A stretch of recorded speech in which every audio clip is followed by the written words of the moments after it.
until you have to break up with somebody who you're not exclusive with.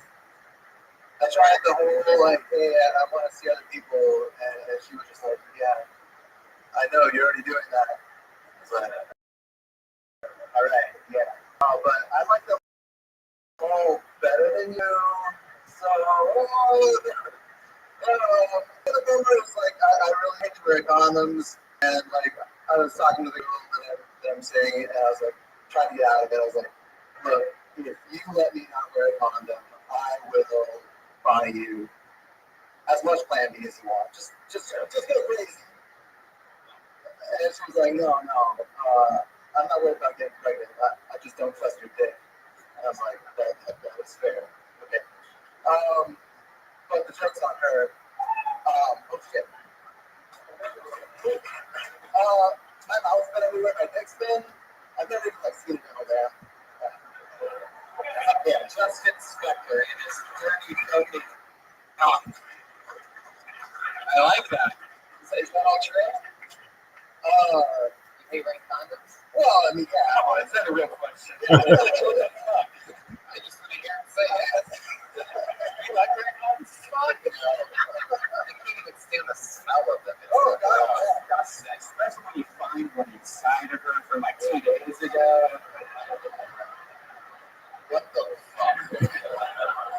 Find one inside. I like the plan. You know, the Plan B. That's true. I'd rather do the same thing. Like, can I just come to you?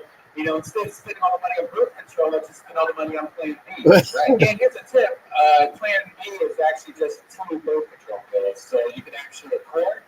All right, 4 birth control pills. Wow. Yeah, Justin, the pharmacist over here. I should save money on it that way. Fuck yeah. So, you know, and you must get a ton of pussy because ever since you played Wolverine in X-Men, I know that women have just been like crazy for that, right? What nationality are you? I'm a big mix. Mexican, German, Hungarian. They have Mexican. There's that no condoms thing immediately. Now it all makes sense. You know what I mean? What was that?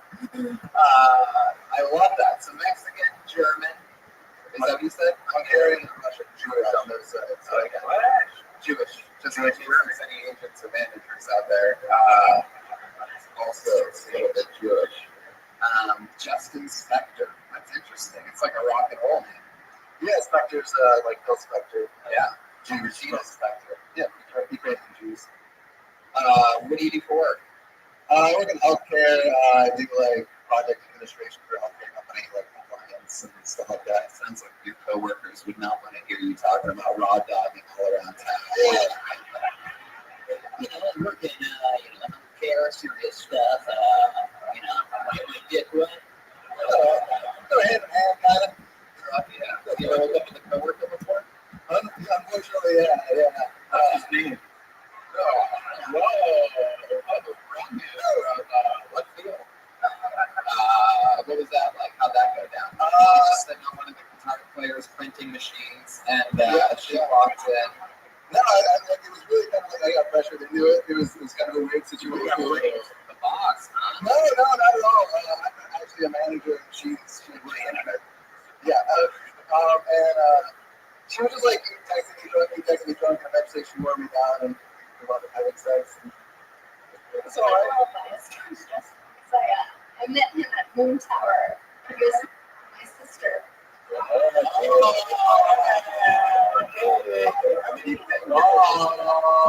was going to ask her about that guy at Moon Tower, but well, she was in San Antonio. Yeah. So we never saw each other. Do you live here? I do. Yeah, I'm from here. Did you fuck her sister? I did. Yeah, we kissed. It was very nice. You guys kissed? And you didn't fuck her after you already kissed? Must be a horrible kisser. What happened? Yeah, what happened? You kissed her about last guy.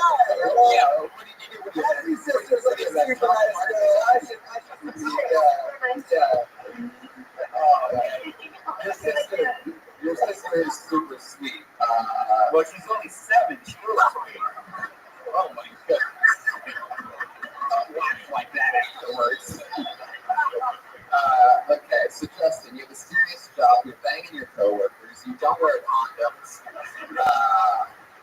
How much like stand-up material do you think you have like all together? probably about 15 minutes. 15 minutes. How much of that is just you talking about your filthy cock?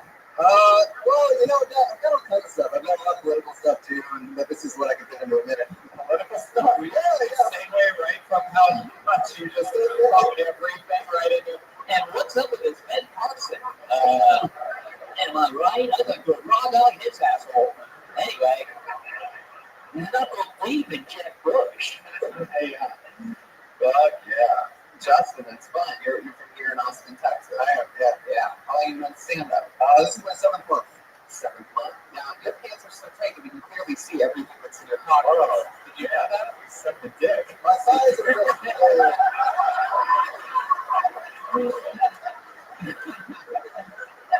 Is that the new iPhone, or is that like a Wi-Fi router or something? Same stuff. Oh, I see. Fuck yeah. And how about that one? Those are keys over there, right? Those are your keys. And I like that. You keep it so that everybody can see, just in case they were looking for a condom in that pocket. No way is there a condom in that pocket. What this guy talks about is the truth.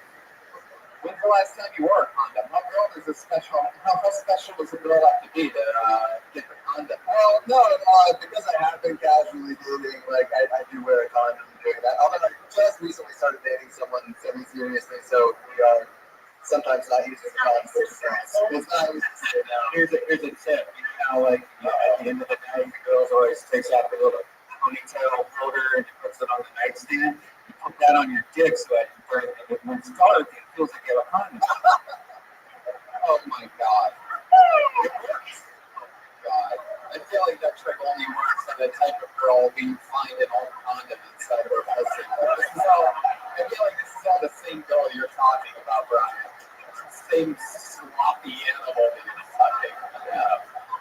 Justin, worst hookup you've ever had? Like, you ever had like some terrible stuff go down? What's happened? What's your deal? The worst one was an OK Cupid date when I was living in San Antonio. And I met the girl, and she's like way less attractive in the pictures, but I was like, fuck it, I'll have a good time. Like, how long during this situation? Right, yeah. So we went at her house, and she's got this little chihuahua, and I'm laying on the bed, and it's like looking my face, and it throws up in my ear. Yeah. And that's not even the end of it. So like, we're going to having sex, and after going down there, I go to the bathroom to kind of clean myself up, and I see blood all over my face. I figured out later that I gave myself a nosebleed, and at the time I didn't realize that. Oh my god. You don't realize if you have a nosebleed or this period. I hate this girl's pussy so hard, I broke my fucking nose on it there. I look like I just done 12 rounds of Mayweather. It just doesn't occur to you in the situation. You thought you broke your nose for a second, then you realized first, and then you're like, oh, she must have been on her period. No, it was the other way around. I realized that I had actually you really got a nosebleed while going down on it? It's happened like multiple times. It's like a problem. Wow. And it's like, don't ever get AIDS. Right? Yeah, luckily you'll never get AIDS going around fucking anything without a condom. Yeah. This should be the Facebook picture. Right, just a broken off hand job after that. I must kill McDreamy. I love it. You can even see it on the stream. It's funny. So, how many have you hooked up on a lot of these dating sites? Like, now that you're going steady with somebody, do you delete those apps or what? I deleted OkCupid, Tinder I keep because that's what I like to do when I poop. Right. Yeah, I mean, it's like everyone's just, you all do it. No, they all pictured you pooping for a second. What I pictured was you pooping those pants and there being an outline of it behind you. How amazing that is. You accidentally pooped your pants. Are you ready to lose 5 games in a row? You're going to lose so badly, you might even cry. You have no idea.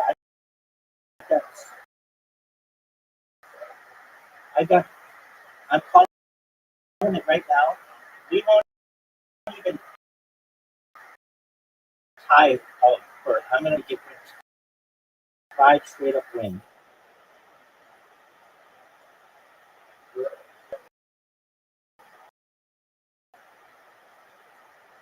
Hey, who was the first prime minister of? Who was the first prime minister of Australia?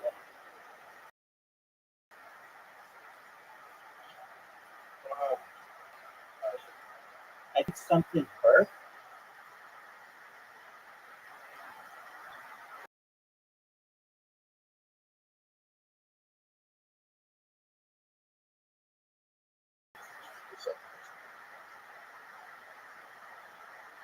We needed you. That was one of the questions of trivia.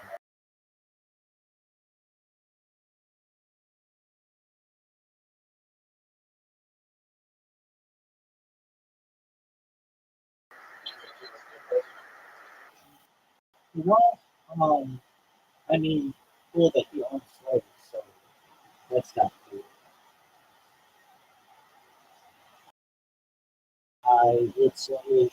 Aside from that, I think probably was a good leader. And like the fact that he didn't he came from life and everything, okay, first of all, that's pretty much. Uh,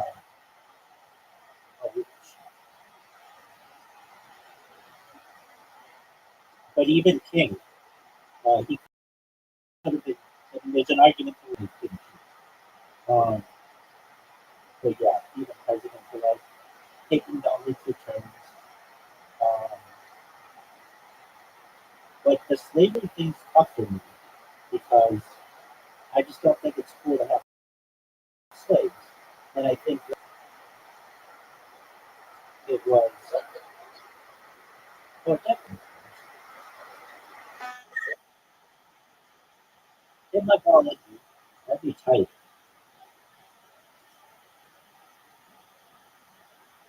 Look how beautiful that track. I'm already up at 1 hole.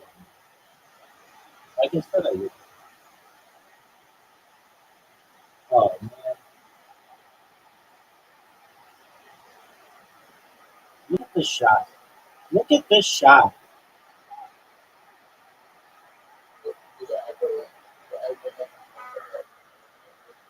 Yeah.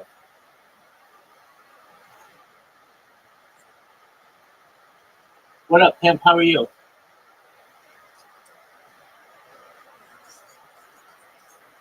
Oh, hey, how you doing? Absolutely. I didn't know who you were. Yeah, absolutely. Well, sweet dreams for you. Come back tomorrow. We're going to do the same thing.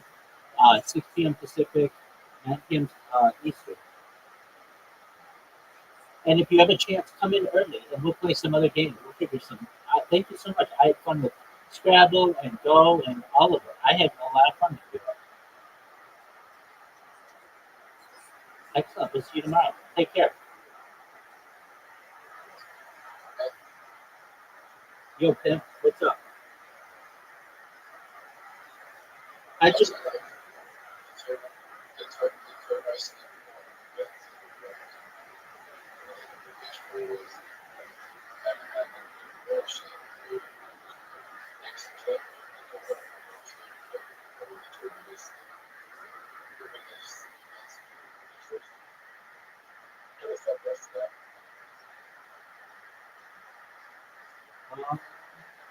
well, I mean,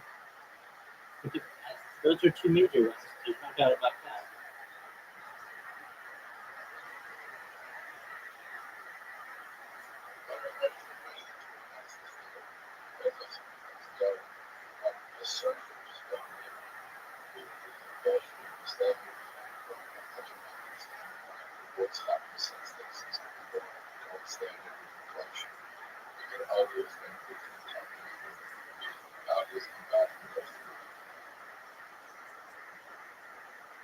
Yeah, I mean, you could argue that it's been bad for the economy as well.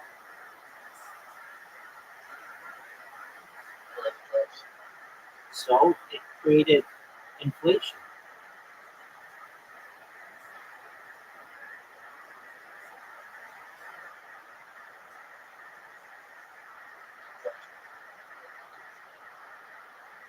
Inflation is inherently bad.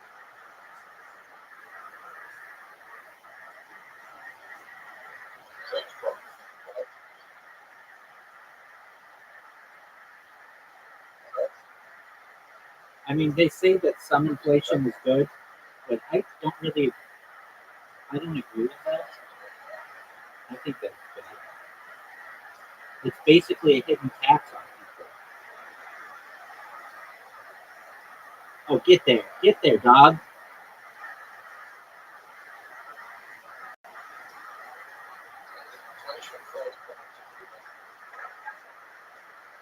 How does inflation create productivity? Hey, dude, remember when I said I was going to beat you with 5 games? Well, that's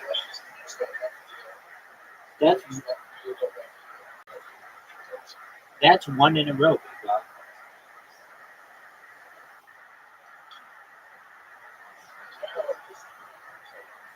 I know. That's why I said it. That's why I said it.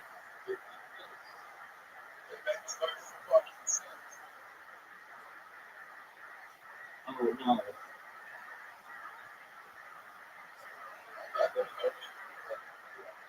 Do whatever you want to do to me, big dog. I don't think so, because I mean, you know what I'm going to do. Oh no.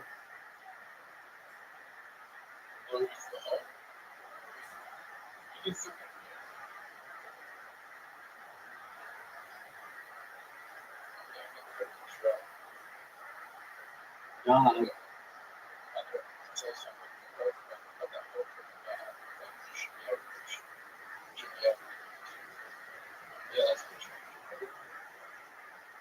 I don't know if that's a good shot. I'll show you a good shot.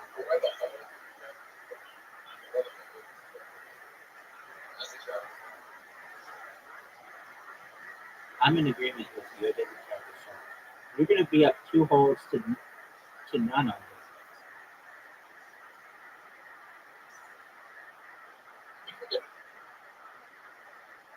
Get there. Oh boy, that was fortunate. I really needed that. This is a hard hole for me.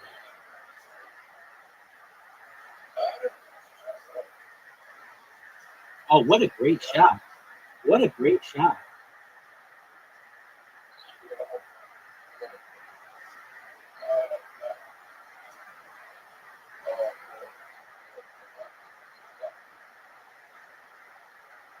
Looks like you might get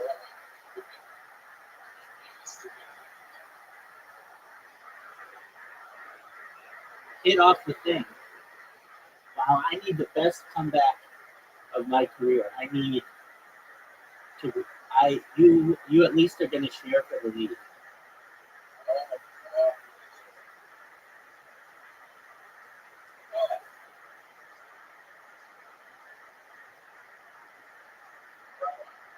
Yo,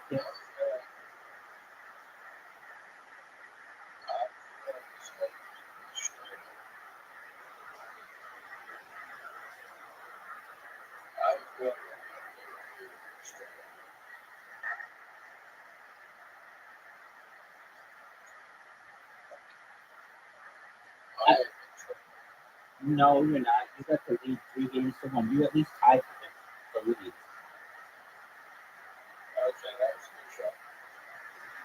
I don't think it's hit the. Is it the tractor or the windmill? Oh no way.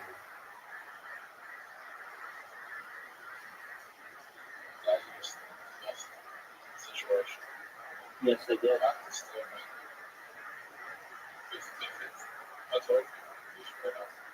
Hit the thing.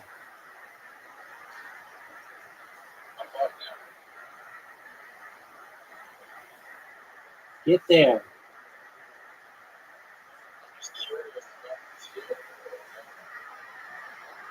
Oh, it's the other one. That's true. Impossible shot. Yep, you won, dude.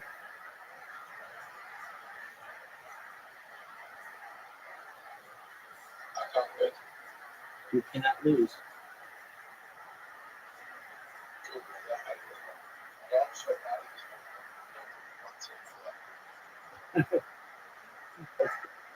It's a difficult one.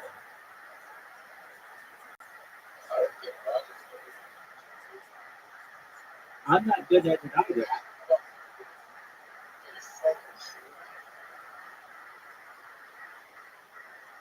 I should just resign.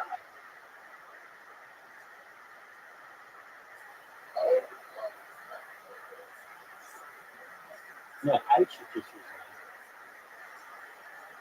resign. Yeah, why don't you do that? Yeah, you don't have the balls to resign.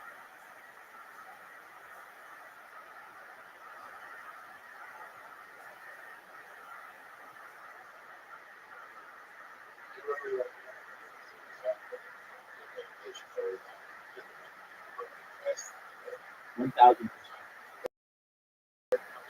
1,000%.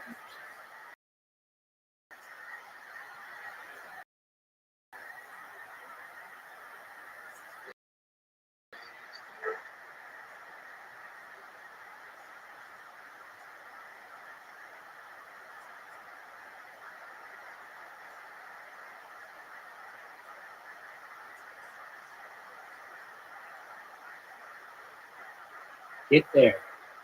Dude, my shots like this have been amazing.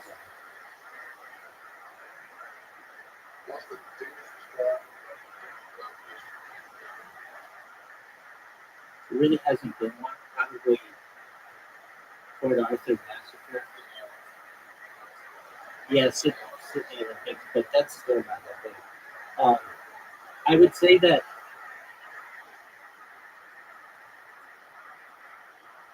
yeah, Sydney Olympics, but that's still, everybody has an Olympics. What? Well, you're right, but I mean, every major country has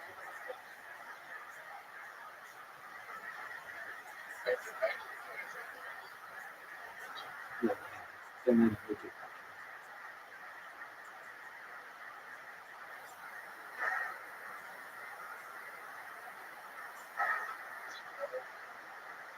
Yeah,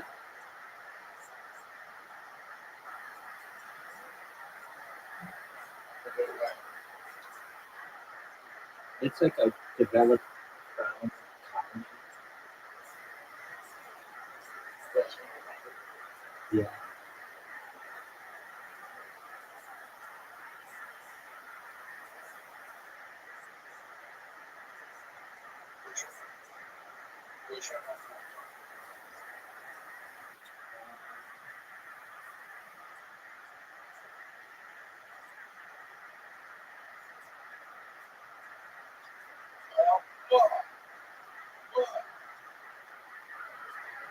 I want to visit them.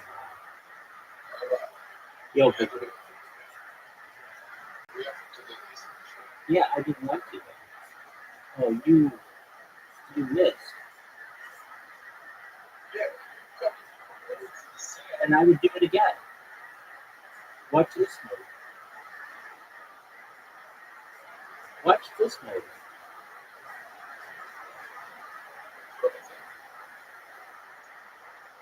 You know that's a 10. You know that's an 8 out of 10.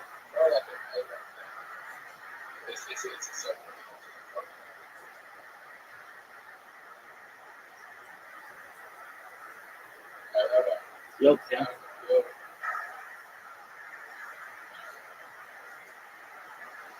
you didn't beat me on this one. I bet I could even go the long way. Oh no, I got cocky. Dude, I've been waiting for you to beat me on this one.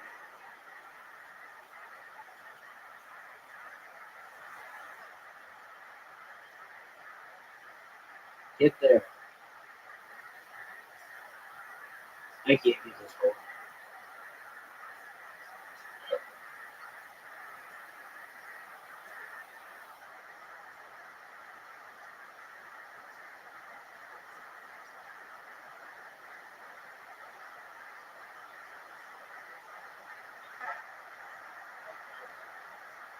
All right. That's mean.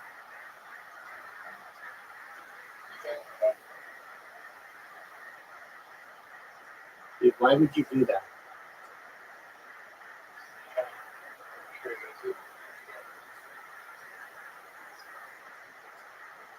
What are your thoughts on this show?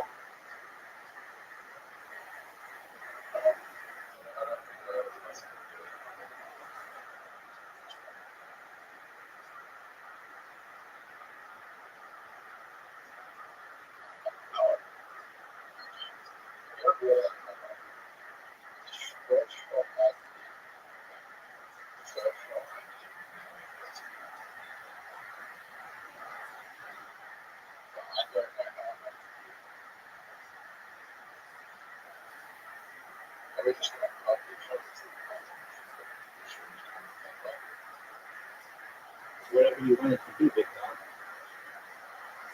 Just don't miss me. Just don't miss me.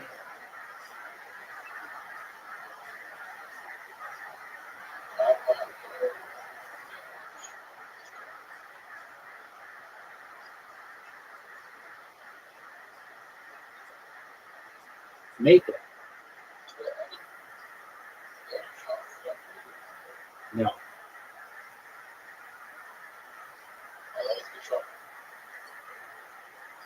Did you hit the ball? I think that froze. Is it my turn?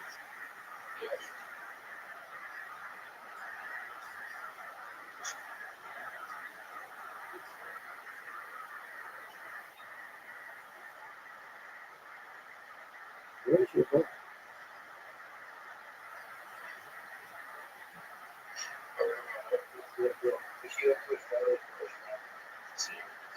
Melbourne. It's like San Francisco. It's like San Francisco.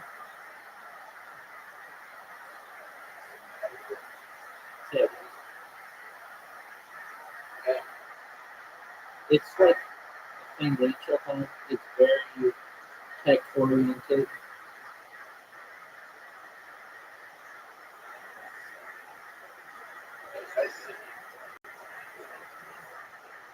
They're both are.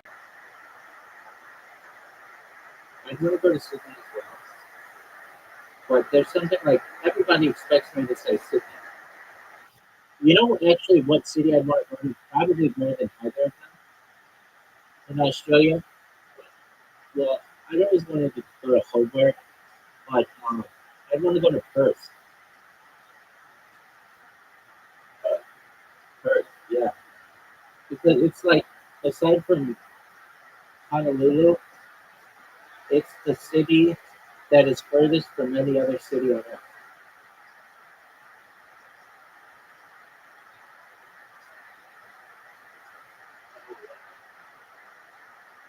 Pardon me?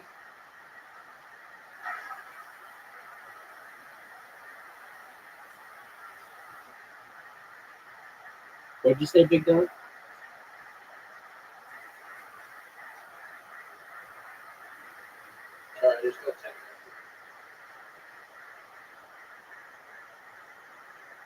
Are you going to hit the ball?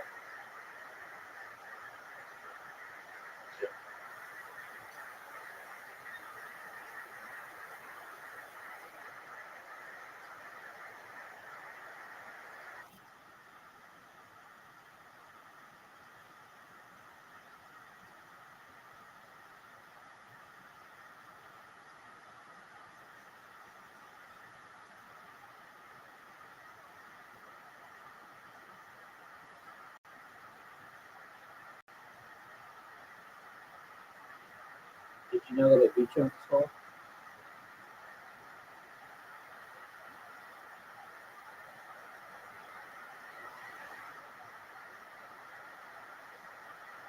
I hate this ball. Like, this might be my least favorite.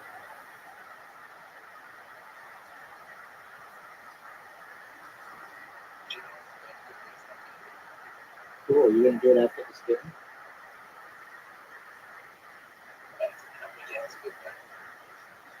We have played, I think, just this year.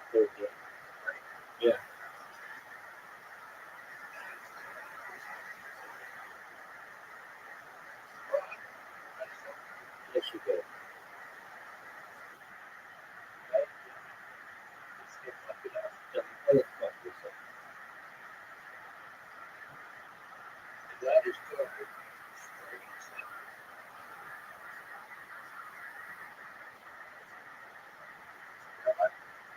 You okay? Yes, it is.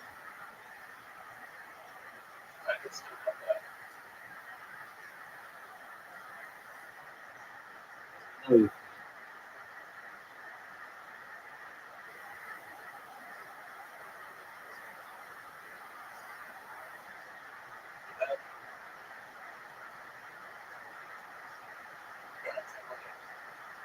two more games. I already did get my vote.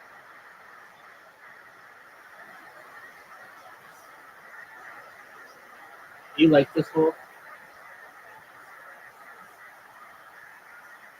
I like going second. Actually, no, I don't. Going first is a good thing. Did you get my invitation?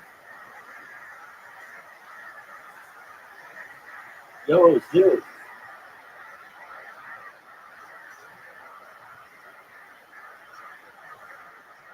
Zoo.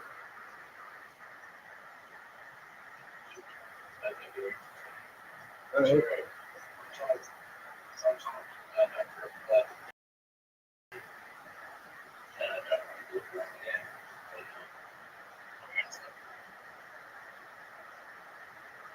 What's this?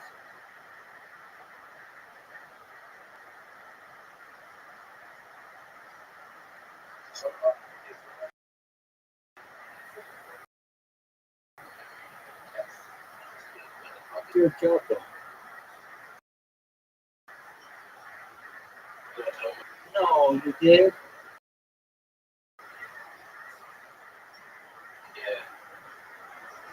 What?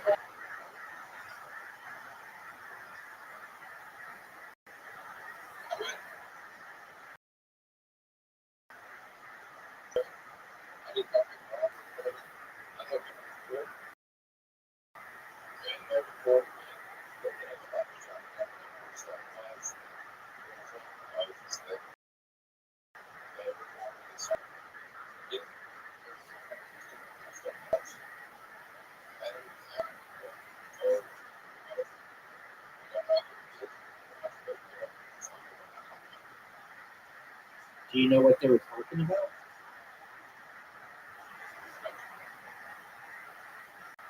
So do you think someone just made up a lie about you?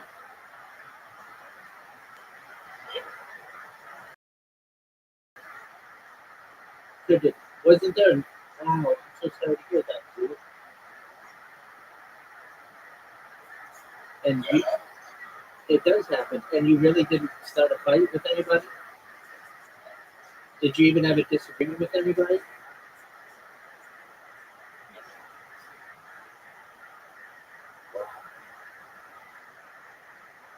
That is terrible.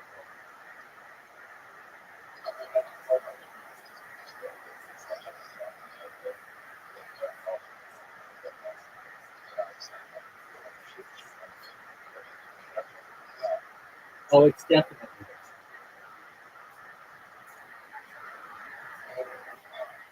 Yeah.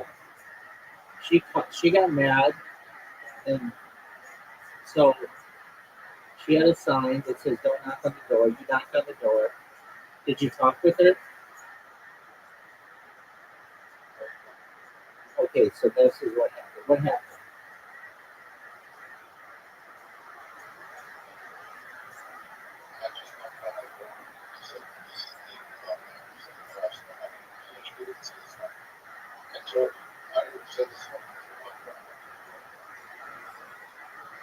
And she said, "Okay,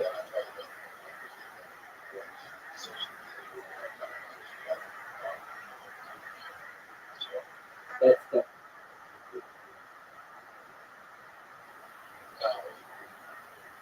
Are you sure it wasn't a woman?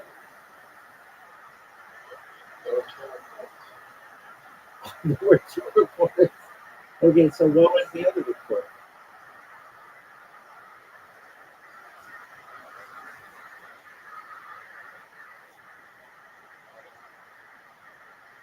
So what did your boss say? Like basically, we received a complaint saying that you were starting fights. You were like, hey, I didn't start any fights. And they were like, well, we received two reports. One of them was from knocking on this lady's door, and the other one was what?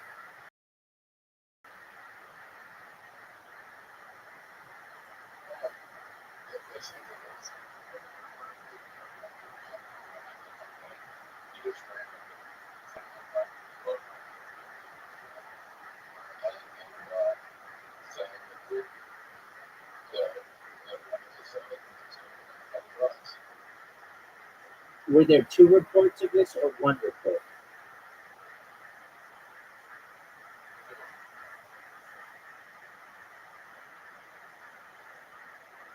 Okay, so you, but did they say it was from a man or a woman?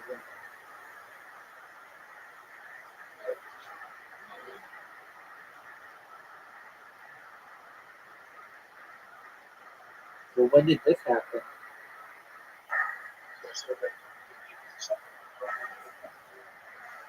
Was it you?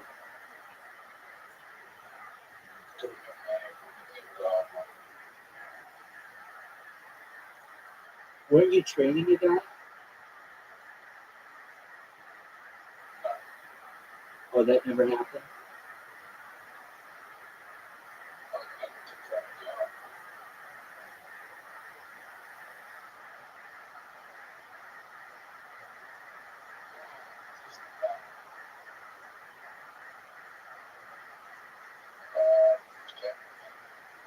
I don't think so because I can't lose under normal circumstances.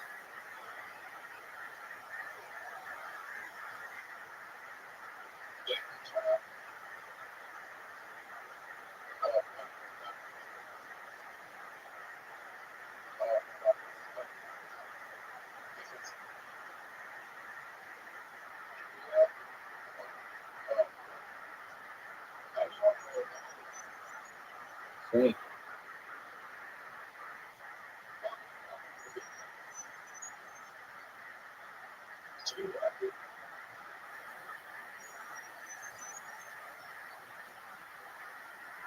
Where's where's the hole?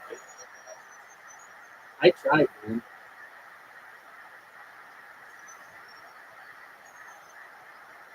Oh man, same here, dude. All right, the final game, Squid Game.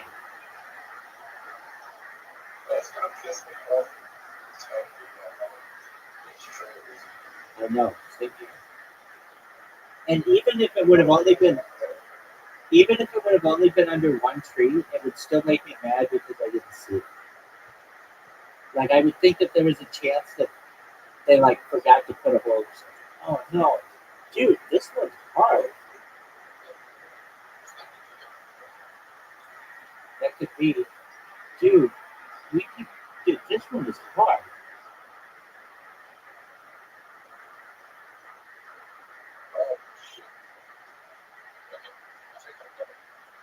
Nope. Oh wow, good shot.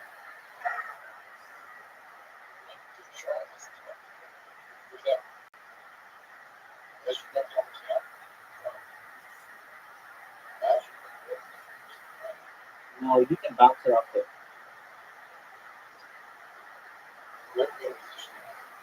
Do you think I can make it through the chickens?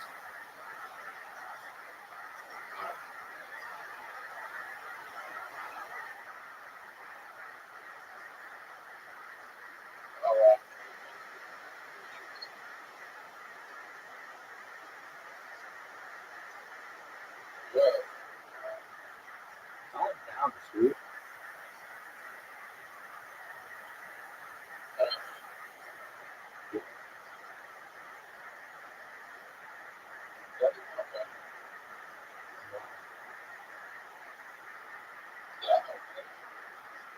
Yes, it did.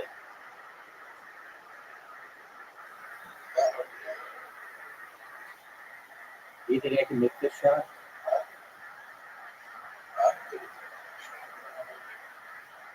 You're not gonna make it.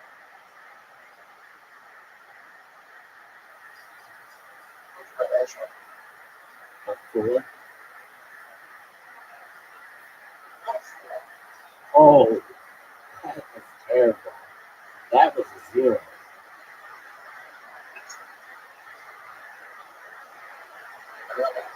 Yo, Ken.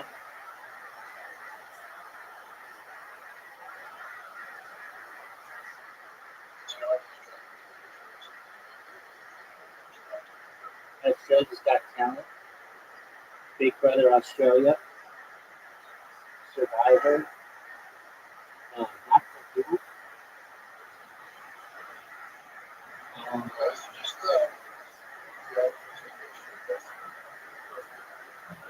Not Doctor Who.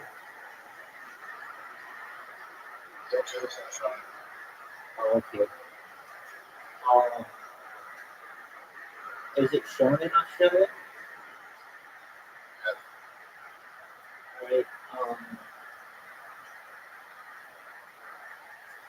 They don't in America. They really don't show anything but American TV. I mean, maybe a little bit of the British, a little bit. But I bet you, like, you could ask anybody who was in that room tonight on Twitter Spaces, and none of them can name an Australian show.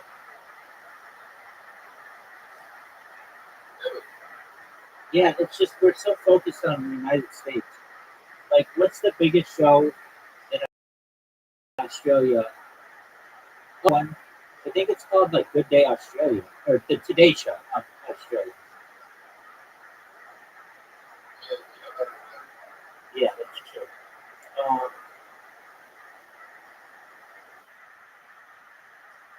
I guess like I don't even know what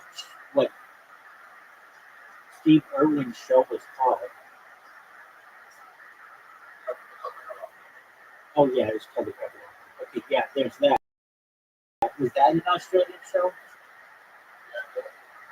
Yeah, but then it's really kind of an American show, wasn't it?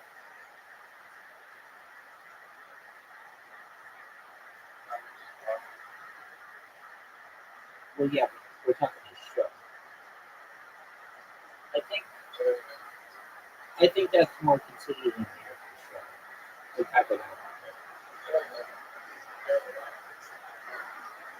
okay. Um, I would say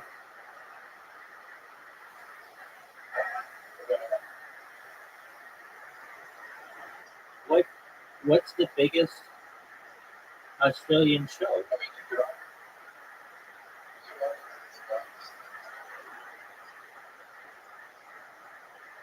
Was that the Outback one? Yeah, but I mean that's still an American show. It's Mark Burnett. Um, what's um, do you know what Fremantle TV is? That's big in Australia, isn't it? Oh, okay. Um,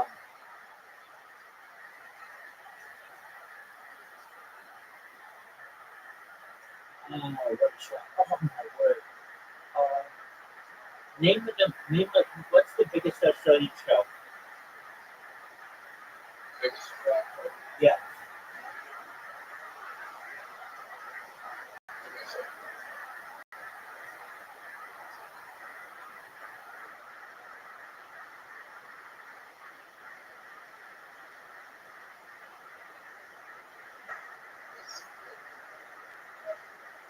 right. But what's like the biggest like Australian show?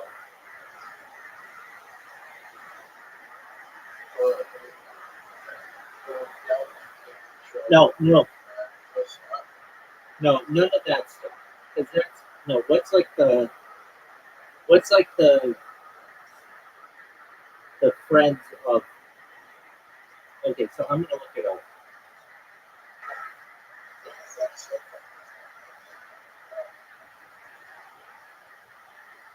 Biggest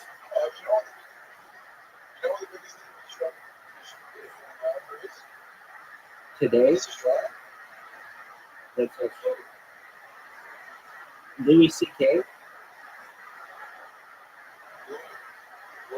Like the Louis C.K. show?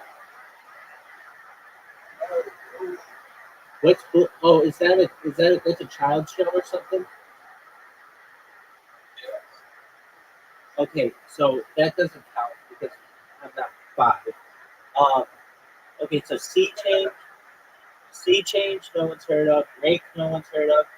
Breaking News, no one's. Oh, I know, 60 Minutes Australia. That's what I would say. I mean, I know that they have a 60 Minutes Australia. I've seen it. Underbelly, no one's heard of it. Summer Heights High, no one's heard of it. Kath and Kim, still no one's heard of it. Please Like Me, no one's heard of it. The Secret Life of Us, maybe someone, but no one's still heard of that. Wentworth, no one's heard of that. Sean McAuliffe's Mad as Hell, no one's heard of that. I mean, no one.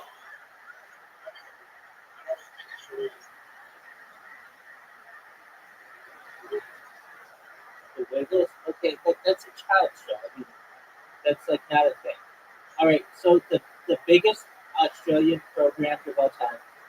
Well, in like Australian football, like rugby, I guess, like cricket, so that doesn't count. So, 2024 AFL Grand Final, Sydney Swans versus Brisbane Lions. The FIFA World Cup, Australia versus England. I'm not going to count sports. So only but like, uh, we'll look for shows. Everything is sports. Okay, My Kitchen Rules finale. Or, yeah, The Voice, The Block, MasterChef Australia. I guess MasterChef Australia would be pretty big, but it's still like not an Australian thing. Uh, Australian Idol, that's pretty big, but okay, really short. What's your favorite television channel in Australia? Do you like ABC, 7, 9, Network 10, or okay? Do you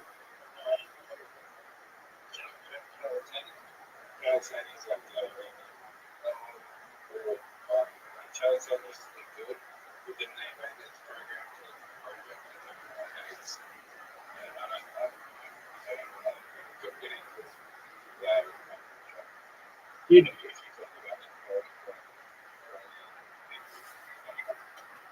okay? Well, why is that? Tell me.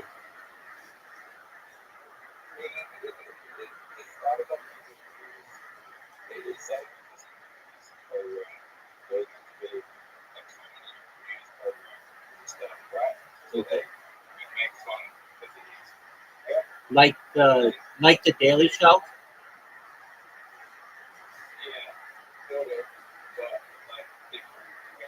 Okay. Okay.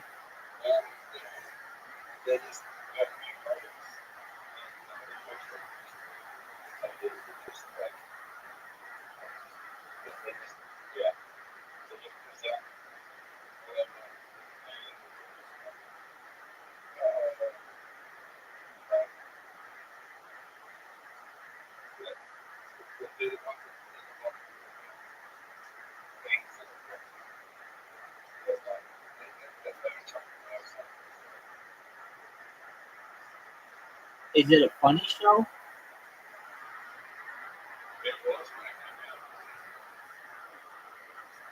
All right. The first Australian Prime Minister was Edmund Barton. Have you ever heard of him?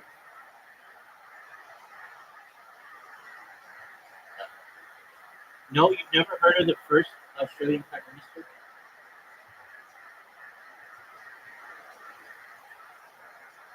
All right. Then, uh, who's your favorite Prime Minister? Mine's the guy who went out to the water and never came back. That guy's my favorite.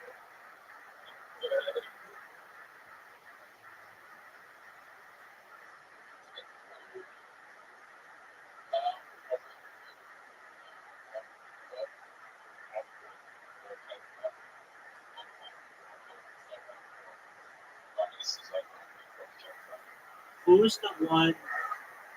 Who's the most recent?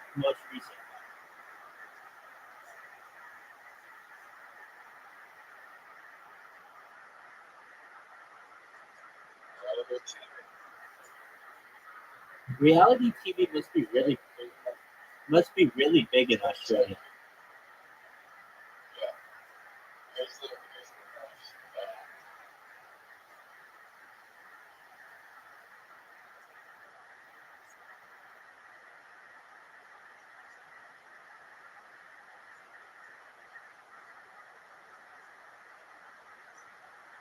Who's the biggest reality TV host?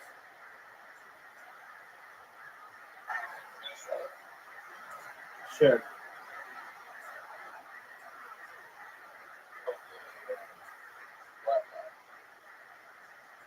Sure.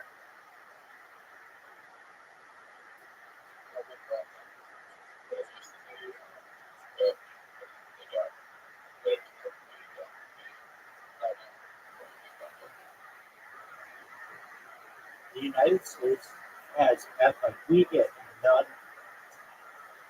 of your um, influence. Like the British influence us, but Australia, unless it has something to do with animals, it's like not really good. Doug, I don't know what that is. Hold on.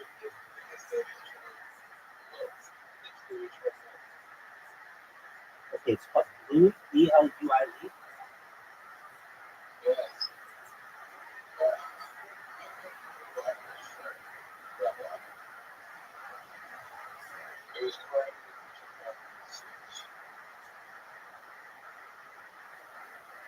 Okay, kid show. Is it? It's not Blue's Clues.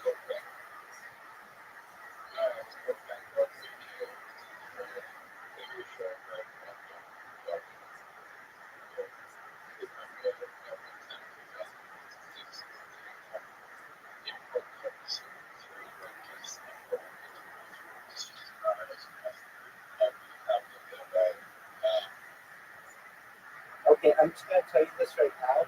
I see more media than maybe anyone on earth, and I've never seen this dog before.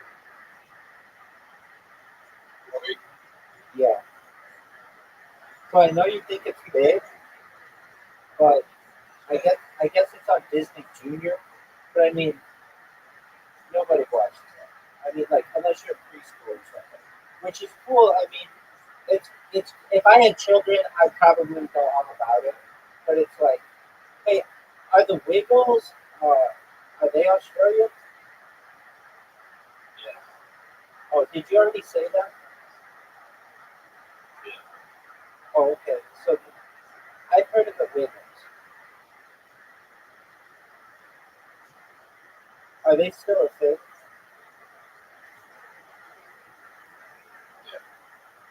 All right. I wonder if I have Australian kid shows or something. I wonder why Australian kid shows are so big. I think it's probably because they can be produced there pretty cheaply, and then the United States just gets it in syndication.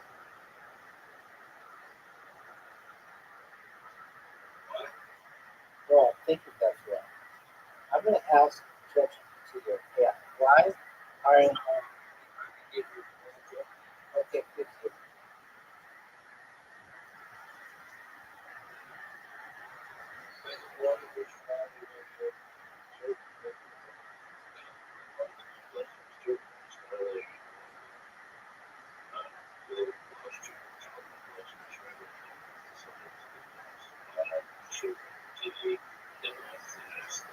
Good. Okay, that's good. Um, I'm going to ask Reddit what's going on with this. Yeah, Reddit's going to say, are there any Australian TV shows popular in America? And the first answer is from the United States that says Australia has TV question mark, so it's basically a joke. Other people say I can't even name an Australian TV show, which is true. I guess Crocodile Hunter was Australian if they would have found that. But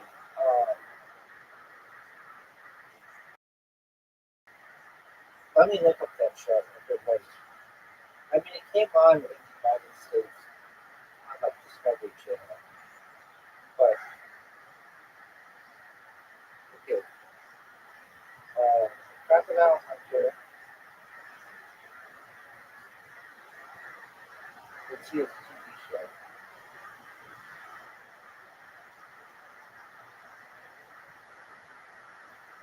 TV show.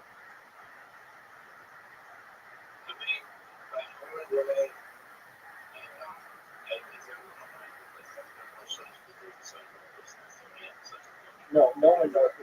No, you're wrong. No one knows what that is. No one knows what that is. And the Crocodile Hunter was country of origin, Australia and the United States. So it's like always on that. All right.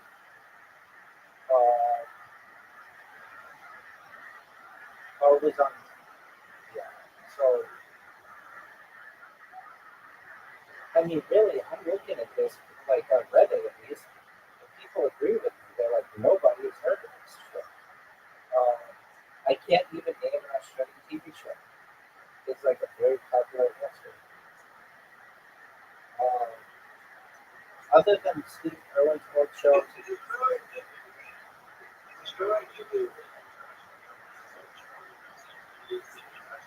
it's just if the United States is so focused on itself, if we're going to watch any other TV show, it's going to be BBC stuff or something from Canada. So Australia is going to be like number 4 that we're going to see.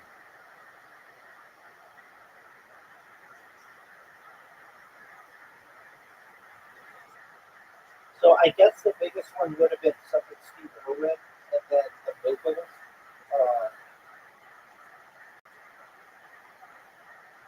But like, I mean, you say that, like, I'm supposed to know what that is. Maybe in the future I will. Here's what somebody said. Aside from Crocodile Hunter, I don't think I've ever seen an Australian TV show.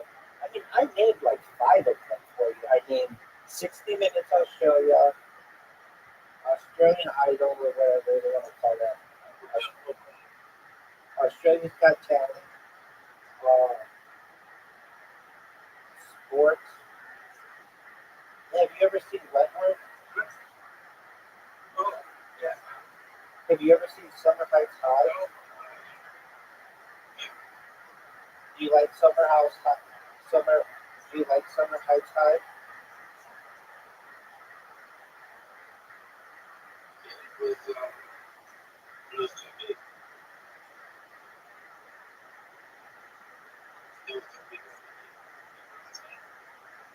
Oh, okay. Bananas in Pajamas. I think that's pretty nice.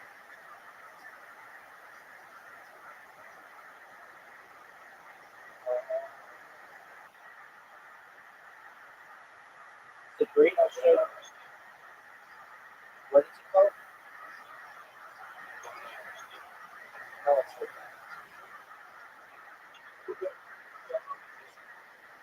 What is that? RBT? Yeah, I know that's a popular show, but no one. I didn't ever hear about it until you told me about it the other day.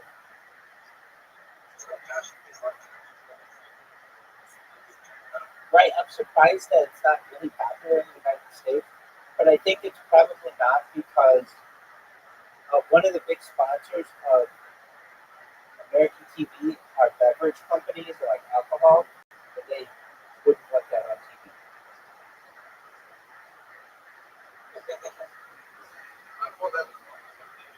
No, basically, you have to please these advertisers, and if anything is like goes against the pharmaceutical industry, it doesn't get on TV, and if it goes against like food and wine, it doesn't get on television, and or food and beverage, I should say.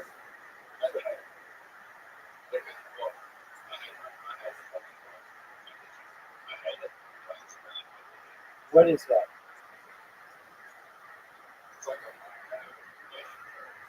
Okay, I mean we have those though.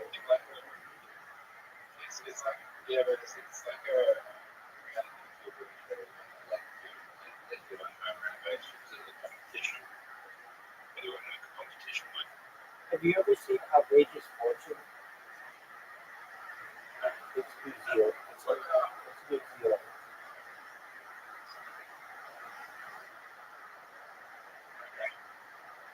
What about Glitch or No Activity? What about Little Lunch?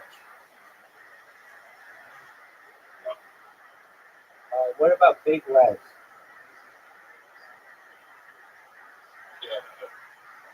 All right. What about? And really, it's like what I said. Of anything, Australia shows are going to be like number 4 that people watch. One is the United States, that we're just inundated with shit on TV. It's like overwhelming.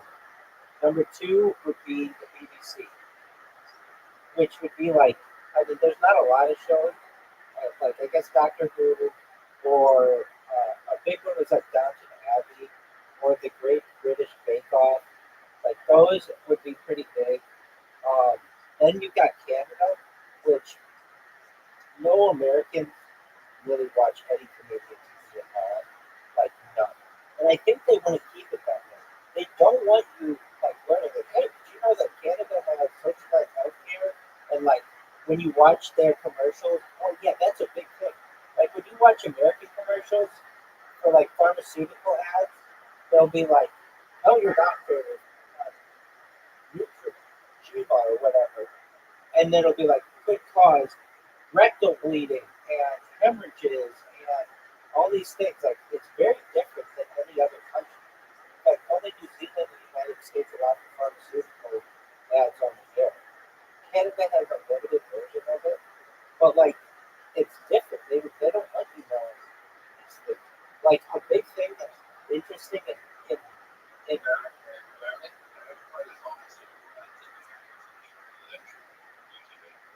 yeah, we don't get it. What they will do, like, here's an interesting thing that I've seen on British television. Like, they have, what do you call that when somebody has, like, epileptic seizures? They have, like, epileptic seizure warnings on TV. The United States doesn't have that. Like, they say this program may use, like, images that may cause epileptic seizures. Your discretion is advised. What's high school high or whatever? What's that one? Big Sur High or whatever. Yeah, what is that?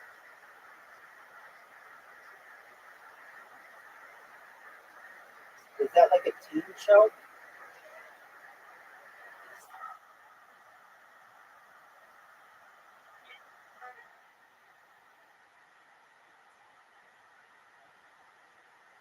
All right, well, I beat you 4-1.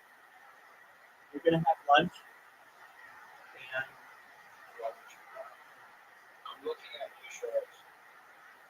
you're looking at the shows. Okay. Dude, do you know Frosty? No. From here. Yes. Have you ever met Frosty? He's the guy from India. Okay. Apple cider vinegar. That's a TV show.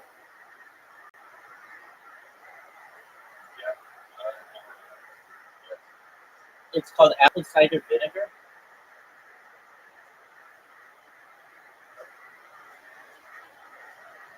Yeah, no one's ever heard of that. I mean, we went through the biggest shows in Australian history, and like Crocodile Hunter is the only one that's like even made an impact on American culture, and it wasn't even that big. I would say that the only reason I've ever watched was the one Jack Shaw kid or whatever from who did Australia's Got Talent. these kids live in Houston beautifully. I know who Kylie Minogue is. I know who her sister is. What's her sister's name though?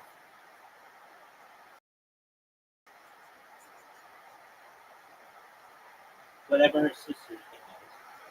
But like I've never seen her sister perform. I've only ever seen her on that show, uh, Australia's Got Talent. I've never seen Jack Shaw. I've never known of like an Australian stand-up comic. Oh yeah, I have James McCann. Do you know who James McCann is? Hold on, answer my question. Do you know who James? Yeah, I don't know. Do you know who James McCann is? Yeah. All right, well he's going to be really big.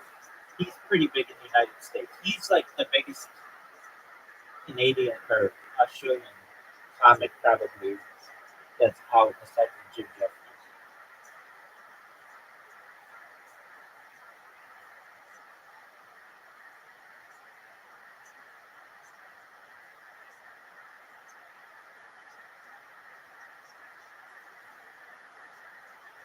Do you know who James McCann is?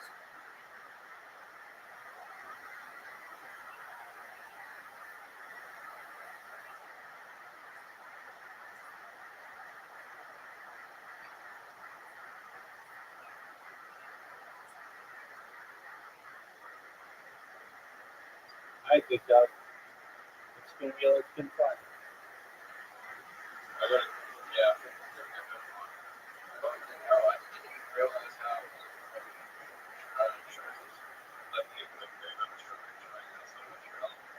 Not at all. I mean, not at all. And you still have two other countries, at least in the United States, that you have to have an impact on our society before you even get to Australia.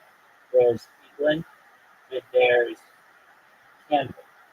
And those really don't have too much of an impact anyway. I mean, I can't tell you one person I've ever known who was like, I really like a British show, except for maybe Downton Abbey. There's that one show, it's like called like Under the Staircase or something, and there's another show,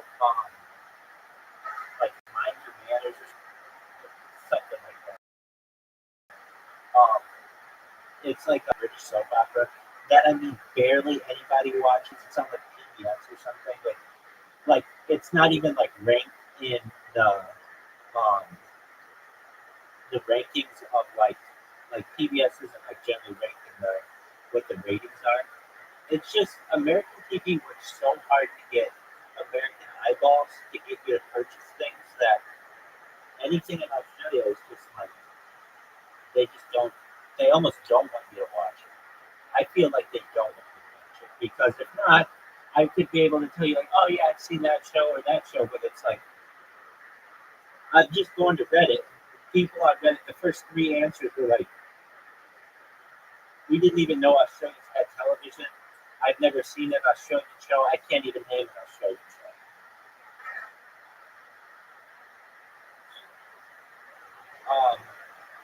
I'm trying to think if Australia would even be the fourth largest thing that we would watch, like as Americans. Um, I mean, I watch some Israeli shows, but that wouldn't be like a general thing that Americans would watch. I would say, yeah, but that's set in Australia. That doesn't count. Yeah, that doesn't count though. I mean, um, I guess Mexican shows would be really big. Like, there's the whole Latinx culture that I'm not even considering when it comes to having an impact on American society. But like Americans wouldn't ever watch like Mexican TV unless they spoke Spanish or even anything Spanish unless they spoke Spanish. Um, so I would say no one's ever heard of that. Yeah, I mean, still, he's he's technically New Zealand.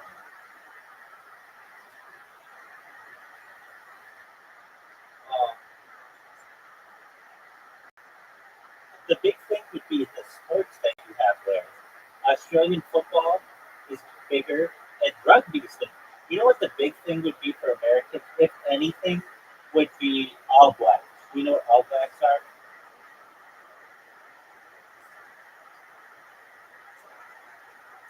Do you know what All Blacks are? Do you know what All Blacks are?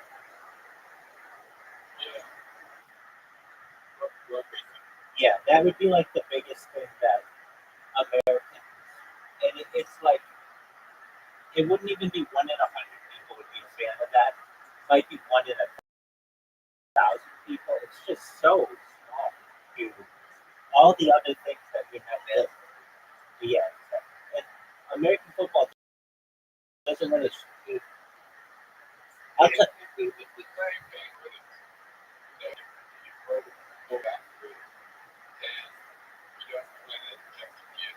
right. I'm saying that those guys are like way more dangerous. It's way more dangerous. Well, to some extent, but it's like the purest form of football. But you know, things have changed with just how Americans what what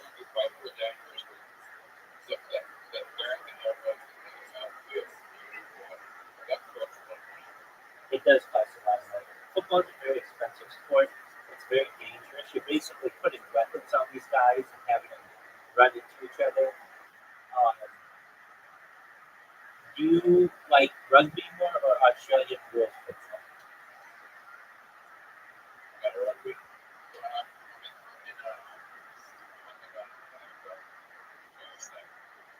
Okay, rugby's big. I think rugby will be a really big sport.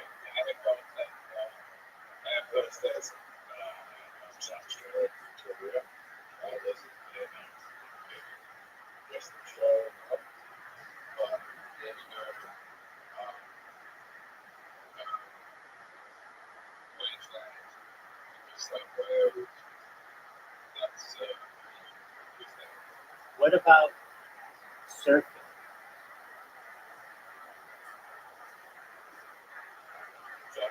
Yeah, surfing. You know, the other thing, you know what the America's Cup is?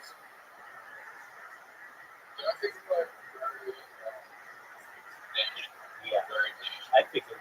Do you know what the America's Cup is? It's sailing, which like Australia dominates in, and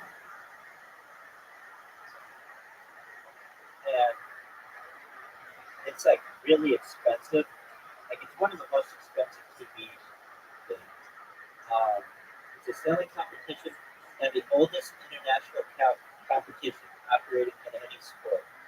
So it's the oldest international competition operating in any sport. Wow, that's really so. It's been going since 1851, and the Royal New Zealand Yacht Squadron won the most recently. So it's where does it take place?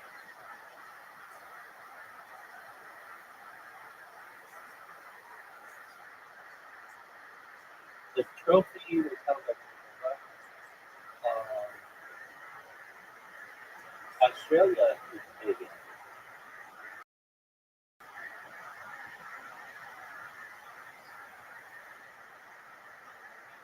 Winning clubs. The Royal Perth Yacht Club is big.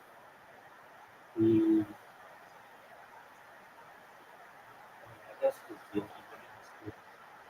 I'm surprised you never heard that. I mean, I understand. I barely know.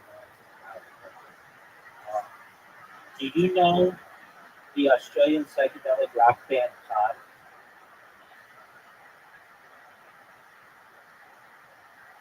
Do you know the band Pod? Do you know the band Pod?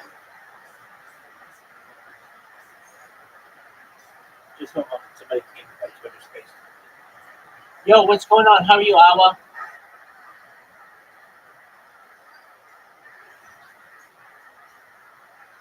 Yeah, I'm in the middle of a conversation with a friend, so just be patient. No, I can't. It'll crash my space. Oh, the church space.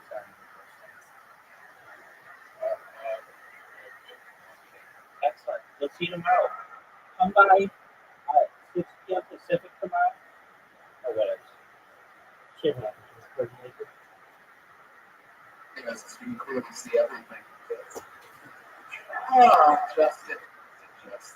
So, I can't believe that the dog threw up in, like, wow.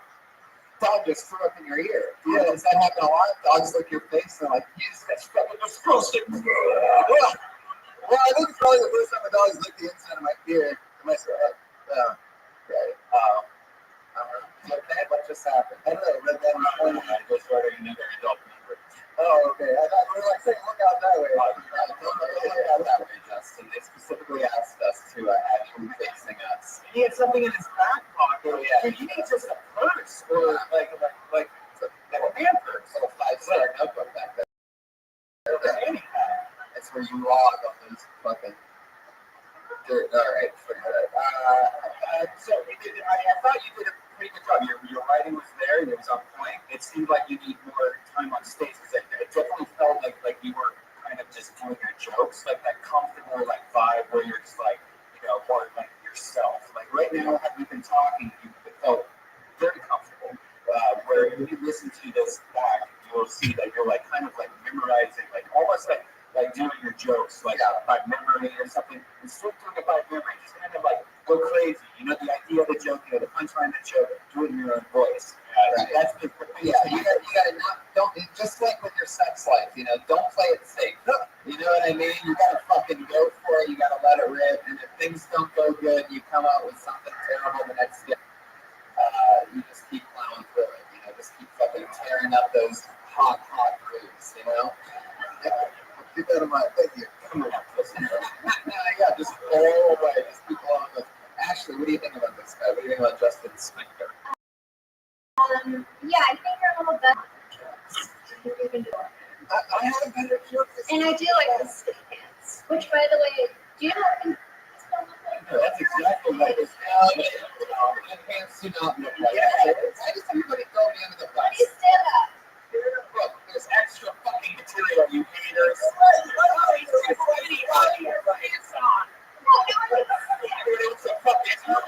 If you stop, if you stand right next to them, they would be exactly the same thing. All right, just because you guys fucking Levi's from the 80s doesn't mean that. Are you playing the red? Yes, obviously. What are you wearing? Jordache? What are these dresses brand? What are you talking about? It's a Top Shop girl. Okay, guys. I'm pretty sure nobody listening to the podcast can feel about my pants right now. These are express.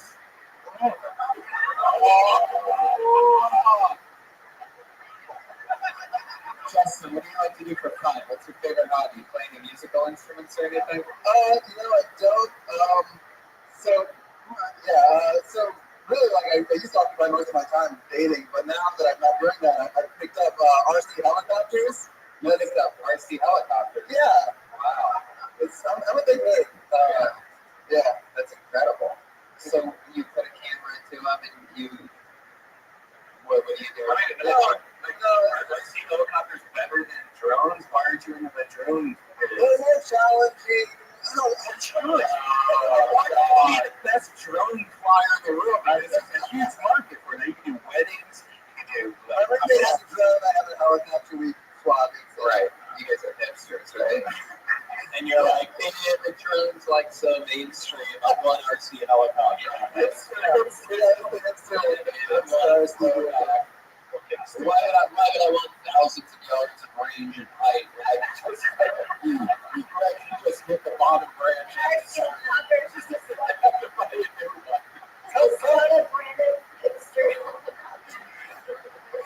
For the subtitles of Ashley Marnell's performance tonight, you can tune in on iTunes. We're going to subtitle everything that she says as she laughs through it. And when she gets out something clear, we won't subtitle that. But we're still waiting for that to happen. She cracks herself up. Maybe she'll get tap my pants, dummy. Anyway,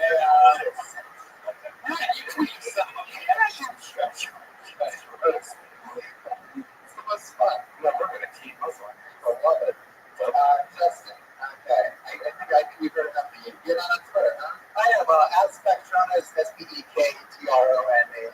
don't want people to follow you on Twitter either. Yeah, it's all the thing. I don't know. You might as well just have the RC helicopter be your avatar. Nobody's going to do it. Yeah. Then he goes, yeah, that was great. Nice meeting you. Justin Selector. So fun getting to meet people in Tony. Actually, Barnhouse on the attack tonight, and Justin Spector almost fought on the stairs. Anything can happen. Ryan J. Ebelt on the drawing over there, fucking plowing through it. I can already see madness happening. You can buy all or any of Ryan J. Ebelt's amazing prints at RyanJEbelt.com. He draws every single episode of the show. Yeah. Last episode on Monday, for example, we had Doug Benson and Jeff Garland, and that was a lot of crazy fun. For those of you that, how many people listen to that by round of applause? A lot of people. Jeff Garland apologized for his performance on that show, and somebody's going to do it again and bring his own guest with him. So be on the lookout for that. That can be something crazy. If you know anything about who Jeff Garland hangs out with, hint, motherfuckers. Motherfuckers. A whole TV show for me. This is interesting because this isn't even a human being's name. Seems to be a business of some kind.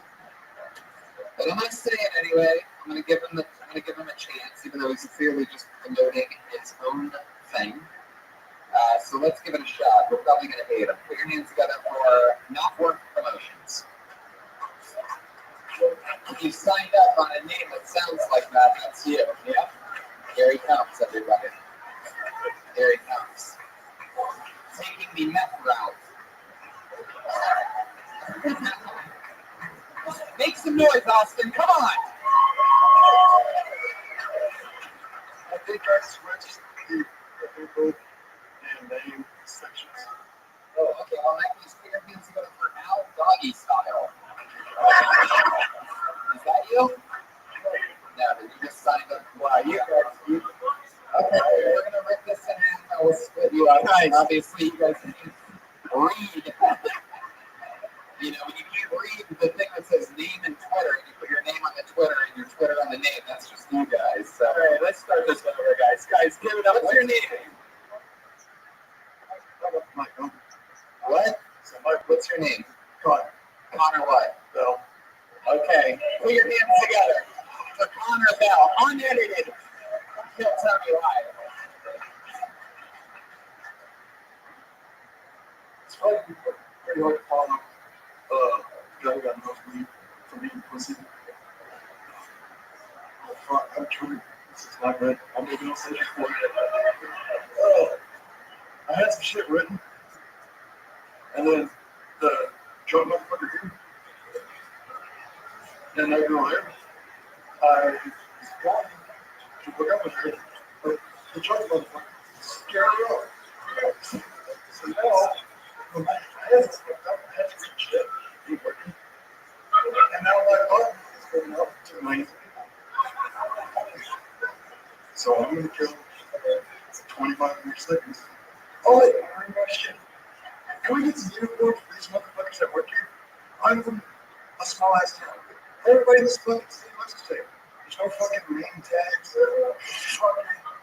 Everybody looks the goddamn same. I'm tired of looking at people's asses with little white tail. Holy shit.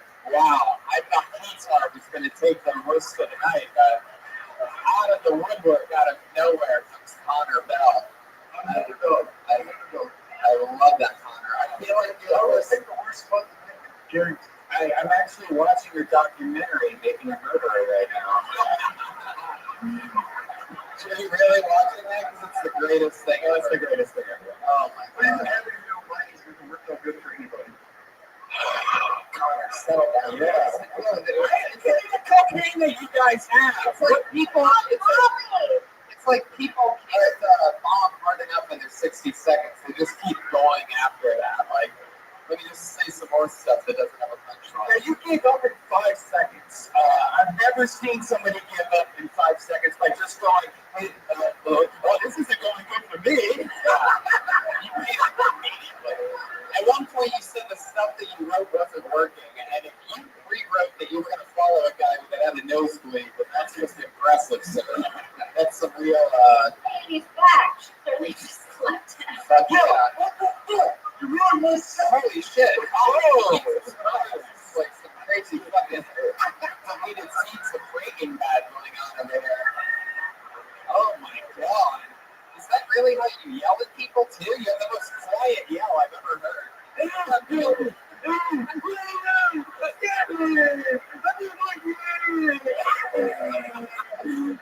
never heard somebody yell whisper before. But that was amazing. I don't know what cord, so it's Why? What happened? Tell the truth. when I was in eighth grade, I smashed the shit out of my brooms. How'd you smash it? What were you doing? Being a clumsy ass walking up bleachers. Oh, When you go like 8 inches in a year, it's hard for a fucking 12-year-old to figure out how to fucking walk. oh my god. That's so pathetic that this guy's gonna look fuck your girl again. Oh, I'm gonna send him out there. I'm gonna make sure he only uses what's his name's imaginary condoms. Connor, so this chick that you almost hooked up with, you met her outside or on your way to get hooked up with her. What did she say? Was she right now? Do you have a dick? Because not. She met this guy on just a plane ride over here, and they just found each other here.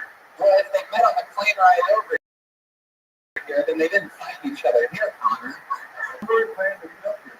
It's just a coincidence, but they were on the same plane. You know, how do you know all this, Connor? Because that one says everything on his mind. Holy shit, that's incredible. It's amazing. Listen to him talk. Listen to him talk. No, Connor, no, Connor, we don't. Lastly, we're gonna have you do is hand out the microphone to other people. It's already bad enough with you holding it. All right. Wow, this is interesting. So now, have you ever done stand-up comedy before? No, this is my fucking first time on stage. No way. Whoa, see, don't ever do it again, Sam. Whoa, No shit. No thing this is our first Kill Tony argument live, by the way. You are the father. I've never heard somebody in the front row tell somebody on stage, "You're sucking a huge dick right now." But the drunk guy is sobering up and firing back out of nowhere. Point right. Least favorite audience member to my favorite immediately. You're sucking a huge dick. I've never seen anything like that. When I take the car guys look back to a clear quarter away. Yeah. What made you get a backpack, man? What the fuck? Did you already cut up that check?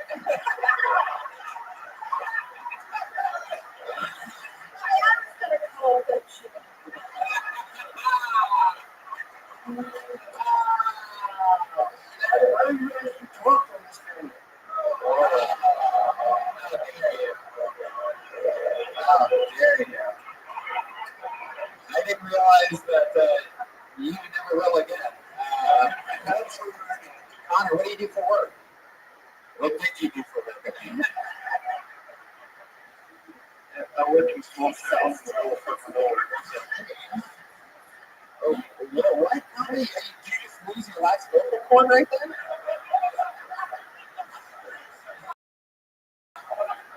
Whoa, it just went even one farther. He said he sucks his father's cock, which is really hard to make a living doing, by the way. But holy change. Okay, Connor, what do you do?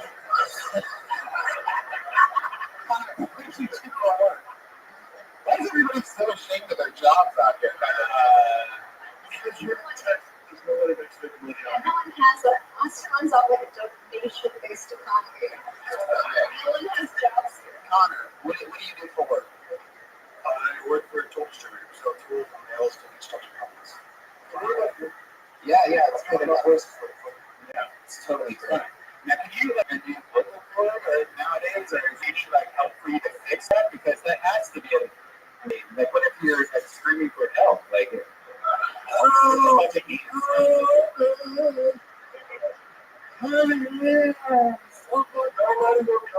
just waking up with a He's like that guy. He's like the character from South Park that has Down syndrome. You know what I mean? Like, hey, Mitzi. You really did it this time. Oh, shit. Connor, what do you like to do for fun? Besides podcasting, like football. All right, back to the original question, Connor. What do I do for work? Yeah, no, not that. What do you do for fun? Well, it's not time. There's not very much to do except for like trying to not jerk off and not become an alcoholic. Why don't you do it? Because I make money there, and There's jobs that you can work other places that you make more money at. yeah, but your best friend's dad doesn't really come to work. It's just a little perks, you know. Okay, so the first thing you said I was, was okay, just get off stage. This is not fucking working for anybody. Connor, you cannot press out now. You're straight to you. Not immediately. What are you talking about? What did you think was going to happen, by the way, here tonight? When you signed up and put your name in, you're like, I'm just going to fucking riff this shit. I'm just going to improvise my first comedy set. I know normally people practice and think about it. You called it about South Park character. I don't think it's ever been done. Right, the first comedy set? Well, I was never done. That's fucking stupid. All right, I don't know what happened exactly with this one, Connor. No attacking. Okay, you're going to circle back. What? It was over about 7 minutes ago. When you got pulled out of the bucket. No, Connor, it's okay. No fighting this guy. Dude, yeah, guys, you don't need to fight. Last thing I want to see is a battle between alcohol and meth. You know what I mean? It's not that, it's AIDS. All right, Connor, 0 for 72 tonight. There goes Connor Bell. You and every sports with it.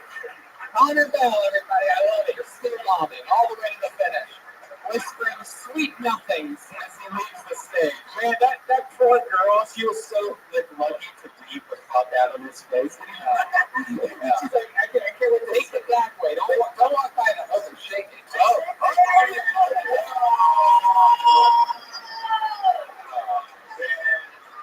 Right when you least expect it, Connor Brown does something impressive. Just completely let that guy fucking hang, and I love that. Dude, he tried to shake the hand, and Connor wouldn't do it, right? You know, and that girl's somewhere like a Chili's, telling her friends. Totally. You know, if I was Connor, I totally would have shaken that guy's hand, just so I could maybe smell that girl's pussy. You didn't get to hook up with her earlier.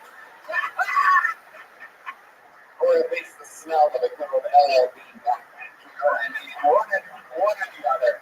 Okay, this looks interesting. Hilltown has a proven reputation for having amazing Asian comedians on this show. And if this person is an Asian, then I'd be shocked. Put your hands together for Ty Nguyen, everybody. Ty Nguyen. C-A-I or J-N-G-U-Y-E-N. Here he fucking comes, everybody. Come on.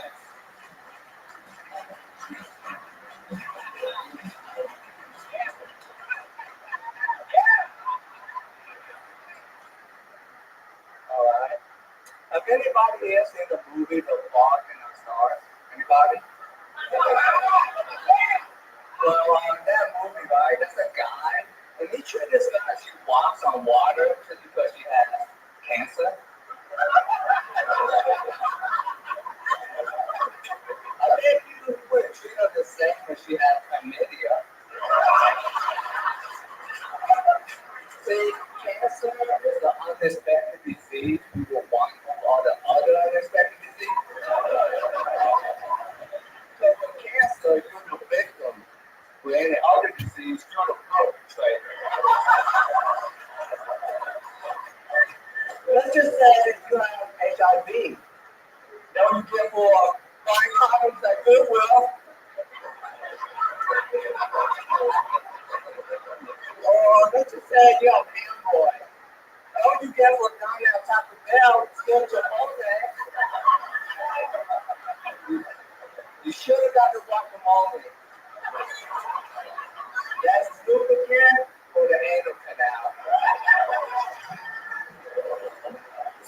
win, ladies and gentlemen. Come on!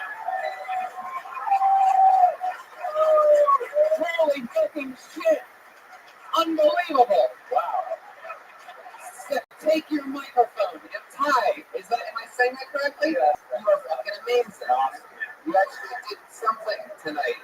Unlike everybody that we've seen so far.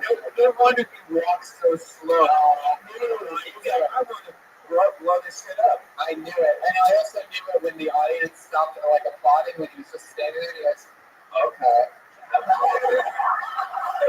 It's like he didn't give a fuck that they were clapping or welcoming. Just, are you fucking done? It was amazing. Ty, you're a badass motherfucker. How long you been on stand up? For the 51st time. 51st time. You know he's gonna do this shit. Anybody that counts this deep in is a fucking serious motherfucker. Your accent's very thick. Is that because you live in Texas and everyone else around you is going, and so you don't really learn the proper English? I'm from Vietnam. Right. How long though? How long have you been out here? About 20 years. So yes, you've lived in Texas for 20 years and you haven't learned the proper English skills. You're from Vietnam originally and you've survived in Texas for 20 years? Yes. That's fucking amazing. Do you have any sisters? You never get like, you never just out there, riding around or something and people are like, oh, there's one.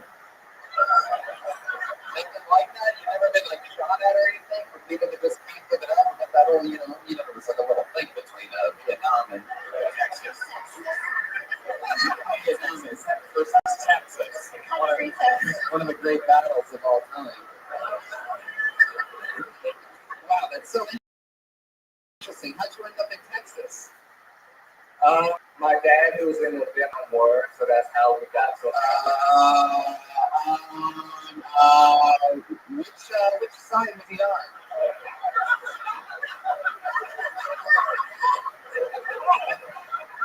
Okay, I don't think. All right, I don't think we. Oh, there's a dog. There's a dog, everybody. Hi, you're so serious. Well, no, he was having a flashback. Oh, wow. That's fucking amazing. Your 51st time. So how, aggressively have you been doing it? Is this your 51st time in a couple of years or, tonight? Started in June. Yeah. Yeah, man. You're there. You're on pace. You're doing it. You're going a few spots. Are we all here in Austin, Texas? Yeah, I don't do it now. Yeah. What do you do for work? I work at the forefront. Wow. How about that? Are you talking?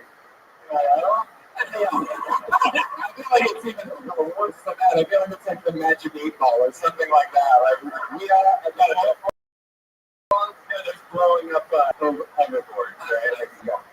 What's the forefront? What are we talking about here? We have a device called microcell. Have you heard of it? Yes. Microcell. Yeah. It's a cell phone tower that you put in your house using Wi-Fi network. Yeah. It's really cool. If you don't have a good cell phone network in your house, you just it connects your Wi-Fi, makes your own little cell phone tower.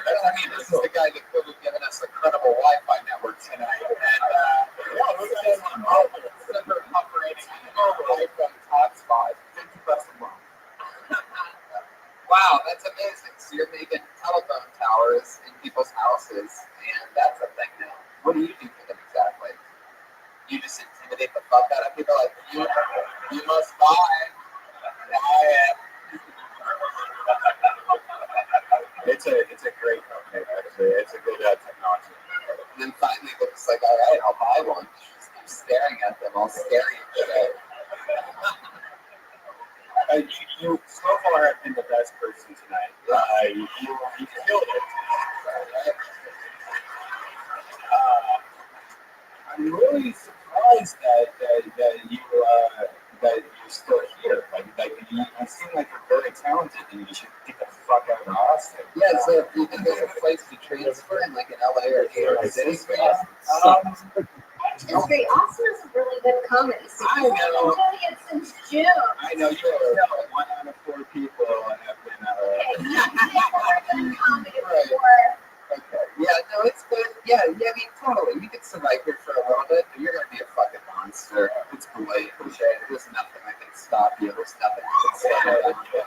Real Austin comic. You're definitely something else. Ty Wynn, nice to meet you. He's on Twitter at Crooked Plus Beats. Is that right? Crooked T Beats. So follow him on Twitter. That's one of those. We always have diabolical Asians in this show. You know what? Asians are funny. Yeah. It's like gay blacks are funny and Asians are funny. Okie dokie. It's a funny one. Comments of Burning Red Dead are not the comments of the entire Tony podcast. Trust me, you put the two together somehow, you got some. I called another name out of the bucket, ladies and gentlemen. And this person goes by the name of Manny P.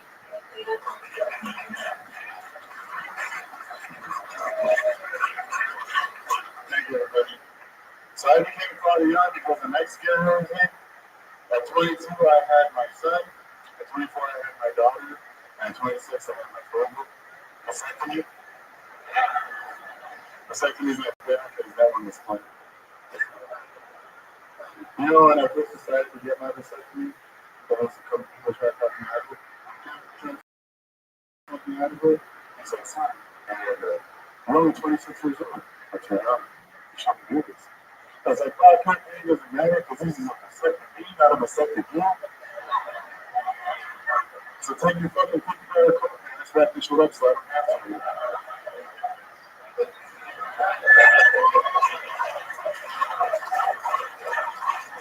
I am a dad, and it's tough, especially for me, because I'm going to grow.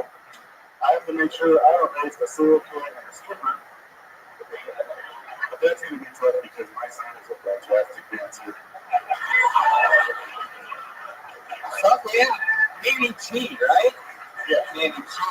Oh yeah, great stuff. You've been a comedian here in Austin for a few years. I'm in San Antonio, and it's only been 8 months. 8 months. Fuck yeah, another one. Holy shit. You're going to be a monster. Yeah, another one. Manny G. I love that. 8 months.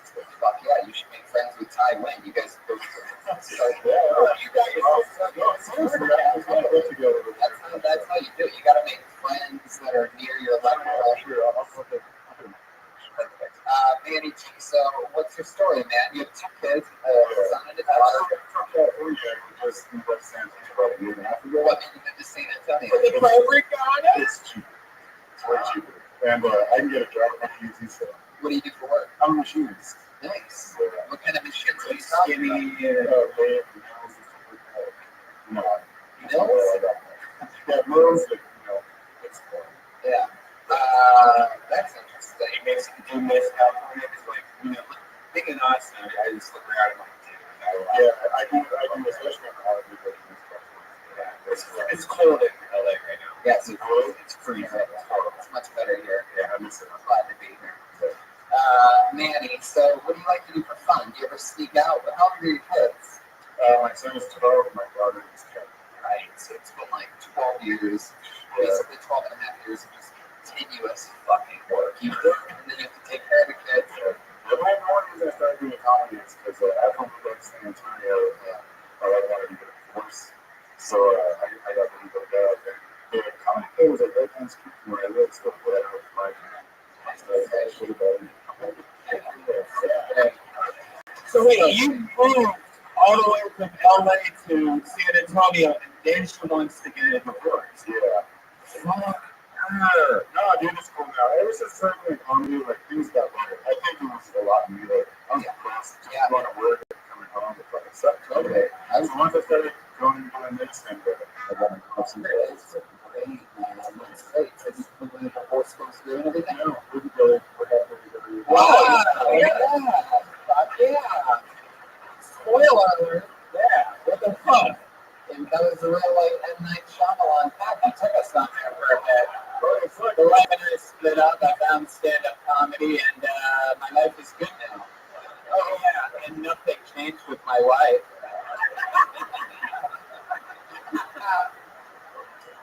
So that's interesting. Yeah, well, the first 5 minutes I had were just my wife told us fucking shit about it and stuff. But once things got better, I can go anymore. Yeah. So did they really give you a vasectomy? Did you really give Oh, yeah. How was that?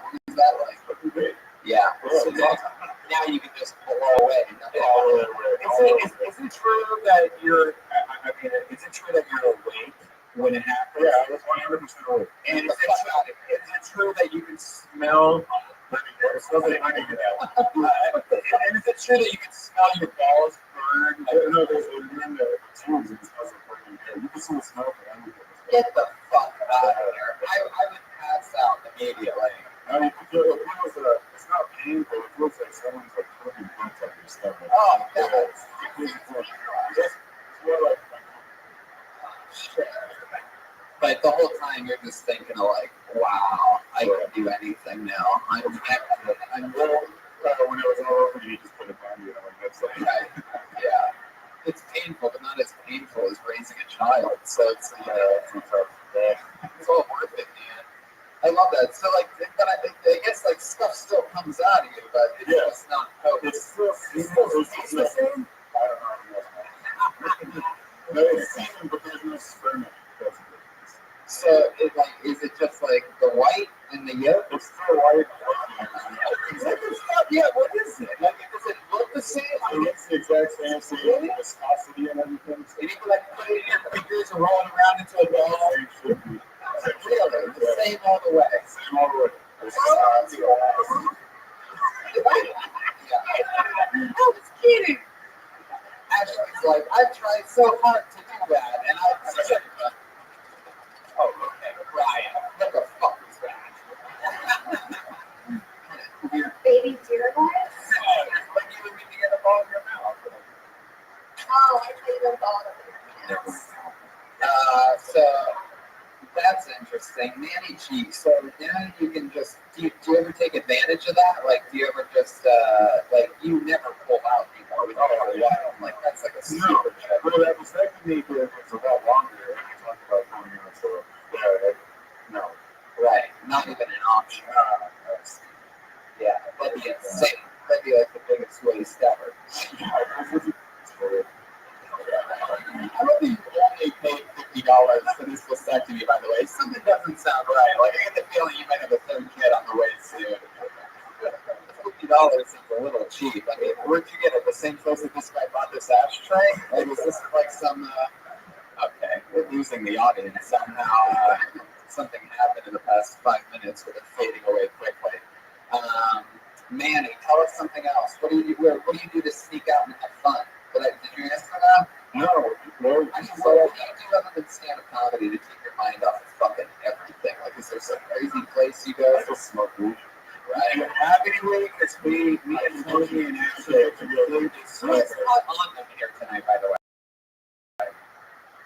There's a lot of. We need to get smoked out. Just kidding. If there's any police officers, we're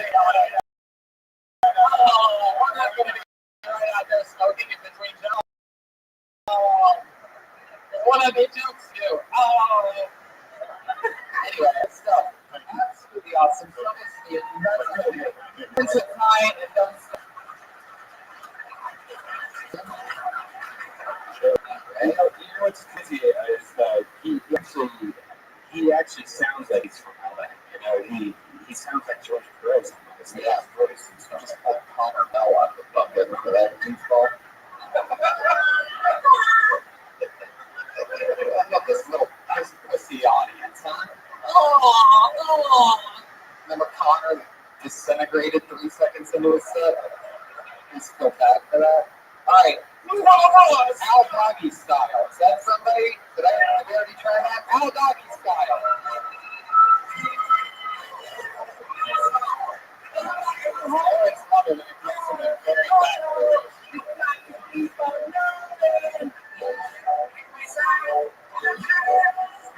Come on, Austin, keep the energy up.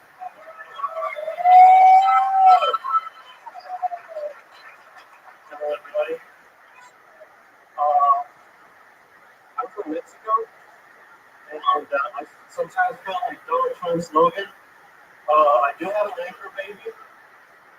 I'm a one-year in the country, and I cross the border illegally. The only thing I haven't done is that I'm not a rapist, but the next journey, right?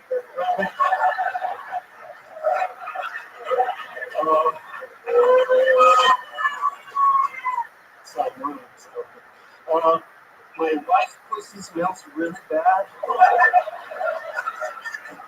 But But again, I'm Mexican, so it's okay. I have a baby, an 8-month old, and so I have to clean my cell phone every time that I jizz on it because she plays with it. And I also have to. And how doggy style. Holy shit. I don't even know where to begin with you, Al. That's very amazing. So your wife's pussy smells, huh? You really? Why did you marry this girl? Oh no, I've known her since 13 years ago. When she was 14, and this was real good. But I tell you, the number one reason for a woman's pussy smelling really bad, besides yeast infections, is more cum that's already been in the vagina. oh, okay. No, really, the cum after like 6 hours, if it's still wet, I start smelling like rotten eggs. I'm lying. I need to talk to her. Yeah. There you go. Al's got that awesome info. He's also hanging out with a guy in the corner that looks like Ari Shafir. Everybody. I know. Can we get fake Ari Shafir to come up here real quick? It's okay. He's a local tattoo artist, so kudos to Daniel Sanquistino. Yeah. Also known as Modest Yahoo, everybody. Yeah. There he is. When I saw him, I thought, I was like, this is Ari Shafir. He's wearing me. So I don't realize that it's him. Yeah. It's an undercover camera show. Does Ari Shafir have a big dick? Oh, tweets balls, but he takes them together with a rubber band or something like that. So it works. And maybe he's saying this because he's got a huge problem. How do you know this, Al? I know this is. I mean, does it feel big or does it look big? What does it smell like, Al? You know those RCA remote controls, those 90s? Kind of like that. Okie dokie. Al, what do you do for work? How long have you been on stand-up? Oh, this is my first time ever in a bar. Wow, there it is. Where's your Let's do this one.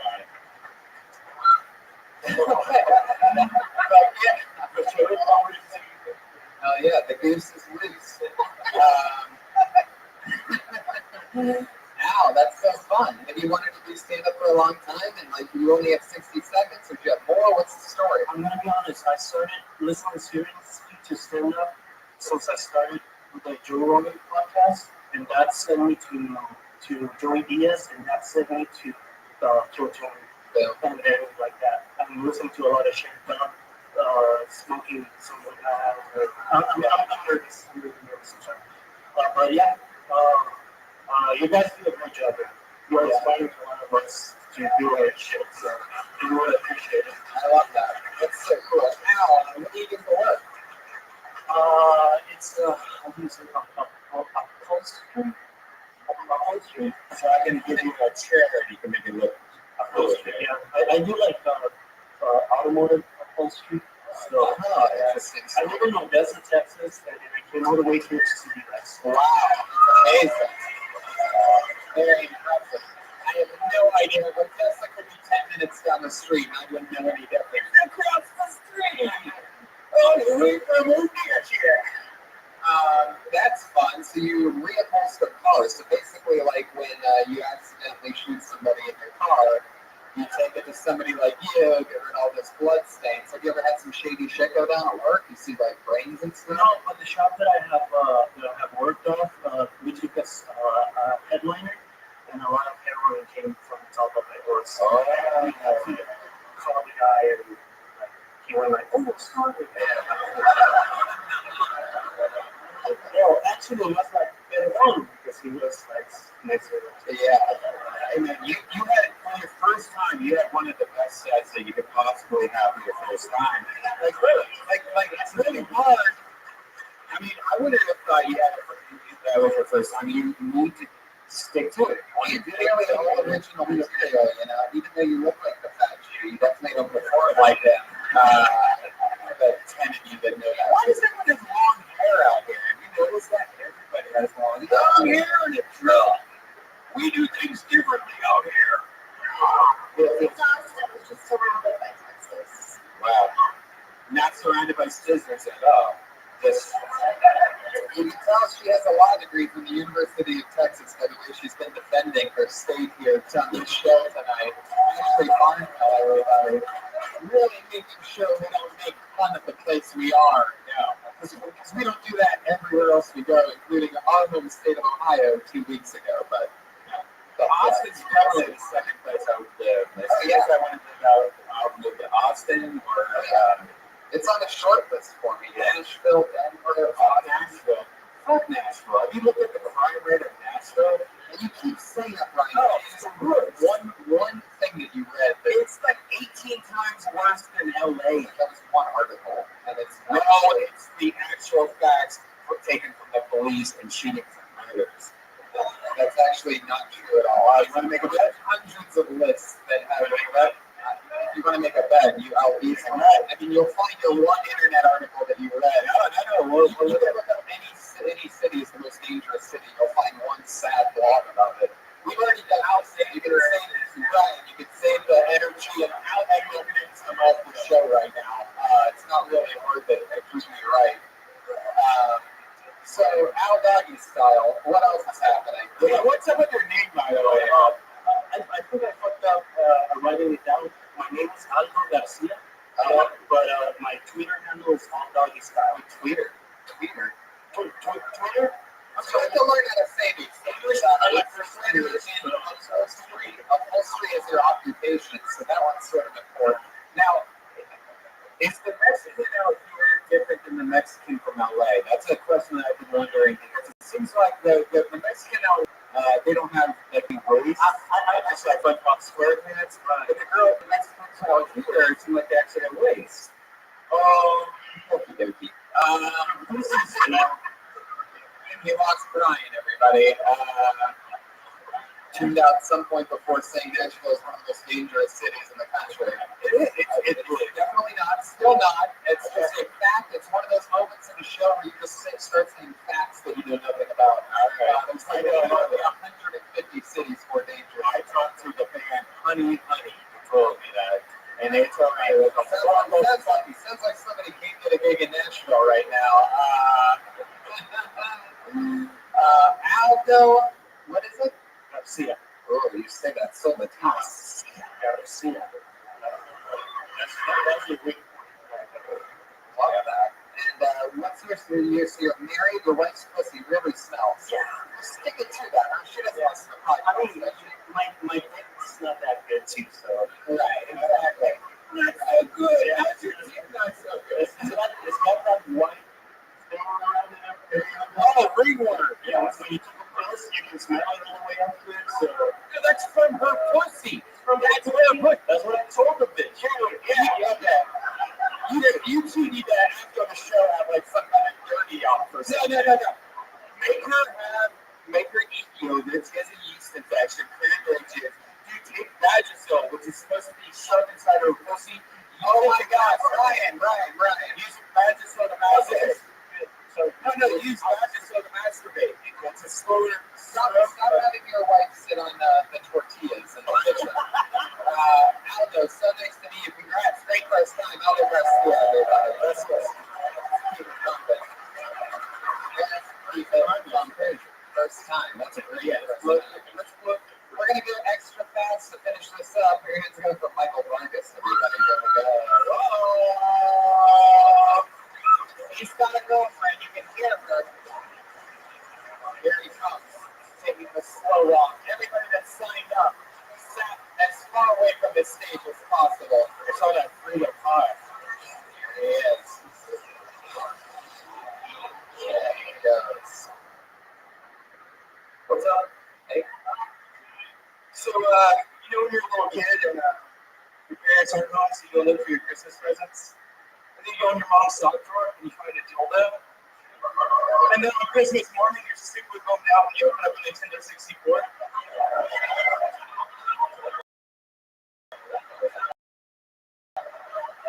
Yeah. So, I got a baby sister. She's 16, found out she got birth control pills, which most would be concerned. But not me. I mean, we don't have to use condoms anymore.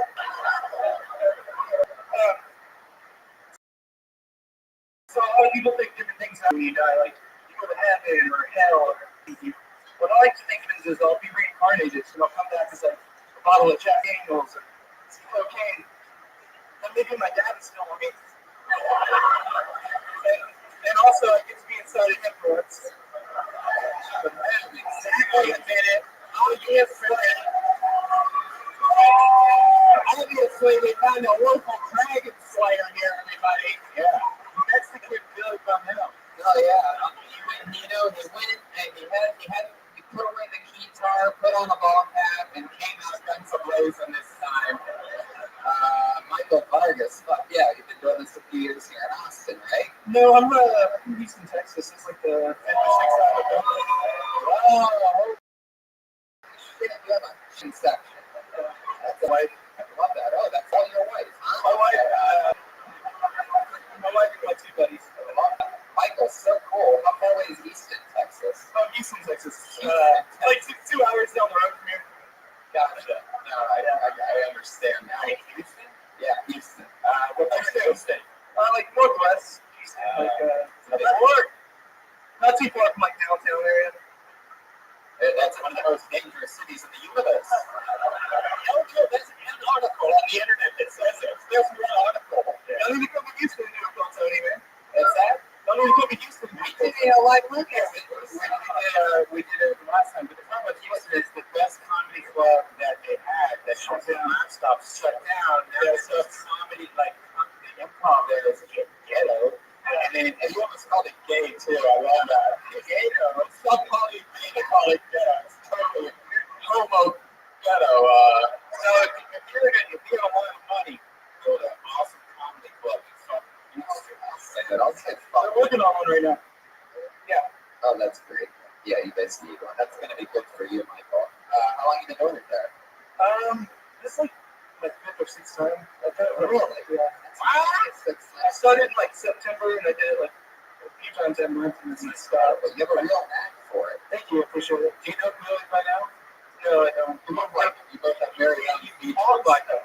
You talk like them. Super well. Like you both look like snowmen. That's my half Mexican side and all the beer I drink. Mexicans just have big ass heads. Yeah, I love that. Yeah, what kind of Mexican are you on tonight? What's up? What kind of Mexican are you? Like the whitest kind of Mexico.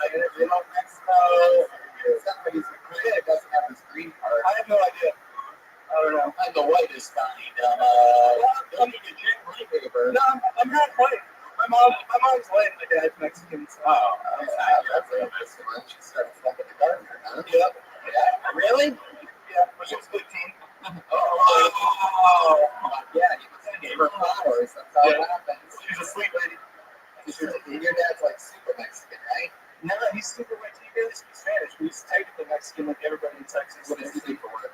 I don't know. I've seen him in 6 years. Ah, interesting. No, that shit was a little true, right? Well, that's why you're funny. None of us really have dads in our lives. I'm sure Ty Wynn doesn't have a father either. In a good way, because he's so funny. All right, all of a sudden you're just going to see a bullet go through the middle of my forehead, guys. Just know that it was Ty. Michael, we got to fly through this because we're getting towards the end of the show. We love you, Michael. He's on Twitter, Michael8887. MIKEYAP87. Well, then I'm going to about the one super fast, but your hand's going to be Ash.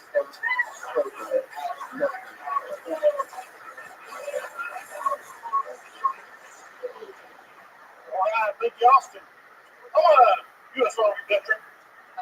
Well, and being a veteran, you often get situations, like most soldiers know, where people want to, thank you for your service. Happens to me a lot, and I try to be home with that. Conversation usually starts when I walk over to somebody and go, "You're welcome." No, seriously. Being a veteran, there's some veteran issues that concern me. And one of those is, there's still a lot of homeless veterans. And it makes me wish the military would just quit recruiting homeless people. Hell, they make terrible soldiers that malnourished for and they salute the wrong way. It's unfair. I'm not doing that. But I know this for a fact, the military does a good thing about when they're discharged, they give them a really nice folded up piece of cardboard. That way they can write their credits. And only crawling in a. But yeah, still you're an American hero. That's the kind of fucking voice I was expecting when I found out we were doing a Kill Tony in Austin, Texas. And then finally I get to hear, I'm up here, doing our thing, and I'm a fucking American hero. I already told Top Man about 10 minutes ago. Choked him out in the back of the room. I said, we win this son of a bitch. We're finally in my ass. What? I'm from Midland, Texas. Gentleman is here. Gentlemen, look how polite you are. You really are. Got 5 hours to get there. Big thing. Oh, I feel like wow, thank you. That's amazing. You really are an American hero if you drove 5 hours for the show. I mean, the whole army thing, you didn't even have to do that. You would have had my respect the same. So, Ash, that's crazy. You go overseas at all? Not anymore, but Where'd you go? Right. Yeah. Fuck, that must have been crazy, huh? Yeah. It's like New Zealand. Are you trying to not say sand N-words right now? Is that what's going on? Oh, there it is. What was like your main role? Just fucking cold-blooded fucking killer, huh? No, I was a civilian affairs specialist. We were supposed to be the civilian liaison between the Iraqi populace and the Stuff with like Netflix passwords.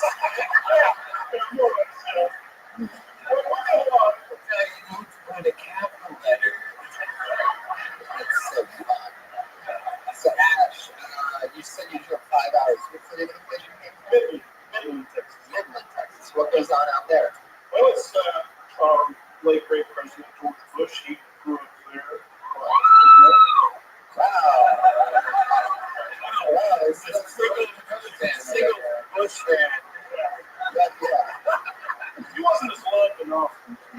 Yeah, I think he's adorable. But when you were out there blistering in 140-degree Iraqi heat, were you as proud of George Bush as the rest of the people in your hometown? Well, I got about 4 minutes. Yeah, it's got to be a little bit like contradictory. You're from his hometown, and then all of a sudden you're fucking, Yeah, definitely. That's sort of an understatement, but I love that. Ash, so what do you do for work now? I'm working on gas industry. Oh, very good. So you're making some fucking money. Well, you'll mix holes down a bit. So I love that voice, man. I feel like he's going to bust out an acoustic guitar any second. And by the way, I have a song for you here. I don't know much, but I know a little cover song. It's just a little cover. Now, should you play guitar? It's so respectful. It's so respectful. I feel like you still have an acoustic guitar there, but it just has a machine gun attached to the side, and you just turn it fucking like fire on. You Yankee soldiers want to hear a little tune? Here, just sit around the fire here. Come on over. Habib, come on over. I want to play you a song, Habib. Come on. I want you to shake to the sounds of my music. Ash, we love you. We're in a hurry. Ash is still got up. We got up. Let's do one more. Miriam's going to put ICQ back. Everybody, where we go? We're almost there. And the stand-up show. I'm mixed, and my ex is white. So my kids, they enjoy the full advantages of white privilege. Like getting to ride in the front of the short bus. Not my mulatto ass. If you're being the member to keep in a wheelchair. Because that's not he was a bully. He tried to roll on my feet. That shit was funny. And he's the reason why I got all these fucking tattoos. I'm just kidding, folks. I don't let my kids ride the fucking short bus. Come on. I make those retards ride their bikes in school. I've been working out with them lately, but I'm kind of being a dick. I bought that order's like, straighten your back out, little bags. You know that push up. I just let the girl be a girl. We're like a little girl. I know that's what you're talking about little kids here. Maybe damn it up. I raise a big one. You got kids over here that showing themselves over cyberbullying and fat shaming. What kind of pussy shit is that?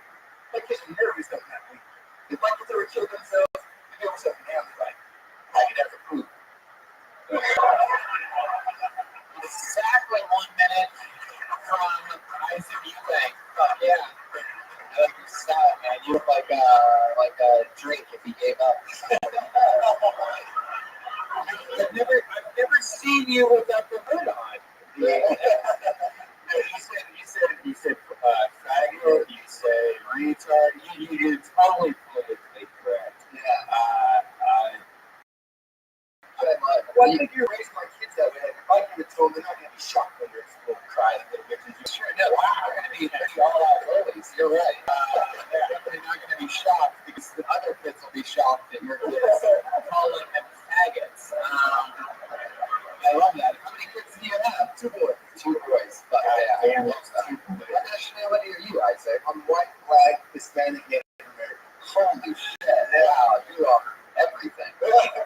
So you must have a lot of self-hatred. You just must want to. I love it, man. I call it perfect play. Yeah. He's like a comedian nest. Both of his kids are going to create amazing comics from bullying a bunch of Isaac, what do you get for work? I actually own my own online resale business. That's where I got that. I was shopping for that. Oh, this is from you. Oh, yeah. Isaac Eubank. Well, thank you so much for the ashtray. It's awesome ashtray. Fuck yeah. Well, we're flying through it, Isaac. Yeah. We're at the end of the show. He's squeezing people off. He's on Twitter at Isaac Eubank. What do we do? Finish it? All right. Let's do one last one. And then we gotta go. All right? We're going to go for Sam Flash. Everybody, Sam Flash. There he comes. Look at him. Here he is. Watch the court. Oh, shit, he did it. Well, my name is Sam Flash. I heard Flash. Something like Flash, and the gas, you know.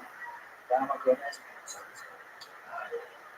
Anyway, went to my doctor last week, and she told me I was bipolar. So I told her to fuck yourself. And if you didn't know, I'm an internet meme. If you Google Bill Cosby cosplay or 2015 most effective Halloween costumes, and my Bill Cosby question used to be cool because I could be like, you know, hey, Rudy, Theo. But now, it's like, hey, look what they did in 31. All you gotta do is take us to your favorite ball or whatever, pop a ball in their drink, mix it around with the bedroom, of course. And when they come back, and it's all their little things, take them home, run out to Button Cup, stick in their tail, get on and be like, oh! Fuck yeah, you are the funniest member of the Frenchies.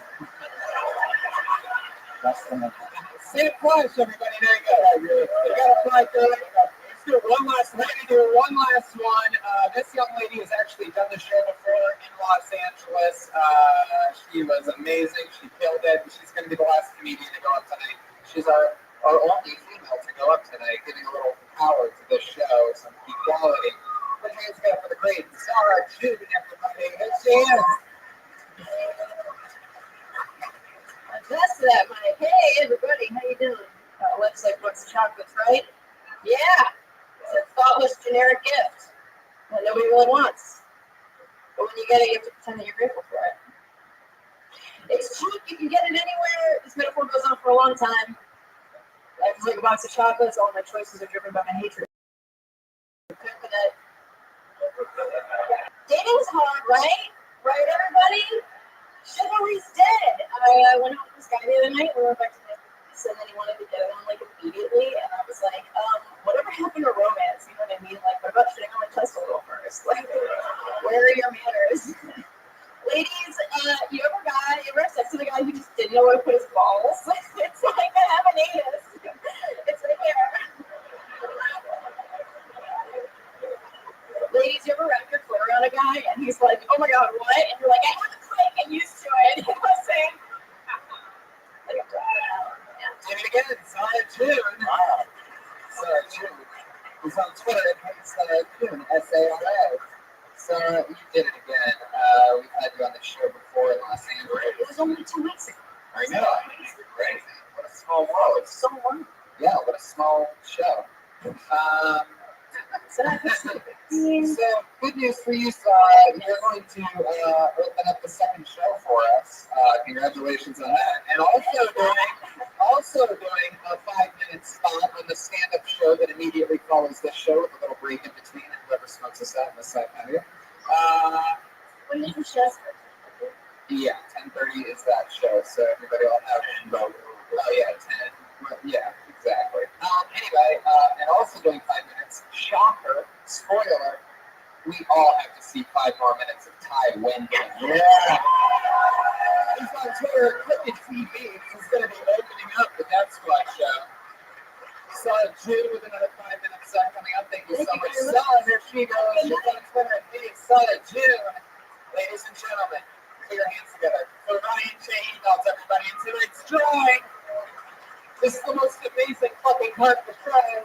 Let me show you that he drew every single thing that happened in great detail. This print's going to be available for you guys to buy anytime you want after this at RyanShaneDog.com.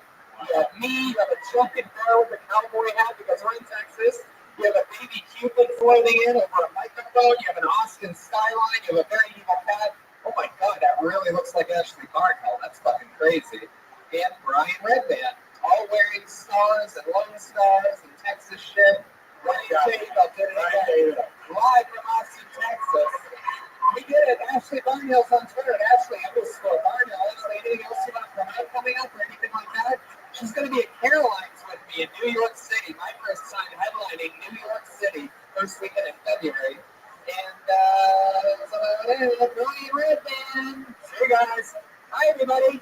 Thank you. Good night.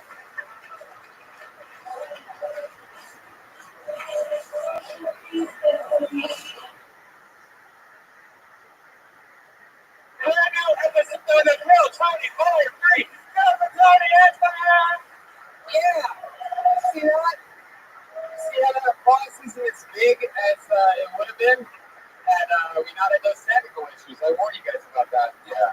We were actually planning an acoustic Tony. That would have been interesting. Would have been it. Seems like we have a hot crowd here.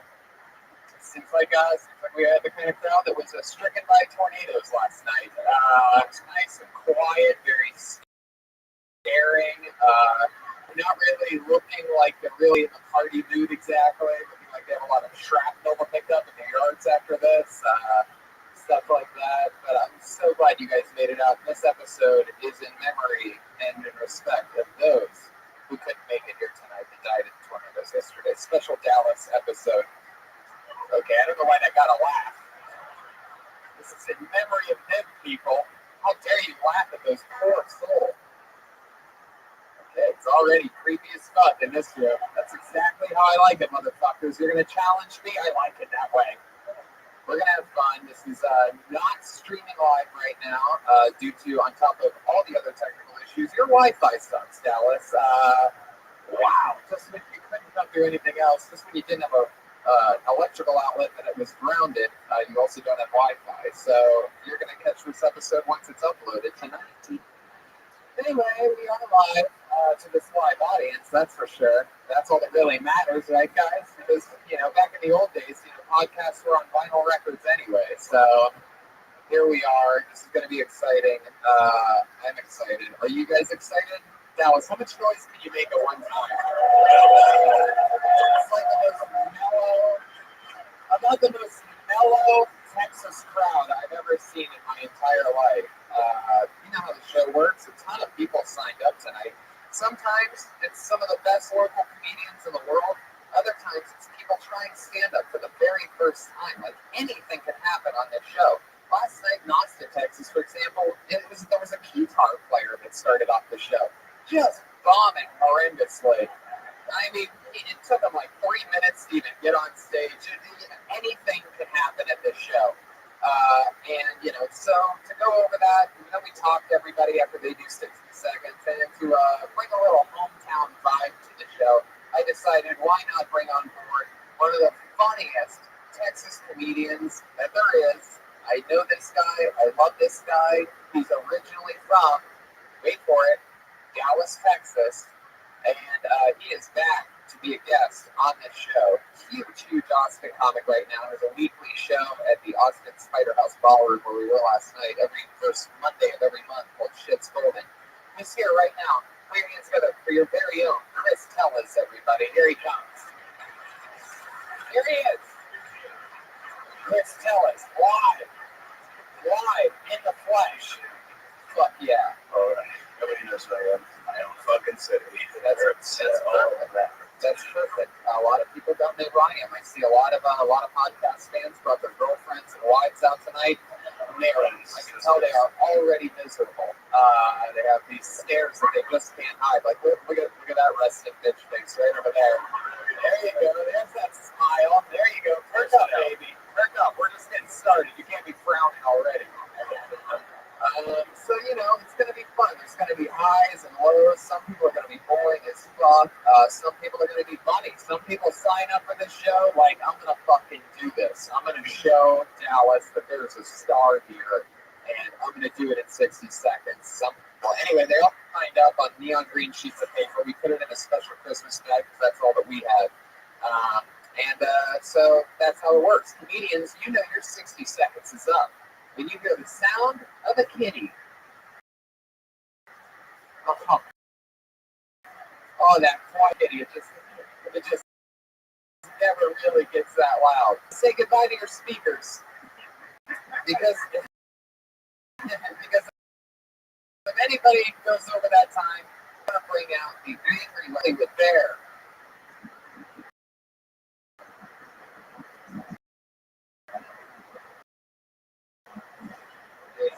Okay. All right, we get it. There's gunshot. There's definitely gunshot. Jesus, Texas. Somebody just share.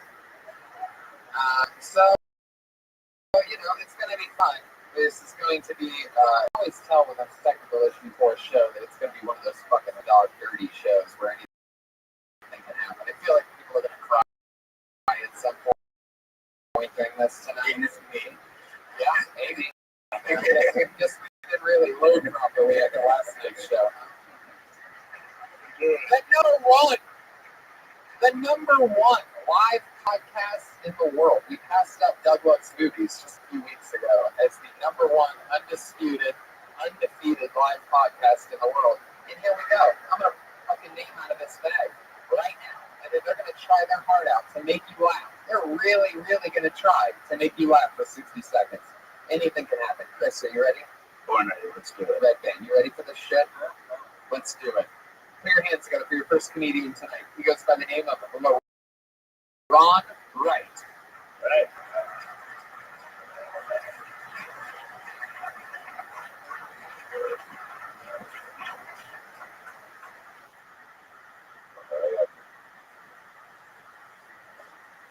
Hello?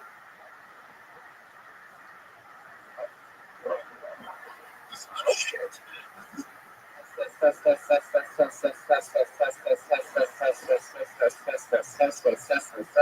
Put your hands together for Ron Wright, everybody. Come on. John, hell yeah. They are cool. Okay. Picture was fine. I've been watching the news a lot. It's not funny.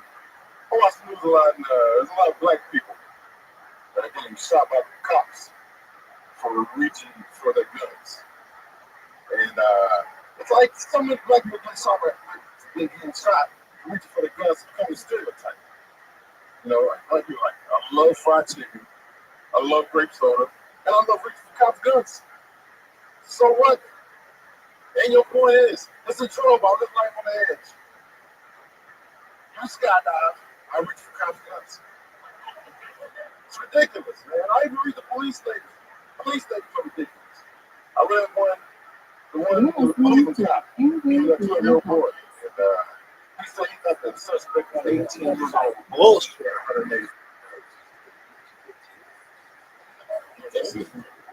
You can finish that if you want. So don't worry about it. It's like a fishing story. You can't just get bigger and bigger every time you tell it.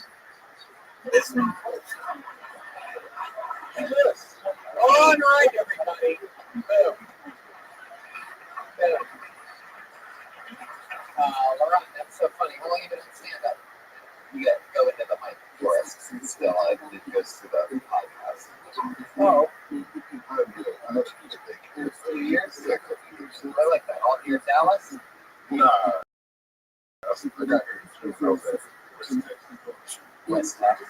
Yeah. Where we going on West Texas up in the region for Cubs guns? Man, I'm looking for oil and doing this shit at night.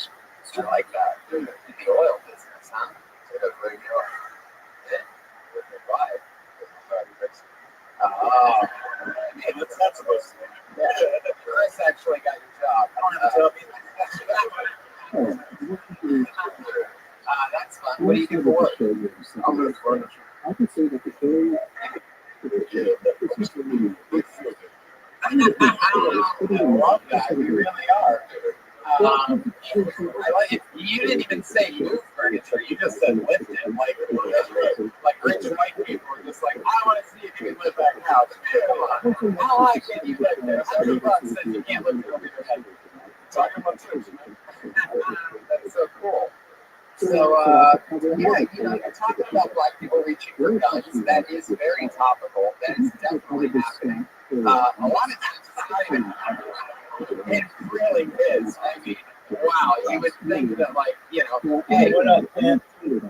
there's not a lot of white people doing that. White people still don't. There's one on its way right now. Anyway, so yeah, you're definitely covering something that's super topical. And, a lot of people are shopping. Sometimes what's crazy to me is they're not even reaching for cops guns. How'd you find out about me? You can definitely add more on to How that. did you find out about Lay it out and stuff because they're not only just reaching for cops guns. They're really just reaching for anything. How did you find out about me? Where having your hands in your pockets and being blind is illegal. How did you find out I've seen so about me? many videos where the cops are like, get your fucking hands out of your pockets. And then they'll pull their bare hands out of their pockets and they just pop, pop, pop, pop. Because the cops get so scared that there's a gun there, they don't want to miss a beat, So, it's like basically, maybe the way to do this is because, I don't know, maybe black hands, like it sort of looks like a gun. So maybe Michael Jackson was sort of onto something, Maybe, no, that's a metal. I think we should paint guns pink or something like that. I like that.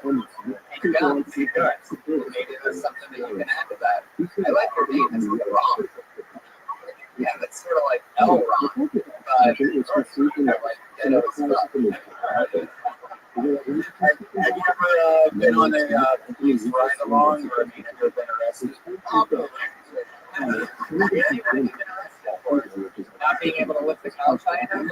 Or lifting somebody else's couch with no permission? Couch-related situation. I have a warrant out for my arrest for expired tags. Jesus. Shit. Expired tags. Pick my ass up.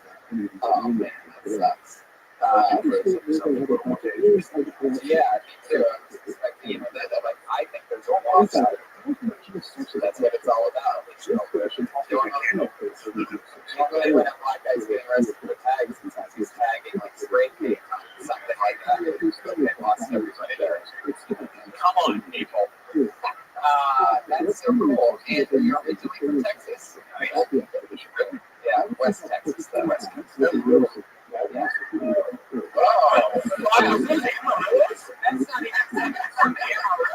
That's an actual Amarillo, the animal. It just obviously it's mating season over there, and you got a real Amarillo. I love that. Yeah, Amarillo. What's Amarillo like? Oh man, it's cows.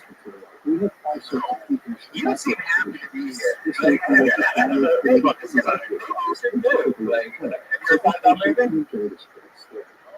You've been here since what's that like? What's your setup like? Yeah. Oh, you got the mom. Yeah, no one can tell jokes.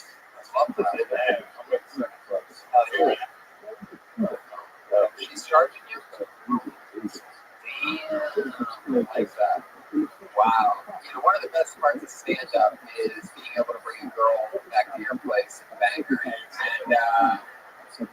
Right when you get to the book, hey, you're gonna have to shut up. I'm just gonna go. Yeah. You're gonna have to hush it up. So you don't have to put the tip in. You're gonna get the tip in. That won't wake mom up. I don't know if you've seen a black penis before, but the tip is bigger than anything we can put together. And it's an oil driller. That's true. You just lay on the ground.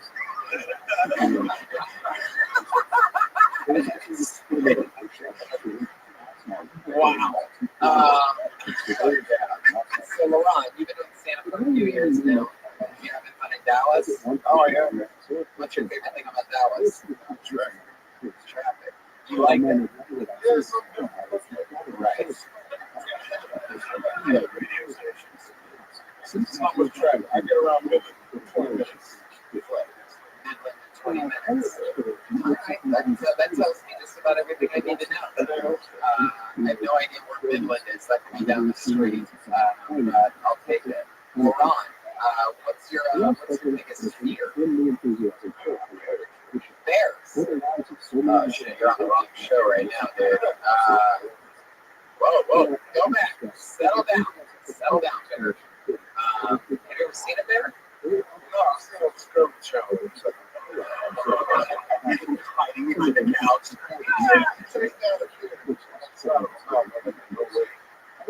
Yeah. You can? No, I'm not surprised about that. That's so fun. Well, Ron, I'm surprised to hear that it's bears. Like, I mean, I guess I get it. You always change the channel when they come on?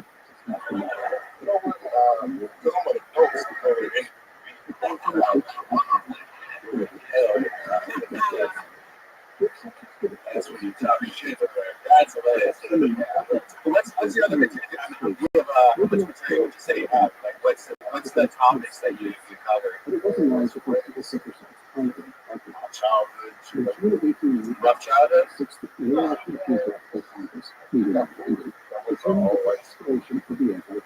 went to an all-white Texas. You got bullied in Texas.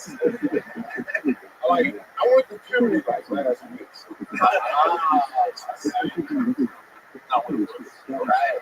I see. So they were all like, "Hey, you're like a black guy." And they wanted me to rap and play basketball. I was wearing glasses. Shit.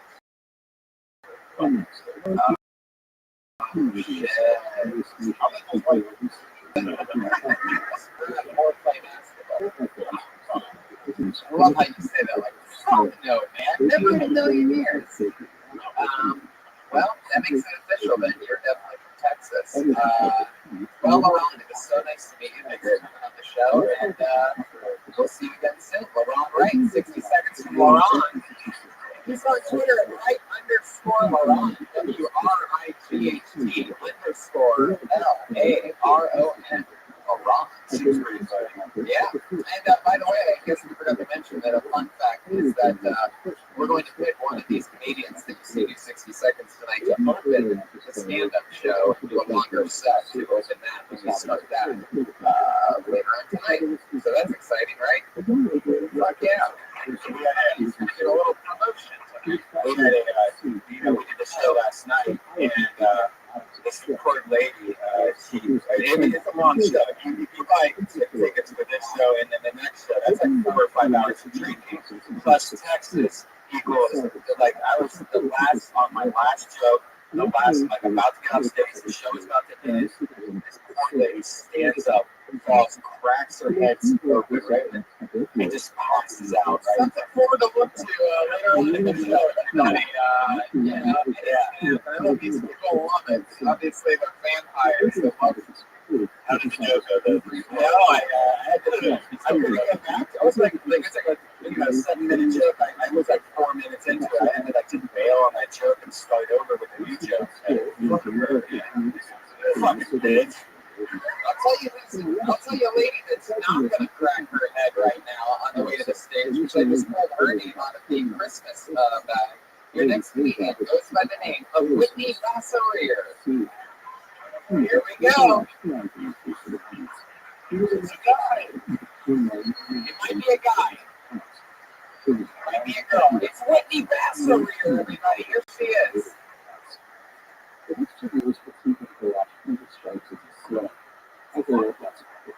y'all today? Alright, so I'm here to tell you guys about being a victim of a Southern mob. 2004 homecoming, my date comes to me on Hyatt Street. My mom, short style, talks like this. Hey, Southern, speaking on a grassy knoll, looking down at me, my date, with the camera ready to go. Next thing I know, my girl is rolling down the hall. Oh, rolling down the hill. My date crumbles to the ground. I can't even breathe. He's dying laughing so hard. And my mom dusts herself off. She goes, wow, what just happened there? Standing there has no clue what she has just done. Picks up the camera, it is demolished. Stands there and Holy shit. 54 seconds from Whitney Bass over here, everybody. Come on. I love that. Whitney, talk into the microphone when we ask you questions. You ready? You write down the parts of that story? done this before. Whitney Bass for your first time, right? There it is, the seal of somebody's first time. I broke the seal. Whitney, it seems like perhaps maybe you're like allergic to the microphone or something like that. If you ever held something in your hand, Brian, don't you fucking start. Don't you start immediately. Let's just talk comedy for like 40 seconds. Imagine what's going on. Like, so, that's not like the Roths. This is one of the testicles right here. It's much bigger than that. You can tell. Whitney, that's fucking so adorable. That's your first minute ever on stage, huh? Yeah. No theater background or anything like that. What made you want to start doing stand-up comedy? I just feel love. Whoa. All back to that, everybody. There it is. She saves all her funny stuff for after the 60 seconds. It's a different unorthodox method that we've never really seen. Let's go finish because I missed the beginning because one of the biggest first tips is you want to talk to the microphone. Yeah, you were like, it's.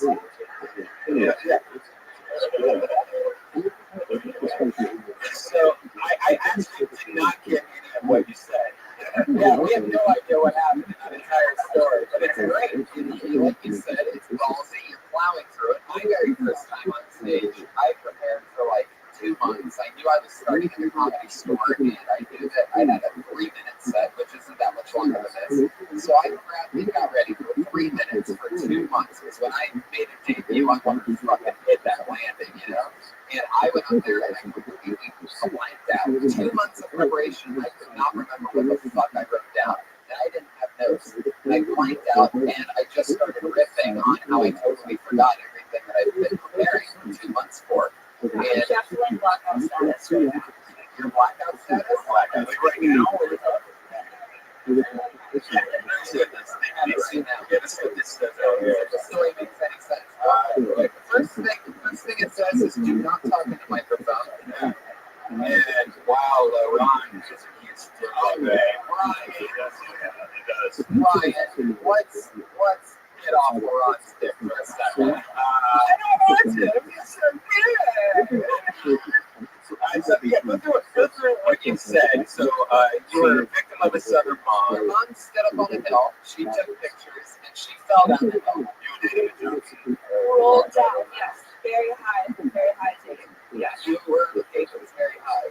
Stoned up hot. So not marijuana is something, yes. Right. Marijuana is smoke. I love, by the way,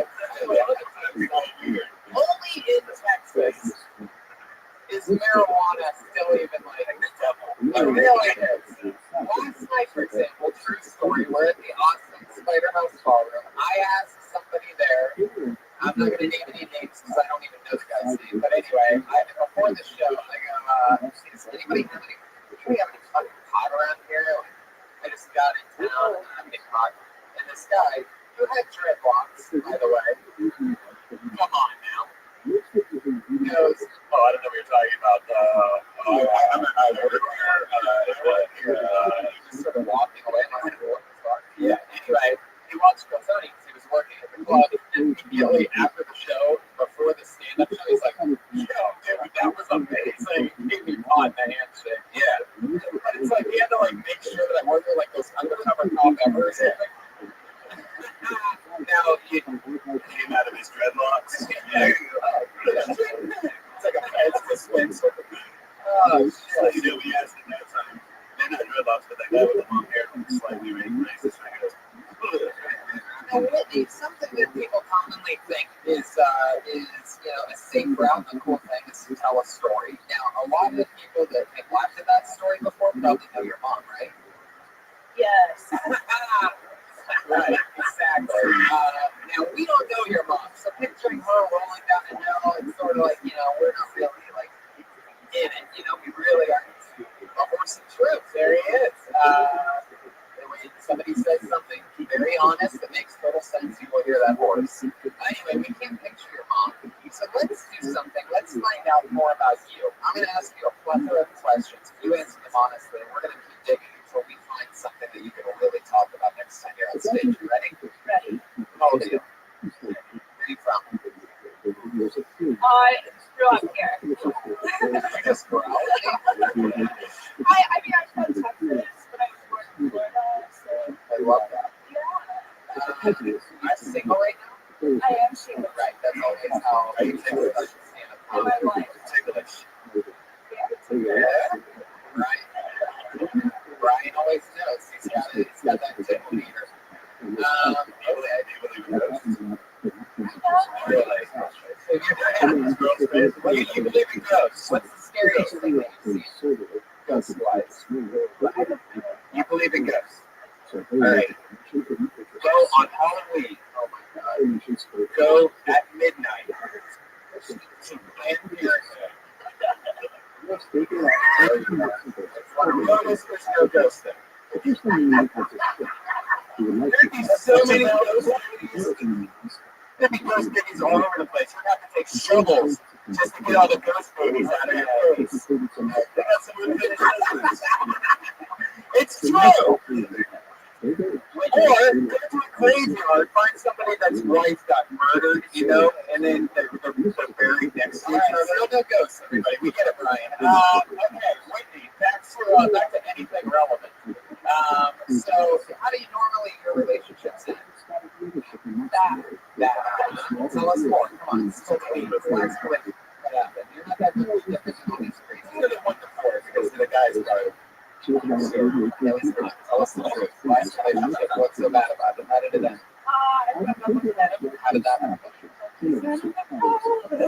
Might he be in the crowd? Is he going to stand up? How long you did? He was smoking marijuana cigarettes. Really? Why? Oh, stage 5 you are. No, more than what? He was clanking. Yeah. So, like, what was that? Like, you couldn't do anything on your own? Yeah. Smoking. It happens with me. It's like sexual attention on stage. There's a lot of sexual attention on stage. That nervousness that you feel is excitement. It's adrenaline rush. What's the most exciting thing that you've done before this? Like skydiving or like, Travel. I've been around the world. Oh, really? For what? I did that in college. Why? Because I thought it would be cool. Where'd you go? I went to Rollins College. Now, where'd you go around the world? No one here with me. All through Asia, Did you hook up with anybody when you were in the other side of the world? Asian mothers? No Asian hookers, but yes. Any clingy Filipinos? No, just a guy from Philadelphia. Philadelphia. And he lives here now, or you met him in Philly? On the boat that I traveled around. You traveled the world on a boat? Yeah. Wow, I didn't know you took a vacation in the 1700s. They have this wacky thing that they maybe they'll call it an airplane. It's pretty great. I love that. So it's a Rollins College. What do they specialize in? Is that here in Texas? It is in Florida. It's in Florida. So Mr. Rogers College. Really? And Elon Woods. Nobody knows who that is. Tiger Woods. Oh, Tiger Woods' wife. Yeah. That lucky woman. Yeah. That Tiger Woods wasn't so clingy. You don't like clingy guys. I feel like I'm pretty clingy. Like, what's clingy to you? Like, so you have to use the clearly you want to go? Where do you want to go? No, you're so dumb. How dare you go? I've never seen groups like go through a sweater before. You're not even, you can't even tell that you're sweating. It's all in your head and all over your body. Do you think it's going to, or do you think you're going to try this again? Or no? No, that's a bummer. Why? Tell us why. Oh my God. I will keep you here this entire fucking show if you don't start answering these goddamn questions. Nobody that's listening to this podcast cares how much fucking sweat's coming out of your body. They cannot hear your sweat. It means less than nothing to them. Wendy, what do you do for work? I am a fashion stylist. I love that. There you go. Perfect. What are you styling? What's your any big designs coming out? Anything like that? Well, I just pick for people. So, and I'm looking at Tony. He's definitely dressed way better than my Target fashion. Pretty sharp. He's pretty sharp. Yeah, he dresses better than most gay guys I know. That's true. What would you recommend for Tony though? Like, do you like his fashion, or do you don't like the shoes? I can tell. Really, you don't like Montezuma? You don't like Japanese women gymnastic shoes? You don't like my shoes? All right, Wendy. Okay, first of all, let me tell you something. Here we go. I wasn't going to say anything. It's raining outside. All right, forget it. So you're a fashion designer. How's that going in Texas? Like, it sort of seems like everybody's in LLB and Death Squad t-shirts. So, is it really, you need a long orange shirt, you need a Guadalupe hat, keep your hands off my gun. That's a t-shirt that I wear. You're getting more and more quiet. What is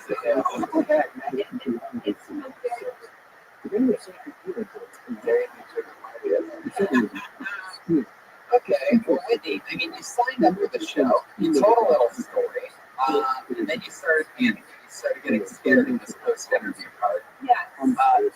Tell us something about yourself that you think only.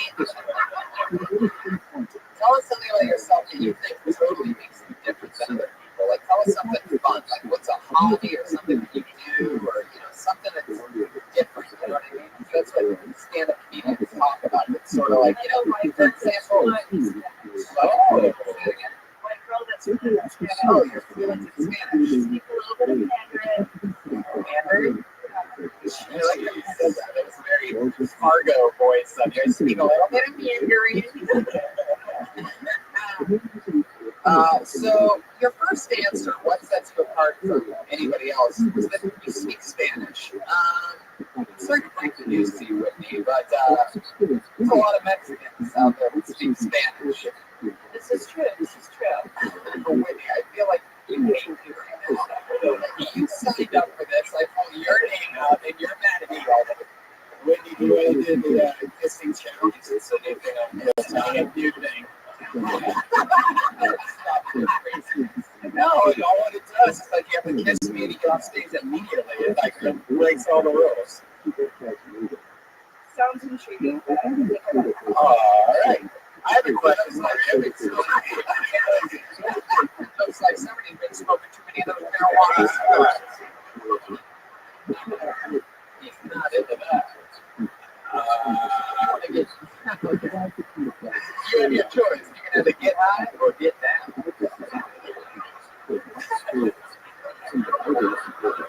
What were you going to say? I I was gonna ask you better. I was gonna ask you what you took. No, I was gonna ask what the DVDs were. Don't do it.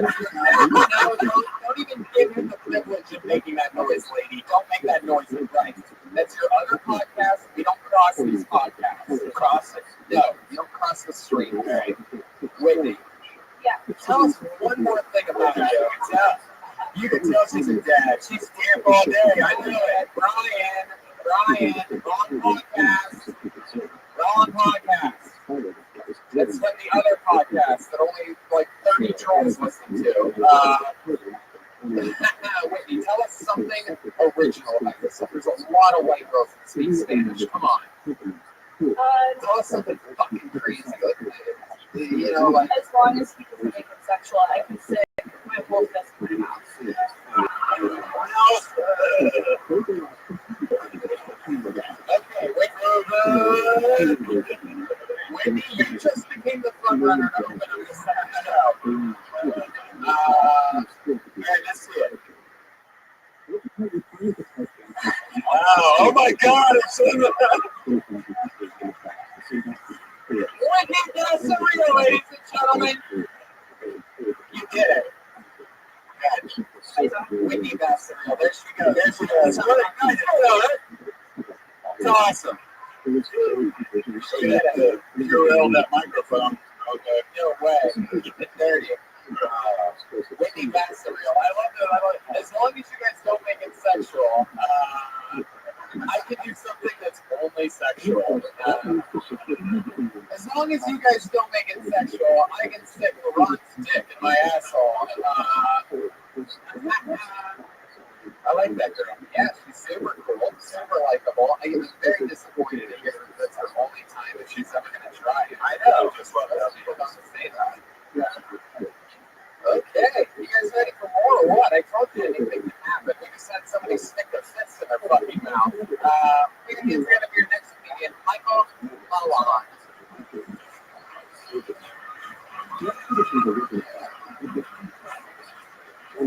Here he comes, Michael Malon, everybody. Thank you. You guys remember when you were 10 and you watched Global Guts and all the contestants were scared? I can't wait to be 13 so I can go on Global Guts. And then you're 13, so some loser goes on Global Guts.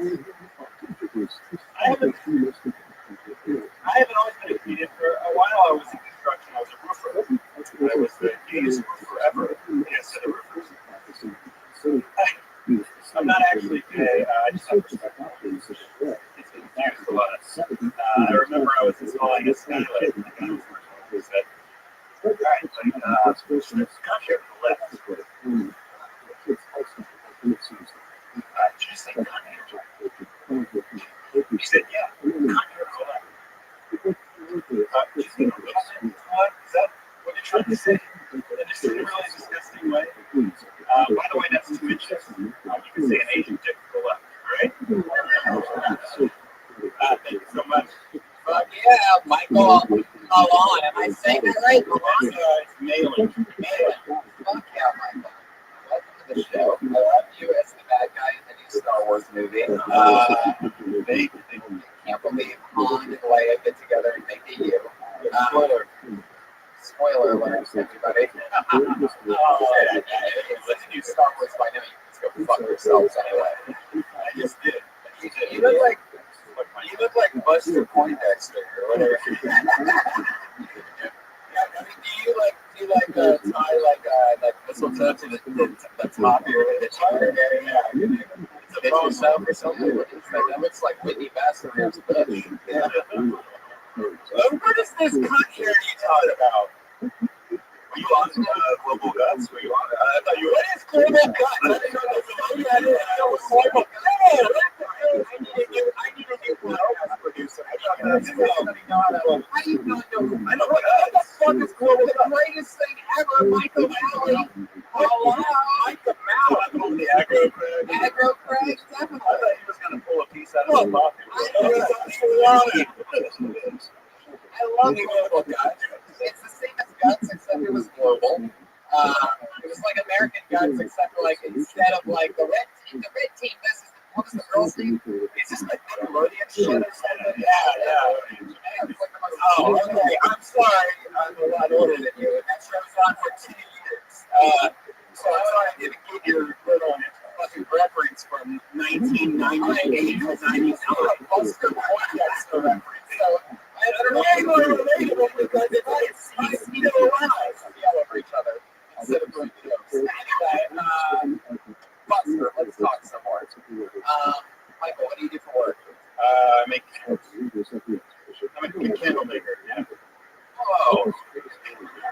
Yeah, what are these shows on? Oh, you do? He's like super. You're an attractive guy. You got some style, and you're making candles. Amazing. I must get a lot. I cannot do that. You must get so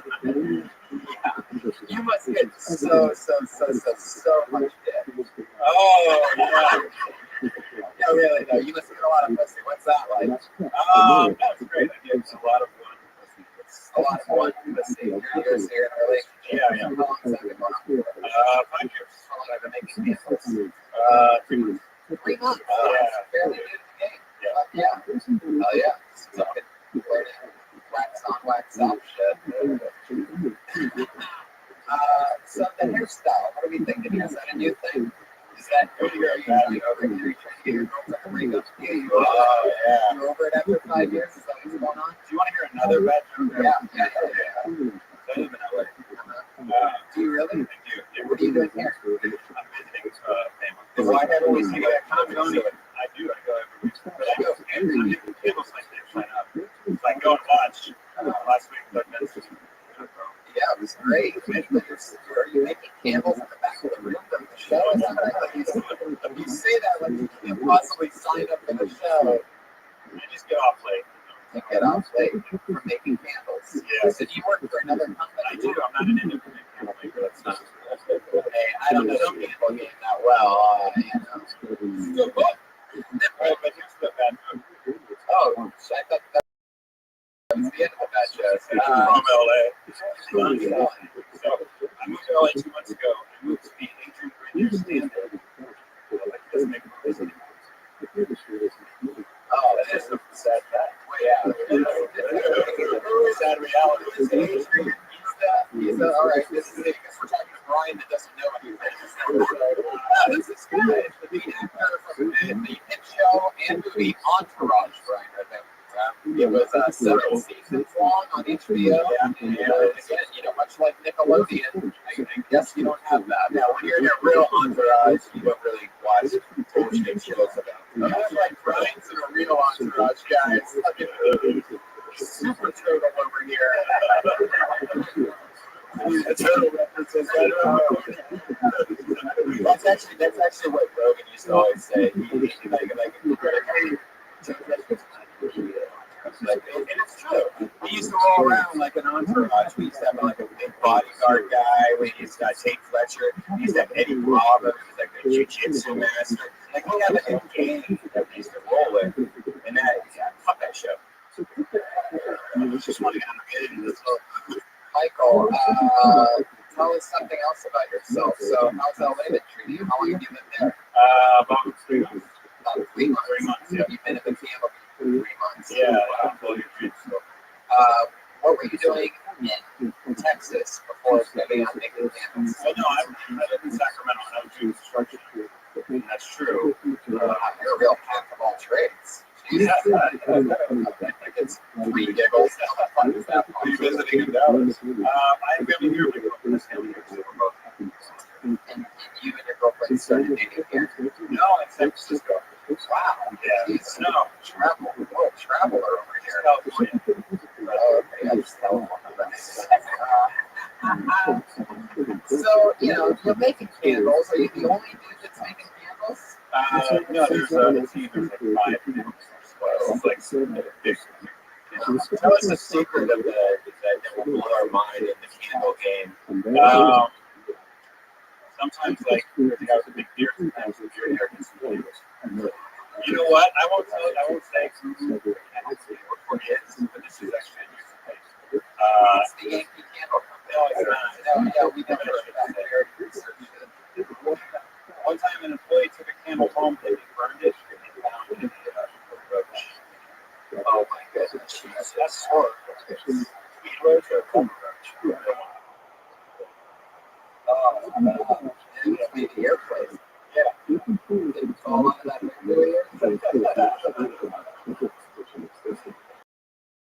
Michael, what did you go? Normally that sounded like a better time, but I'll take it. I hit the wrong way. Michael, what did your girlfriend do for work? She's in fashion. You guys live together in LA. Wait, was that your girlfriend? No, but you know what? That's our friends. Oh, really? Did you make her go up on stage? Did She,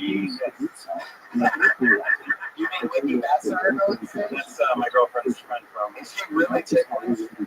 I can't speak to that. She said she's ticklish. Can you just like jerk off and get over it already? Jesus Christ, this fucking guy. I can literally, I worked with Brian's, and I now know when he didn't jerk off yet that day. That's how crazy it's gotten up there. We get it, yes. As soon as I said you didn't jerk off, that didn't bother me, Brian. Anyway, it would be a clean hand. Michael, how often do you jerk off? Not often. I mean, act like your girlfriend's not here. Act like your girlfriend's not here. Act like she's not here. How many times a day? Well, 2, 3. No. How many games per day do you have? Yeah. No. 2 is a lot. So. What? This guy is an Adrian guy. I love it. Michael, what are you afraid of? Jerking off. I don't want to touch it. I think that I love that's a good feeling. No, I'm afraid of like not making money in my life. Right. Being unsuccessful. You know you work for a candle company. It's not like the hottest technology anymore. You know how to move on to a pooper. Exactly. Yeah, is the candle you picking up because of like Game of Thrones or something like that? And there's just like this tendency to go backwards, like older stuff or kind of over convenience. So, Michael, what's your? I know your girlfriend's in the audience, but give us something juicy here. What's the craziest kind of porn that you've looked up and climaxed to? oh God, I don't know. I mean, that's No, you fucking know. what's your favorite position? Don't you dare tell me you don't know. That's the one answer I will not accept. No, I go to X videos, and so there's a lot of different X videos. Corporate American X videos. You don't check out. You actually go to video porn stores. No. That's the website. Oh, okay. Yeah, I'll check it out. It's sort of like Pivot, right? It's like an umbrella of. Well, it's a lot of amateur stuff and like just random clips. She's over there. His girlfriend's shaking her head right now. I love it. I just love throwing guys under the bus. So that's fun. A lot of amateurs. Yeah. Well, We what? We. There it is. The face and the hand. I didn't expect it. Oh shit. That's out of the bag now. So you guys watch porn together sometimes. You just light it. Just set a nice romantic tone in the room, light a bunch of candles, and have Whitney in the corner sticking her fist in her mouth. Have you ever heard of the Bliss Theater and Club here in Dallas? no. Has anyone? Do you guys know that you have a sex? We drove by this on the way. I didn't even bring it up.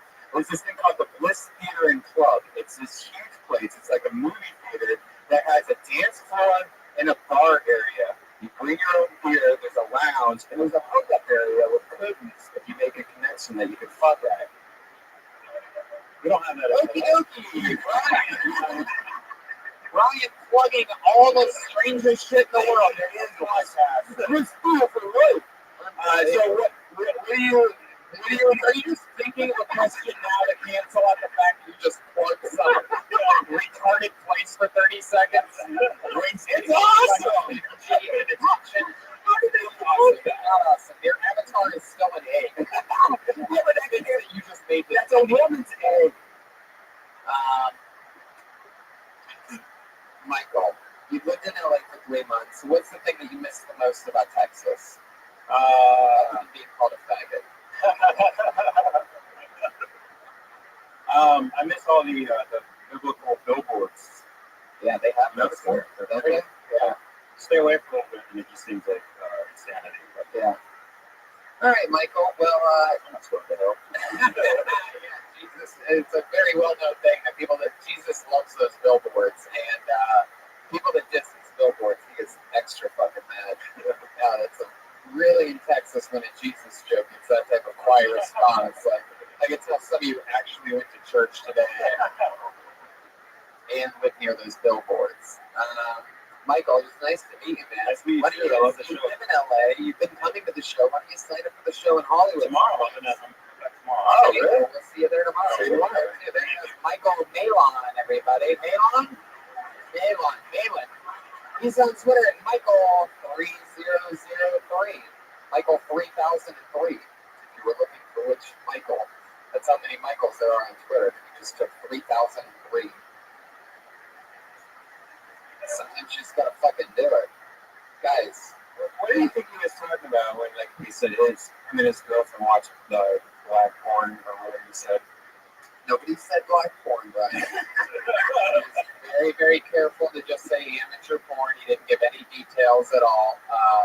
I did see, he sort of has like that mad scientist haircut, which leads me to believe that when she's not around, he's into some crazy shit. You know what I mean? I think maybe there's some candles being shoved into places.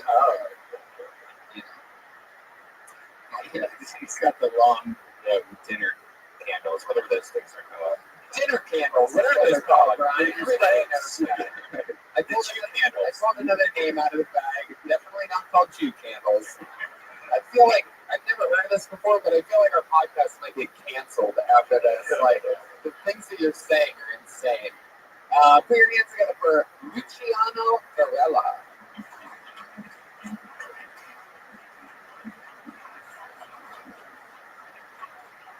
So, guys, you know if you have kids, you don't have kids?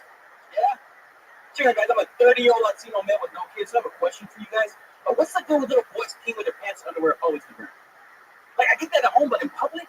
Guys, I went to the movie theater bathroom, walked in, little white boy, pants, underwear, always in the ground. No t-shirt, that kid's naked. I had to use the bathroom, so I just went as far away as possible, started peeing. All of a sudden, I feel a presence. I look down, it's that little boy holding his clothes. He's like, hey, Mr. Mister, can you put my clothes back on? I'm like, whoa. Just then some dude walks in, it's a naked little white boy and a big ass Mexican. I'm like, is this against you? Because I am not Jerry. No. And that was fun. Quick quiz notes. So, you guys ready for sound? Thank you so much. Fuck yeah, there it is. 48 seconds. Luciano Varela. Fuck yeah, that really happened, didn't it? It did. I could feel it. I could feel the truth. That's a scary situation. Yeah. You want to know what actually happened? Yeah. Actually, I panicked. And I turned while still peeing. And I peed on his face. No, that did not happen. If that happened, you would say that on stage because that's way funnier than what you said. It's a joke, so I had to put it there. You didn't really feel it. No, I just kind of like looked at him. I was like, it's not my kid. And it just kind of looked awkwardly. The kid walked out and went back to watching. Did he walk out with his underwear still around his ankles? Yeah, no. He put his undies up, and he's holding over the other guy wanted them out. So, Wow. yeah. Fuck, man. These little kids, somebody has to teach them how to pee properly. Yeah. There was no parent with them, huh? Actually, yeah. Up to by himself. That's Must have been like a mom situation, huh? or that dad. Yeah, something like that. I could see how that would sort of work, like a single mom or something like that. And like the kid's probably a little bit creepy, you know what I mean? And she's probably taken him to the women's room a couple times, and he's done the old like look under the stall and shit like that. I was there. I used to be a bad little boy. I used to be a really corny little boy. Like I used to be like Brian when I was a little boy. Like I was just like, hey man, are you taking lunch? And things like that. You know what I mean? They said those corny fucking nuggets. Anyways. So that's fun. Wait, did you say you used to have those horny nuggets in the video? Like, what did you do with your balls? What did you do to your balls? They got bigger. They grew up. Everything. You know, I grew up as a human being and man. I didn't just stay. I didn't just stay sexual. Completely immature. Asking every. I mean, how sexual were you? Were you like? No, I hang out with your uncle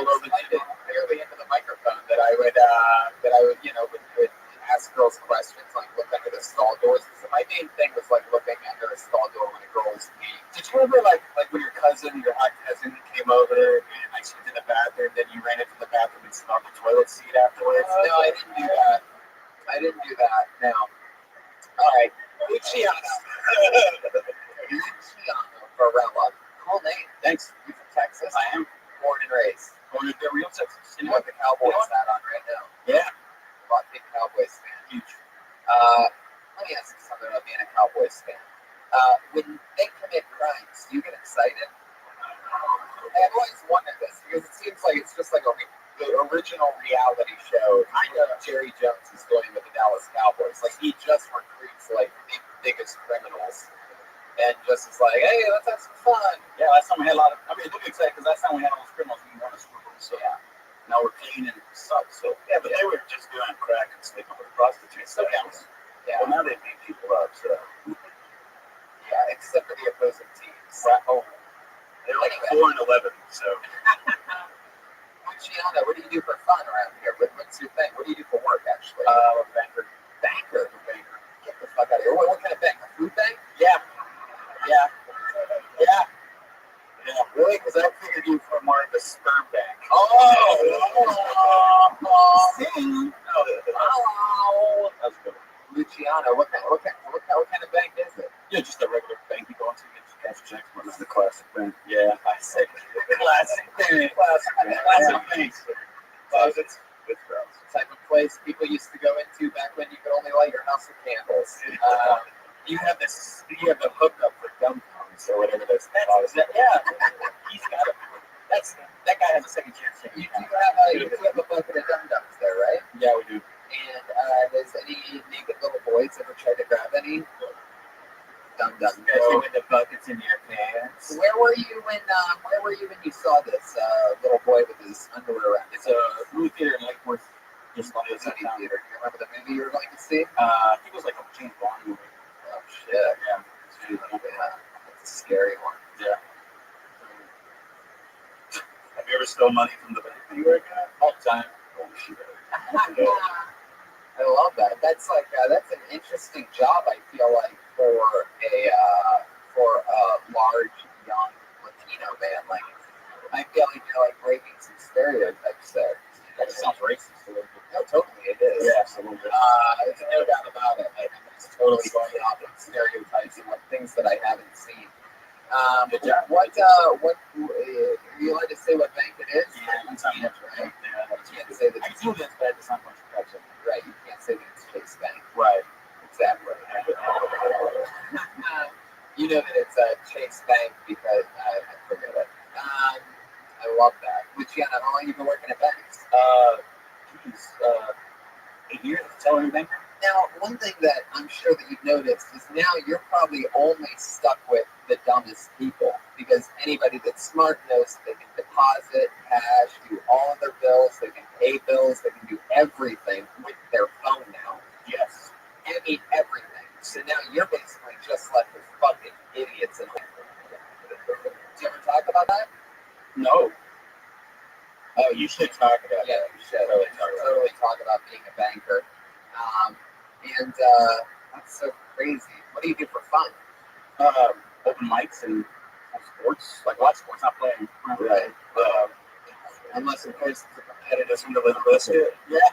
Biscuit's awesome. I was on Biscuit's time. And I got a pretty good break stuff vibe from this guy. Yeah. He's all significant other area. Holy shit.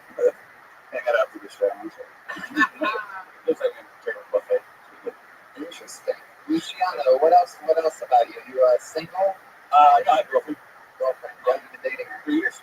Really? What does she do? She works for the federal government. Whoa. You know, man, it's either 20. She cut what that is. So yeah, that's what she does. Whoa. I know. I didn't know that existed. Fuck, yeah. Someone's working on getting this green card. Federal government shit. That's so fun. And you're born and raised in Dallas, right? No, born in Del Rio, Texas. Anyone know for that thing?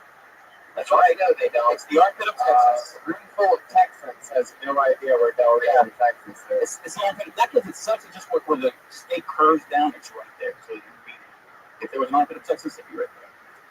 Right. That's it. It's you gotta stay out for Del Rio. Del Rio. Okay, whatever. Luciano, so you've been dating this girl for 3 years. Yeah. She works for the federal government. Yeah. What did she say about you doing stand-up comedy? Is she supportive? At first she wasn't, but then I told her how important it is to me. And she is too, but she understands, so she lets me do it. Right, because at first girls are always like, stay home with me, I want to watch Netflix and not do anything. Yes. I work 9 to 5. Oh, it's not easy being a woman. Oh, Yeah. You're right. Anyway, that's just some of my own pent-up aggression. Don't know where it comes from. No big deal. So that's cool. Luciana, craziest type of porn that you climax to? I was thinking about that classic. What the fuck is that? That's in the classic. Firework? I think that's his ringtone. Oh, it's a bell. Why is your... That wasn't me. That wasn't me. That wasn't me. Class is dismissed, everybody. Oh, it's you. Oh! Just doing sound effects that make so little sense that I think that they're literally coming from another room. That's when you know Brian's on his A game. This is when I'm going, what's going on here? Jesus Christ. Luciana, give us something good. Craziest type of porn that you've finished, too. There's a weird one where it's like no little boys. Oh, it's the fact that he had one lined up. Oh! It's called like broke amateurs or something, and it's just like they're doing it for money, but they're always doing it for money. So I find that really strange. Can I tell you something? What? Out of all the porn explanations that I've heard on this show, because it's one of my favorite questions to ask, you actually have matched one of my favorite porns that I've seen. Yeah. Fuck yeah. You all bakers. It was today that you watched that porn, guys. You all bakers like that kind of porn? Oh, you need some money, you fucking dumb. You want me to get rid of that overdraft charge from behind? Deposit a check on you. That's right. Here's some cash back for you. I didn't think about it that way. I know exactly what you're talking about. There's something fun, and it also goes with those like audition ones. There's something about the desperation of the porn star that makes it so much fucking hotter. You know, everybody wants a nice, wholesome, like wife or long-term girlfriend, but when you're going for porn, you want just a fucking filth ball. You know what I mean? You want somebody that just is like, I'll do anything for $20.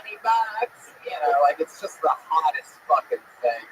I don't think it works the same like for girls. Like I'd imagine that it's the opposite. Like they just finger themselves to guys like making it rain on the internet. You know what I mean? Like, oh yeah, But like for me, I just love this fucking like there's one. I'm sure you are serious. I mean, I'm serious right now. Listen, there's one where they have. Well, first of all, there's two. I'll tell you this one. We all know about the audition one, and that one's cool and all. But let me tell you about my real favorite one. I'm just gonna spill it. I've asked this question to like 100 people, but I've never answered it. And here's mine. And it is there's a thing called damn it, what is it? It's not the cash cab, but it's like those Bang Bus. No, not Taxi Bus Confessions. It's come on, you Bang Bus. Know what the Bang Bus? It's not Bang Bus. Bang Bus is stupid.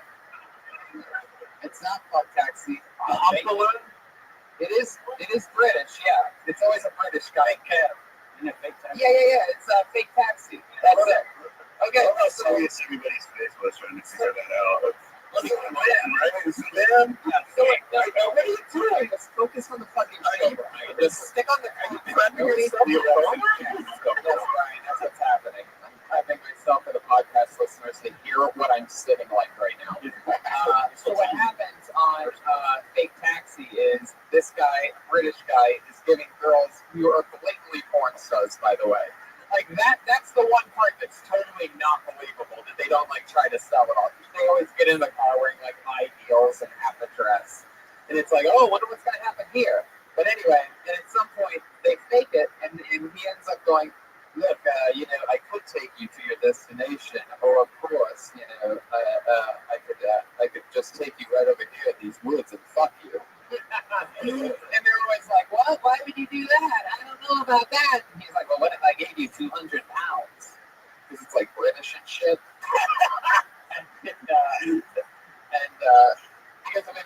Bush and he said, I'll give you 200 pounds. He would just give you Luciano Varela here. Anyway, and they just fucking, and they do it, and they go for that shit, and there's something so hot about the chick that, like, can't even get a ride home. It's just fucking, I just love it. So, Luciano, what's yours? What did you say? That's yours?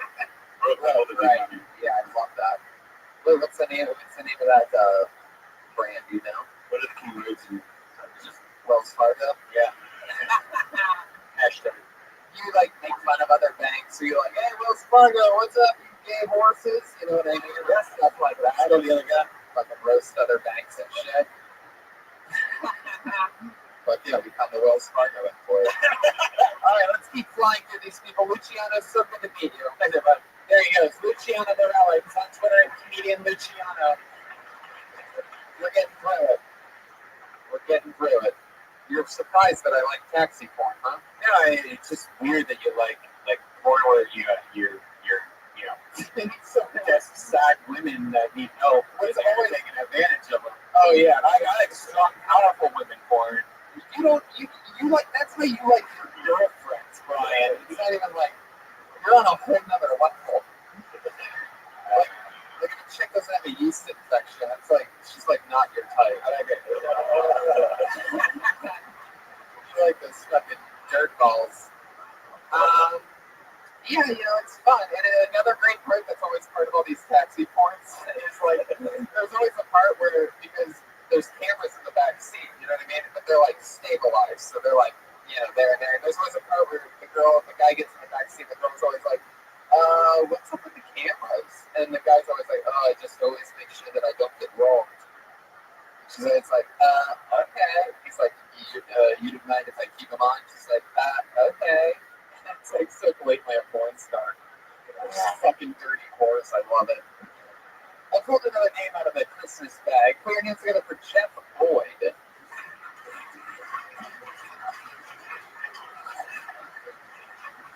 Here he comes.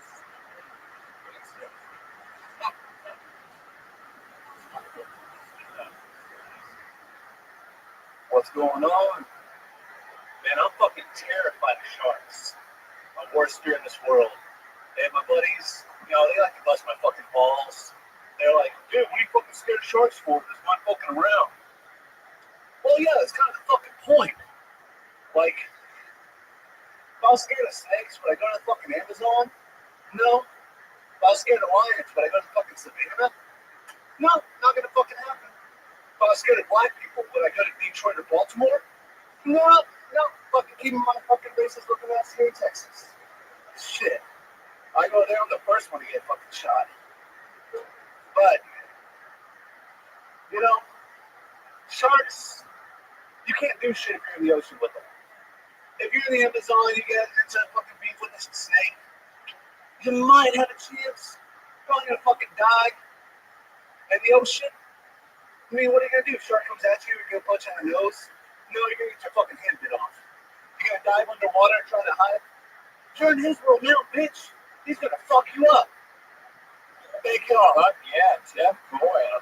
Hitting that shark material hard.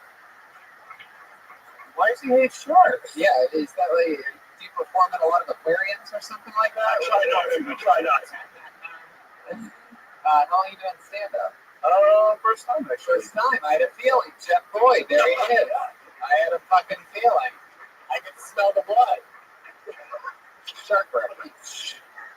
Jeff, what do you do? And you're not keeping the White Walkers on the other side of the wall. I'm actually a farmer. You're a farmer. What are you farming? Chickens, sheep, rabbits. Holy shit. All right. Which two out of the three are you fucking? Shoot. Oh, the rabbits just never seemed good enough, so. Right. They fucking hop right on. The rabbits. Those are the most comfortable fleshlight you can get. Yeah. The sheep aren't bad either. Yeah, actually, isn't sheep like the third closest vagina? And it's like goat and then dolphin. And dolphin, yeah. I don't know. That's another one. That's your territory, Brian. I've never done shrooms and fucking sheep, though, so I don't. You've never done shrooms, but you did. What you say? I've never done shrooms and fucking sheep. Yeah. Have you ever slept with other shrooms? Jeff, you've been a farmer your whole life? Oh, it's about 3 years now. Oh, okay. What were you doing before that? Before that, I was actually working in oil, so I understand what he's going through. You know, hashtag all lives matter. Oh, interesting there. Powerful. Hashtag all lives matter. Somehow I feel like that might be the most racist thing I've ever heard before. I feel like anytime you compliment or relate to a black person, I feel like you say that. Is that true? We have your girlfriend on line one. There she is. That's fun. So Jeff, you've been farming. Any crazy stuff happen out there when you're like feeding the sheep or the bunnies? A shark ever come on? You're just like, what the fuck? No, we just got fucking coyotes attacked at the ass out there. You know, Right. find dead sheep almost weekly. Right, the sheep just fucking torn out from the asshole out, and you go, those fucking coyotes, boss. Those fucking coyotes have been butt fucking our sheep to death. Boss is just like, all right, sounds about right to me. And it's So just, boss, the coyotes are just you and your buddies, Pedro and Carlos. Pedro Coyote and Carlos Coyote. Jeff, you have a boss? Big farmer boss guy? Kind of. He just kind of just lets me do whatever out there on the farm. Right. Kind of just, oh yeah. Yeah. And any way that you say it, it sounds like we believe more and more that you're fucking sheep. Now, did you always have that look, shaved head, beard? Did that start about 3 years ago when you became a farmer? No, sorry, when I got out of the army. So, Oh, you're a hero. Congratulations. Yeah, Jeff Boyd. Jeff Boyd. Okay, they don't even applaud you for being in the services. That's incredible. That's fun. So, stand-up's something that you've always wanted to do. Yeah. And you're out there on the farmland and you're writing about, sharks. Good. Performance with a sheep, you know. Sheep are like, I know I hate those sharks too. Good one, Jack. Do that one, Kill Tony. not bad, not bad.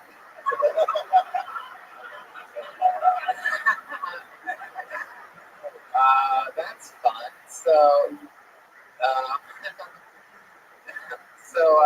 What else, Jeff? Tell us something else about you.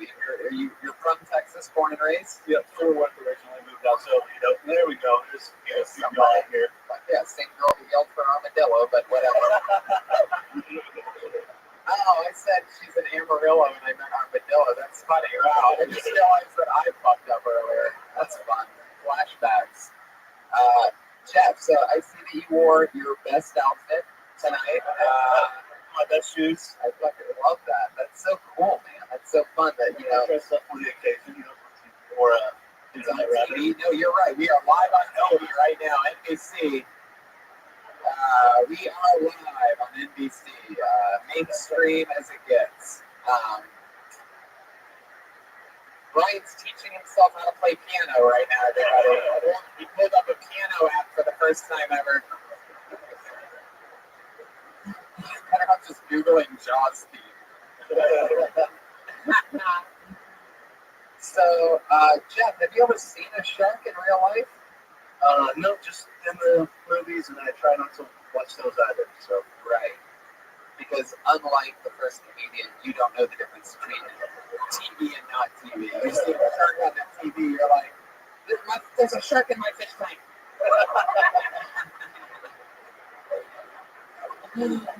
That's so fun. How long have you been growing up that beard, Jeff? Do you ever trim that thing, or is that? I trimmed it up, but I did a little bit today. I did. I can't even tell. I like it. Not at all. Does the curtains match the carrot? Absolutely. Absolutely. He calls it a carrot because you feed both to rabbits. Oh, thank you, Brian. I don't know what I would have done without that Johnny Carson drum roll.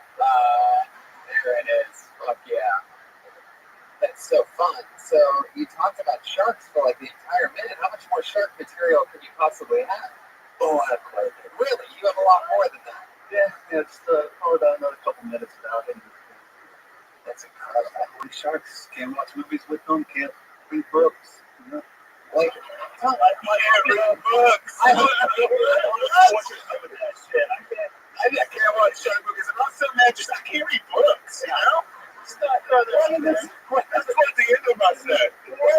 Whether there's a shark in them or not, I just can't read all of them at all. Fuck sharks, fuck books. You're like my new favorite stand-up. Yeah, exactly. See, sometimes it's just reading a book. You're a couple hundred pages in, and out of nowhere, it's just a fucking shark! Oh my God, no shark, no! One of my two biggest fears just combining. Yeah. Who gets scared by a book? What are you, the never-ending story? All of a sudden, he's just eating his apple on the blanket, like, oh my God! It's careful with those sharks, man. I fucking love it, Jeff. So, I've been keeping sort of a theme to this show. I've been asking everybody, and I'm really excited about this. I've been asking everybody what type of crazy porn they've climaxed to. What can you give us, Jeff? The more honest you are, the funnier it's going to be, by the way. Just a little really porn, bro. Pregnant porn. Oh, fuck y'all! There we go. That's what I love. I love how it gets that fucking grown. There was a part earlier where I called all porn stars dirty whores, and people are like, yeah, great! But you say pregnant porn, everybody's like, fuck you, mister! Bring back to the room! Yeah, exactly. I like that. There's something about thinking that your dick is banging off some fucking baby head that you're into. Something like that, yeah. No, yeah. Unless, of course, it's a pregnant sheep, then pregnant porn's good because, like, usually, like, their nipples are swollen and, like, they're normal. Yeah, and they get to if you guys want, we have a Wi-Fi stream. You can go to the restroom and jerk each other off.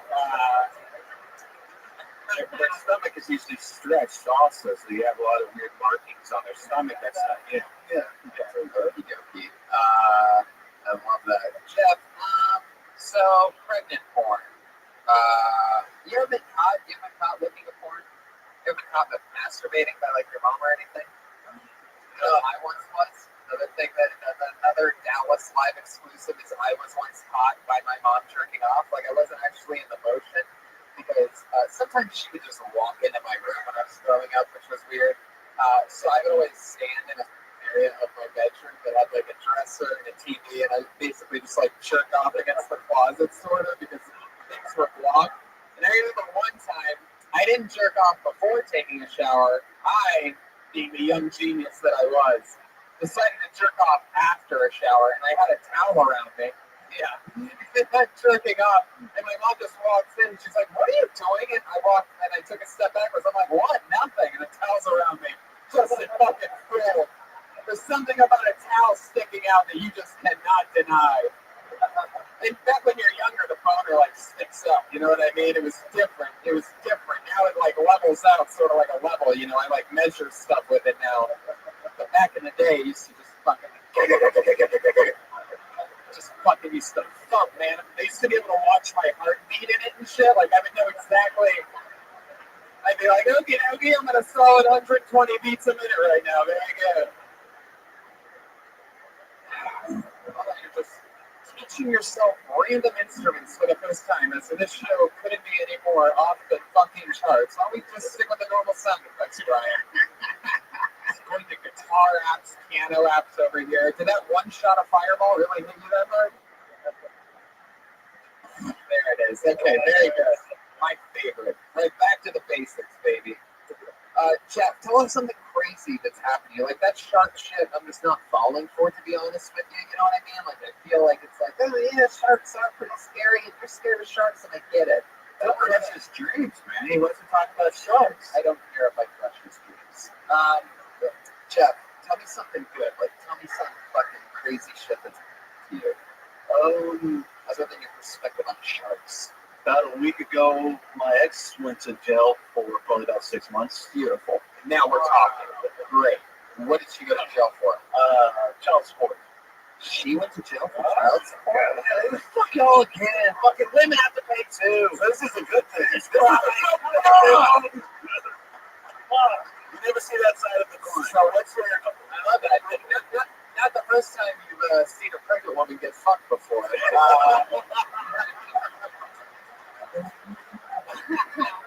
There it is. There it is. Wow. So 6 months. That's your girlfriend. How long have you guys been dating? Well, no, that's my ex. Oh no. And it's not your child. No, that's my child. I've had custody of her for about 6 years now. Wow, that's amazing. Yeah. What do you want, you single dad? All of a sudden, the crowd is into it. Do you have any jokes about being a single dad? Oh, well, no, I'm married now. Oh, Like, I got a wife who deals with the bullshit. right. But, Can I ask a question? Can I ask a legit question? So, like, because it's weird talking to a guy with the child support, you know, like afterwards. So, so, like, it's bullshit, right? Like you're getting like a free paycheck every week, and you just have to buy SpaghettiOs and I put the kid in the back. I don't get any paycheck. As much as in jail, I don't get any paycheck. Wow. What does she do for work or not do? What did she used to do? No. So let me ask you this: when you got her pregnant, and she was pregnant with your child, were you still into hooking up with her a lot? Were you like, oh yeah, my baby's in there? How does that feel, son? Naughty boy. It was a bad mistake from the get-go. Bad mistake. Bad mistake. Did you try to get an abortion? Did you try to take her out on the farm or something like that? Like That was before the war. accidentally, she got. Oh, I'm sorry, babe. You got kicked by a horse accidentally. It looks like we lost the baby. That was taken out. No, unfortunately, that was before the farm, but. Oh, we actually have your kid online too right now. All right. He's demented, obviously. Jeff, you are so cool, so likable. Chris, anything else for Jeff? What do you got for this guy? I was gonna say like Stone Cold Steve Austin. Like the first thing that popped in my head. I was gonna say you're a fan of Stone Cold. Years ago, when it was good, back We'll talk about the show. Attitude Era. Let's get into it. you're a wrestling fan? All right. Yeah, I'm for that. You just became my best friend, Chris. Oh, that's sweet. You answered it correctly. Jeff, listen, man, I'm going to tell you the truth.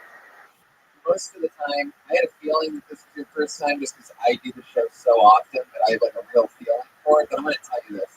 You're likable, you're cool, you're honest, you're real, and I think you're going to do really great things if you apply yourself a little bit and have fun. You have time out there on the farm to think about real shit. Think about real shit that's to you, you know, what it's like being a dad and being married and having an ex-wife and this and that, and being on the farm. You know what I mean? You're talking about sharks and people are like, yeah, we've seen Jaws and we've seen the Discovery Channel, and it's sort of like, you know, it's not that compelling. Talk about your real shit. So people are going to want to know about that. You have a cool look, you're a likable guy. Jeff Boyd, everybody. There you go. There you go. He's on Twitter at the Jeffy B. THEJEFFIEB. I love people's first times. That's always the most fun. How you guys doing, live audience? You hanging in there? How about this side? Angry guy. How are you doing? Arms crossed. Looking like a security guard over here. How you doing? Good? There's that little smile. Gotta keep everybody cheered up. I like this name. Here, hands go for Larry Roberts. That's a lot of people.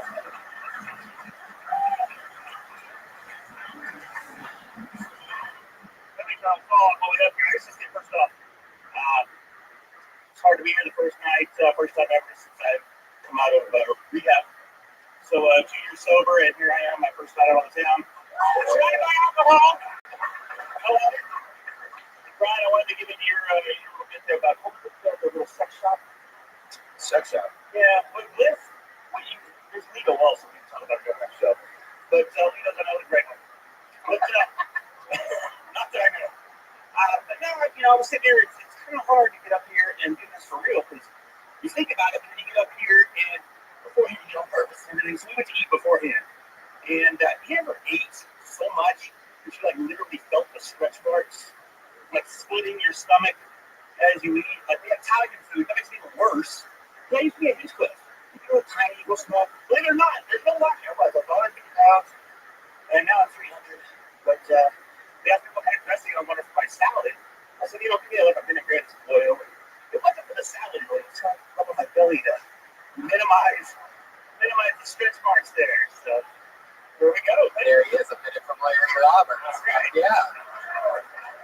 Is that just so? Wait a second. You were in rehab for? Is that alcohol? Right. How? And you've been sober for 2 years. 2 years, actually 2 years, 2 days. Wow. How bad did it get? Like, were you waking up?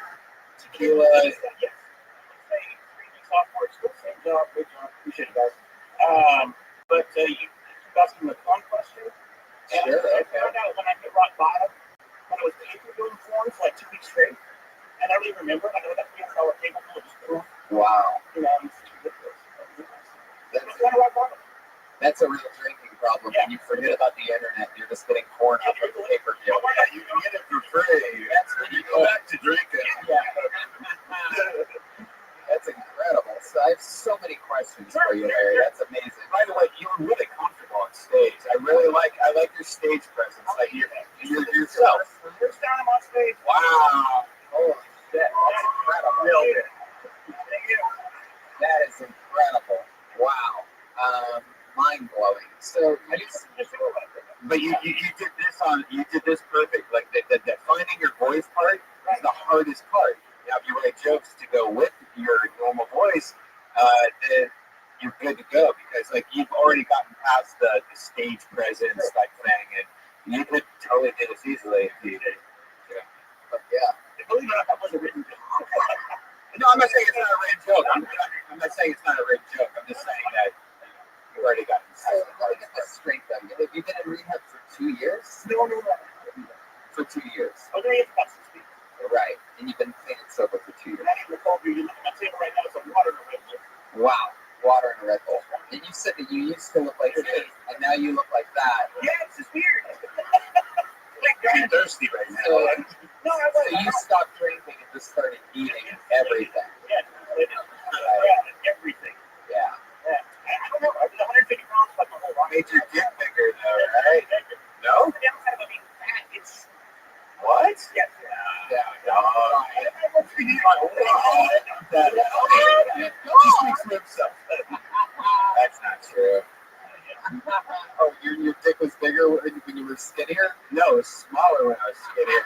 It definitely got fatter, man. Like some people put weight in different areas. Like I got big hips. Yeah, and other people have big stomachs. You know, like dude, it pumped all the fat into my dick.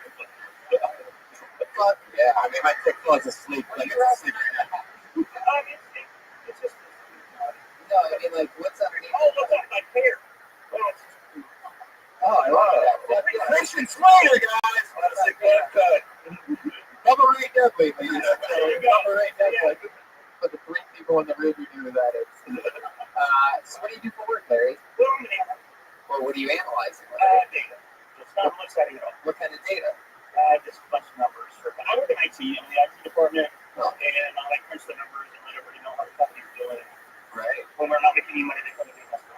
Right. That's a tough position. So, Right. What's your favorite food? I guess Italian. What I have for breakfast. Actually, I gotta rehab sweets, so they really fun. Right. That's what they say. Like, I've had that Talenti, or that gelato, no? But it's only No, they haven't. You're the only one that's been eating all of it. I can't find it because it's in my freezer. Yeah. That's all I want. That's what I have literally dinner every night. You Gelato is so you have a pint of gelato every night. Every night. Cut it out. Yeah. Wow. The guy that busted the Global Guts reference, bringing back Full House. Gelato is just ice cream with butter. You need to Don't eat a stick of butter and some yogurt. You'll be I'm right there. better. What's the advice? It goes good with pay-per-view. So, Larry, don't you think that that's sort of another unhealthy crutch? Could be maybe. So you have a different personality. Yeah. It's pretty still on. Right. What do you think it would take to replace this gelato, this daily gelato? I don't really know. Because you are what you eat. You're looking a little gelato. You know what I mean? I just a big one Lardo kind of. I don't know. That's so fun. I was talking to a friend of mine earlier today that I'm actually going to do something that nobody does. And then come January, I'll run That's what I'm doing. Good, I'm good. I love it. Yeah, the worst. Okay.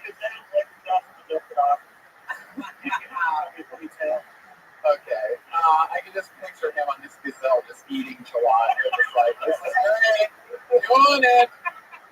Making big changes in my life. I mean, I'm up to 2 gelatos a day now, but got this fucking gazelle. That's so interesting, Larry. What was your drink of choice back in the day? Really? Wow. Interesting. I fucking hate it. Man, you really saved yourself. Gin's one of those weird drinks that like takes over your face if you get too much into it. You know, you get that strawberry nose and shit. That's what I. What was like gin and tonic was my first drink starting off as a child. I don't know why. That's what they taught you. Not mine. Mine was a good old Lynchburg lemonade. Back before Mike's Hard, Jack Daniels made Lynchburg lemonade, and my brothers took me frisbee golfing one time, and I had 2 of them, and I was fucking wrong. Oh, I was the happiest fucking 15-year-old boy in the world. I was shit-faced. Oh, it was great. Larry, did you start on gin and just sort of stick with it the whole time? I'm pretty sure I made courses set up a cold beer, a strawberry heel, tea. I grew up in the Twin Parks. Yeah. I can tell by your haircut. Yeah. You guys still remember? I'm trying to get my phone on the phone, so. But, I love that. no, I think it was. I don't know why. Gin and Red Bull for starters, and just went to gin and just went to Gin and Red Bull? Wait, what the fuck is going on here? He's about to just get really wasted after this stuff right now. Delicious gin. Yeah. The more I drink it, the better. You single? No, I'm married. Wow. I thought that I'm single. I'm so bummed out now. Like, this whole show, everybody, I'm like, no, they're definitely single. Nope, he's also married. Nope, he's also in a relationship. God damn it, I killed myself today. Now the old lady, 15 years you've been married, she's stuck with you through it all. She did. Do you ever share your gelato with her? Negative. Oh, no, actually. And she's not my side at all, but she does the same thing. Wait, she's bigger or smaller? She's smaller. She's like not smaller. Asian? No, not she's smaller. Not that I have anything. She's like, whoa, is there something like Asians over there? I didn't know there's any Asians over there. No offense to any Asians. Pointed one out real hard. Wait a second, Tony, did you see that? What happened there, man? He did the old eye pull. Yeah, the old Texas truffle, is that what it's called? Now, Larry, what else, man? Tell us something interesting. What was your childhood like? Childhood, I lived in Australia, bounced back and forth, California, Stockton, Sherman, Texas. Oh, 2 people know Sherman. Sherman? Sherman. Sherman. Easy. Sherman? Sure. Yeah. Sherman. Gotcha. Larry, something crazy about you. What's your biggest fear? Biggest fear is getting on stage. No, the next biggest fear. Yeah, okay, next biggest fear is, and this will come to you if you ever go to rehab, which I doubt anybody in here will ever do, is having regrets. Right. That sounds so fucking cliche and so cheesy. Regrets? I was gonna guess that your biggest fear is no gelato. Right. Yeah. I was gonna say maybe I listened to the show a lot, Tony. I knew where you were going. you son of a bitch. Tony, what's your biggest regret? My biggest regret. Yeah. Is it a girl that got away? No, it's probably no, it's probably not doing this podcast on my own from the very beginning. Oh! I'm just kidding, Brian. I love you. I love you. It's turned down. I can't even hit the button if I try. There's like a safety on his soundboard to where. No, my iPad is sad that you even thought that. Sad. Larry. Yes. Did you already answer the jerk off too thing? What was that? I did, but I mentioned the whole porn addiction thing before going to the rehab. Right. And I'm sorry. Whoops. I'm still in the audience. But,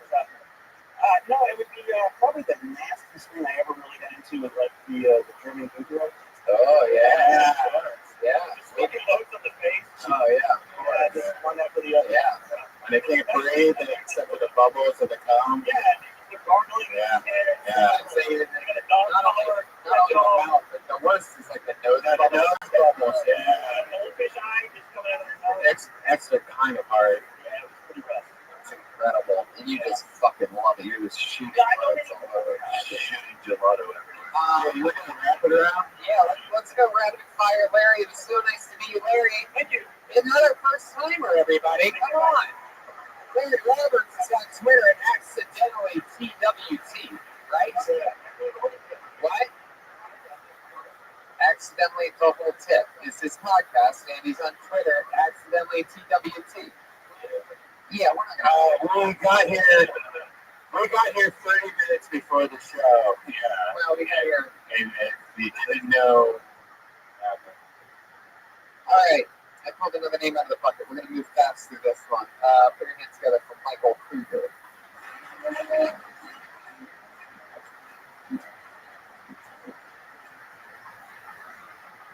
Hey guys. So I'm amazed how people keep managing to find a way to make Hitler relevant. I don't know if you've seen this on Netflix. Now they have like the new World War II in color documentary. It's like narrated by Martin Sheen. You've seen that, right? Well, at least no. Okay, somebody saw it. My roommates were playing it the other week, and for me, it's a lot like watching mommy and daddy fighting. I should explain that. My mom is German Jewish descent. My dad is German Nazi descent. So once I gassed together in Auschwitz, at least that's what Ancestry.com told me. Hey, come on, it happened. No, but really, like, I'm amazed how people keep on finding ways to make Hitler relevant. Like, back in the late 90s, early 2000s, History Channel was the Hitler Channel, right? Back before they started doing Nation of Aliens. That was that. No, I feel like someday they might bring Hitler to IMAX. Just being scared. You remember those old Spy Kids trailers where like, the pterodactyls were flying over people? Ah! Well, this one would be like a big Hitler doing the Heil and doing the ah! You know? Yeah, Michael Kruger, there it is. A minute. Biggest laugh coming off of the classic No line, which we always love. Michael, how long have you been doing stand-up? Just over a year and a half. Yeah, how does it feel to do worse than the 3 people whose first time it was? Oh, man. How does that make you feel? Why do you hate Hitler for? What? Did you know that there was a very pro-Hitler panel here? Do you just hate dead people because they can't defend themselves? Or what the fuck does that a shot? You just bought yourself a shot? Yeah. I knew nobody in the audience bought that shit for you. I've been trying to get a drink for like 20 minutes. I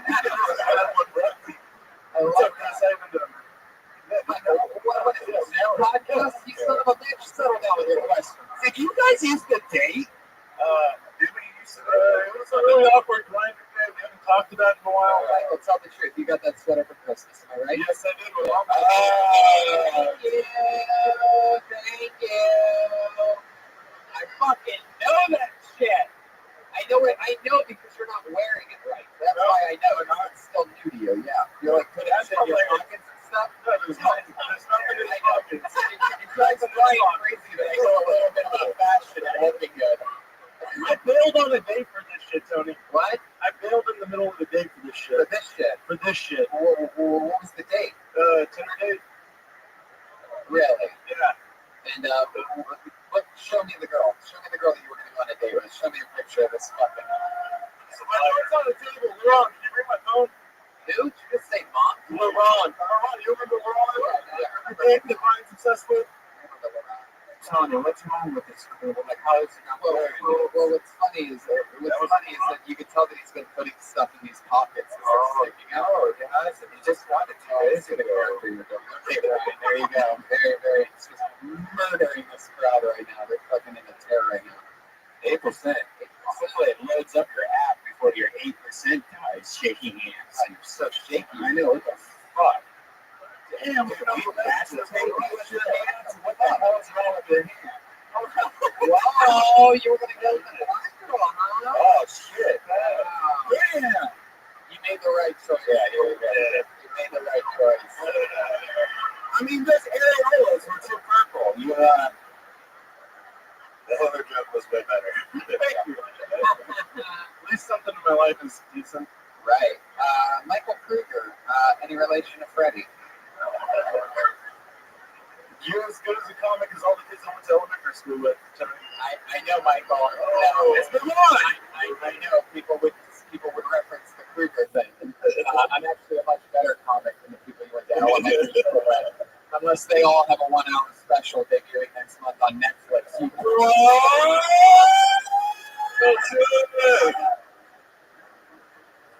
Oh shit!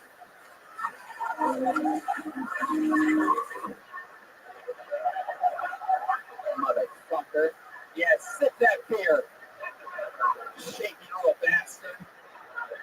Take a fucking shot at me. There's a history of investing in my family, so Yeah, I love it. I bet. Yeah. Fucking yeah. I bet there is. What does EMS stand for? Mostly stupid. welcome to the burn unit, son. You're right. The kids went to elementary school and are better than me. So, Michael, your mom got you that sweater for Christmas. Am I correct? Your mom? Yes. Right. Okay. And let me take a guess. Right. That was in like a plain box, but you know that it's from Kohl's, right? Old Navy. That's Texas. Really, Old Navy? That's Old Navy. Yeah. See, I'm good at that sweaters because the way that I got sort of, good looking dress wise is because my mom used to buy me shit like that. And I'm like, and the only people that I was matching up with on Tinder were black girls. And I'm like, you know what? I gotta fucking up my game and get close to fit. No, I'm kidding. Michael, what's the kind of porn that you jerk off to that you climax to that you wouldn't want to normally share with anybody? Girl on a horse dick. Oh, I like that. Like it looks like an it looks like an elephant trunk. No. My kind of pony porn is like the best. It's like the little ponies, but girls and the little ponies. Because those dicks are actually bigger than black dick, but like they're not like gonna kill her. But they're gonna like ruin her night. I'm gonna fucking herb D this one. It's over. Michael, we're flying through this part. That was very, very fun. I busted your balls. I'm sure you have a lot more material and you just took a chance and talked about Hitler and you stuck with him. Yeah. I love that. If Hitler could have seen that set, he would have fucking told you to take that sweater off. I thought it was good. This is good. There you go. So Michael Kruger, everybody. He's on Twitter at the Fake Kruger. Let's do 3 more in 3 minutes. That's impossible. 3 more in 5 minutes. Let's do it. Let's see who JJ Dodd is. Here we go. JJ Dodd.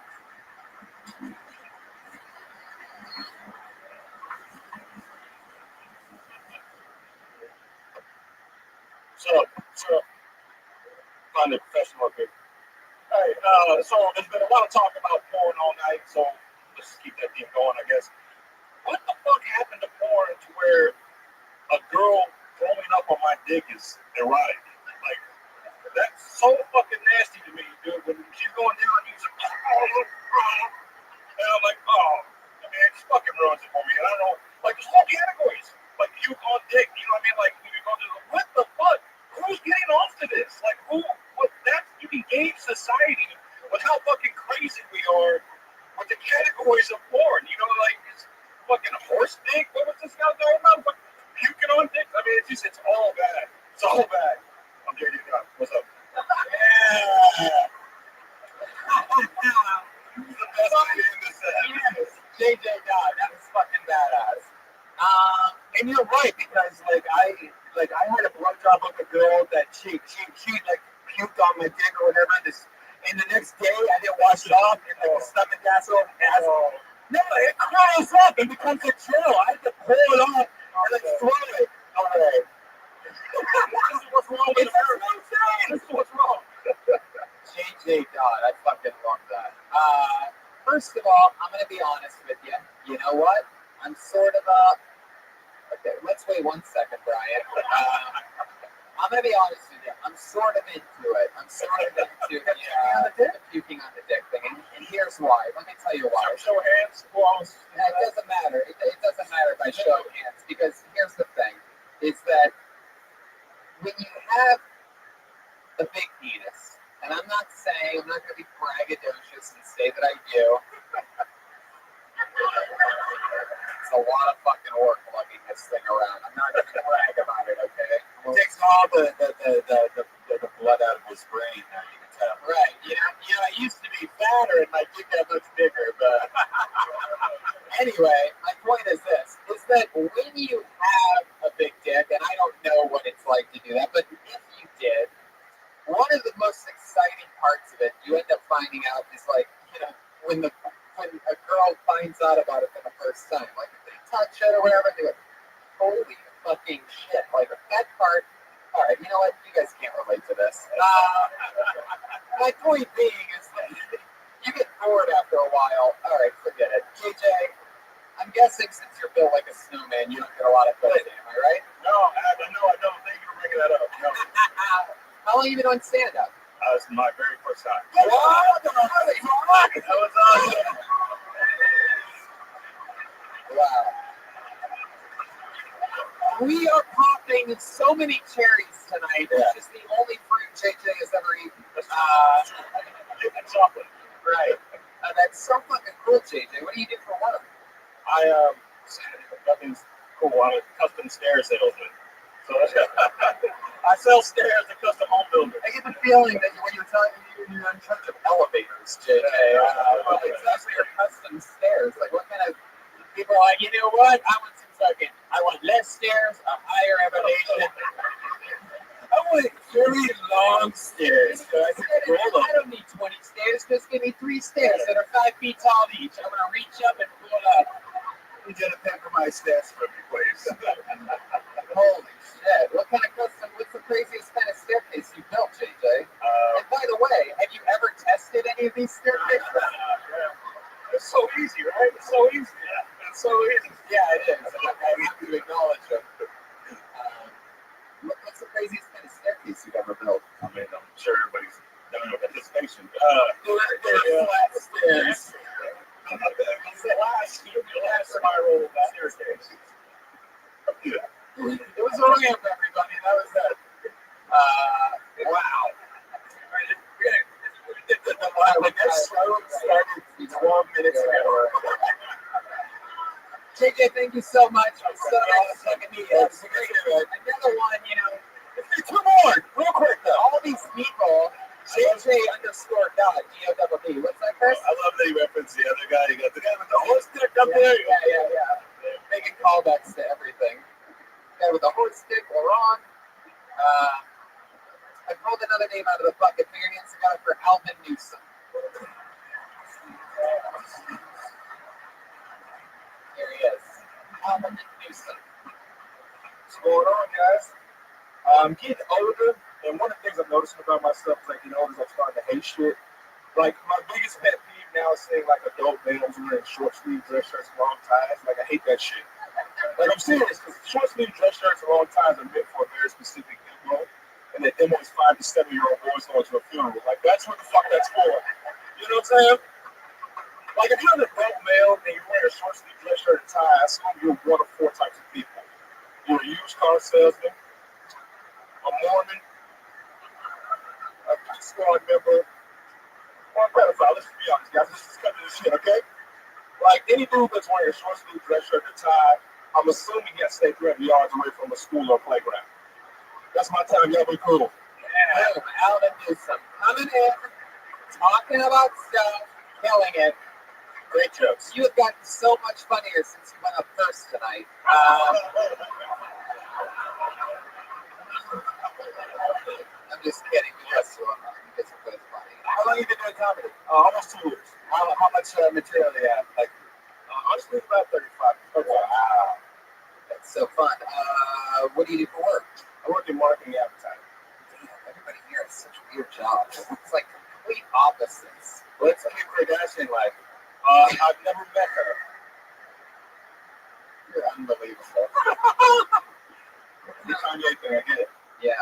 You kind of Kanye-ish. Kind like Kanye with like maybe like a smile. Kanye with a smile. I'll do it. All right, that's positive. I'll take that.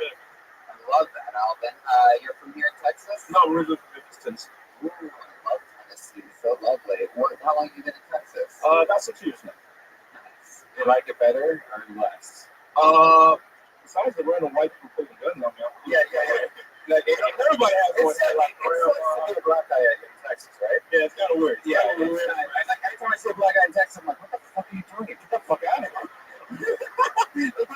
There's 49 other states. Why don't you choose this one? You like getting choked when you get fucked, don't you? It is true. Like if I was black, based on I would go as far north as possible. Yeah. Like Iowa, like I'd go to Iowa. All right, that's another they have where they have, Iowa and black people get along because I heard they both have huge caucuses. Anybody who's making that groaning noise right now, guess what? It's not like I was doing stand-up and 20 minutes into my set I made a back there, but in Iowa I had huge caucus. No, I was in the moment. You fucking idiots.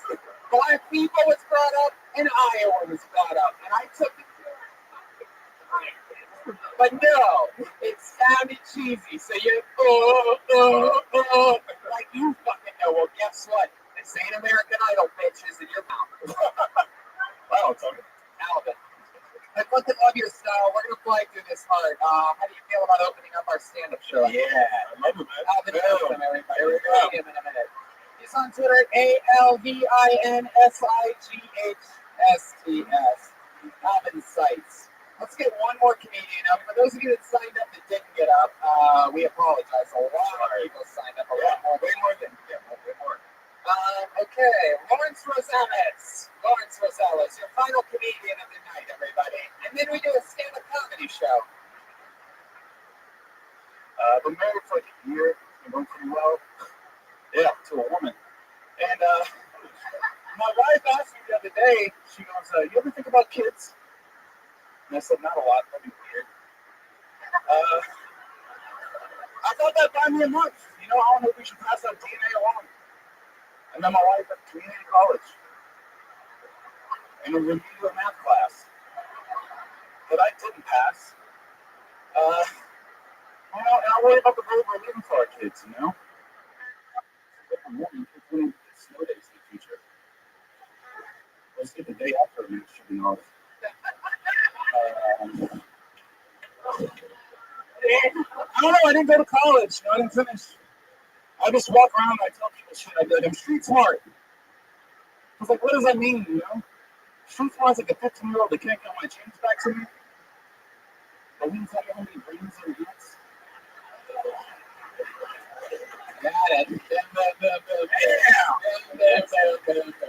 Wow, Lawrence Rosales. How long have you been on stand-up, Lawrence? 7 months, 8 months. 7 months, 8 months. How much material do you think you have? You had to guess. When I'm sober, 20. 25. If I'm stoned, I can make it 30. Seconds or minutes? Minutes. Perfect. Lawrence, we're going to keep this super quick. I think it's blatant and obvious that we blew our load very quickly with Alvin, and we are going to also add you to the show. Cool? 5 minutes? Oh, man. There you go. He's on Twitter, Lawrence Rosales. And guys, guess what? Just like when the nurse gives you the shot and you get the needle in you and you didn't even feel a thing, we did it. That's episode 140-something of Kill Talk. Yeah. Live from Dallas, Texas. We're going to regroup. We're going to have a smoke outside. And then we're going to come back in and we're going to do a live stand-up comedy show. Lawrence Rosales is going to start it. Alvin Newsom goes after that.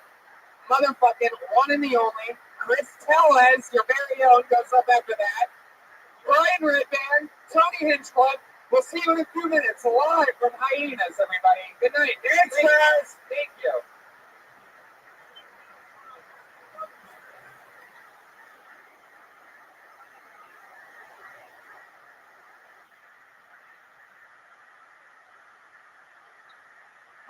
Hey, this is Raymond. Coming live from the Real Famous Comedy Stuff, a brand new episode of Kill Tony Volume 3. Get up and Hi, everybody. Here we are. Wow, we did it again. Another fun Monday night. Hi, everyone. Make some noise. We're a live audience on a Monday night. We are live. And keep it going for the great musical stylings. You've heard them. You love it. It's Pat Reagan, everybody. And our house artist, Ryan J. Dog, is going to draw tonight's episode. Clap for Ryan, everybody. He draws every episode. Starts out a plain sheet of paper, and somehow he gets us all in there and figures it out. All this works for BrianJGo.com and some stuff. And Brian Redband. What's up, guys? Yay. And Josh Martin, everybody. There he is. Fresh over with some kind of Alaskan crab boat or something like that. So here we are, and we're back on another lovely Monday. It's always fun, always good to be home. But I fly back out tomorrow. I'm going to New York City for something crazy, and then I come back again. But I'm going to be headlining New York City at Caroline's for you who are listening to this podcast right now. You live anywhere near New York City, or maybe you even live a few hours away. Maybe you live, in the tens of hours away. Go to New York City at the first weekend of February. I'm headlining there for the first time at Caroline's. Tickets are there somewhere. It's great. So, what else, Brian? This Wednesday we have a Death Squad secret show, and also Death Squad's going to Brea, California with George Perez, and we have a bunch of Death Squad guests on that show. So there you go. Three Latinos. They're going to be in Brea. Yeah. For the Latino podcast listeners, an hour outside of LA. Yeah. All right. Pat, how are you? I'm doing good. Welcome back. You missed your flight last week. Yeah, I misread an email and then showed up 3 hours late, and then they told me I couldn't get on the plane. So it was already at its destination. Oh, yeah, that's sort of, it's hard to get on that plane. Yeah, they were nice though. Southwest, it's the way to go. Really? Big Southwest fan? I love Southwest. I love Southwest. Amazing. They really turned their shit around the last few years, huh? Yeah, when we landed, the attendant sang Silent Night. That's the other problem. They were like singing, they had those like silly songs that they sing. Well, I mean, they try really hard. They're like hard. Yeah, it's like comedy. What do you mean? One out of every 3 flights they sing. Yes, they do. They Black Girl sing Silent Night. Acapella over the intercom on the flight? Yeah, right when we touched down. Wow. Was it Christmas? It was December 23rd. That's a little creepy. I don't know. You know Joey Diaz. We once were on a flight, and Big Red is on American Airlines. We did Pacific in a band, and Joey Diaz over the intercom did Biggie. And no one cared. That seems illegal as fuck, letting Joey Diaz sing Biggie on American Airlines flight in the middle of the flight. That does sound pretty terrible. Clear answer for Jamie Vernon, everybody. Back there on the HD camera. Everybody always forgets my little Jamie back there. Oh, yeah, Jamie. Hardest working guys in show business. Are you guys ready to start tonight's episode of What You Crazy Motherfuckers? Every single week I surprise you with 2 of the best comedians in the world. They always sit here and be hilarious and talk to us and these brand new comedians. Some of them established comedians that sign up to do 60 seconds. We always have the best guests. I take great pride in it because I always book the guests for this show. And I'm so fucking good at it. And tonight's one of those nights where I really get to bask in my glory because I booked this so well that I don't even have to do anything for the rest of the show. Anyway, put your hands together for 2 of my favorite comedians. It's Doug Benson and Sarah Tiana, everybody. Yeah. How about that? Sarah Tiana, Doug Benson. You can tell which one's which.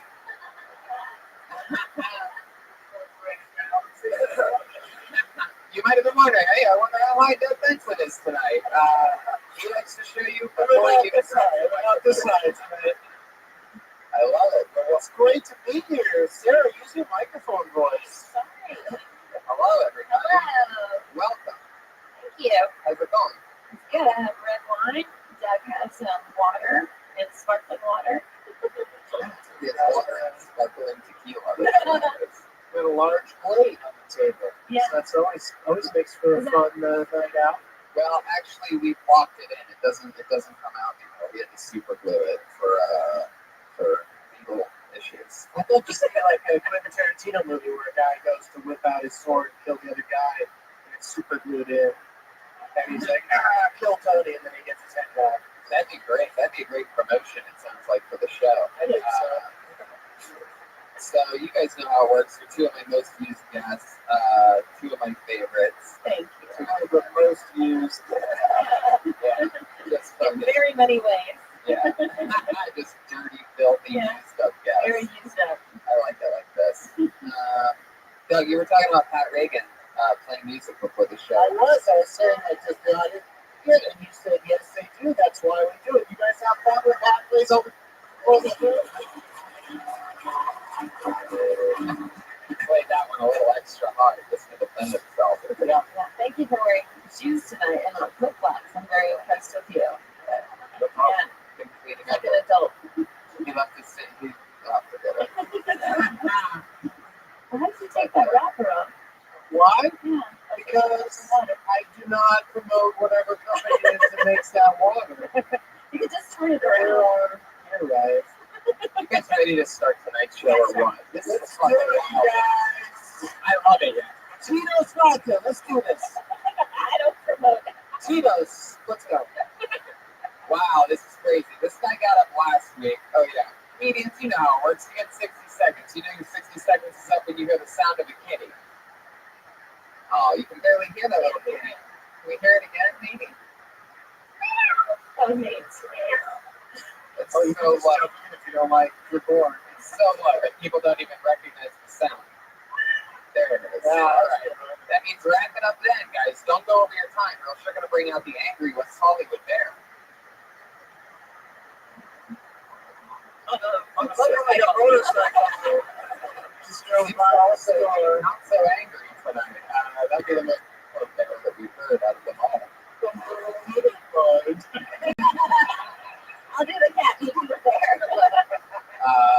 And yeah, so when I pull your name out of the bucket, you get 60 seconds. And I already pulled one name out of the bucket. And what's crazy about this guy is he got up last week, and I gave him a very blown up, huge introduction about how he literally is the only person that I've ever pulled out of this bucket that every time has batted 1,000% on chips.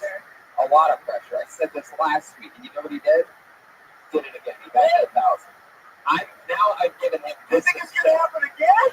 Now I'm giving him this intro, which puts him in a horrendous position. This means we're going to see if it really shines or, like, is it possible? He is the Bergberg of this show. Undefeated, all home runs every time he stepped up to the plate. Let's see what happens this time. This is a great way to kick off the show. Experience together from Matthew Maloney, everybody.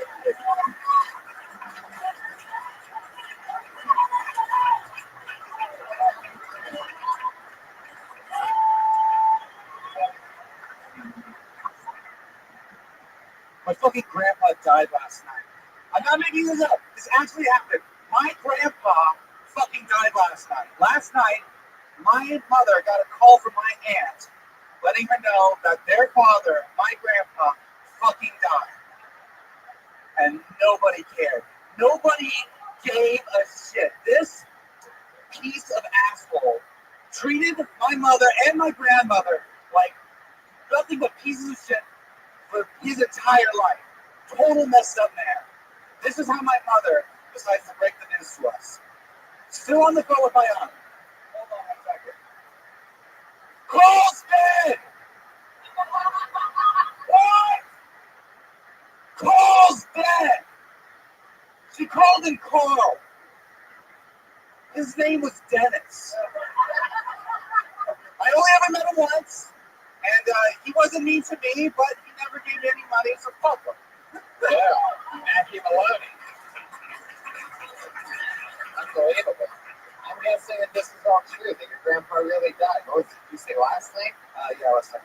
Wow. Very, very passionate. Matthew seemed really worked. This is a very new set, so it's not all together yet. Yeah, you were like really intense. You seemed pretty emotional. Did you have like a family tragedy? I did. Did you really, do you not like your grandpa? I never knew him. Like I said, I only met him once, and everything I heard about him, not a great guy. So, Oh, he never met him. Met her once. Met him. How old are you? Middle school. It's an interesting age to meet a grandpa. How did he come across to you? Like, you know how it is, like, when you just heard about someone and how much of a piece of shit they are? And, like, when I met him, he's just this weak old man who can do nothing, but I've been told stories about him. Like, he kidnapped my mother after, like, He what? he kidnapped my mother after, Isn't that what a dad's supposed to do? No? All right, lost everybody? Okay. I don't know all these details. I wasn't there. I can't, like, fully tell the story. Is this the guy that you introduced with all that talk? Yeah. Yeah, that's not the. No, I think you're interesting. I didn't know. Well, of course, the thing that he did to you is terrible. Yeah. But you overcame it, and I've been obsessed the entire time you were on. There was like a drink order going over in the corner, and I thought, what would I do as a comic if I ever did a performance where my entire set had a waitress talking to the customers the entire time, right? And this guy, what's your name again? Matthew Barber. Nice to meet you, Eric. Nice to meet you. Cool, man. Matthew, did you notice that was going on the entire time you were on? No. You were just all focused. It's what a professional does, though. Great. Well, it's, Wow, he almost walked off the stage after that one. yeah, why don't you drop the mic while you're at it? Hey. Oh, the horse of truth coming out. Is that really a thing, the horse of truth? What does it mean? It means that he said something true. I'm not a professional. It's not true. But it is what a professional does, so I guess it is.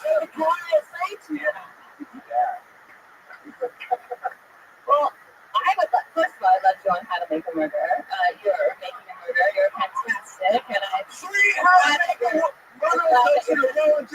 3 in a row. We did it. I would have been here to see you. That thing's been the murderer thing's been around for 3 weeks. We've had sure. I said 1 week, and then Tony told me to say it that way. Here's the thing. That became a thing so suddenly. Does he really look that much like him? Well, I think we unmade a murder tonight. Is what happened. Well, what I'd like to say though is that I'm not. Let me just say that I want to see a special that's a makeover about making a murder. And when he gets exonerated, then they give him a new hairdo. Go ahead, Sarah. Sarah Tiana, ladies and gentlemen. I thought that your set was interesting, but it would have been more powerful had you not been shouting at the beginning. I thought if you just came up here and started talking about how your grandpa died last night, and and it was this horrible thing. It's not that I don't like shouting, but it's a balance. He took charge. I don't remember they're talking. They're ordering a lot. I didn't even notice it. I think if you would have said he was a fucking asshole louder Where's the at truth? that point, that would have been a little bit more, like that would have been a nice twist, and that's where I could have gotten a bigger twist. I agree. Dial it down a little bit, but also like he has a minute, and the audience was just told that they're all gonna come shit in the pants. Yeah, but also remember that sometimes when comics yell, it's the cover up for the fact that like not hearing laughter. It's like a defense mechanism. So being able to embrace the quiet is super powerful. So if you can come up here and keep your voice down a little bit and then say something loud, then you're captivated. It is. Hello, truth. There's a truth cat. This is confusing. Yeah, it's all very. That's true. Like if you see people shouting on stage, then you're like, I'm not to say that you always do that or anything. I just thought that particular bit would have been more powerful. To use it divisively, you know what I mean? That's your acting background. So you're very dramatic on stage. I think there's something else going on. Yeah, I remember when I saw you walking through the streets of New York at the end of Ghostbusters, and all the way back then, I'm like, this fucking guy has acting chops. Yeah. Don't listen to these guys. Stay confident on there. Oh, there he goes. Matthew Maloney, everybody. Come on. Make some noise for Matthew. I feel way too much pressure on him. He's on Twitter at Matthew E. Maloney. It's like, I feel like there's intensity. I feel like there's intensity. So it was caused by taking the bullet in that intro. A little bit. Sometimes shit's not And he easy. had a long walk to the stage. That's where you would really end up like Eminem, you know? Yeah. Everybody that's in this bucket should stand right here. Good. How about this? This looks like a new name. Gary. What's up, everybody? Come on. Gary Curtis.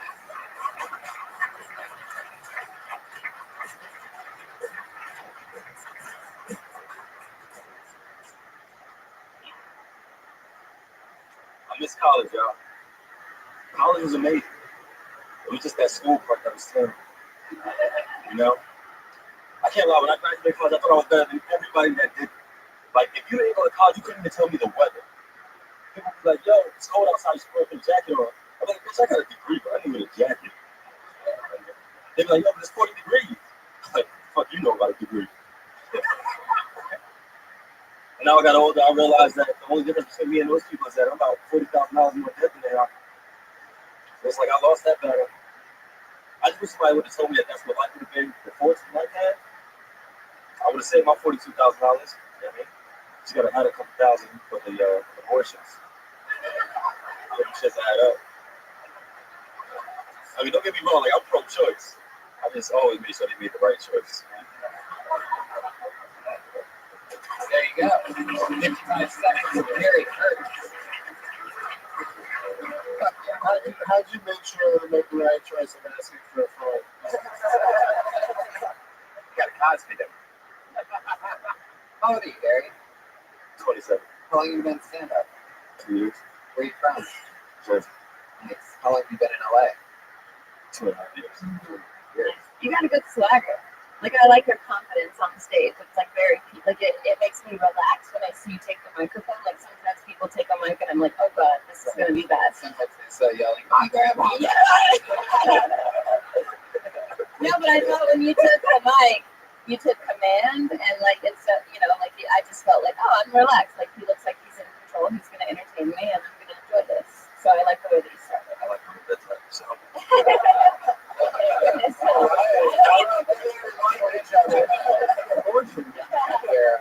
Yeah. Wow, I've never seen a guy impregnate one of the people. It's just the words, but I'm pretty sure you just got psychologically green-eyed. Do you think anybody's ever said, I'm going to get a divorce? And boys, LOL. I'm off to a divorce. And they're like, are you buying a Porsche? I'll call you later. Call me to ride. Appreciate it. Oh yeah, that would you would have to have a lot of abortions to start using that word. Yeah, I'd have to become another commonplace. This week's abortion. Wants to do it. Get my nails done. I found a place that does both. Bushes and petties. You seem like I met nails did. you seem like a good-looking guy, a lot of swagger. So you don't have a steady girlfriend right now. I actually do. Yeah, how long you been in that? A year and a half. Wow. What does she do? She's a personal assistant. To what? To an actress. Ooh, can you say what actress? Shoot. I'm so excited. Tell me. Give me a clue. If I guess it, can you not guess? Yeah, sure. Okay, so give me a clue. She's an actor. Give us we can name that actress in 3 movies. In 3 movies? Yeah. Well, it might not be a movie actress. Yeah, she's a big She's a BMA, you guys. Okay, so can you name 3 movies? And I'll put you on the spot. Okay. Just say one. Oh, Oh, good. where did you go to school? University of Pittsburgh. University of Pittsburgh. See, I believe like all of your stuff about the degree, and then you said the abortion thing, and I didn't believe it. I felt like it was a cop out at the end of your joke for an easy laugh. I felt like you could have kept going with the degree stuff because everybody has that pain of like paying back student loans. I also have the pain of taking girls to get abortions. Okay. Oh, wow. Yeah, but I feel like He's getting out of that. right. They men have it worse in those situations. You seen the magazines in the waiting room? Why were you in the waiting room? Did you have to sit next to the older man while like that vacuum cleaner Looking for a car wash and something.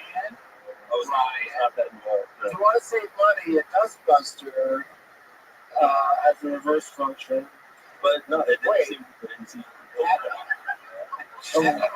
duster. It just kind of came out of nowhere. And I felt like it was a full, like if that's really happened to you, that should be the whole bit. As opposed to just bringing it up lightly and then moving on. You might encounter people that also like when you say I made or have an abortion. I figured out how to make it. It's like, we all know in this room that you're not a bad person or anything, but it feels, oh, that's one thing. I didn't do it. That's one thing, but then, to make it sound like you made or do it, it's probably something else to do. And also, you said you have $40,000 in debt in college, so what's another couple $1,000 for abortion? Right, let's do the math. Come on, $2,000 to get rid of that fucking kid. Why the hell not, man? I was on your side. 30,000. That's the thing you should. And you probably have. You think they charge by the baby? Yeah, sure. That's more money. It's not like they hold hands when they're coming out. They have to scoop 3 of them. Hey, listen, bad news. We had to pull out 3. So, third of one. Is there the one that got on your side? Extra. But you're a New Year, everybody. But that's a legit question. Gary, how many abortions do you think you had? I would make love to nuns, and then you'll be great. But I think the college tuition $40,000 thing is very super relatable because most of society is being, especially people coming off college loans, have been fucked over by that process. So it really is kind of crazy. At the end of college, you know what you know more than you did before you went into college? How to go to college. And then you may have picked up some dollars along the way yourself. It's probably an area that you're already fascinated by. And you need classes. You don't need classes to get up and do what you just did, right? And you can keep doing it without classes. In a way, the student loans is more meaty than the abortion. In a way.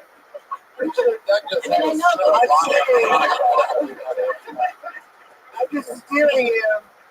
That was my impression of the first 90 minutes of Hateful Eight. A lot of talking that doesn't necessarily go anywhere. But I'm just steering him towards the college thing.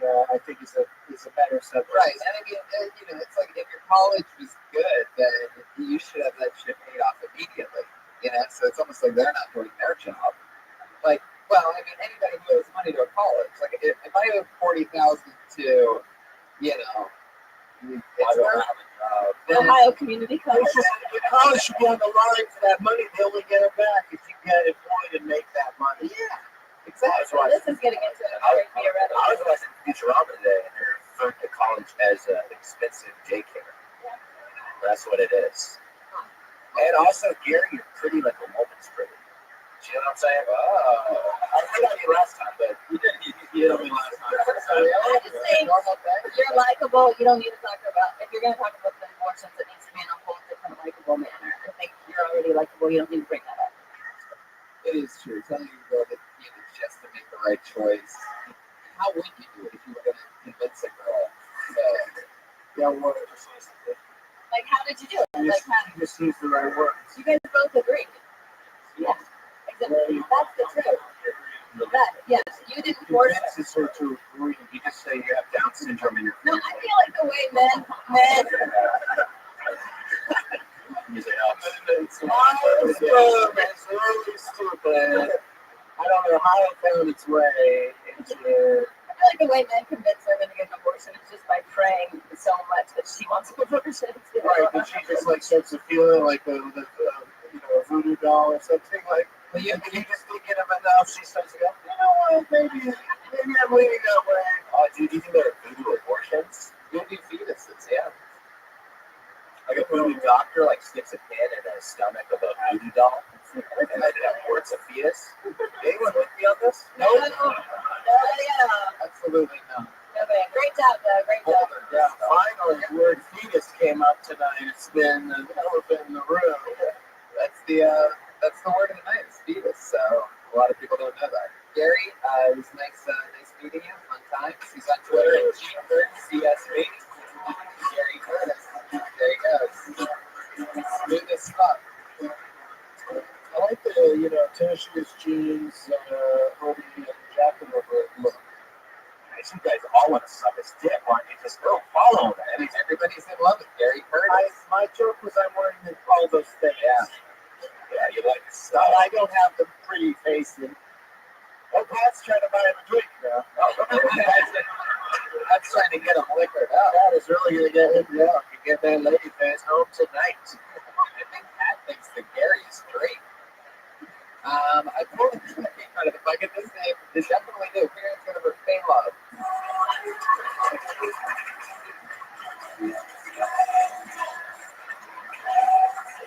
Oh, yeah.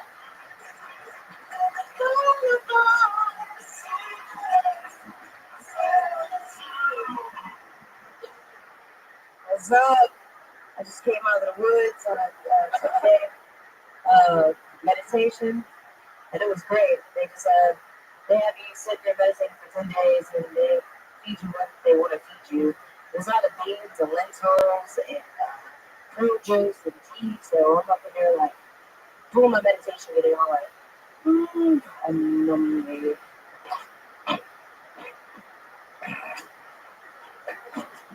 It's like an orchestra of farts going on while I'm trying to meditate. It was great. And I was thinking to myself, what is the cooking stuff trying to do here? Like, see how much they can message, you know what I mean? So one day I walk in there and it's prune juice and orange tea with black beans and rice. And literally everybody had diarrhea that day. I was cracking up. Yes. That's my life. But yeah, 55 seconds. Hey, love. How's it going? That's good. Good stuff. How long you been with stand-up? I've been doing it for a while now. Actually, I just came back into it. I started when I was younger, and then I started doing other things. So I was having doing stand-up for like 10 years. Love that. How long have you been an alien from the Man Black movies? You recognize me. President. You recognize me. You recognize me. Wow. It's the part where the plane turns into a spaceship and flies away. Hey, where are you from? I'm from Michigan, Detroit. Nice. Yeah. Motown. See, you smell like shit your whole life. Exactly. I felt right at home. Yeah. So where were you when this meditation thing was happening? I was up in Occidental, California. I just came out of woods, just started talking. That's why when you called me, I was like, I want to say something. You were in the woods? Yeah, it was up in Occidental, 2 hours north of Sacramento. San Francisco. So, yeah. What were you doing in the woods? Bugging around. Are you usually at that gassy? Or are you a gassy person in general? Actually, let me clarify. I saw what was going on. I saw the where the cooks was going with it. Come on. So I didn't eat as much as the beans and fruits and rice, but everybody else was getting down, and it was like a buffet. So So you're at some place that's meant for meditating? exactly. You weren't speaking. And they were feeding people beans. That's what I'm saying. I gotcha. Yeah. And then you were in a couple, and then you went to meditate, and everybody else is farting, or you're farting? No, I'm listening to this beautiful the fart orchestra. It was beautiful. It was like it just stood around. I'm in my zone, and I'm just in touch with nature. So you're saying that a lot of other people are. Yeah, I managed to hold on to mine. Okay, I lied. I did, perpetuate a little bit of the fart sound effects, but Okay. Wow. Did you just download that one? I can get more sounds that pop it. I hear multiple parts. It's a gentle part. It's a good one. That's someone's mouth, dude. Someone's going out their mouth. Yeah, someone got paid for this quick part. That's what Reggie wants. Alright, but what's the sustained part? I like to do. Oh, is on this sustained? Because I can do it pretty long. I can do it pretty long with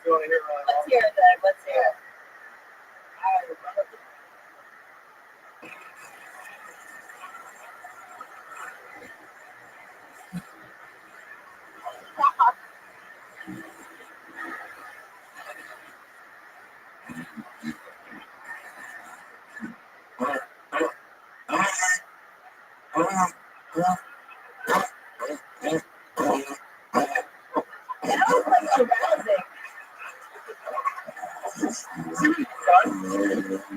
I love it. I love it. Wait, please go away. What's this supposed to be again? This is the longest joke Doug's ever done.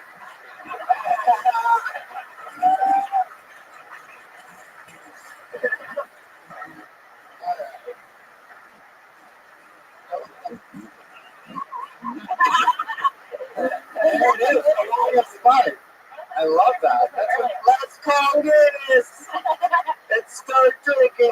What I have to say is I think like you walk up and you're talking about going on a meditation retreat. You obviously seem like this like cerebral, like strong, powerful woman, and then you did a fart joke, and it was very weird. I know. Yeah, he said it more like he is doing it like doing sound effects of your work, but when you just break out in a fart noise, it's weird. Yeah. I mean, you meditate a lot, right? You seem like a peaceful, like, you seem like someone that, like, yeah, I would, Energy.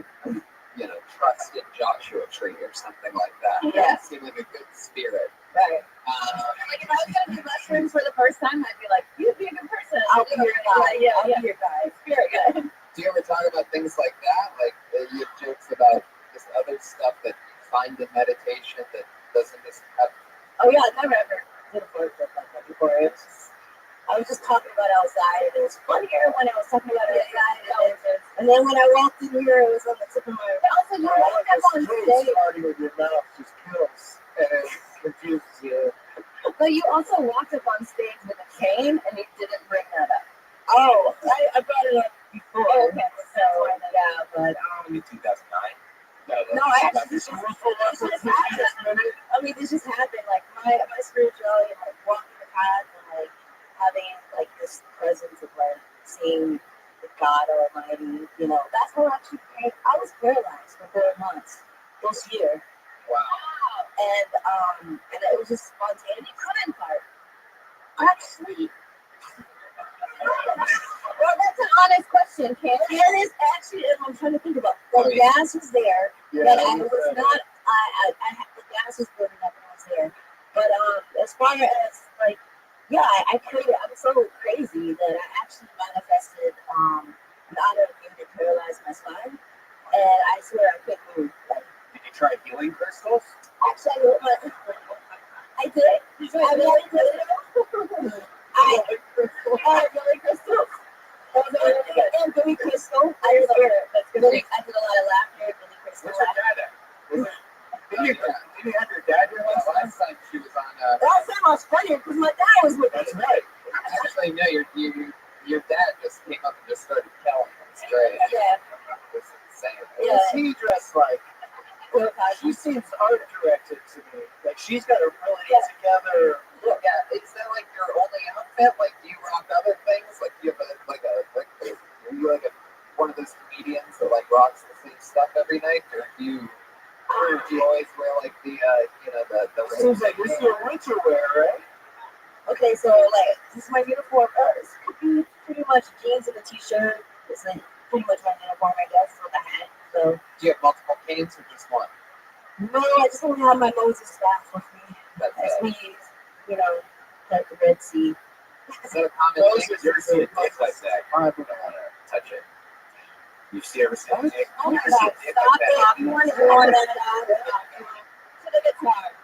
That is very, he's right. That's a simple woman's guide to a dick you don't want to touch. Yeah. This one that is very mostly colored. It has the bones on it. Hey, what do you do? I've worked as a massage therapist. $40. Go higher.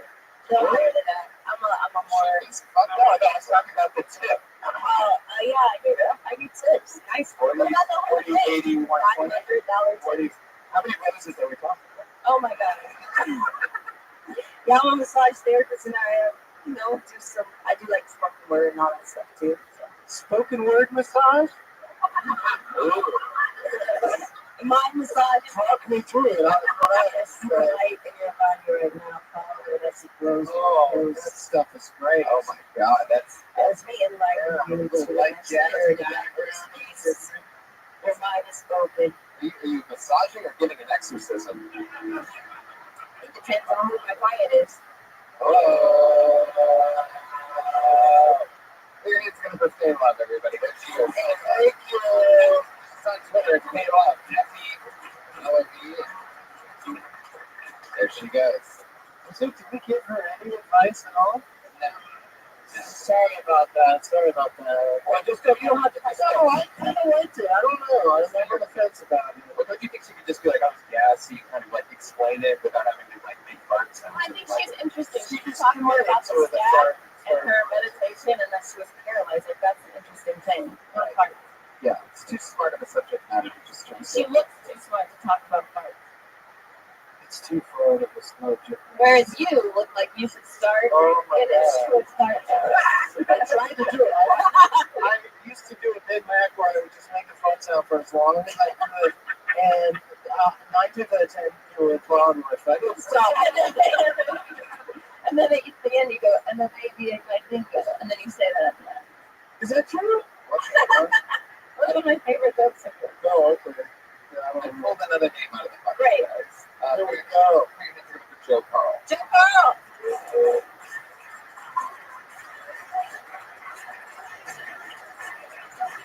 Here we go. Yeah, here he goes. Here's Joe Carl.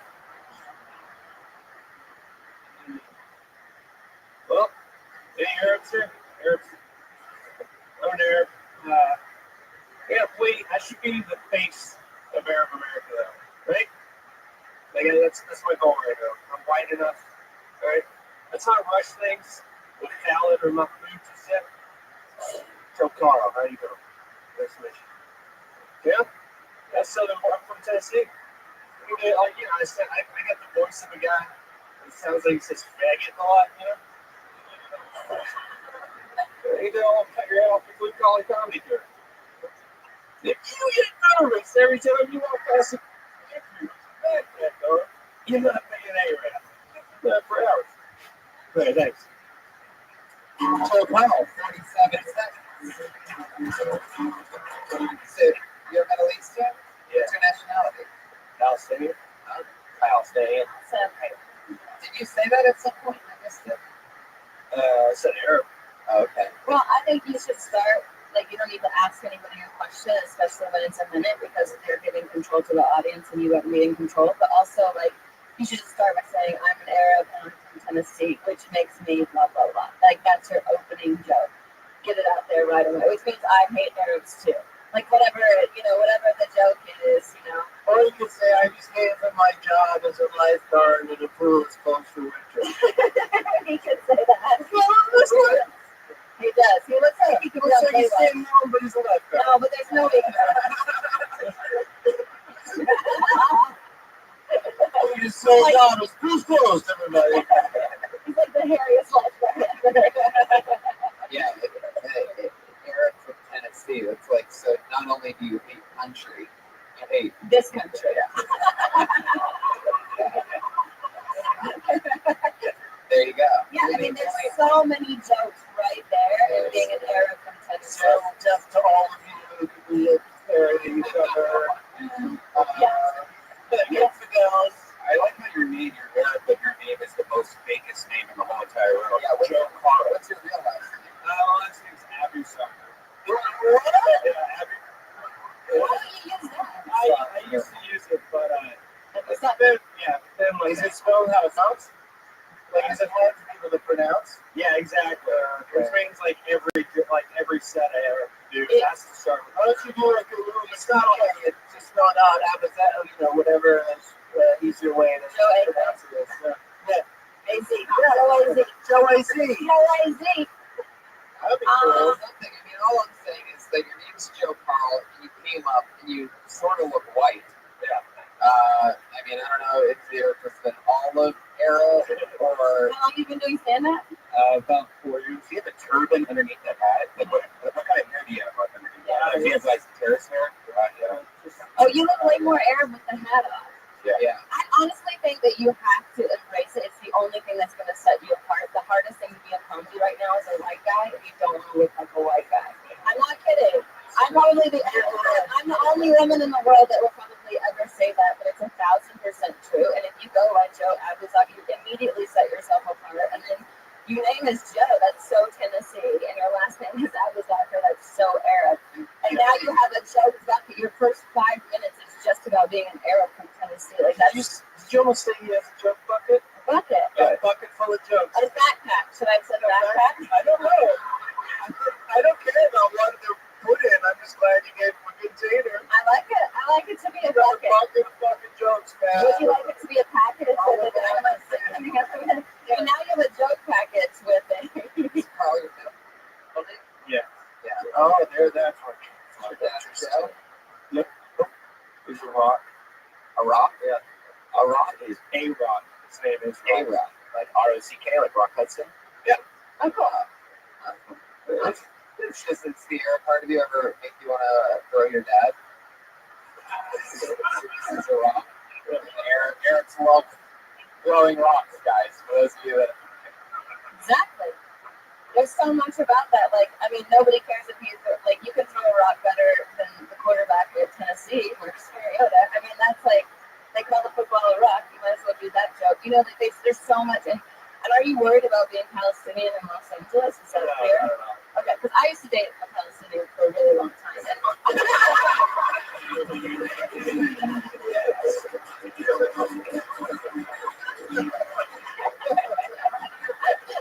That was such a beautiful spit take. That reaction was better than any reaction I ever got out of him. Oh my God. That was so beautiful. You cared more about me in that moment than he ever did. That was beautiful. Oh, he didn't even spit on you? No. That was just actually putting out the fuse that Joe Carl lit a minute ago. Oh. Fuse, everybody. No, I think you have, like, you're so lucky in that you have that. Yeah, and I mean, by the way, being a Middle Eastern comedian is fucking huge. Huge. Like, these guys that, to be honest with you, aren't that funny. They get to do a lot of crazy shit. I mean, there's good ones, like, you know, like Maz. Moss. Yeah, that's it. I think Dino Vidala is amazing. Some good Middle Eastern comedians. Brody Stevens? I think Brody Stevens is the best comedian in the whole entire world. Let's get some Brody Stevens lessons. Look at this.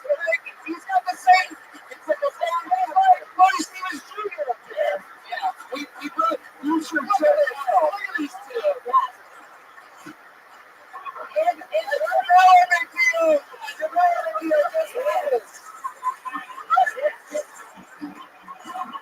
Yeah. it's an after and before. If Brody Stevens was murdered went missing at 25 and they aged him up, that's exactly what the picture would look like. They're both wearing contacts. And jackets and they have their hands in their pockets. Like not even. When I saw Brody standing in the back, I was like, his future just arrived. Yes. You will drive a Toyota Camry in 20 years. That your mom used to own. Yes, you will. Hey, Brody, can you do 1 minute right now? Show them how it's done. Just before I can just 1 minute. Hey, here. Okay. Well, you know, I see a lot of movies. I saw the movie Straight Outta Compton. It's about, a lot of people think it's about the band NWA. The band, it's not about the band NWA. You know, the history of NWA, he developed AIDS. And I grew up here in Los Angeles, and when that was happening, there's a lot of rumors going around. Is he gay? Is he gay? You had to fight those rumors. And that's what the movie is about. Straight Outta Compton. Brand new bed. That's a classic. NW gay. And I tag it with that. Pretty good, right? No, I thought the movie ETA had it. There you go. I like that. Could you do a set as an Arab from Tennessee right now? Yeah. What would you say? What would You were from Tennessee. I would say I could throw a football like a rock. Baseball. I would. You know, no, you get a whole lot of stuff with that. I'm Jewish, but people think I look Arabic, but I don't say I'm Jewish because seen some of those tapes. I'm upset with Jewish people. So, Rudy, you think you had tetherball players? He's working that thing without even saying it. On my phone. I don't appreciate I that. said that so many times. But you know what? You're looking at your. Oh, hello. You're lucky to be Palestinian. You're lucky. Yeah, Brody, you just did some work out there, right? What'd you do? I've done a lot of modeling in Pakistan. On the cover of Camel Beat. Doing a cover shoot on Chatsworth. The hills out there. No, being Arabic, you're good. I like it. I can get you a job at TMC Chicken. What's it called? Tanku Chicken? All right. Stay with me. I'll turn this periscope upside down. Let's put it back in the ocean. No, the deal is you're doing good. Stay positive. I'm just hanging out. I was just in the neighborhood. Back in the ocean, periscope. Back in the ocean. You got to go with that. You got a Fitbit on. I like that. Got the jeans. You got the same hat. I'm feeling great. Very, very positive. Give us a quick recap. Yes. Recap? I'll give you a recap.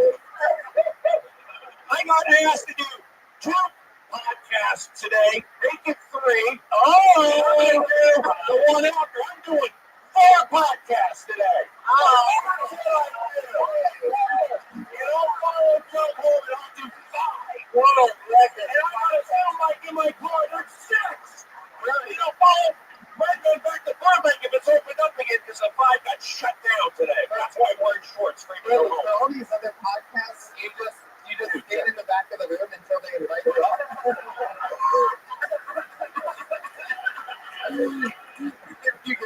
I had some free time today. Thanks for stopping by the belly room. Yeah, that was good. Thanks, guys. That's it. Right? 2 weeks in a row. Special segment that's been added to the program. Comedian. Last week was Doug Stanhope. This week, Stephen Bernie Stevens, everybody. Got your back. Defend the comedian. Don't go back to your original. Joe Powell, Go back to it. There you guys are good job, guys. Ryan Hood, he's on Twitter, Joe Carl _AS. I wonder what that AS stands for. The underscore there. I'm Facebook friends with them. I think I know. Brody, anything you want to promote coming up or anything?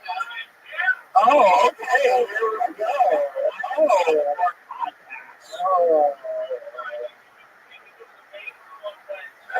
okay.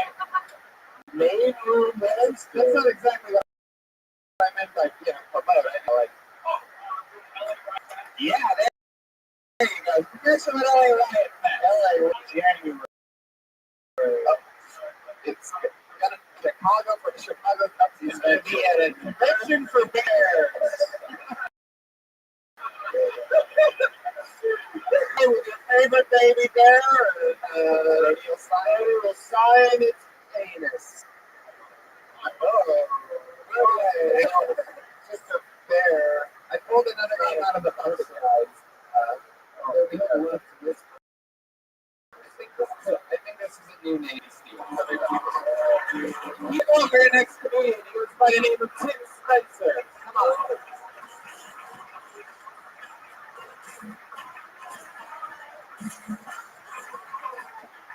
All right, thank you. New Year's resolution.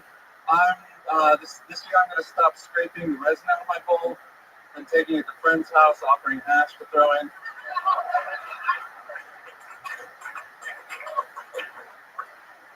Proper etiquette. Common etiquette says that a man should always open, but really this rule comes from a long time ago. Actually, when buildings had shitty doors.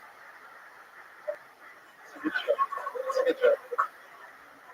Whenever I make love to large women, I look into their eyes the whole time because the eyes don't get that.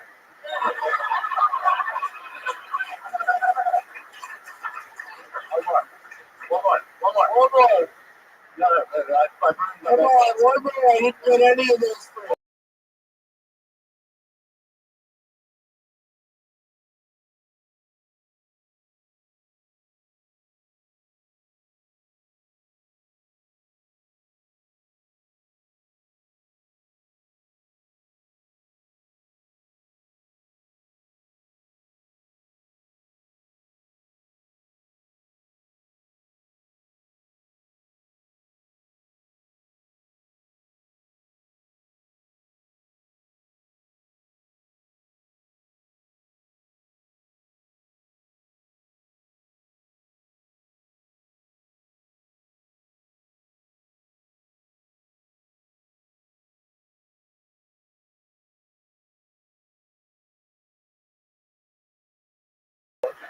Yeah, you would have done 20 more seconds. I would have probably invited you to the ice house.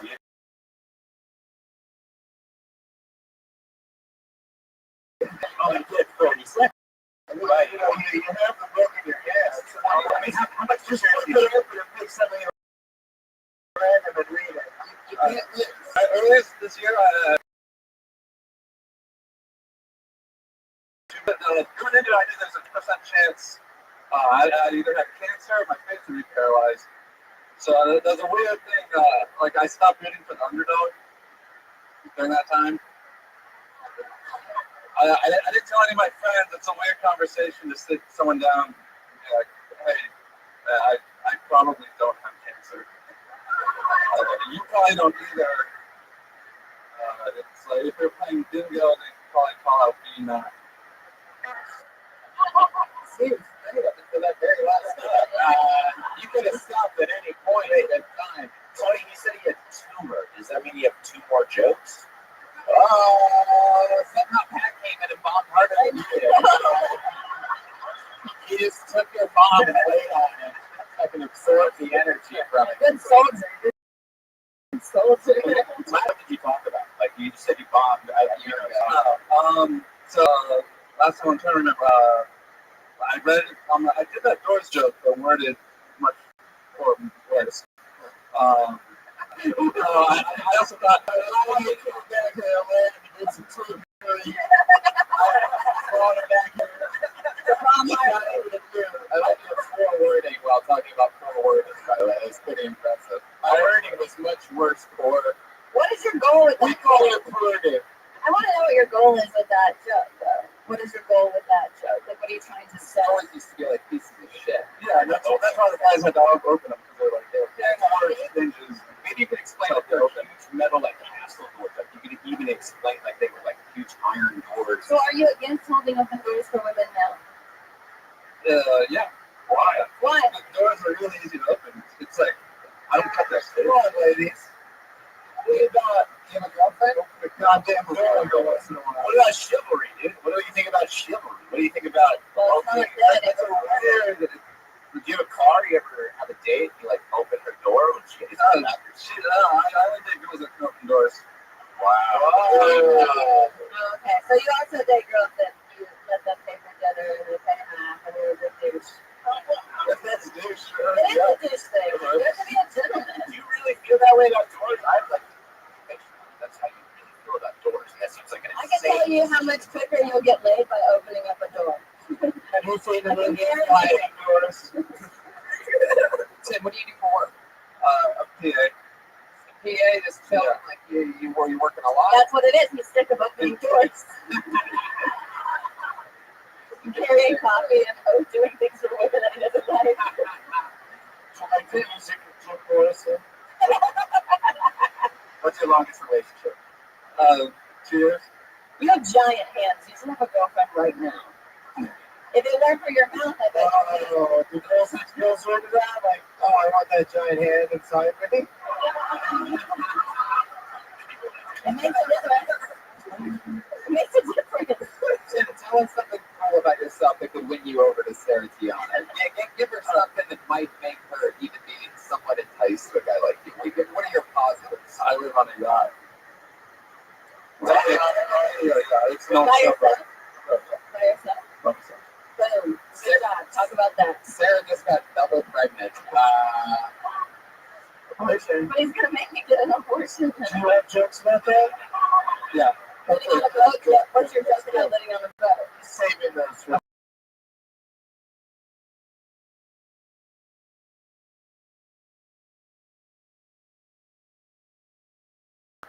2 years this March. Wow. Do you ever take it out off the dock? Or? Yeah, if I can plug a mic, I do on my boat.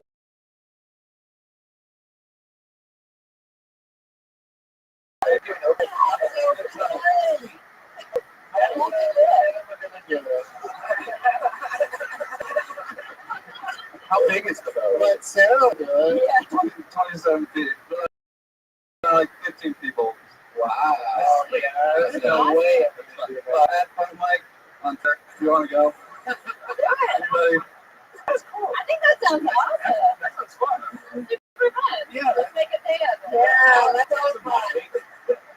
I'll ride with you. I love that. So you're out there, you go out on the Pacific, and you have like this little. No, it's on the Atlantic. That's where his boat is. That's the guy there. So you take people out there, you pack it out, 15 people. Yeah. Come back with 7. Yeah, exactly. What do like people fish and stuff, or you have to like pay attention to the show?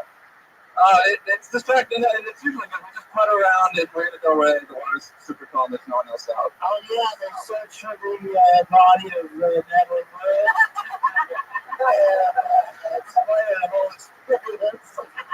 Do you get pulled over a lot, like on the boat? Like, is that a thing where they like go on top of your boat and look for drugs? Holy, your throat's south. That's awesome. Your mom is pulling across the Pacific right now. This is the Coast Guard. Somebody filming like that.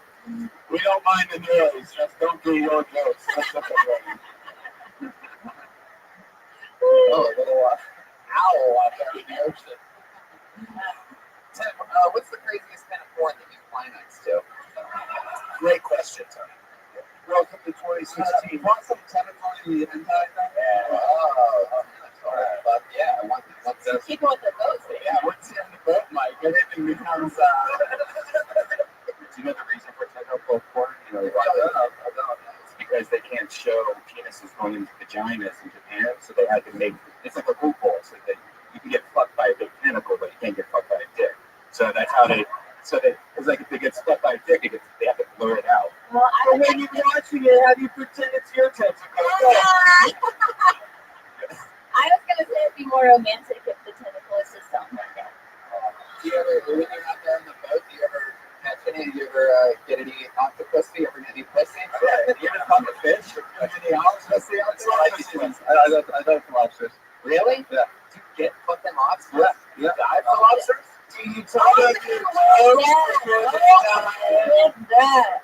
By the way, that's the fucking way to get tips. Exactly. You don't have to open the door again if you dive for fucking lobsters. If I could dive in the ocean and kind of like, check this shit out. I know. I have a boat. I drive for lobsters. It's like, okay, and what am I doing it? By the way, you can add all that shit to the doors thing, or at least the front end of it. You know, jokes change a lot. Sometimes you start with one thing, and that doesn't end up being what you talk about at all. You can talk about how you're cool at things, so you don't have to do other things. You know, like you have a straight door opening thing, and it's because you fucking dive for lobsters. I disagree. I think you're so charming that when you start talking about not opening up the doors for women, you become like this kind of jerk. Like you're so charming, and you're like everyone's like in it, and then I feel like you just like immediately take half the room away from you. I mean, You don't need to do that. You should say that you don't open doors for women because they're heavy and you can't do it. Like, you know, like make fun of yourself in some way. do you close the door behind you or something? Like it seems like you really make a point. You only open. If a woman tries to get me to open the door, I punch her in the face. Yeah. I even leave the door open when I'm going to the bathroom. That's how much I hate opening and closing doors. Have you ever experimented with a dolphin? You're like, okay, look at. I don't like if you're on a boat in the sea, you probably like it's like fucking fish. You get Coolest full of thing you ever found around the ocean or like in the water or anything? Tour.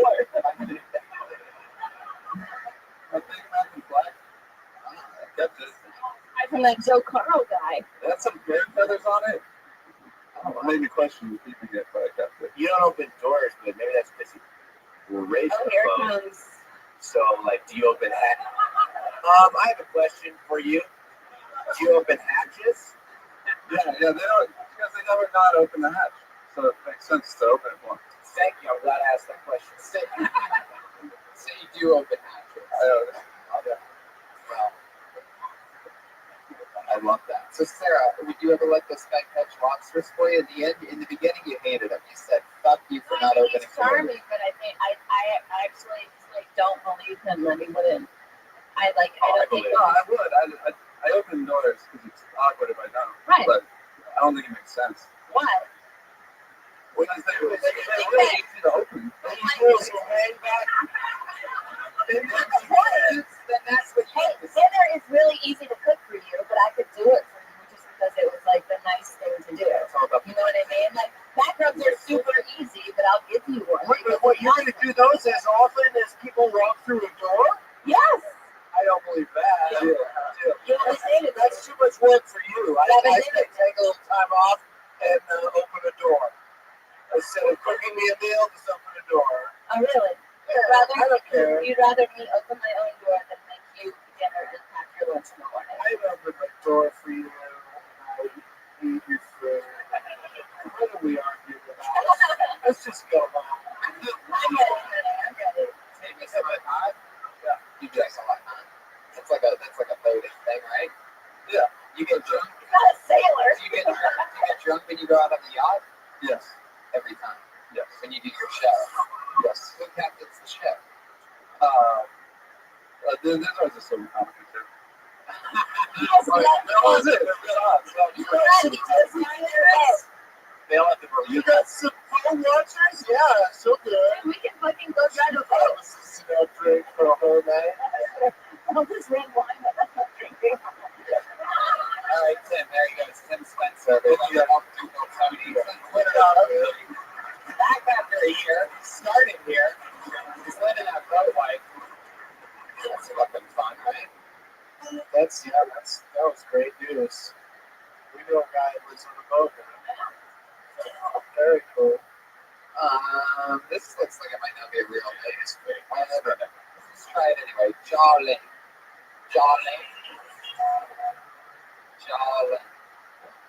Weird.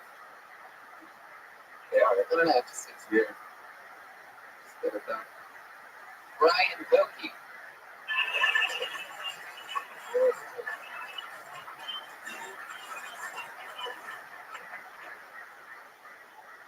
I was just back home in Oakland and I was visiting my family and I was riding the train, the BART train down there. And I saw my friend was on the other train going the other way. The doors weren't closing. The mechanic was saying there's like a delay or something. So I thought I was just going to say hi to her and I was like, hey Carrie, how's it going? And she's like, oh, it's so good. My dad just died. And the doors closed. The train just dragged her away. I was like, thank fucking God. Jesus, that's going to be an uncomfortable conversation. You know how many times I was a train that dragged the conversation away from me? We're walking down the street, Brian, Don Bilkey, Duluth High School, remember me? Oh. Or they're like, Randy Stevens is here. Thanks. 29 seconds. Suck out, Brian Wilkie. Okie dokie. That's good. You're fine. Where are you from? Oh, cool. How long you been in LA? Since November. Oh yeah, there we go. Welcome to LA. That's You know how you can tell how good you're going to be at comedy because you didn't just tell just that one story. You added onto it about what futuristically you would want that story to be. And that's the sign of a real comic. Like when you start adding on to the story and talking about the future, and giving examples, beautiful. Yeah, it's, I mean, based on the only 15 seconds of material I've ever heard you, he is a good comedian. Yeah. And I mean, too. It was really good. I remember I loved you as the dad in the Addams Family, and for you to, I don't know, come on, rest in peace, Raul Julia. I used to get that, but then I got a little better. What do you do for work? I just moved here and I was a teacher. Talk to Mike. I'm a preschool teacher. Oh, that's fun. Yeah.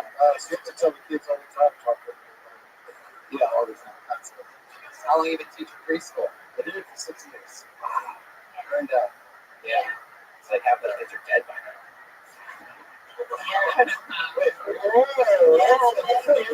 That's a scary stat. Yeah.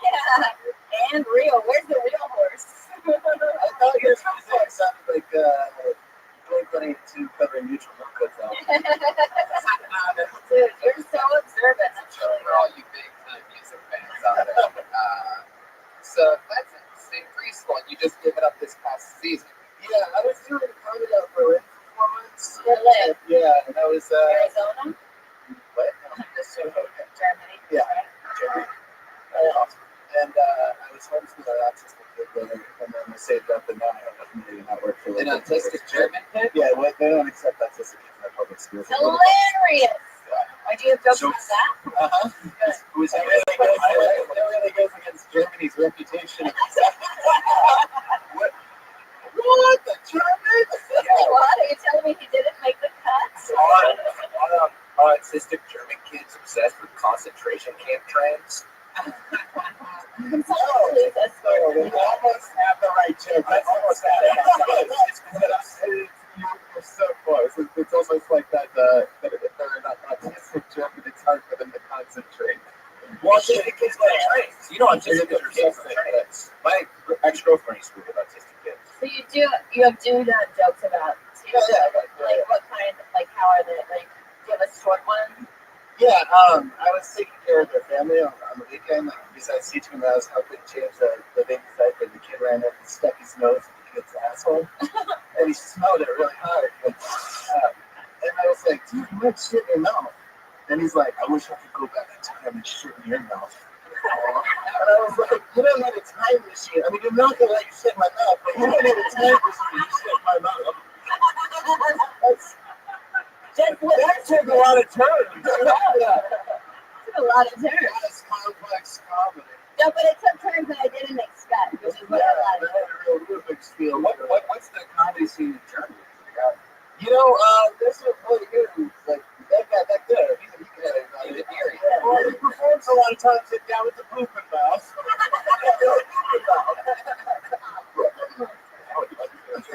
It's so funny. It can happen easily. You get a good show. Yeah, I can tell you. Wow, and they all know how to speak English. Not all of them, but ones who are actually. Do you know how to speak German? Nope. So what were you doing teaching this German autistic kid? Like, were you just like, They were from Israel, they spoke English first. So I could say that the Jewish kid wasn't accepted in English, but Oh, there you one of the autistic. so who's Jewish and German? So I wonder if he was born that way, or the Germans just beat it into him. I mean, Jewish autistic, that kind of goes without saying sometimes, right, Brody? What? No? I'm autistic. How dare you? You don't do that to me. I've been watching and listening. Rudy, seriously, man. You can't just run up and grab a microphone. No, these podcast listeners love me. I know. I get lonely. People can't get enough, but we still got to give other people a chance. I've done comedy in Germany. On a scale from 1 to 10, I give it a 9. Got it. Thank you. I'll be in the main room on Wednesday, on Thursday. Allegedly. Brian, you want to do the Ice House Friday? Like, wow, there you go. Good job. Ice House booking. It happened. Good job. Ice House. Brian Wilkie, everybody. Making stuff fun to do. What's his Twitter? I want to follow him. On Twitter, Brian Wilkie. Brian with an A. We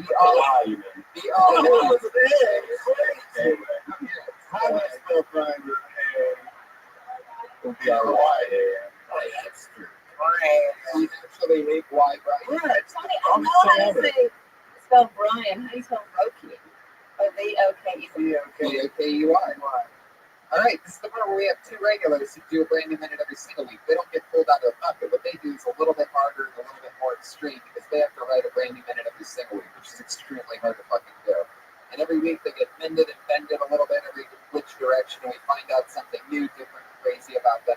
So here we go. Your first regular that writes and performs a brand new 60 seconds every week.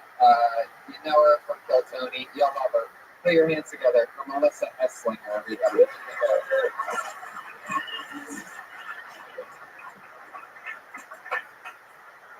I went on a Christian binge in 2009, also known as the year I lost all my friends. Yeah, I started just like doing bumps of Jesus. And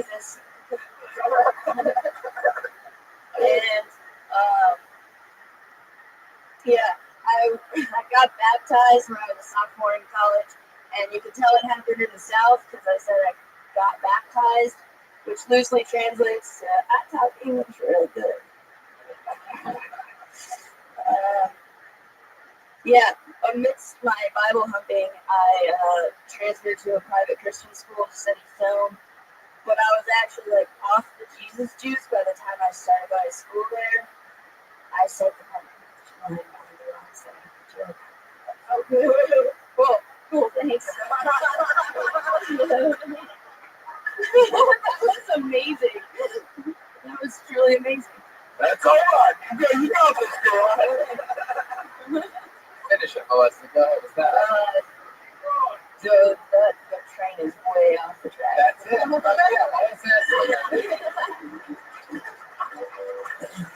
like it. You're talking about getting into Jesus at some point. So much so that at one point, perhaps the most Christian audience member of all time defended you. It was like Jesus spoke to her. It's pretty amazing. But this shows also that supportive yelling out can also get somebody off. She was said it. Yeah. So why were you so into Jesus in 2009? What happened?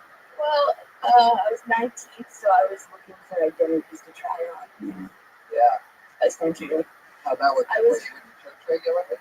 Well, that was when I started ROTC. And what's that again? Yeah. And there's a large demographic of Christians in the military, and also I was in Kentucky, so it's Bible Belt. Why were you in Kentucky? Well, I mean, it's influential. I went to church when I was in the South. Because all my friends are going, and I told my parents, I was like, I want to go to church. And they were like, okay, we'll drive you. And they would drive me and drop me off and come pick me up 2 hours later. Did you ever go to confession? No, I didn't go to Catholic church. It's Catholic. I got kicked out of the church when I was like, You guys believe in black Jesus or white Jesus? Oh, totally why. What happened? Is this people going to hear this? Oh my God. What difference does it make? I prefer white. I believe in that guy who yelled during the set. Wait, why were you in Kentucky though? So when I went to college there, I had family there. My dad's originally from there. So where did you go to college? Well, I started in Lexington, UK, and then I transferred to Chinatown. So you started ROTC at UK? Yeah, my second year there. In what branch? Okay.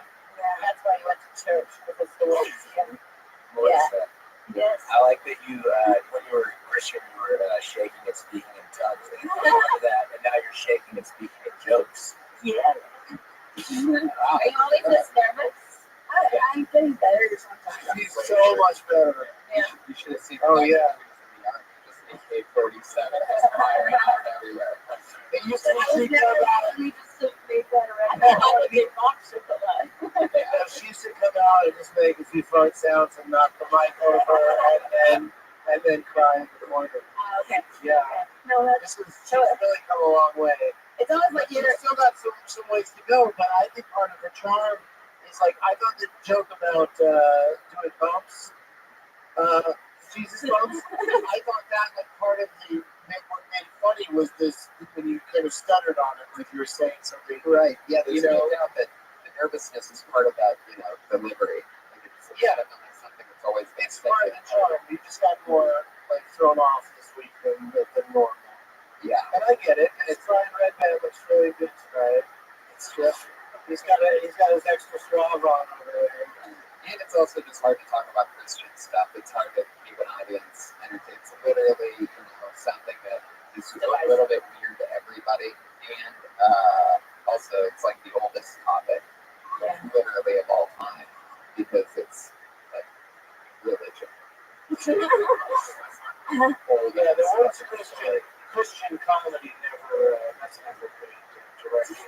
That's how many people describe Brian Redman. A lot of people say Brian is one of the top Christian comics. Yeah, I mean, I have faith, and I think we also have faith together. Pretty high. I don't really understand why you started to get into Christianity, like why you started going to church. Like, like I didn't get that part. There's a whole lot of. Well, see, I got there, but You got a minute every week. Let's tell the story in order. Yeah. Don't try to Tarantino this shit. like, what was like a major crutch that made you just walk into the church? Well, I was super depressed, and then my roommate upset me on top of school, upset me on top of blah blah blah blah blah. And, I got help, and not from anything Christian, but during that time, I don't know, I needed some direction. I needed structure, and it gave me that. It's military, and my church always does. And we grew up. My dad was in the Air Force, so I grew up in the military. So okay, no, but I find that fascinating. You're searching for something, and then you end up going to church, and then ultimately starting comedy. Yeah. Like that's fascinating.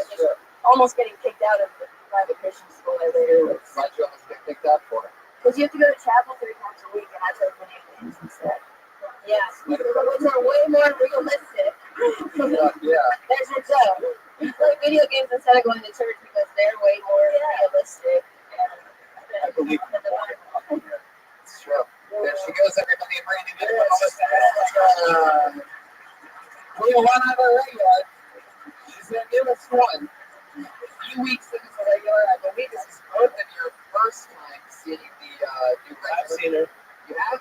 Okay, well, this is Saratiana's first time, and Saratiana, as everybody knows, is our head of Feet Media here at Bill County. So I'm excited for you to see her. It's the stylings of the one and only Vanessa Johnston, everybody.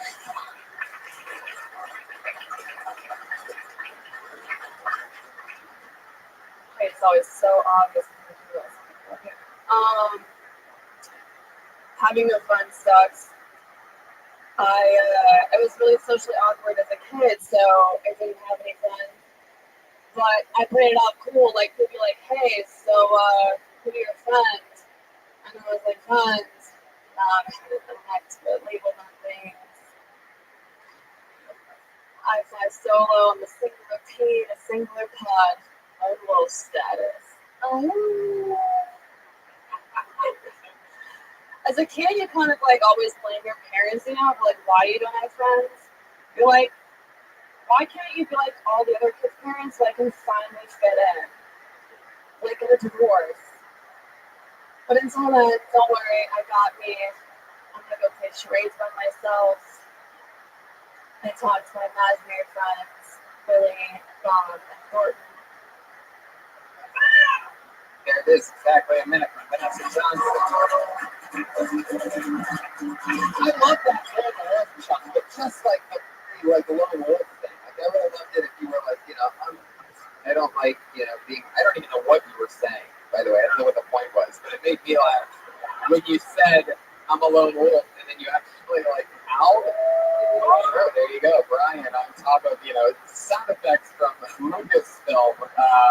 Real state of the art fucking things we're dealing with. What was that?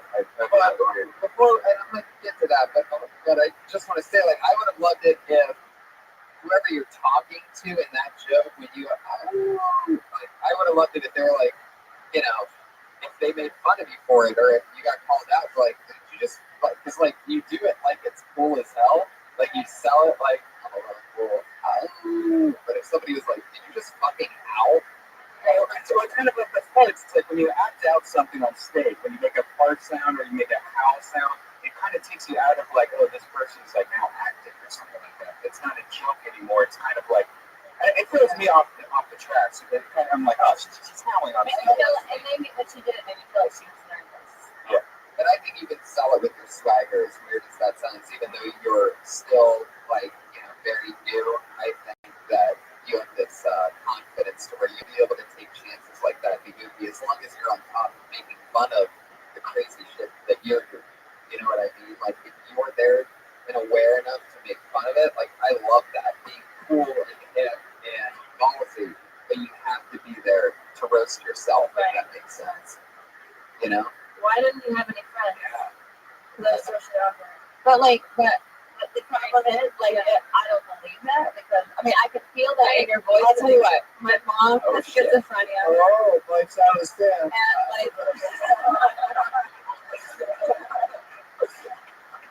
my mom has schizophrenia and my dad has Asperger's, so I had no social amazing. So that would endear me to you. I'm sure that you probably bring that up in something that's not a minute, but just for this 1 minute, I was like, she's so pretty. There's no way she didn't have friends. It was hard. It was hard for me to believe that, but I would feel like because you seem like you could be a mean girl, I would think that your friends would have you didn't have friends unless they were mean girls. Your mom has what? Yeah, we're friends again. Your dad has Asperger's? That's amazing. I'm glad that you are that. That's amazing. This is the scene at home. Who am I? Who are you? Eggs! That's amazing. That's amazing to me that you came from that. Yeah, that you came from that you're a functioning woman doing stand-up. That's amazing. Yeah, I didn't know 2 2s made a 10. Yeah. See what I did there? Wow, that's anti-roasting. That was complimenting our humor. It's true, man. What's that? Whoa, look at that. It's funny. I think you have to own that, that your parents are handicapped and you're dressed up. You're the Trump side. I know I have a bow tie on. Normally it's my dog with a bow tie. Maybe a little shade. I like it. And what a copy of that. Yeah, that's good job, babe. You can buy a copy of that at RyanJEval.com. All of his art's available there. Follow him on Twitter, RyanJEval. Vanessa John Stew on Twitter. Another brand new minute from Vanessa Johnson. Melissa Esslinger is at Melissa Esslinger. At Joshua Martin Comic. The Backbone. And here he is, Patty Reagan, everybody. Pat Reagan. I got a new album coming out. It's called Weird and Gross and Nobody Likes Me. It'll be coming out soon. There he is with a new album. Doug, what's coming up for you? Like Ben said. Sarah Tiana, come on. I'll be in Lexington, Kentucky this week. Next week I'm in Phoenix at the House of Comedy, and then I'm in San Francisco Sketch Fest. Oh, I'm across the street from all of her kids. Come my show. Caroline's first weekend in February in New York City. Live audience, thank you so much. Have a great night, everybody. Thank you.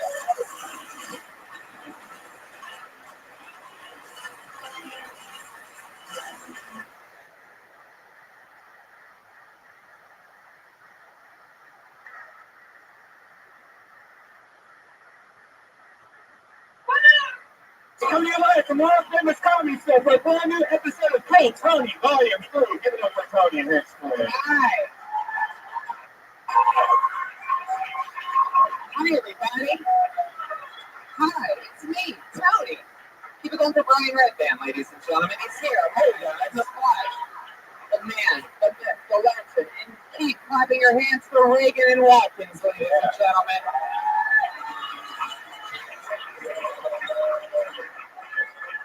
That sweet saxophone is here tonight. Jeremiah Watkins was featured on Kimmel last week. Pat Reagan, our favorite little goofball to bash doing this show.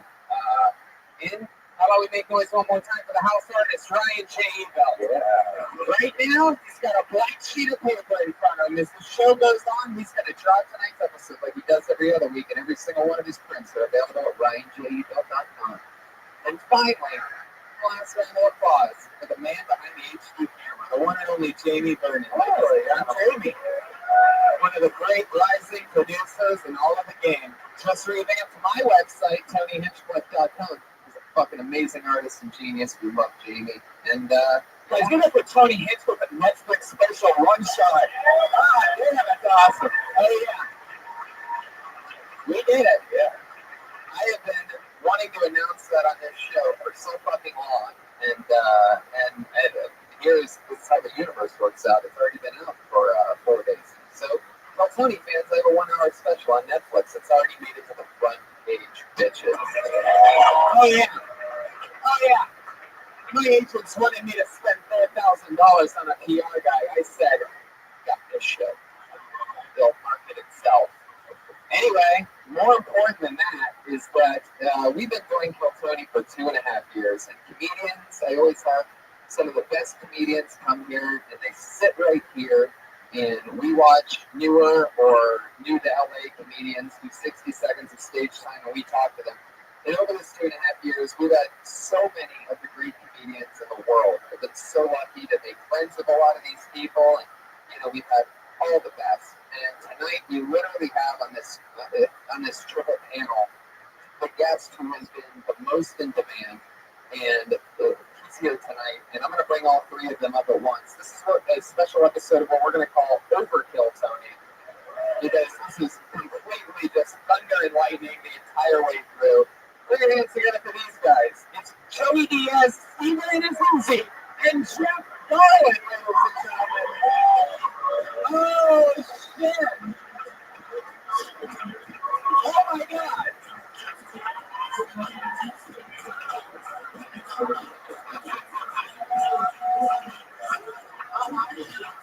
This is unbelievable.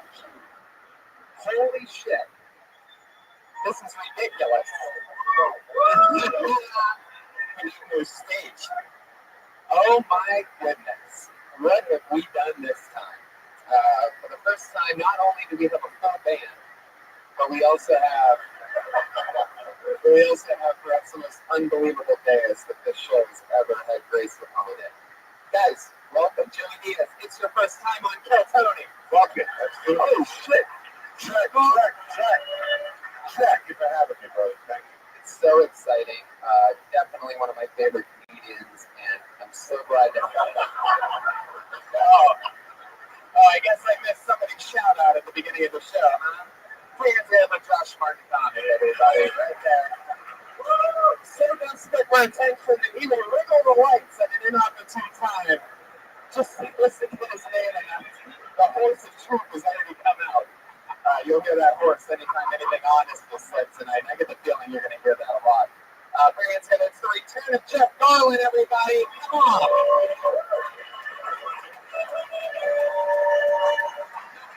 Thank you. Yes. He is back. Thunder and lightning. And welcome back. The one, the only, one of my favorites. Steven is easy. Thank you. Thank you. It's been a long time. So good to have you guys. So much fun. We're going to watch stand-up comedians do 60 seconds, and we're going to talk to them about anything in the world. Maybe we give them a little bit of advice. Maybe we try to find something else they can talk about. Maybe we make fun of them a little bit. Anything can happen. Yeah. Jeff, you were on the show just a few weeks ago. Yeah. Hey, when I was on the show, I was terrible. I was... I figured it out. I couldn't figure it out because it was just like it missed. And here's what it was. The night before, in the original room, I was completely dressed as Santa Claus. Not specifically for that, but nonetheless, I could Santa Claus being really mean to everyone. And I enjoyed it. The audience enjoyed it. Never taking into account that it was Santa Claus. So the next night I'm here, everyone, except for most of the comics that came up, because that's hard. But everybody else, I told them, go fuck off. I'm sorry. I could, by the way, but I don't know what that means. That means that you were being honest and saying that you were mean to everyone except for the comedians. It was what we would call a little bit of a rugged outing. I've never had a guest apologize after. Oh no, it was bad. And no, it was like that. I had some trolls. I'm not on what's the one where people say you should Twitter. Yeah, I'm on Instagram. Yeah, I'm an old man. So, but I'm on Instagram, and some guys told me I should die, and then of course it was great, right? And then and their accounts were locked, of course. But some people were very you were disappointed. I didn't take it, And I wrote them and told them I agreed with them and said I was sorry. And Well, redemption is yours tonight. Are you guys ready to start Tony or what? absolutely. The bigger the man, the bigger the mistake. The bigger the man, the bigger, whatever you say. The bigger the man, I'm just a large man. So, comedians, you know how it works. This bucket is filled with names of people that signed up for this show. We're only going to get through a few of them. Comedians, you get 60 seconds of stage time. We get to meet you, figure out something about you. Comedians, you hear your 60 seconds is up and you hear the sound of a kitty. Oh, you can barely hear it. Let's hear it one more time, Brian. That means your time's up. Wrap it up then, or else you're going to bring out the angry West Hollywood there.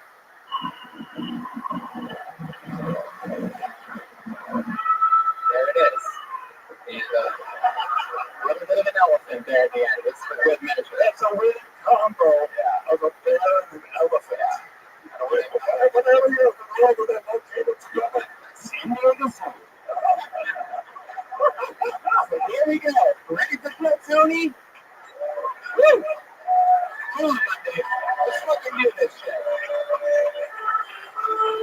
The thousands on Ustream just made more noise than you fuckers did. I'm pulling a name out of the bucket. We're going to watch 60 seconds and get it kicked off with, oh, I love this. You know, one of the things from hosting this show is you get to figure out when you pull a name out, the diabolical kind of character you be dealing with. Now, this is a new name, but anytime a name isn't just a real name, it's always something a little bit special. Put your hands together for Just Jack.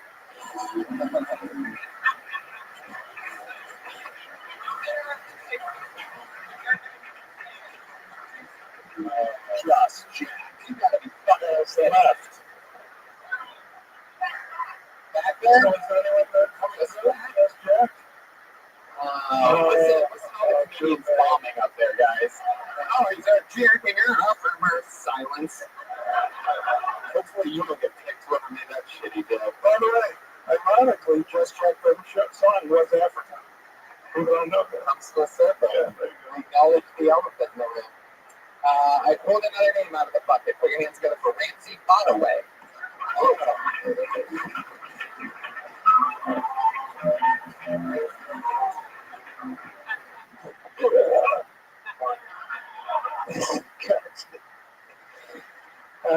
Feeling a little bit guilty today. I wasted a lot of water. You guys know, everybody knows California's in a pretty big drought, but a lot of people don't know one of the greatest causes of the drought, almond farming. For every one almond requires 1.1 gallons of water. Well, this morning I spilled a gallon of almond milk. I did the math, 53,000 gallons of water. I'm going to save more water if I try to pipe that into an aquarium. It's not that big a deal. I think you guys heard that McDonald's recently decided to stop feeding their chickens antibiotics, which is great news for the chickens. Terrible news for me because I don't have health insurance. But guys, McDonald's chicken meat was my only access to antibiotics. True story, I once cured strep throat with 2 McChicken sandwiches. Oh, there it is. Sorry. Like that. Sorry. I didn't hear the cat either. Sorry, man. And there's the cat sitting there. Yeah. Sorry, guys. I have a blue hair on that fucking kid. And you scared me with the bear. Can't scare you. And if that came off as being, fuck me. Ramsey, this is your first time on the show. I did it one other time a while back. Very memorable performance. We're welcome to that. Yes, no. That's fun. How's it going? How long have you lived in LA? I've been here for like 2 months now. 2 months. You already got an almond milk joke. Very good. Yeah, absolutely. It's fitting in well. I love that. Where are you from? Long Beach. I mean, Yeah. You've been doing stand-up for how long? like a year and a half, 2 years. You started in Long Beach. Yeah. You still live in Long Beach? No. Echo Park. Yeah, you look like that. They give you those glasses when you come in, right? I'm a Martin Steiner kid. I actually, somebody uploaded a picture of him recently, and it had me. It's actually about almonds, by the way. It is true, right? Yeah, it's true. I'm 1 gallon of water, yeah, for one almond.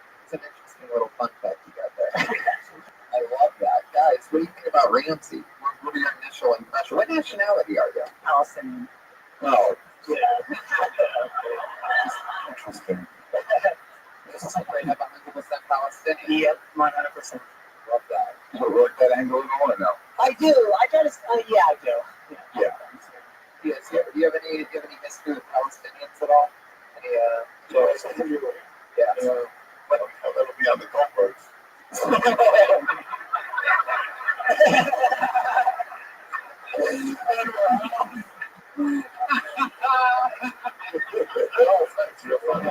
Thank you, man. I appreciate I'm off the boat with the Koreans. Which on Goldberg, this is the way it is. Thank you. We've learned next to the Goldbergs. That's off.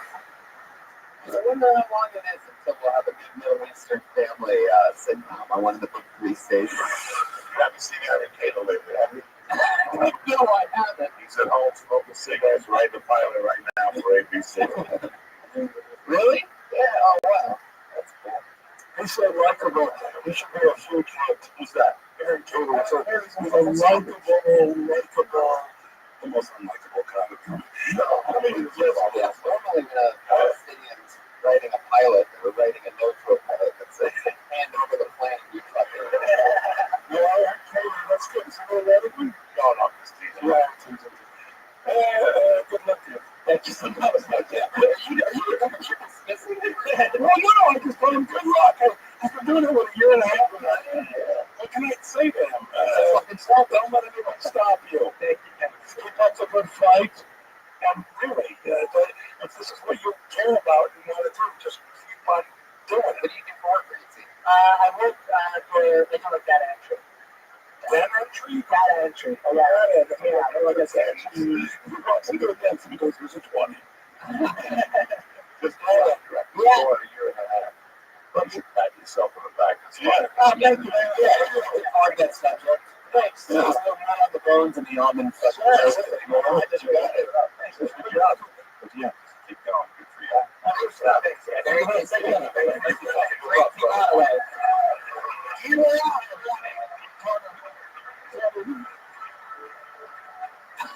That is the truth, though. Someone's doing it a year and a half. Oh, yeah. Just give good luck. Oh, yeah. Yeah, exactly. Or quit and get out of other people's way. Right. Exactly. That's your options, really. Keep up the fight or get the hell out. That's it.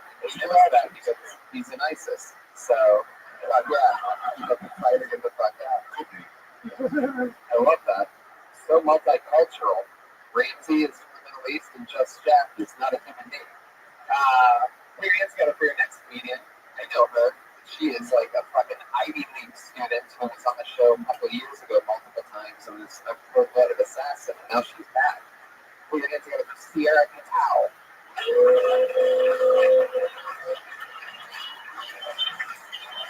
Oh, shit.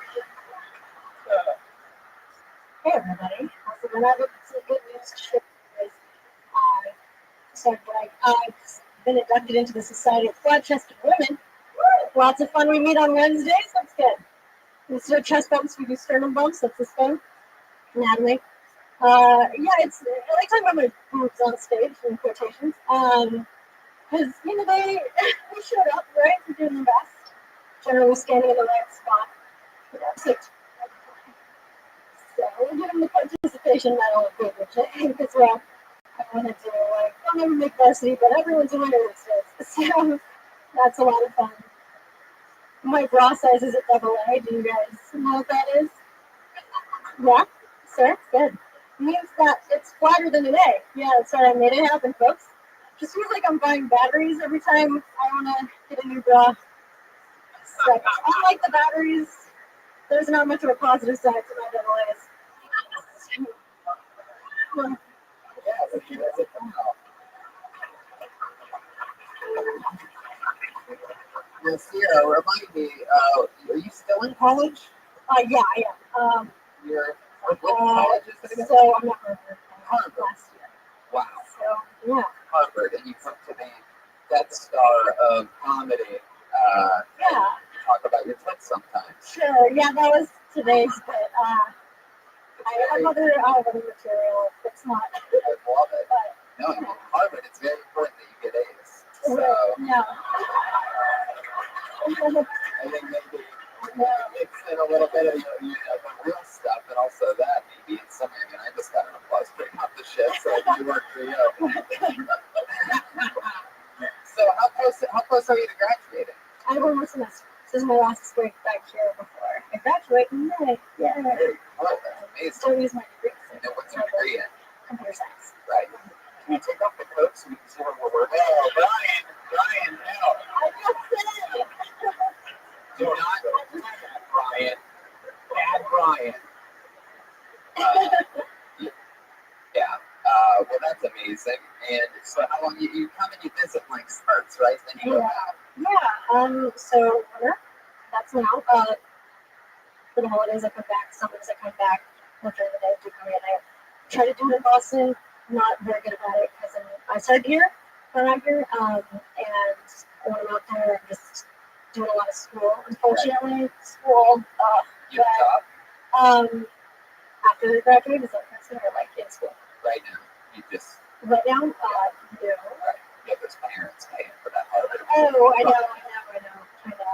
They pay my college tuition. That's awesome. Dentist. Yeah. Very good. This guy, Sarah Powers here. She's going to Harvard. She's going to stand up. What do you guys think about this? Well, the first thing I want to say is there has never been a situation where comedians walked up on stage and the audience just thought to themselves, fuck, she's flat-chested. So really, and you're wearing a jacket, so nobody gives a shit. And that's not me. I'm talking about, that's clearly you're at home. You're really kind and you have a nice stigma about you on stage. I just would talk about things you're passionate about and not things at home alone you're insecure about, unless it's rather obvious about it, you know. Like your breast, I wasn't, one way or another, you were a lovely young lady coming to the stage. I wasn't going, what the fuck? You wearing a bra? What the fuck's going on? All good as far as I was concerned. So I'm just saying, talk about what you care about or what, you know. If it causes you anxiety, get really to the anxiety, you know. But the light jokes about it, nobody cares, nobody sees. Okay. All right, there you go.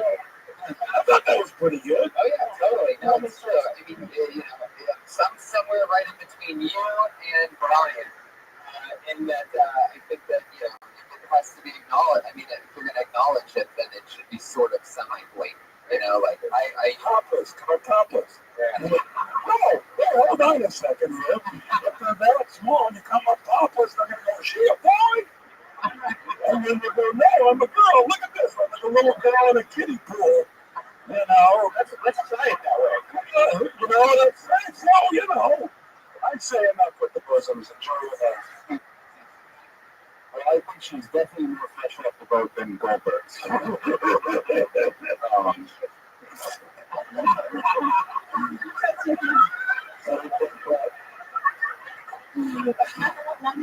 That might be the greatest thank you in the history of my show, by the way, without a doubt.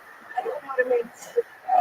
You should just, how much longer you're at Harvard, a couple more months, and go swing by the lamp room and just, you know, see if you get some good jokes or do something. Yeah, I just finished up being oh, great. Up the lamp room. Yeah. Oh, you can just get up on you. You're fine. Yeah, I know. Oh, yeah. Yeah. Good luck. You're like, yeah. I think what my man has said is perfect. Don't worry about your request, whatever who gets a fuck. You got a nice smile, you got a nice delivery, and besides that, you want to hug. Things get bad, fuck this comedy shit. Wait till the old man kicks the bucket to get the world, and that's it. He's a fucking dentist or something, you know what I'm saying? Yeah, wait for your dad to die. That's always good. I realize food. Mr. Gurman, they call me Mr. Gurman. Mr. Gurman, what should I do about my career? How old your father's son? He's in the 60s, not too much longer. You can make it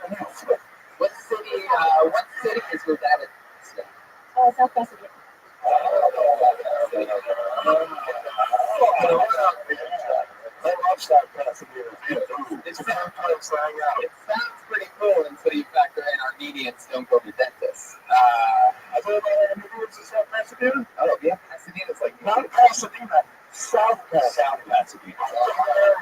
They've got their own dentist store. Travel with their own dentist, like Japanese only buy from Japanese sushi fish. You don't get fish and it's the same thing. If you're right, you're not going to sell fish to a Japanese sushi dude. I'm telling you right now. My friend was in the fish business. So he used to tell me, if you're not Japanese, you're not going to sell fucking fish. They only buy from the Japanese. Jews only do business with Jews. You know the fucking deal. How much material would you say that you have? Have you ever done like a longer set? Yeah, I mean, I guess I've done like half hour. What's your favorite type to a Caribbean?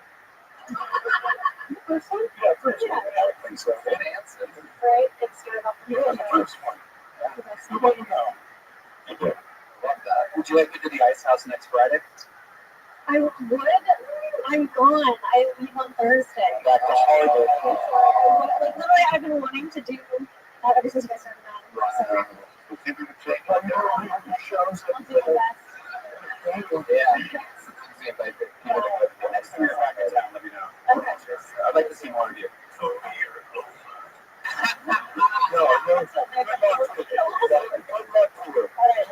Sierra Catal, everybody. There she goes. She's on Twitter, Sierra Catal. Sierra, A-A-T-O-W, all one word. Would you want acknowledgement by John Coltrane? I love that saxophone. What game you know how to play that we might know?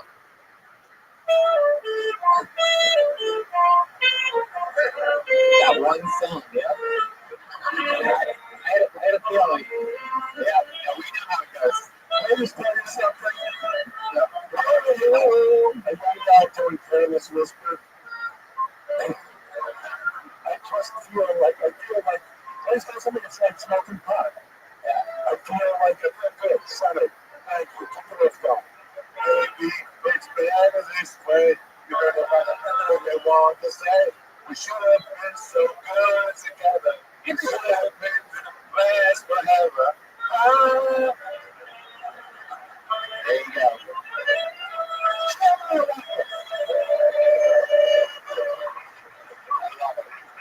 That was so good. Sierra just grew tits, guys. It's a miracle. She's in a C-cup right now. We're going to be our next comedian. I throw the name out of the bucket. It's Don McNeely. Oh, shit. How's it going? Sure. I think Gucci should start a clothing line for babies and call it Gucci Goo.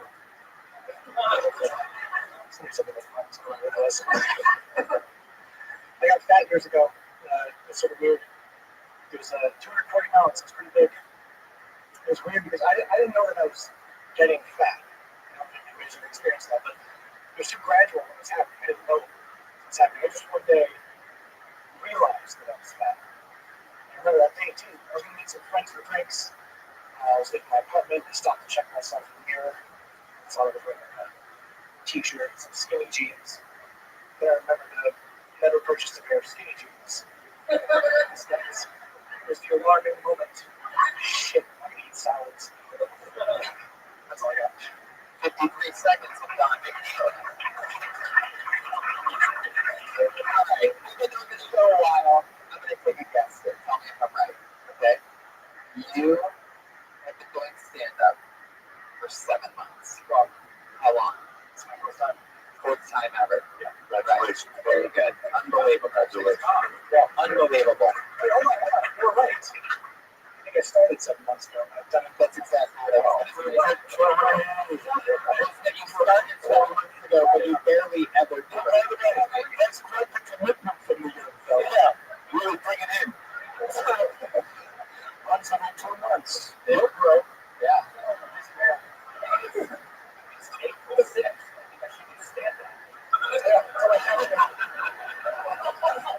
And have all 4 of your sets been 1 minute apiece? No.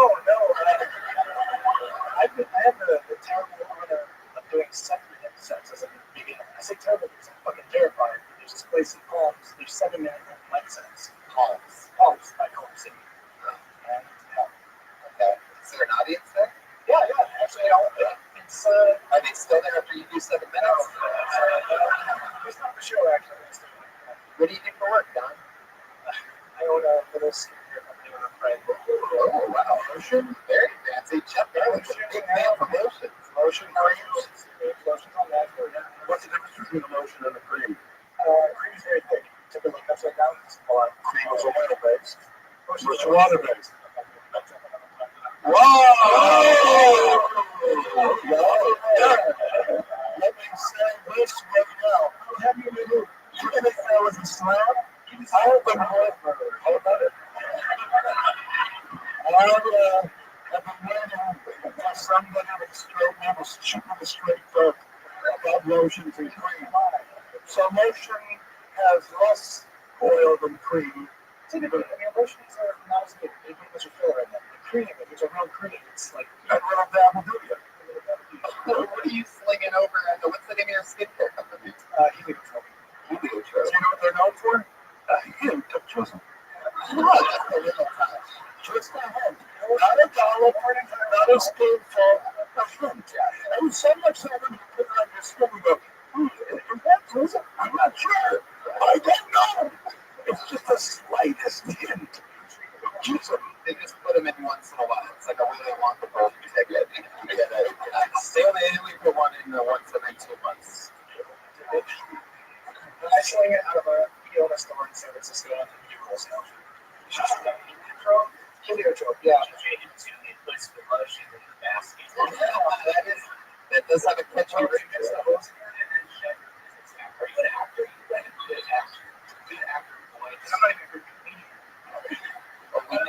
lot easier to be a good actor. Yeah. Not easier to be a good actor. Just remember money's not like good furniture. He did pretty well. Boys don't cry. Oh, I see what you tried to do there. It's just a shit. I love this. I'm getting bashed from the lotion guy. He doesn't even use He's it. defensive. He's nervous, so he's defensive. You know, he's so nervous. You know, here's the thing. Not many comedians can say this. Well, I'm trying comedy. I do it once every 2 months. And if I don't develop and grow, I got my lotion business. To me, if you're saying that to a woman, you are so in. And women love, what? I just love lotion. That's not my commodity. Never mind, I was going to go down the whole avenue, and I just stopped my car. Yeah. I've stopped my comedy car. Oh, yeah. I stopped it. Black women can stop anything. You know what I mean? The crack don't crack, my friend. They don't need the lotion as much as white ladies do. You really think that's true? I want to know that's true. Really? That's a big one. With everyone down in that lotion. Up and down the lotion. Joe, you ever use any lotions or creams? All the time. Yeah. I was thinking about how to anyway, dog.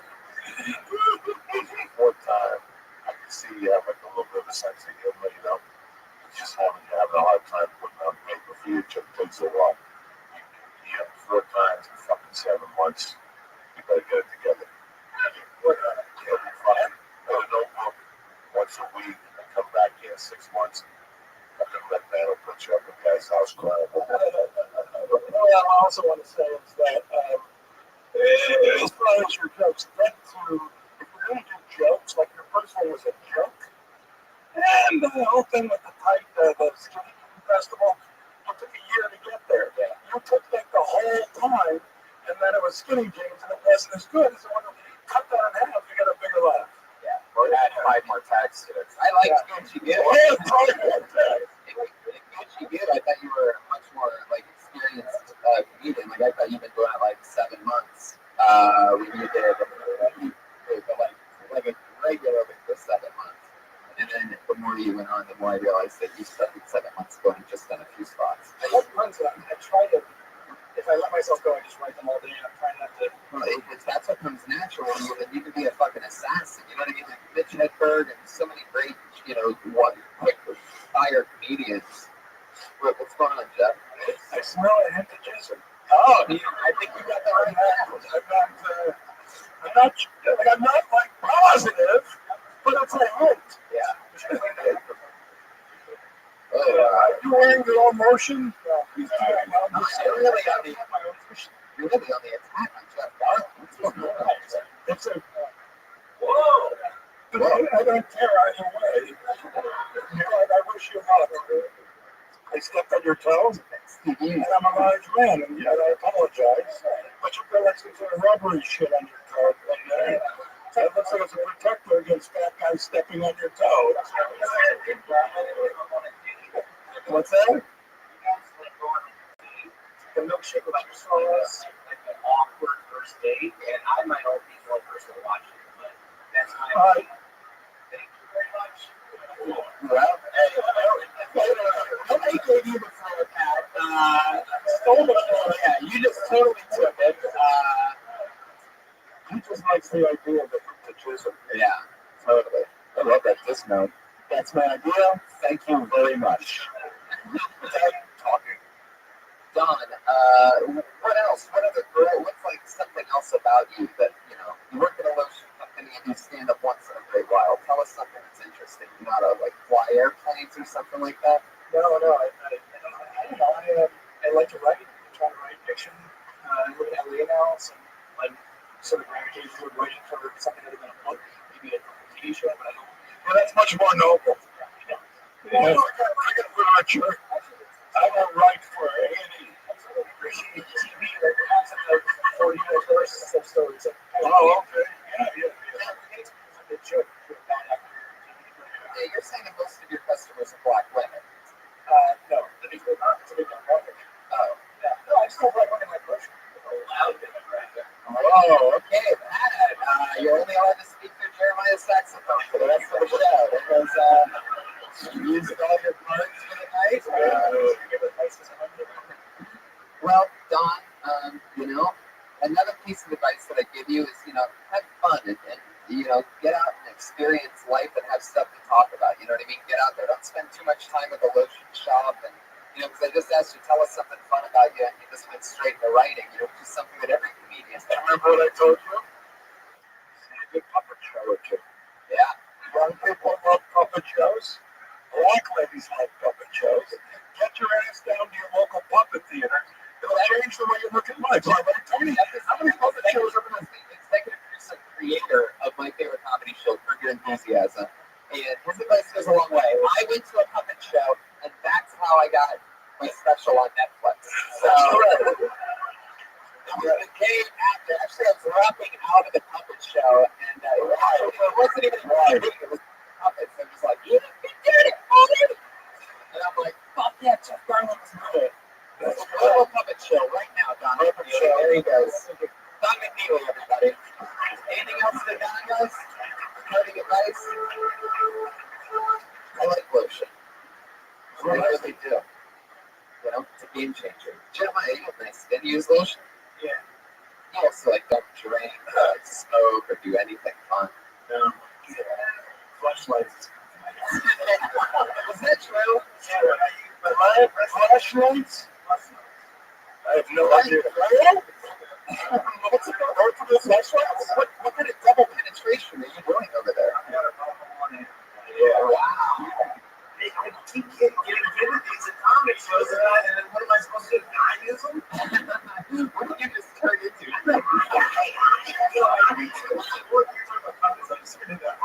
You guys ever use a flashlight? Never. A flashlight, it looks like a flashlight, but it's a big vagina on one end. You just like, with it. There's one in the front patio. Why do you need a light attached if you're going to plug the flashlight? The craziest part of it is You don't need the light, Jeff. there's actually not a light attached to it. It's just called a flashlight. It's shaped like a flashlight. There's no light. It's not a lightsaber, like a fresh saber.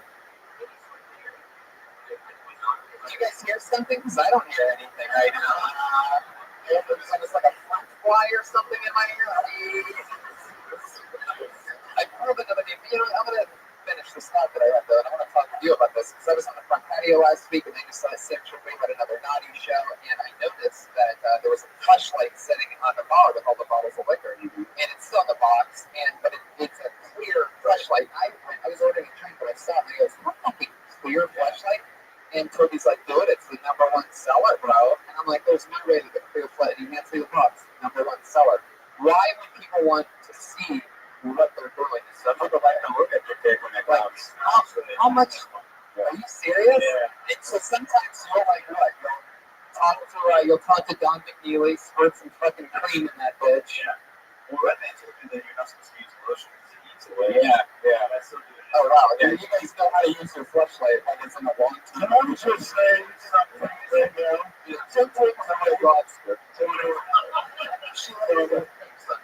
Tony, Canadians use the next comedian that very uncomfortable with the direction we've heard. See, I look at kid pictures and a little drop of flashlight. I dive into a bowl of flashlights. I don't want to be anywhere near.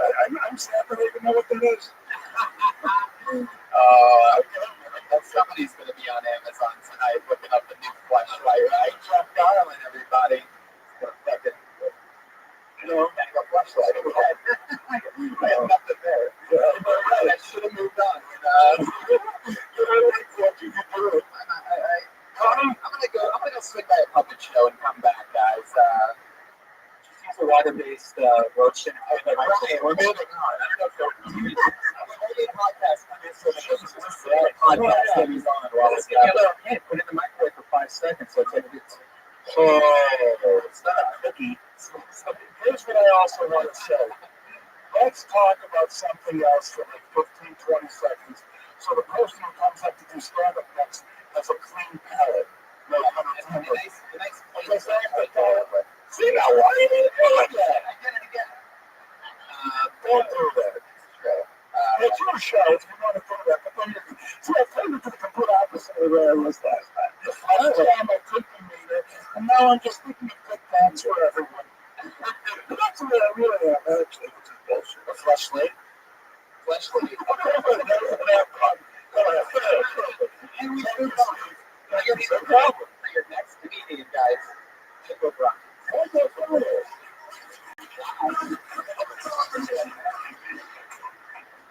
This time last year, actually, I broke up with my girlfriend. She was smart, funny, and beautiful. I just felt like I didn't need that in my life anymore. And I'd never broken up with a girl before the first time, and it was kind of emotional. At one point, she looked at me and she said, "But you're my best friend." And I said, "That's my best friend." I've known him since middle school. I only known him like 9 months, so I love him.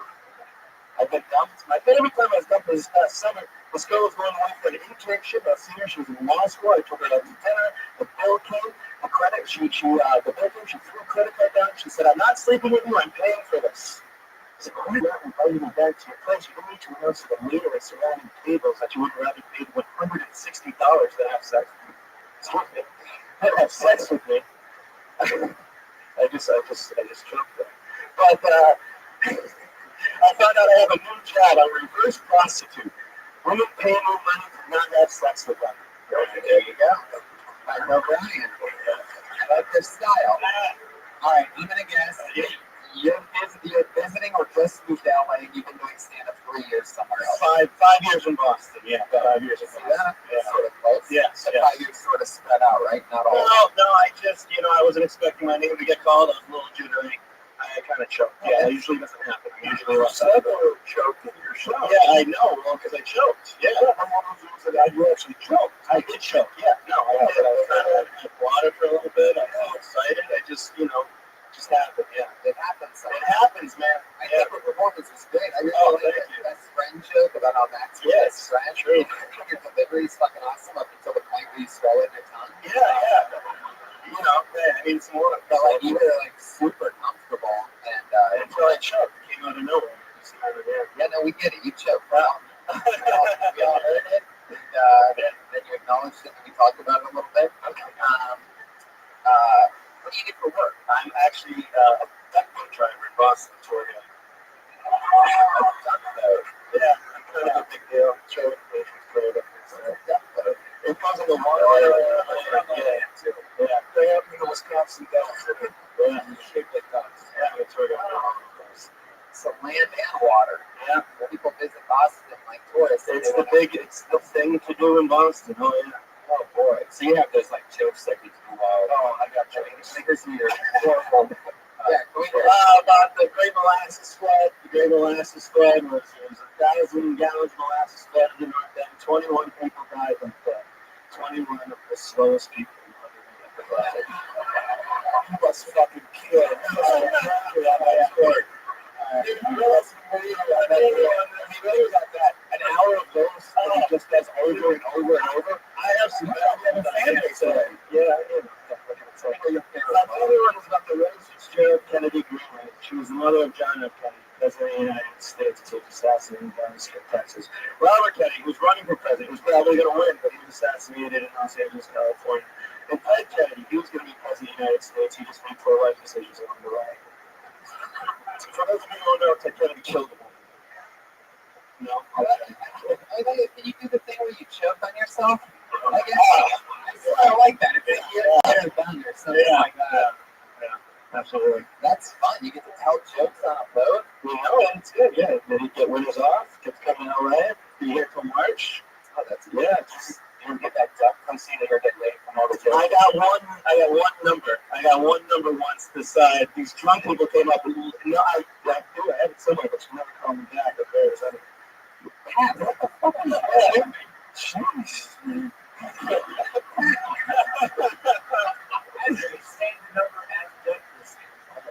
What did you put? Whatever her name was, Petco.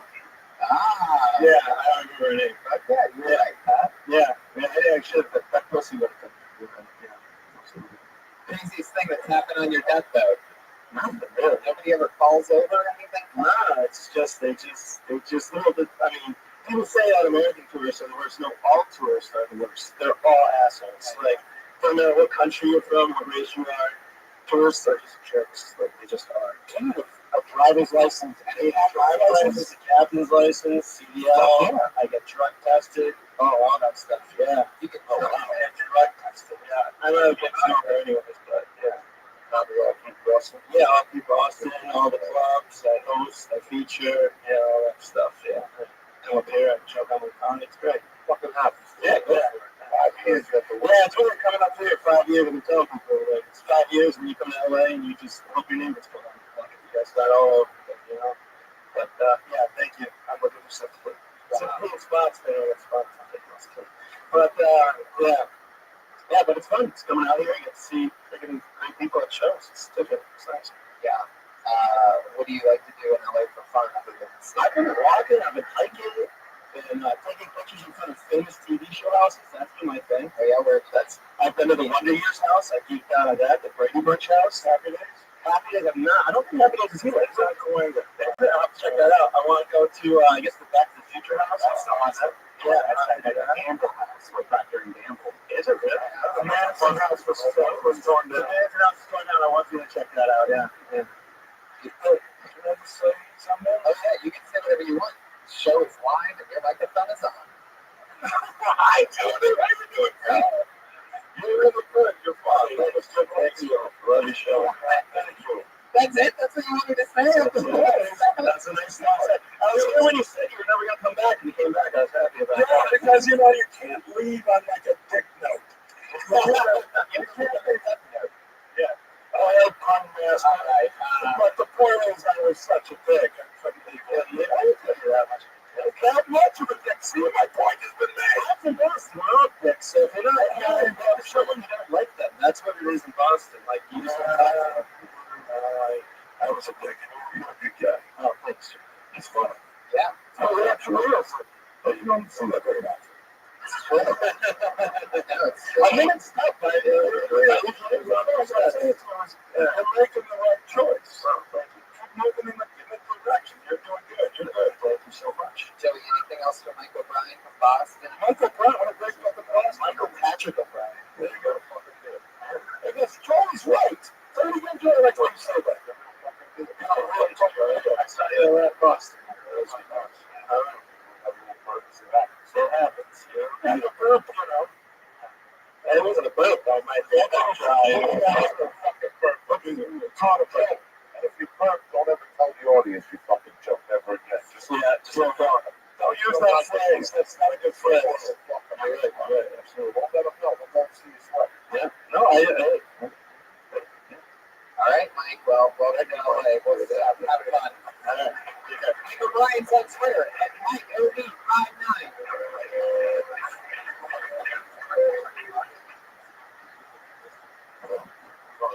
I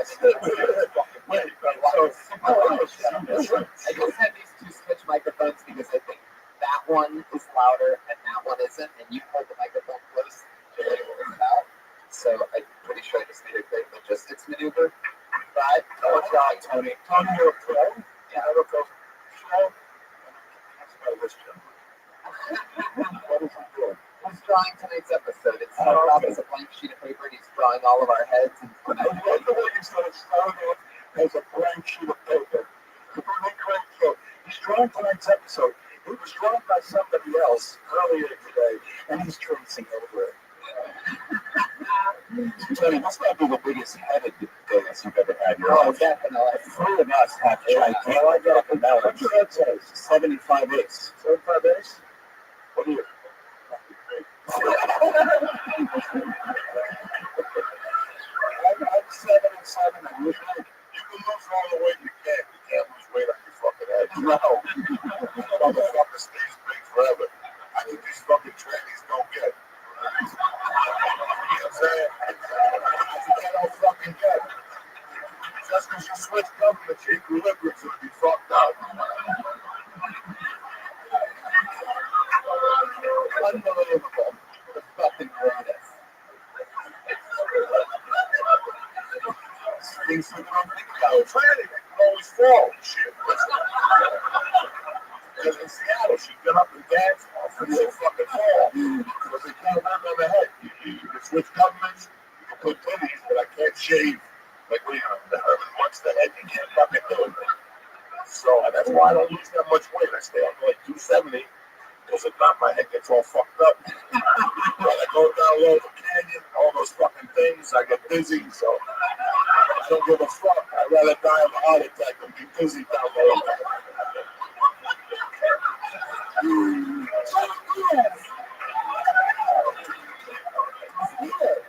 Finally. I pulled another name out of the fucking pyramid. Trisha Williams. Here we go, Trisha. Now is the time. Maybe coming from deep in the back. Do we have any movement back there from anyone? Okay. Wow. People just missing their spots. Never going to make it in show business. I love it. All right, let's try this again. Julian Fernandez.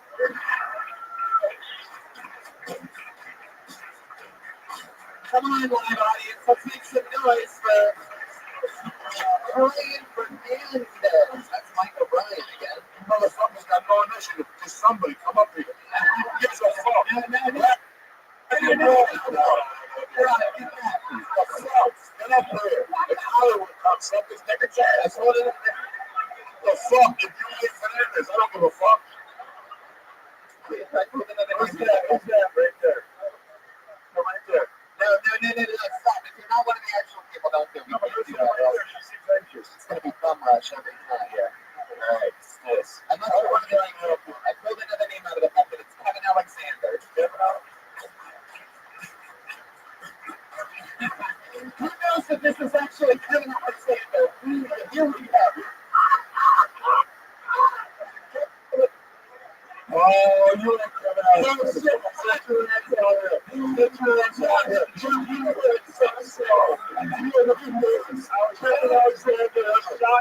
Check his ID. My first time. Show me your ID, Kevin.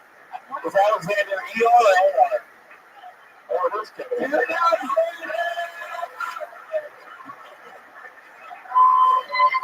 the way, I wouldn't have said that if you were Bob Smith out there. One more time for Kevin Alexander. 60 seconds. Here we go. Going back to work after not winning the Powerball jackpot is kind of like doing the walk of shame. I mean, the night before, you had the opportunity to do nothing but party and fuck for the rest of your life. You had all these plans of what you were going to do with the money. I'm going to buy a yacht with a helipad. I'm going to walk straight into HR in a mass city to show me your tits.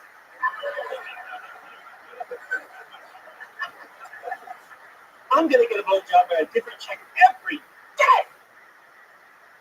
But no, you don't win. You end up back at work the next morning. You unlock the front door, turn on the lights, and do that first pot of coffee like, fuck. And you have that awkward moment in the hallway where you see Cindy. Morning, Cindy. Yeah, no, I didn't yet either. I want to see those tips. There it is. No, I didn't know. I was listening for the cat. It was there. It was there. Brian doesn't think it. Brian doesn't think what Brian thinks is funny. When he plays the cat extra low. Nobody knows. That's funny. I didn't do it either. It's actually a different cat. Kevin, how long have you been doing stand-up? It's my first time. That's what I was going to guess. And I will tell you this, without a doubt. For a first-timer, you might be the best first-timer I've ever seen on this show. We talked a lot of new ones. Let me tell you why. It's because your delivery, I mean, you're just right there. And by the way, it didn't get a laugh in this room for some reason, but a yacht with a helipad might have been the funniest thing I heard all night. And nobody laughed except for me and Diaz, which is probably a good sign. Because a lot of these idiots get on it. It's funny. Not Jeff and Steve, but these fucking peasants out there. Kevin, that is so fucking cool. I'm just going to get this out of the way before everybody annoys you about it. The mic stand always has to be moved. That's the number one way for people to know that it's your first time on stage. Is standing behind it. It's just a funny little weird clips thing. Kevin, that's amazing. What do you do for work? I joined the Navy a long time ago as the aircrew survival equipment man. And what that guy is after I actually joined, after I got in, is a parachute rigger. Whoa. Yeah, Joe invented himself. Right. So it's a dirty job?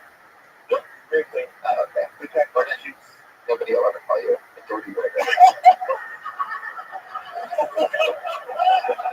That's a new. That joke didn't write itself. That was me. You stole the service. Can I use that? Yeah. You know, so I stole the service. I got it. Yeah, you could totally use it. I'm not allowed to say dirty rigger. Only you could say that. Cool. Yes, Jeff Garden. So, the video you're doing, first time ever, not a bad place to start. Eliminate walk of shame. Talk about your dreams the night before, and then the next day, decide, here's like the spin. You're not going to go there with no walk of shame. You're going to go to work the next day, and you're going to experiment, and you're going to see what it's like to live life as if you just won the Powerball. And then go through your day with all the things you've imagined doing, and then talk about what really happens. Right. And I think that might be a funny little adventure for you. I totally agree. The funniest part of that for me was obviously you have to face the lady from HR, and you have to be polite. But you acknowledge that part, but I feel like you didn't acknowledge the other ways in. Like you said, the yacht with the helipad. I mean, how did you really get to work? You know what I mean? All right. Stuff like that. Oh, like you say all that setup stuff, and you say the HR lady, but then you only acknowledge. So when you go to the HR lady, you go, look, I wanted to see them for the she asked you to see them, right? She shows them to you and then you suck on them for an hour straight, and then on stage you mime it. And the audience will watch you mime an imaginary HR woman's dress for a solid 20, and Mr. You are in show business. Am I right, Joey? Nobody else with you, buddy. Joey's with me. One of my favorite things about this show is getting to watch people do their actual stage. And as I did that, it's almost every episode now, in a minute, and it's a fun way to sort of figure out your voice. Congratulations, man. Good job. Yeah, that's balls. Eyeballs. Comedy stuff, what's going on? Internet, Martin Luther King Day, you know what I'm saying? Yeah. Everybody's thinking about the Oscar decline. You're up here on stage talking knowledge on these motherfuckers. Good for you. Right? What the fuck? Black people on the San Francisco Bridge today, he's out of here doing comedy. There's like nothing to do with one another. But I with the same fucking thing. I'm gonna the same thing. Because this is scary. Give a fucking hospital. What's his name? He's at the college for living the dream. That takes fucking balls right there. That's it. Thanks to it. Kevin Alexander's first time. There he goes.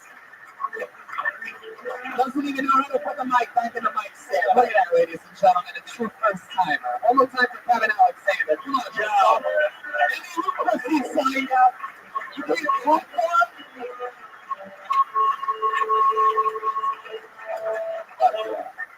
Deep sense. I'm just thinking that. I know. I had some layer to this that I did.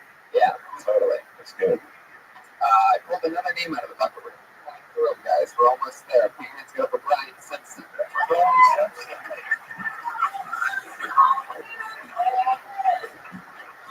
Wow. This is an incredible episode of people that signed up and then left. It's like the strangest thing. So then again, Brian Soul.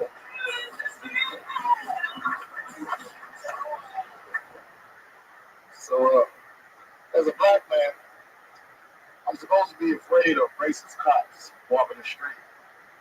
But if I'm being honest, I'm more afraid of racist lifeguards. I think that's way worse.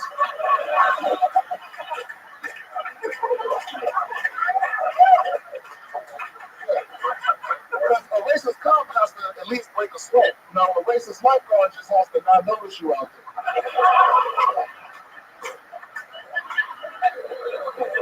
So ask yourselves, is it that black people can't swim, or have we been the victims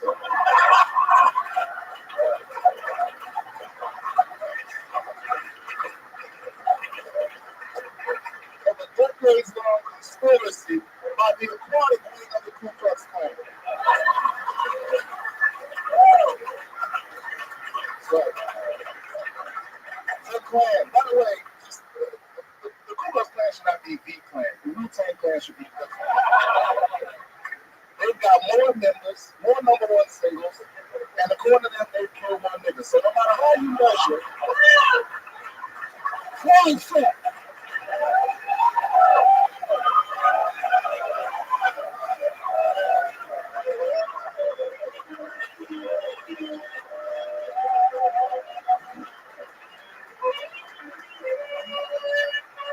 Somehow, it's Martin Luther King Day. But somehow, Brian, you're my favorite black guy I've ever heard preach. That was fucking amazing. How long have you been doing stand-up? 5 years. And you're from Portland? No, I'm from DC, but I started coming in San Diego. Wow. I just moved here 2 weeks ago. Holy shit. Look out. Welcome. Oh my God. You're a fucking monster. How much material do you think you have? Probably got about Holy shit. Brian. Oh my goodness. Yeah. It's freaky. real fucking big. That's another Hard to follow you or go before you anytime. You're fucking good. I met him on here at the spa. it's unbelievable. And that's another thing that I love about the show is that we can go right from a guy doing his very first time to all of a sudden, when I think this is really what it's best for sometimes is when there's somebody from around the world that's been doing it a long time and is actually funny and they come on. Look how comfortable he is. He's been doing it 5 years, and he totally fucking shows. I mean, you didn't give a shit. Silence off the top, and you just knew you had a big fucking joke coming at you. Averaging a fucking every 10 seconds. Literally. That's a good ratio. No, that's yeah, you're really good. If you give me the information, I will. Yeah. All right, cool, man. Shit. I just know when the show's up, I'm walking straight out. So just like either bring it up, I'll write it down and throw it at you. As long as I catch it, we're good. All right. Tony, you want to stick for me? Yeah. Tony. All right. By the way, I wanted to say to you, when I first met you, you don't remember me either. But because you were, but I thought you were a fucking asshole, right? But we didn't talk or anything, just looking at you, I was like, I got an asshole. Tony? Yeah. You guessed it. I heard you on. Tony's not an asshole. I'm excited to see what the story actually got. No.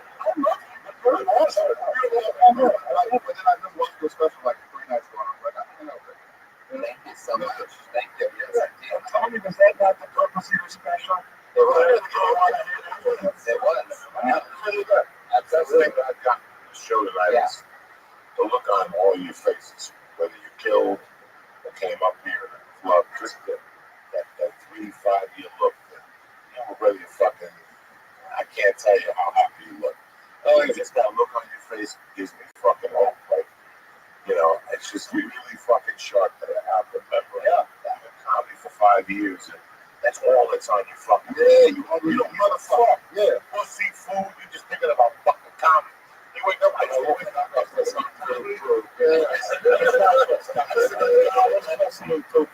to look at too. But that's about a and pussy. I'm not even using word pussy. You want to try. The only ones among us who only thinks of comedy. I'm going to see only thinks of pussy, and I only think of food. They're going to represent a fucking city. At the 5 year mark, when I would think like 2 feet would hit the floor, I would think about where I was going to get on stage and where I was going to get a grab or blow. Pussy was the furthest thing from my mind. That was my whole revolving at that time. But just to see the joy in your face, brother, it's fucking beautiful. It takes me back. So keep doing what the fuck you're doing, man. You're a bad motherfucker. And all you guys that came up there, I want to say one other thing. And I'm not kidding. I know it was only a minute, but as I was watching your set, I thought, that's a good enough set for like Conan or like a TV set. Absolutely. The whole thing, fantastic.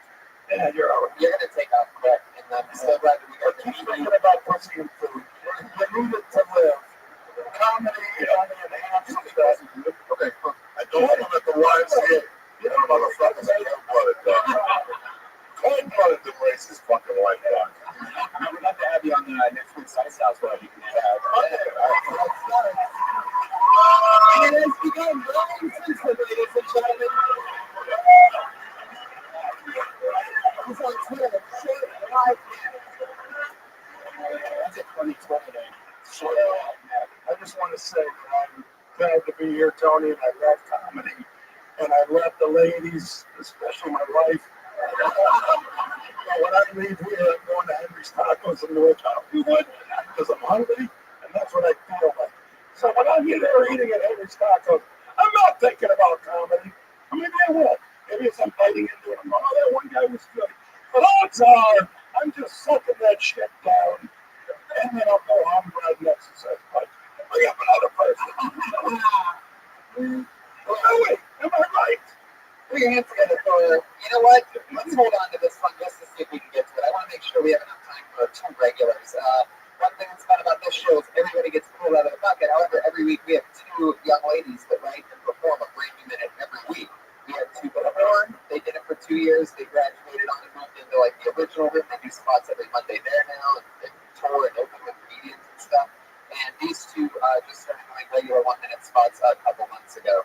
Going up first tonight, you know her, you love her, Tony, always nervous silence. I like to think of her as like a young David Tell sort of nervous type. Put your hands together for Melissa Esslinger.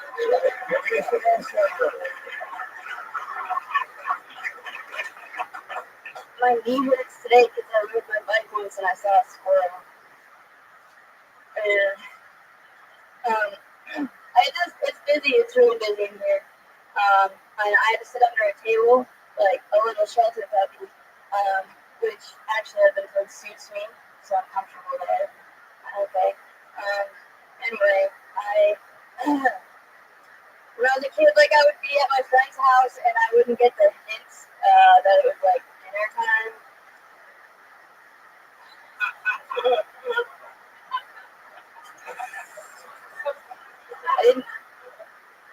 I didn't mean to, but I gave off a like bad home life aura that wasn't real. My mom's just Jewish from the Bronx, and I was kind of a little shit, so we measured our love and guilt. I'm glad I've come to peace with that. My mother said, Holy shit, Melissa Esslinger.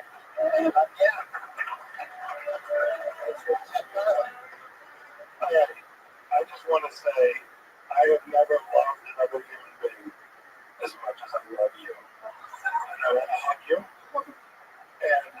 And I think that is she's actually funny when she has to get there. Right. But I swear to God, she's funny. Oh, I know. And you know what I mean? Absolutely. You're funny. And you're just a sweet little fuck, man. Yeah. It's funny as hell. Tonight it was definitely a little bit trapped inside. But what was the first thing that you said? I said my knee hurts because One time you were riding. Your knee hurts now because one time you were riding your bike and you saw a squirrel. Yeah, the only reason I actually said that one is because I was too worried. The first thing I was gonna say wasn't gonna be funny, and so I randomly was like, So you chose something even less funnier. You said, I'm just gonna fuck it. If I might suck, I'm just gonna walk away. there you go, exactly.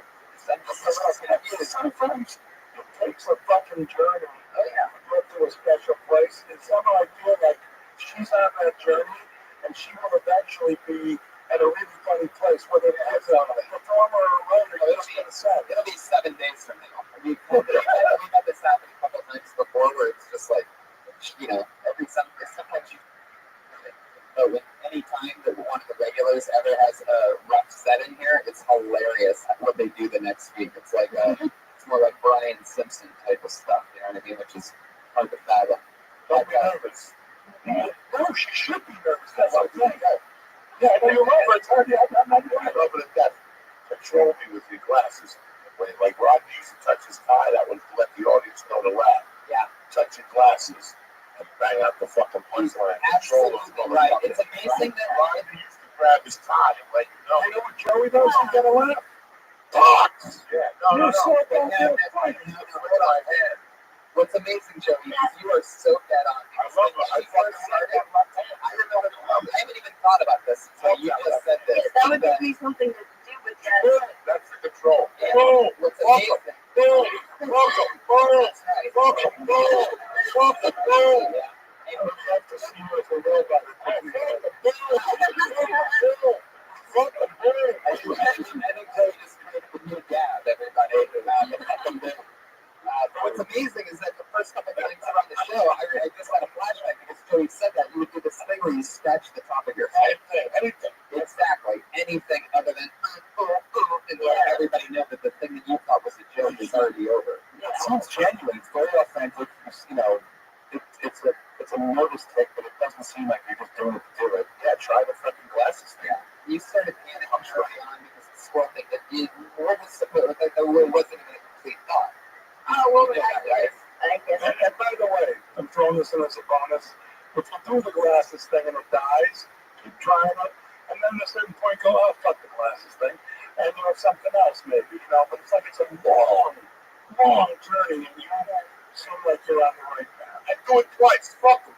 If you don't get it the first time, hang in there and do it one more time. The same joke? Fuck them. Fuck them. Fuck them. I need a laughter right there. Second hook, fuck them. Yeah. Well, I'm sorry. I love Rothschild. I'm a fucking Rothschild. I could have used you on my way there. Boom. That's not a converting strategy. You're wrong if you don't think so. How do you get serious with the boxing? I'm very serious. So, Melissa, you have been doing stand-up for how long now? Maybe almost 9. Just a little baby. You're about to come out of the womb. Yeah.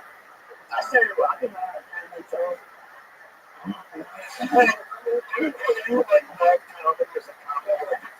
She works with your friends over at Happy Madison. She's a PA. I haven't seen him, but I'm in the same office as the costume. For that shit, great. Yeah. I'll look for you. The beauty about 9 months is I've been doing comedy 24 years. And every morning we're even. Good. We wake up at 6, we're both the same motherfucker. So now we're that time, fucking, what do we used to say? Age is a number. Yeah. You know, you're a fucking savage. 9 months. What? Hey, you're not understanding, but I am thinking you on such a high level. You are the fucking young one. You know what I'm thinking? Like, how the fuck can I hire him? What can I fucking do? I'm gonna be a cousin on the show. You would proving that they opened up their fucking buildings now. bell, the whole fucking get down, boogie, oogie, oogie. I'm telling you. I got this. Don't worry about it. I just want to say for the record, I have nothing to do with anything on the girlfriend. So I've been talking about, movies. That's my own stuff. That's you fucker. I don't want to pay. I love you. Oh, we're so fucking funny. Look at this. That's good. By the way, that should have been a careless whisper, but I said it out loud. And I don't care who heard it. I could have whispered to you. And he's not on something. It was a careless thought. Fuck it. It was a young review of your delicious comedy. I love it. Tony Trevor Show. Thank you. Yes, trying my best, Jeff. Melissa, your style and the way that you float out stuff that you think will work. I mean, writing and performing a new minute every single week is the hardest thing that anybody that I know does and has done. And I put these people through this rigorous torture, and it's entertaining for the comedy fans to watch everybody grow. And somebody's fake cackling laugh over there. That's interesting. I love it. It's not like from the audience and they're not sharing it. And it's just the way they are. I've been to their parties before. It's not like and we're at the infantile stage review just a couple months in, where this is going to be one of those ones that die-hard fans of yours a couple years from now are going to look back on and go, holy shit, like, that's incredible that this cold-blooded assassin was still finding her footing. And it's the only show where that type of real life stuff happens. People love watching a train wreck more than they actually do watching a cold-blooded assassin. They're not going to admit it. They're not going to make a bunch of noise, but it's fun that you write, perform, and take these chances every week. And that was an awesome set. Melissa Essling, everybody. She's on Twitter, Melissa Essling. So now, if I may, so tonight I'll lay in bed and I'll think, one more comedian. I know, she's coming. It's a very short thing. It's just a little, I'll let you into where I'm like, so I'm laying in bed. This is right after my wife tells me a bunch of things I can do nothing about.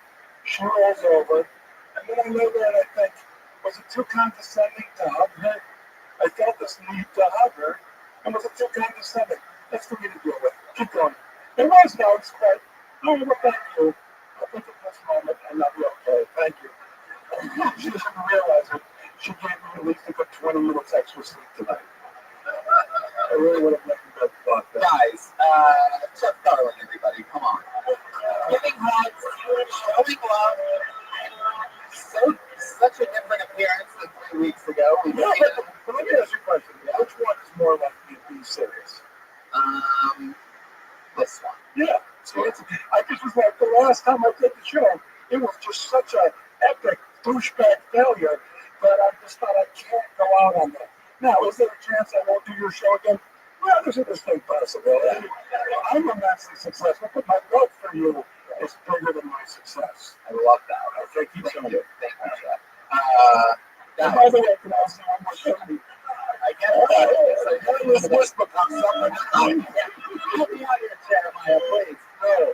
I also I'm pointing until the officer will roll on the roadways. so seeing so loud. I'm expecting you. One final regular. She's the newest regular on the show. You know her.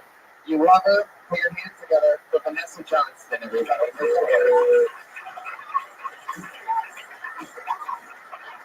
Hi, John.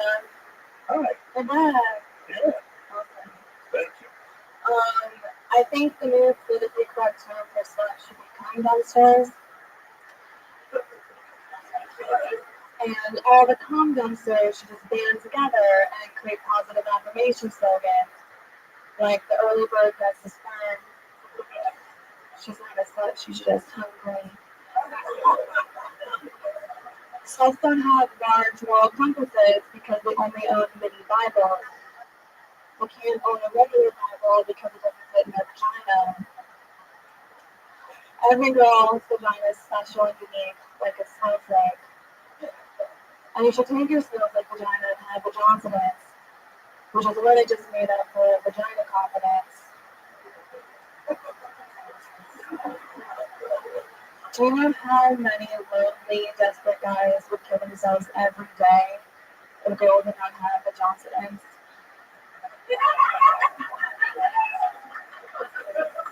Yeah, Vanessa Johnson. Especially like when you're going to that back end of stuff, like, I think there's definitely something there. I mean, people are laughing at that premise, and you didn't even really get to get into that. You know what I mean? Yes, Jeff Dahler. You usually like the concept. I want to hug her, but for a different reason. Listening to the Japanese? What does it say? The Johnson? No. China confidence. Now, what do you think you mean by that? I mean, I think that just people slut shame a lot, and I think it's stupid. Yeah. And I'm not even like a slut, but like, I just feel like it's like fuck you. You know? You know what? I am so with her. Fuck you, man. Fuck you and your slut shaming. You know what? When I was a young girl, I was a slut. And let me tell you something. The amount of shaming I got. Fuck you. Vanessa and I say, fuck you. You slut shaming. Piece of shit. Go ahead, Tony. My I just got up in the moment, you know. Yeah. my closing joke, which I want a little bit slower so I didn't get to it, but like address that. Anyway, yeah. Yeah. China confidence. That they should own it.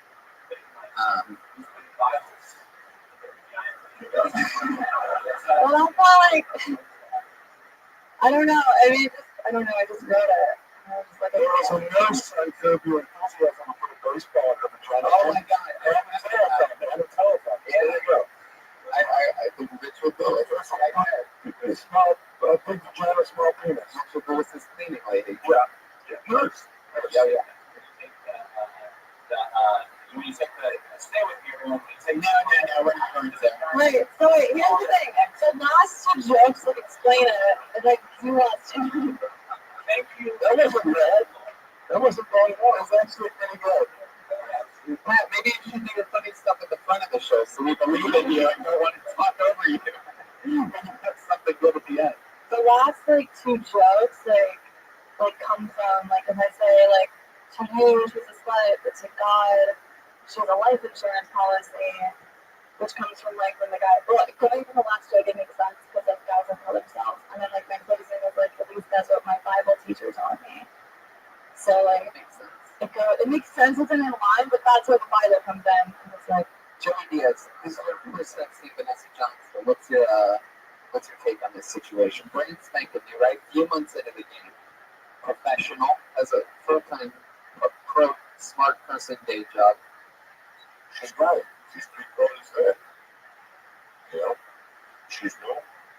She's going to what she knows. I wasn't mad at you, know. We can excited. No, she's You heard him earlier. He's not into pussy at all. no, I love this dude. I'm just saying that she's new, so she's going for what she knows best. The pussy. Yeah. You know?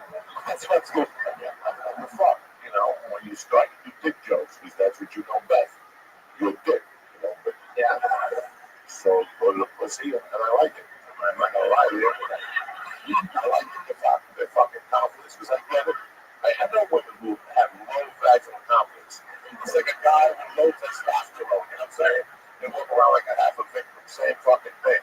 A woman with confidence in that pussy, she has some pep in her step. She could be fucked up or missing an ear or something. The confidence in the pussy you see from a block away, and I like that. That was really what I was looking for. You want me to go loose? I go loose. And you know what it is? You fucking pull me back. Sorry, but I never pull you back. But you're very funny. Good luck. How long have you been coming? almost 8 months. I tell all you motherfuckers away everything else. Early. Vanessa Johnson, everybody. That's your Vanessa Johnson. Look at Ryan Greenberg's drawing, ladies and gentlemen. Look at that. That happened. Holy shit. Joey Diaz, Chuck Garland, Steve Anassisi, me and Red Band. Crazy, right? Ryan J. Buck's the best artist that we know. Go to RyanJ8Buck.com for his friends. Pat Reagan's on Twitter at Patty Reagan. Jeremiah Watkins and Jeremiah Watkins. Let's get some other fun stuff. Jeremiah stand-up. He chose that. Jeff Garland, what do you got to promote or anything? Anything crazy? Absolute Largo. See Garland at Largo. You're watching the Goldbergs on ABC. No, it's just called the Goldbergs. Oh, the Goldbergs. Yeah. Joey Diaz, Matt Flavor, Savage Blood, first Rothschild, Charlotte, yes. January 28th, and St. Louis, February 4th. That's it. Favorite comedian in the world is to watch pretty much every comedian, stand-up comedian. Put your hands together for Joey Diaz. Hey, everybody. Steven Azizi is Steven Azizi. Anything else you want to promote, Steven? Denver, the Comedy Rush this weekend. No. Guys, thank you so much. We're on audience. Make some noise. We did it. Come on, tell me. What's Joey Diaz? Steven Azizi is Jeff Garland.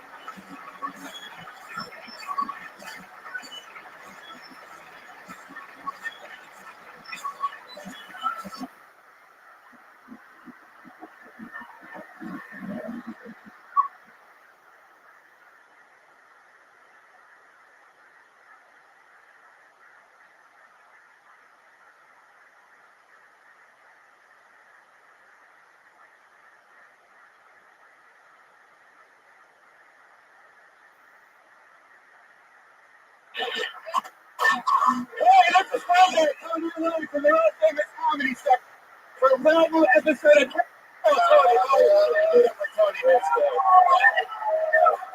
Holy shit. It's really happening, everybody. Oh my goodness, what an electric Monday night, huh? We're fucking banging. Uncle Brian Red Band, ladies and gentlemen. Shout out to Jamie Vernon, who couldn't make it, but his camera's still set up. Yeah. We have the house artist, Ryan J. Ego, with a blank sheet of paper in front of him right now. He draws every single episode as it happens. Right now it's a blank sheet of paper. At the end, you're going to see that he made a poster specifically for the episode that you're at. And how about we make some crazy fucking noise for that amazing performance by one of my best friends, Jeremiah Watkins, ladies and gentlemen. That's awesome. Stepping in as the band leader tonight, you know him as one of Pat Reagan's main cohorts. He was on the sax last week. Jeremiah, one of the best. You're with us tonight. Good to be here. What's up, everybody? Jeremiah, what a rock star. After his electric performance, he gets to say, "What's up?" just like that. Hey, what's up? Remember me? From 4 minutes ago?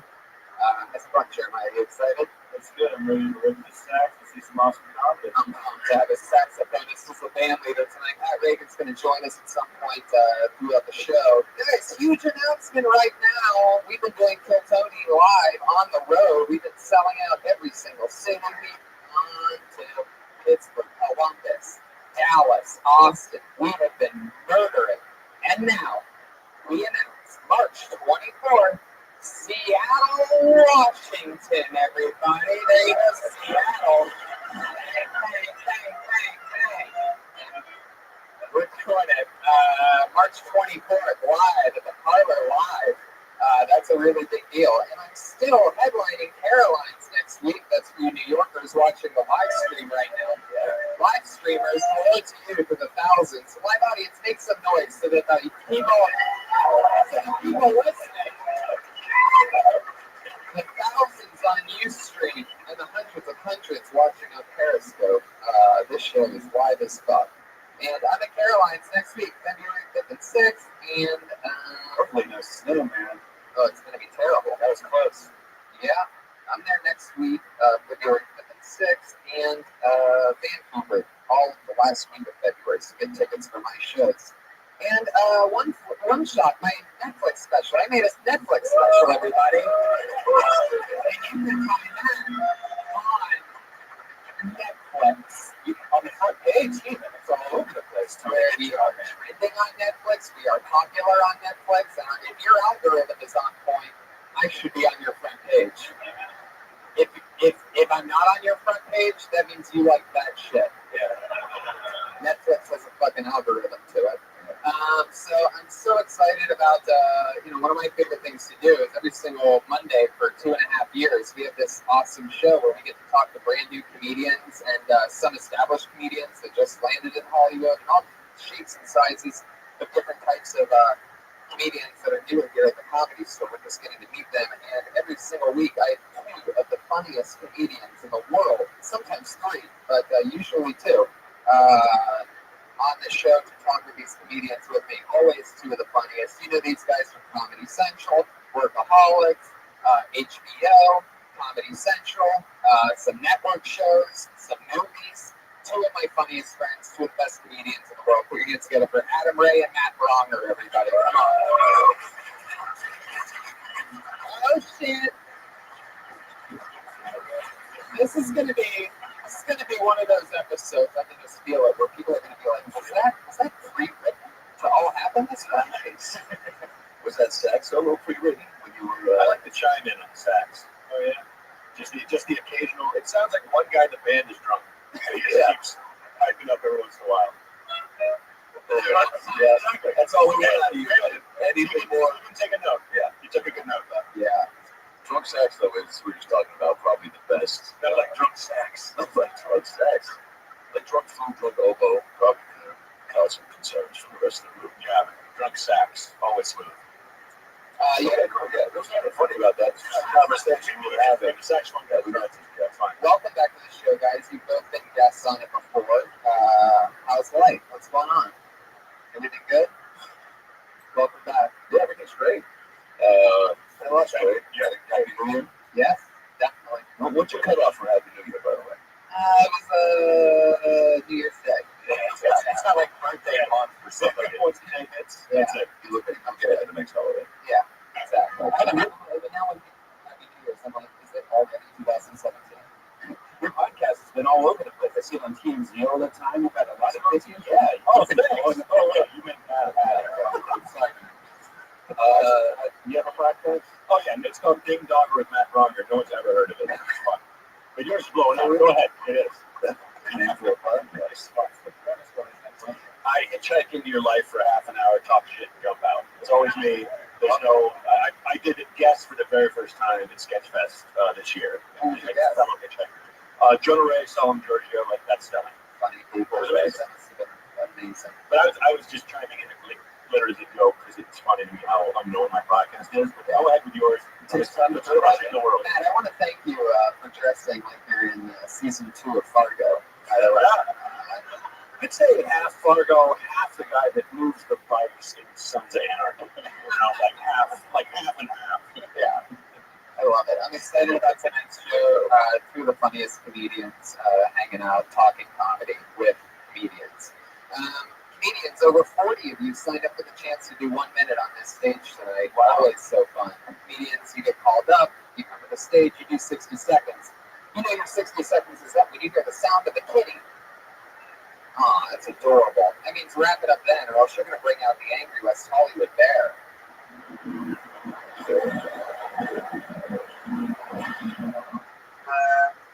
Wow. Yes, 3D. 3D. I love it. So let's have some fun. You guys ready to kick off Hilltown Air Rock? Here we go. All right. I feel it. I feel some magic in this bucket here tonight. Let's start off with a named Nicole the Peanut.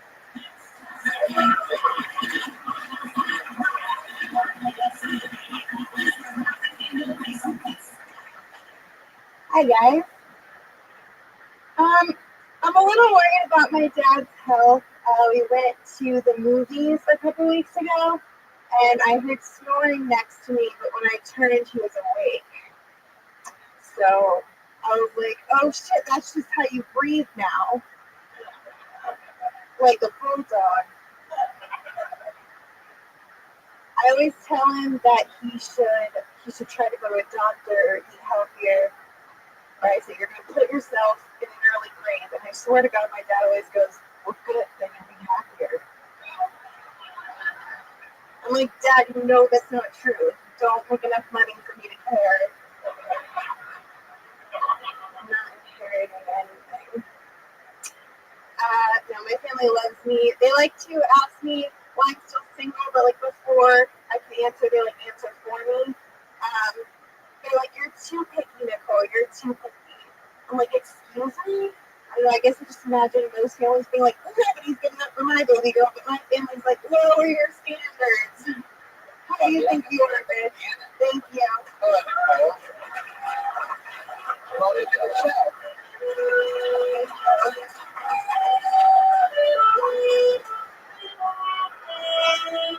Fuck yeah. Turn the page by Bob Seger. Nicole McCann, welcome to the show. First time, right? Yeah. Where are you from?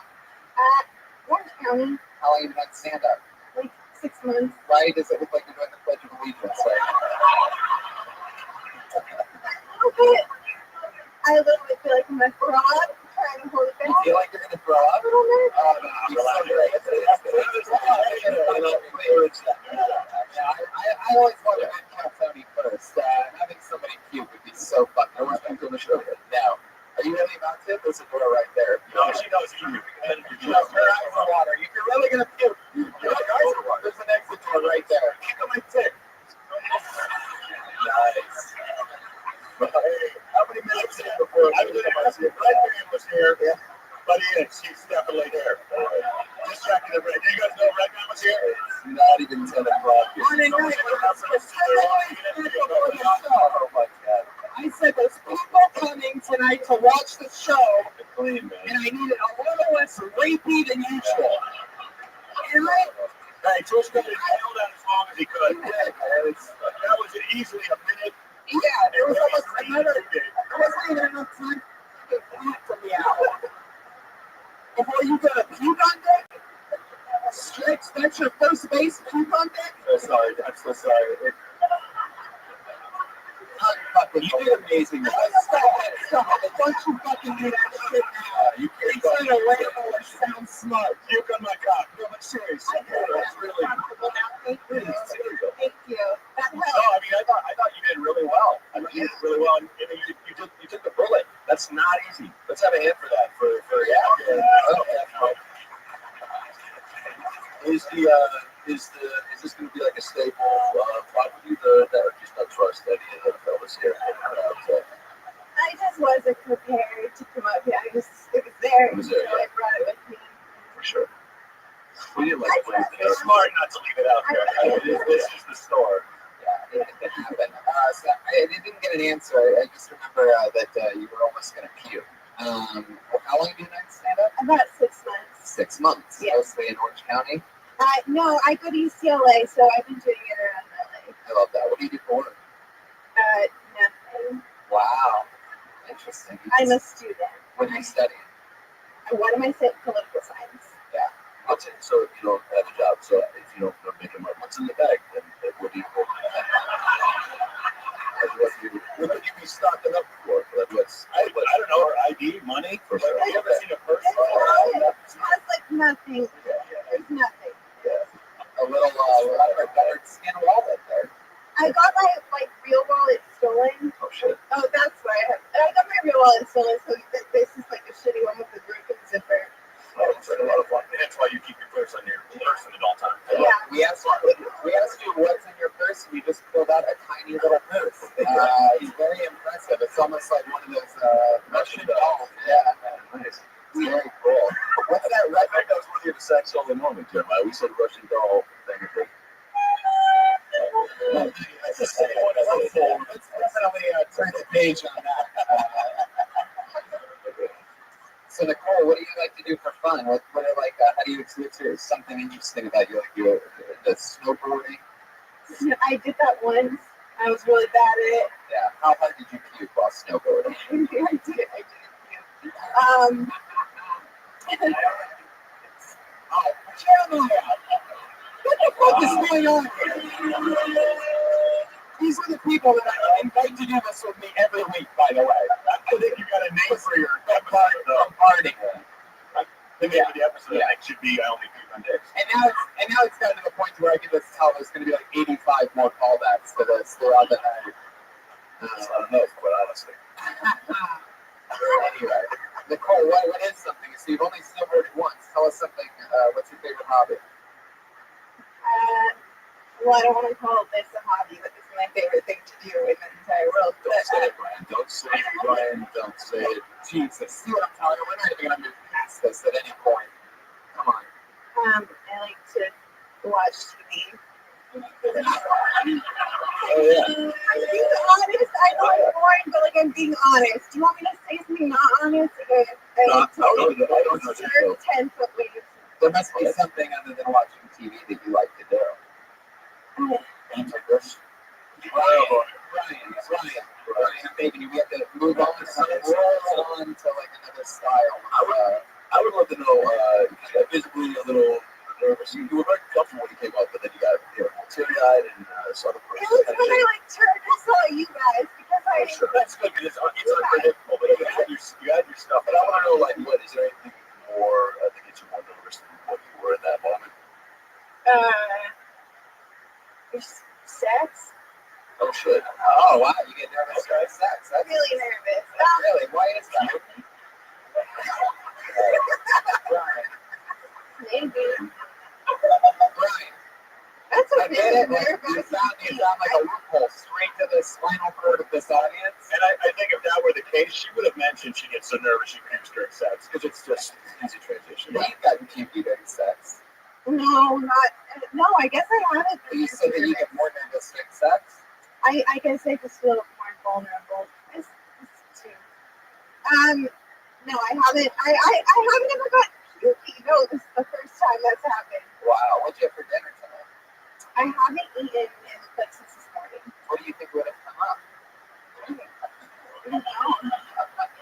You're done. You're branding her.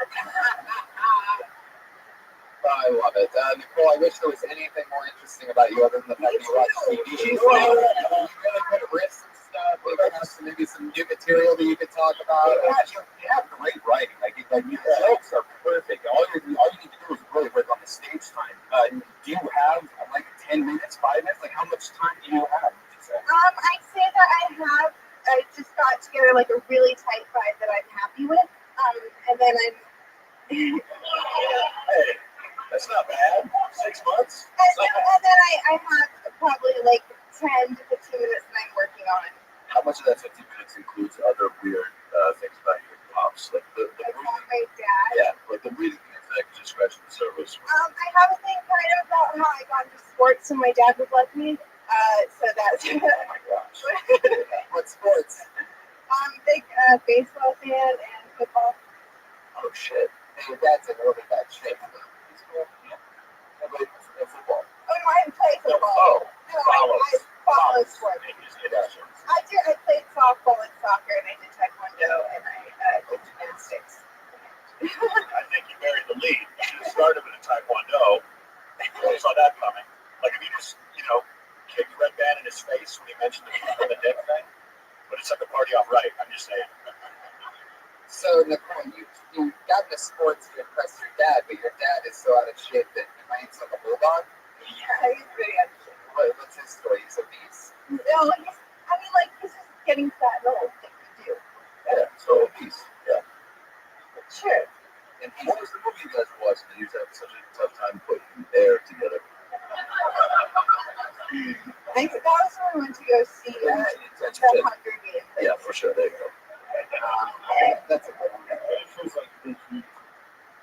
What if she was like that? I don't know. When you came on screen in the heat. Yeah. Oh, God, Jesus Christ. I'm sorry. Line between the dots. Well, you were composed as nervous as you seemed. Like you. I tried. Yeah, you've come a long way. Now you're doing the reach around in the head. You're chilling out. Yeah, totally. You're very comfortable. It was nice to meet you, and Thank you. come back again soon. Nicole, Yeah, you're rocking.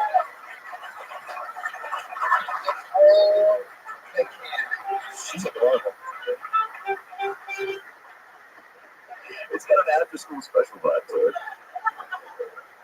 We're like all the kids. I'm going to pull another name out of the bucket. And it is the name of Kayla Bernadette, everyone. There we go.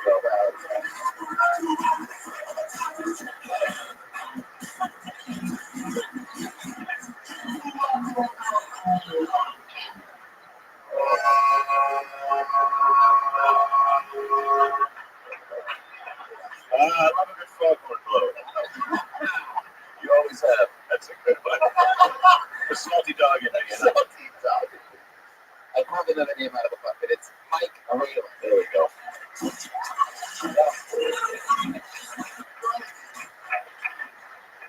how you guys doing?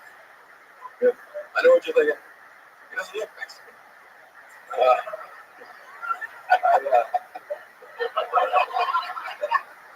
I worked construction, unfortunately.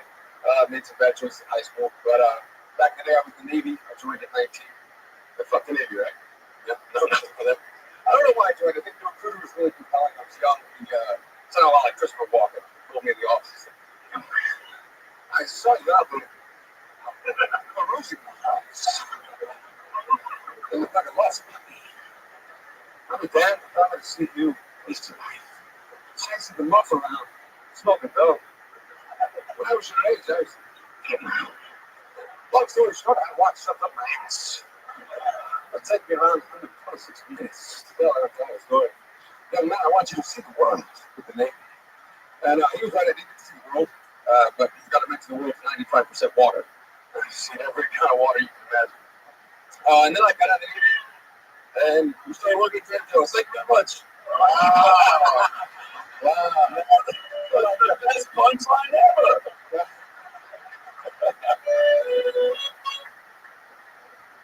Mike Whalen, welcome to the show. How's it going? Talking to the mic. Where are you from? Morale, New York. How long have you been on stand-up? I was there for about 2 years, and then I got a different job, so I haven't done stand-up in about a year and a half, 2 years. That's cool. What's the job? Pipeliner. So I've been out of LA. Pipeliner. What is it? Liner. We're on a little crude oil pipeline. Last job was in Colorado, next one in Texas. Oh yeah, That's funny because Saturday you said I got another job. I'm like, you can do stand-up and still do these pipelines. Like, oh right, yeah. They're just out there, right? Yeah, we live in a motel with Wow. and that's how often out of the year is that? The next job in Texas, I have to. This is kind of boring. I gotta get $600 together to get the labor shipping. So once I pay that, then that's all probably like 7 months. You're right. That was pretty fucking bad. I would. I would love to know was it Trader Joe's? Because we had to hurry up and just kind of fly through that profession, which I would love to have heard.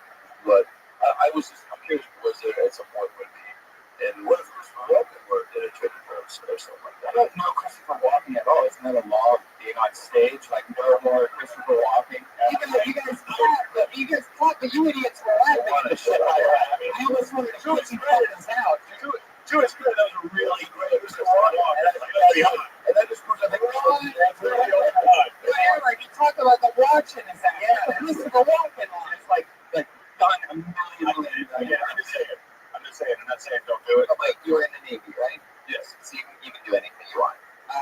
Hey, serve this country. Yeah, exactly. Anybody who's been in the services can do any impression they want. Do you do other impressions? I think that's the best one. Well, that's the best one. But what other ones do you do? Let me get. Can I guess? I bet you do a little bit of an Arnold Schwarzenegger. Yeah. Do you do a John Cabaret? Why? That'd be great if you did. I guess a Mexican John Cabaret. Are you really Mexican? No, you made that joke up top. Right. Oh, yeah.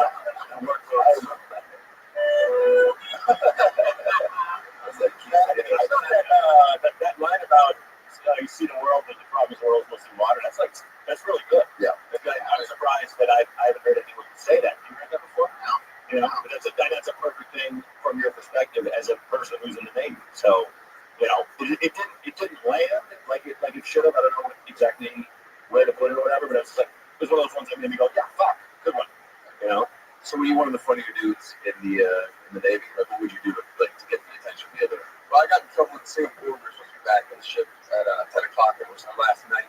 So I held up the ship's moving. I was at a brothel, and I was, oh shit, stop there for a second. Yeah. Can you tell the story of Christopher Walken? Yeah, I actually would like Great idea.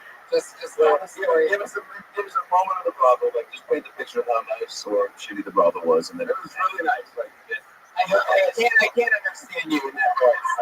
Yeah. I don't know what you're about to be talking about. Yeah. Yeah. Wow, this guy really, didn't talk over over here. Yes, man. So what is this brothel like? It was classic brothel. Come on. I I was there for about 3 hours. One of the clerks was in the shower before her nap. Come on, man, that's it. Yeah. So what we learned tonight is that a Christopher Walken impression is acceptable while taking questions and telling real life stories. That would be an amazing setup. Just like I held a quote up when I was in a brothel. Every questions I've answered them in Christopher Walken's voice. Obviously, like, the fuck are you what? But now all of a sudden he's going to do it. Well, what if he was already in trouble holding up the ship because he was doing Christopher Walken to the sluts in the brothel? And they're like, we love it. That's it, you know. Eating it up. I have watched my ass too. There it is. Sluts. What's going on in this brothel? Well, I was finished, and then I was walking outside. Yeah. And shore patrol noticed because everyone else was on the ship. This was around 3 o'clock in the morning. The ship was leaving the next day, so they took me into custody. And what I didn't know was the air boss, who was in charge of the entire air department, on the ship, had woken everyone up around 11 o'clock and made them stand at attention until I was back on the ship. Oh. So shore patrol marched me in front of around 400 or 500 people in their pajamas, boxers. Can you stretch out those words when you say them? Pajamas and boxers. Yeah. Very funny. Very funny. Thank you. All it takes is a little direction. And that's what this show's about. It's about the little fucking pump. That's just a tiny adjustment. Once you realize the tricks, you know, it's all there. So, Mike, when exactly do you go back to Texas again? And what part of Texas are you going to? Victoria. I actually wasn't expecting walking on that one, but it's still there, and I love that. Maybe that's your thing. Maybe, maybe Walken impressions are hacky, but becoming Christopher Walken and just doing it all the time, like in life, I think that's pretty original. Haven't seen that yet. I mean, it's not really an impression if you just thought that way. Have you ever met a celebrity? Yeah. I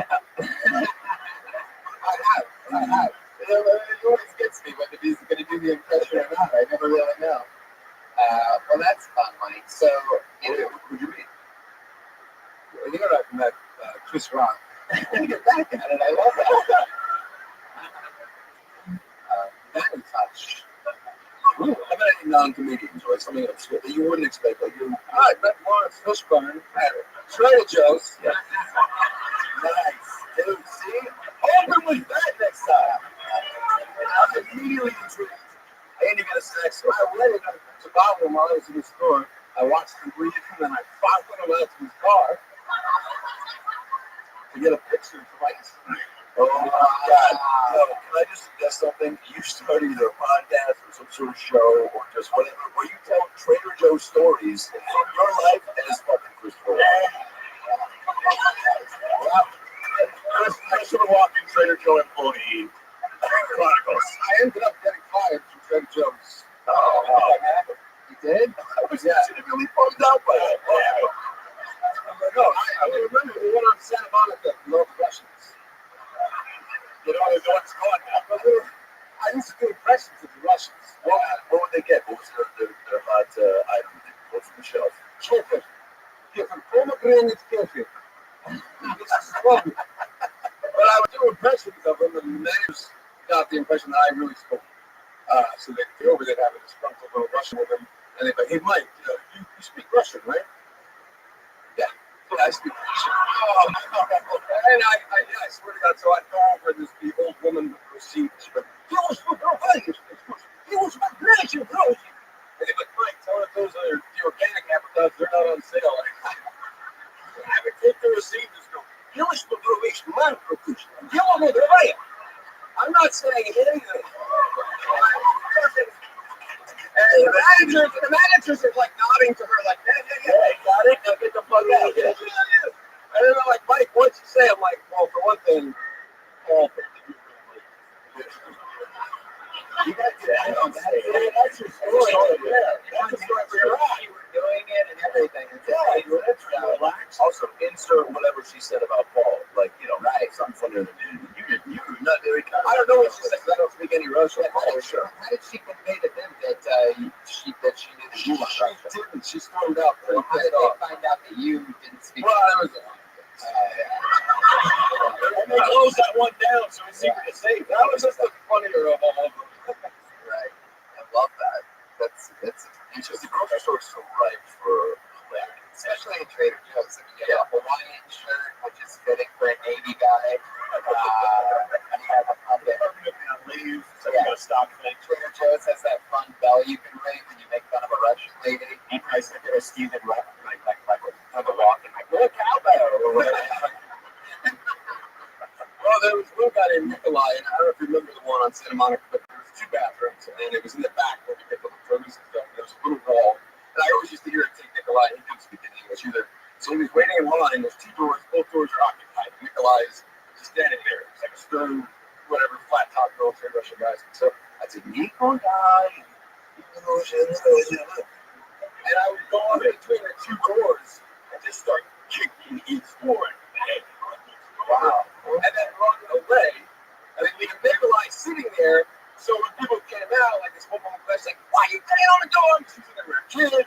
And he's like, all right, you just want to do all this.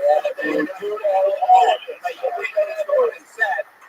And then whatever you think you're going to do for a set, save that for the interviews that you do after stand-up set. Because now I'm looking up Nikolai on fucking Facebook just to see what the heck is running.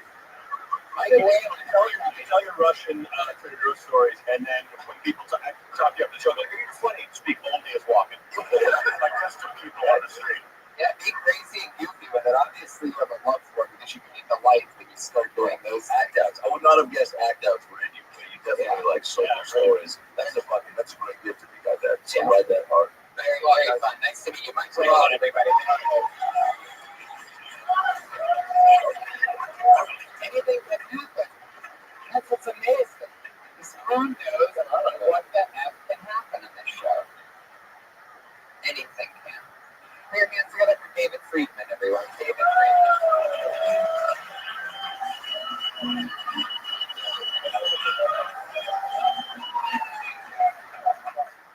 Hi, guys. Okay, so I got to do a shtick. That wasn't really fair because I did a shtick downstairs. But I have a cat named Mike, and he's like the coolest cat. But the one thing that he does that like really drives me crazy, and the other dog and cat probably does this too. I come home and Mike's really happy to see me, and I pet him. He's like, oh, it's great. And then after I'm done petting him, he goes off and licks himself clean for the next hour. And like, I was like, okay, Mike, you trying to tell me something? So what happens is that I did an experiment, and I came home, and Mike was really happy, and I pet him, and he goes off and cleans himself for an hour. And then I just go and I touch his head for a little bit. I just scratch his head for a teeny little bit. And he goes off and starts licking himself clean again. And I go, Mike, what's up? And he's like, don't tell me what's up, Sticky Fingers. I just watched you masturbate. That's my Mike joke. Yeah, there he goes. I wasn't ready. David Friedman. Fuck yeah. Thank you for taking a break from eating Ellen's pussy to be with us tonight. Thank you for laughing at me on that one. Hey, I thought you said no dirty stuff. What are you talking about? That's not dirty stuff. That's funny stuff. Okay. Funny stuff. It's fine. David, how long have you been doing stand-up? Since My first night. Right, exactly. Put your hands together for David Friedman. First Right. Now you have the balls. Look at him now. Now all of a sudden they're staring at him like, wow, this fucker did something. That's why I was downstairs too. You gotta laugh. I love that. You told us that you did your shit downstairs. You're paying Nick again. That works. Every time a comedian hears this, it's like your relatives going, I got a sketch idea. Right. Yeah, I like that sketches. Tony's a comedian. Do one of your mini pies. That's so dirty. How long have you enjoyed that off in front of your cat? Oh, yeah. And what you guys don't, you're like, my dog's not you. So there's multiple animals involved. No. Just the cat. Just the cat. What's your cat's name? Mike. Wow. Interesting. I don't like, everyone has like really weird names for their dogs and cats. Like, it's either Mike or Steve or Jim. Yeah, name it a real name if you don't have any real friends in real life. You know, this is so you can have like a little buddy. Hey, Mike, what happened today? You know, well, I think when you not much, I'm a fucking cat, dude. Just watch you jerk off again. So, yeah, I think when you name your cat Mike, it is probably a little weird to masturbate in front of Mike. yeah, Mike. So he's got like a blazer on or something. I just finished 8 hours at the hospital interning. In the eyes when you masturbate, or behind You don't know. It's always watching you when you don't know. I love your energy. I live in the WeHo area enough to know. I've lived in the WeHo area for so long that I'm gonna David, please have a second. Relax. So, I'm gonna take a moment to do something that I did a few episodes ago. It's been a while, but I'm gonna play a game called Guess Those Cross Streets. I'm going to try to guess and tell me how close I am to the exact intersection that you went out. Are you willing to at least admit it if I'm right? Yeah, okay. Okay, I'm going to guess. Okay. Great answer. I'm going to guess. I'm already right with the WeHo, right? Oh, fuck. Okay. I live in the Baldwin Hills. And all over the block. Holy shit. I don't even know where Baldwin Hills is. What part of WeHo is that? That's south. Do we have a wealthy African American in the audience? You can tell this white boy where the ball was. White boy! That's fine. If you're allowed to hear my microphone. That's what Calvin is an intersection and hitting dead on it. And then, like, give him $100 and he gets And let me just answer that. But no, there's not a wealthy black man who are California right now. Okay, no, we don't have that middle clientele. All right. Okay, I didn't go there, but okay.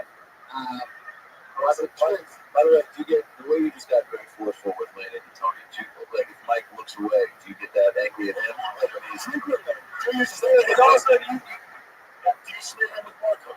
yeah. No. I just, you know, You get because I would venture these at some point. You get conditioned to eating Mike there, so if he gets up to go fucking climb a tree, watch me turn off. like Mike's my Viagra, okay? How many pets do you have? Just Mike. Just Mike. Just Mike. Hell yeah. What do you do for work, David? This is your first night doing stand-up. What's the story behind this? Is this something you wanted to do for a while? You were just jerking off next to your dad? You know, I'm going to talk about this. but guess what? That's all you need. Sometimes just a little something out of the ordinary. Something out of the ordinary. I'm actually a TV producer. Oh, I can see that. You did an amazing job. That's so I don't quite get happened. Now it's all coming to me. Now Is it all coming to you? Oh, I see what you did there, you son of a bitch. There you go. Come on with it. What was that sound? Was it like back then at ATM? Something like Sonny and Pac-Man. You leveled up and read Hey, Cal Reagan's here, everybody. You show up.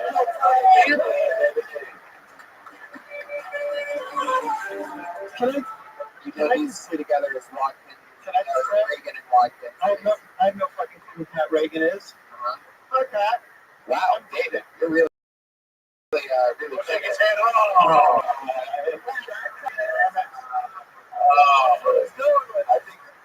we're gonna get through. What shows have you for every single You know, it's for PBS. You've never seen it. Some we might watch what? Yeah. It's a PBS crowd. Oh, for sure. Okay. Love it. You guys all get in touch with public radio and PBS. Oh yeah, frequently. It was a movie review show that was on PBS for 3 years, and it was like Cisco and Ebert, but multicultural. Nailed it. I couldn't have picked a better sound myself. David, so tell us something else about yourself. So you jerk off in front of your cat? No, I don't jerk off in front of my cat. I just caught him once. Have you ever used your cat to jerk off? No, I've never used my Whatever cat. you do, that you have had it really hard. You have to take the dirty tone and just clean it You up. have any other material, or is this like, yes, I do. Okay, I'm here, so you're just trying to continue to fuck it. No, you got the jerk off joke, and I was downstairs. I got a big laugh. So that I can say we hooked up. All right, this is getting creepy. No, I actually met JJ. Okay, fuck that. I actually met JJ Abrams at the Producers Guild Awards on Saturday night. Do you guys know who J.J. Abrams is? Somebody dropped the name, right? Star Wars, Star Trek. And I Yeah, we shook, know J.J. Abrams. and I shook his hand. Yeah. And all my friends said, "That's so cool, you shook his hand." And I said, "Well, yep." And they said, "Just take a picture." I go, "No, I ran home and jerked off." Because I could try to pick up with J.J. only shook that hand because he thought you were C-3PO. I must admit it. I have a red arm now. This coming from Will Chamberlain. Okay, I'm telling you, let me follow this logic. Because you just shook Matt's hand, you're going to jerk off now? To C-3PO. And Mike, I like that. That actually works. I can follow that. But like when you're not producing TV and you're not trying stand up, what do you like? That's doesn't even remember my name. You can call me the Rebbe. Okay. David, stick with us. What else are you, other than trying stand up, like what else have you done for the first time? Like is this going to set the tone for a lot of No, I'm actually a platform and springboard diver, which nobody in the room can do. Well, that's interesting. That's crazy shit. Yeah. Got to look like mosquito. Yeah. But like for real, what about that drew you to it? I'm cheap for taking ads on stage. That's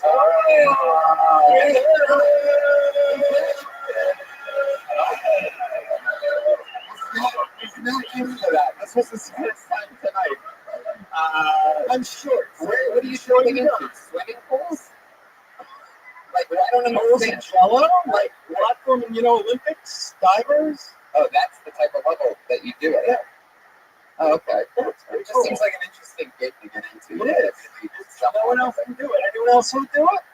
Yeah, I didn't think so. Fuck you. Okay. Well, no, it's not because Maybe open with that next time. it's not because He's a diver with an attitude.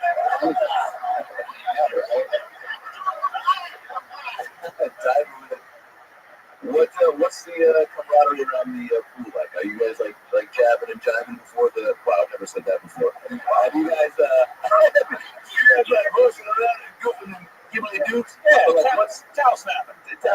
what's the energy around? Like, are you joking around? Because obviously you had the rare photo one try stand up. So were you the funny dude in the pool? No, actually, the guy in the shower. I'm the guy in the shower. And all the guys with the wet towels. Okay. Did you stay up on the Oh, high dive no? long to do like 10 minutes of jokes? Yeah. And then dive? And then I got it. I'll tell you right now that if you stick with comedy, you're going to be the first one that jumps off a building and does 8 flips on the way down. Got that right. There you go. No, actually, You'll be able to really kill yourself in style with a hobby like that. You know what I mean? just what I was having before. It was really sad. David jumped off the ondas, but his landing was It was beautiful. just beautiful. Remaining touch rate for 5. No, the thing about diving is that it's really scary. It's like this. It's like in front of a bunch of people and performing. And believe me, you can fuck up and And I think just like diving, what's ending awkwardly. Is it ending awkwardly? We're in the part right now where you sort of come back out of the water and you're just like looking No, around. You go, yeah, you did it, dude. No, because I didn't smack my balls up here. You son of a bitch. You said balls. That's the part. There you Ladies go. and gentlemen, David Friedman. There he goes. We met him. We know him. Interesting character, David. Very, he gives off a very PBS producer vibe. He looks like Harpo Marx.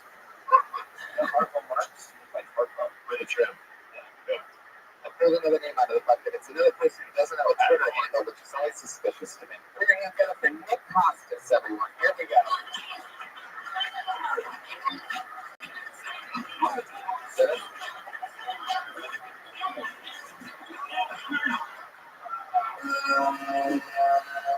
Wow, people missing their spots. That's not you, Nick? Okay. Well, your names are going to put black man, everybody. Wow. Favorite.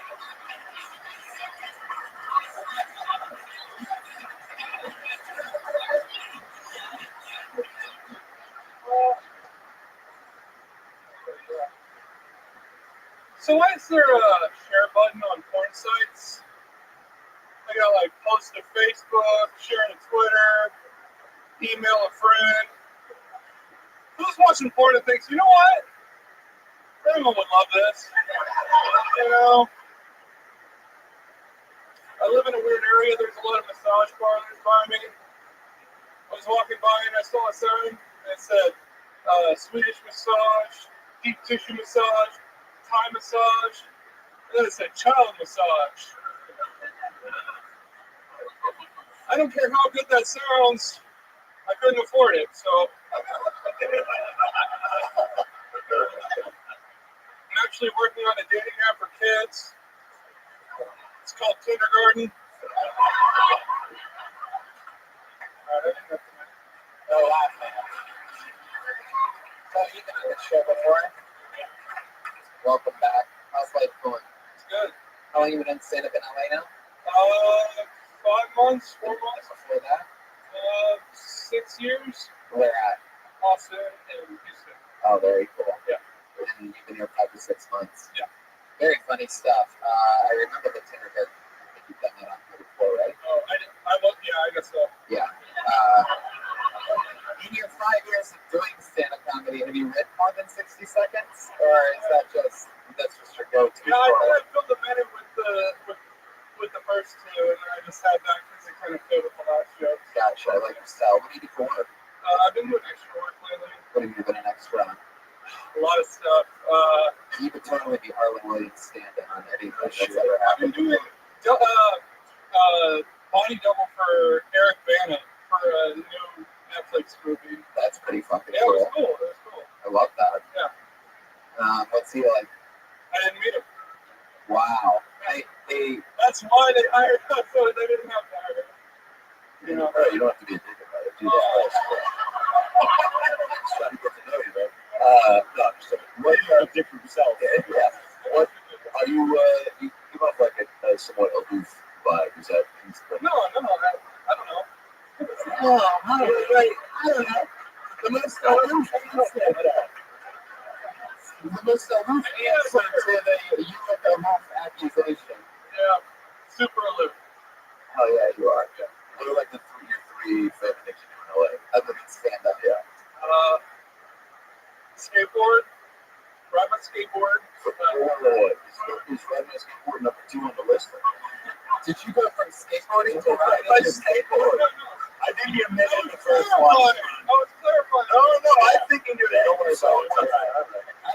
We all act like animals up here, don't we? Right? Is the third one going to be holding your skateboard? Yes. Skateboard. Hold the skateboard. That's right. Like that was a slip up. That was funny. No. That was very you. Well, what else are you into other than skateboarding? Which, by the way, is like the only means of transportation that can also be confused as a hobby. Yeah. You know what I mean? It's like, Yeah, it's good. It's great. are you good? Skateboarding? I'm decent. Okay. Not great. You do like tricks and shit at the park? Yeah. Wow. You do like, you have contests and stuff? Trying so hard to think of a skateboard move. Well, that was the bit. You've done a back whimsy double dip type of trip. I think of rewind to make a hot chili on it. Ever done a Danny Glover? Ever done a beef? How about a beef nachos? Maybe. Are there like skateboard battles that happen and stuff? I don't know. Skateboarding. How about skateboarding dance battles? Yeah, it's totally like a dance battle. Show up to a spot, you know. Is it like skateboard horse where like somebody does a trick and you have to do this? There is skate, yeah. We play. It's like flat ground. It's just called skate. You ever roller skate? No. Yeah. Oh, I have before, yeah. And how long ago was that? I did inline hockey when I was like 2nd grade, 3rd grade. Okay, it's been a while since you put on the skates. Yeah, it's been a while. So what do you think your skateboard friends would say if you showed up to the park wearing rollerblades? They would laugh in there, but they'd be hyped. They'd be like, yeah. Does any of your material like involve like you or like telling a story or something like that? Because I mean, I think I said the same thing last time that that kindergarten thing, that's so hacky. You need to kind of get away from that shit. If you just Google kindergarten, there's a billion things that come up, So you, okay, wait, let me ask you this. What's the most personal joke to you? Oh, I don't know. Yeah. There you go. I've heard the old statement, Bo knows, but I guess in this case, I know. you have no fucking idea. Have you ever, like Chris Fairbanks has a great story about, like, running into a kid at a skate park on his skateboard and feeling like an asshole? Have you ever had, like, a situation with, like, a younger skateboarder where you, like, fell and he, like, laughed at cartoon like Nelson the Simpsons or something like that. Like, you know, because here's that thing. It's like you're a grown man and you skateboard. Yeah, like, there's got to be something. No, hold on. Until you skate till you die. You know? I think if you ride a skateboard, you're gonna fall so consistently that you're gonna fall in front of girls, group of like old people, confused people. Like it's embarrassing. Well, like even if you do something cool on a skateboard in front of something, it's not like they're gonna go like, oh yeah, but most likely you're gonna fall and they're gonna laugh and then you're gonna go on with your day. So it's part of the skateboard culture. Well, I mean, that's like talk about that. There's no offense. There's no upside to skateboarding in front of anyone ever. It's basically what you're saying. Yeah, which I think is hilarious. Yep. But you do it because you love it. That's cool. Do you have a job? Yeah, that can work. But other than that, have you had any jobs other than since I moved here? That's all I've done. But it's been consistent. You've just been. I work like 5 or 6 days a week. So you've just been Eric Bannon's guy. That's been your main job. That's only 2 days. But, do you talk about that? I think you should try to meet him. That was like 2 days ago. So it's all new stuff. Yeah. So how did you make money before that? I mean, like I graduated from college and then I moved out here. Where'd you graduate from? St. Edward's University in Austin, Texas. So you did college? Did you come from college then? I dropped out and went back, but I was in Austin the whole time. I did commercial production for a while, and then finished college, and then moved out here. What was your degree in? English writing and rhetoric. And rhetoric? Yeah, and rhetoric. Well, I mean, I guess skateboarding falls into that. Yeah. How would you make your friends laugh in St. Edwards? Hey, Father O'Malley sucked my dick today. I mean, that's kind of a lot of rhetoric. Too soon. No. I don't know. I don't know if I did make them laugh. And your real last name is Laughlin. Yeah. Is that really true? Yeah, it's Laughlin, but yeah, it's spelled. But it's spelled like Laughlin. Yeah, it is that really true? Like, there's got to be someone with that name in those frames down the hallway. It's like a comedian from like the 70s and 80s. Like, oh, Laughlin! Yeah. Exactly. Has like laughing faces all over his suit. That would be nice. Like, when you're that, do you come from a funny family? Was your dad funny? Yeah. What does he do for work? He works for a water company. Is your dad any more specific than you are about everything in life? Like, if we were to ask Mr. Laughlin, he would be way more specific. But can I be honest? I feel like he's fucking not. I feel like you would be like, yeah, no, both understand. I mean, I guess. He works at a water company. Like, it's like the most plain. Yeah, Aqua, Texas. Yeah. But if he is anything like you, that should be like a father-son comedy. Just weird right now. Yeah, the last. We're not very similar, but maybe we are in some ways. Yeah. But does he, I mean, you know, what's happening? Has he ever given you advice? Like, once you left college, you came out here, and you were like, Dad, I'm doing extra work, or I guess I am. I don't know what I'm going to do. And then he's like, hey man, get specific, but does he impart any sort of wisdom on you?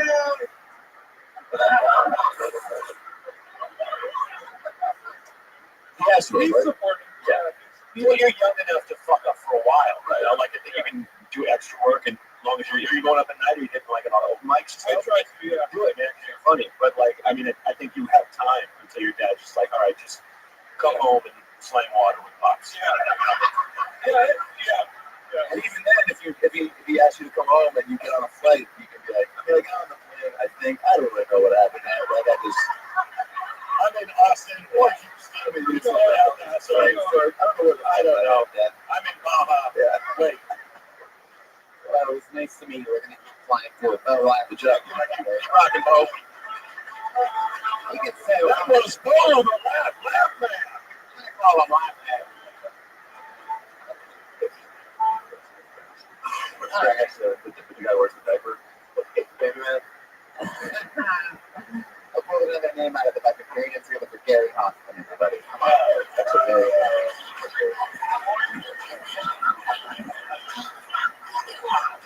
Wow. That's incredible. Love that almost. It's almost incredible how many people get scared as fuck once they see what the show is. We're going to go for Clint Rothschild.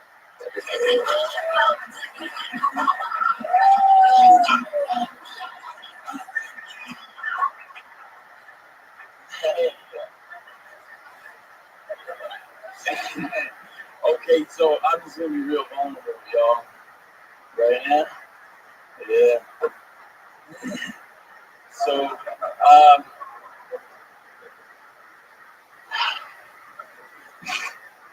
I touched the dog's pussy one time.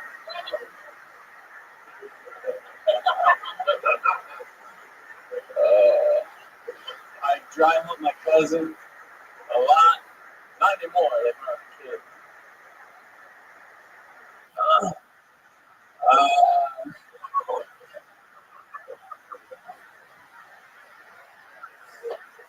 I shit myself in the train one time on ecstasy. I had a crush on my mom, man. She had like big tits and shit.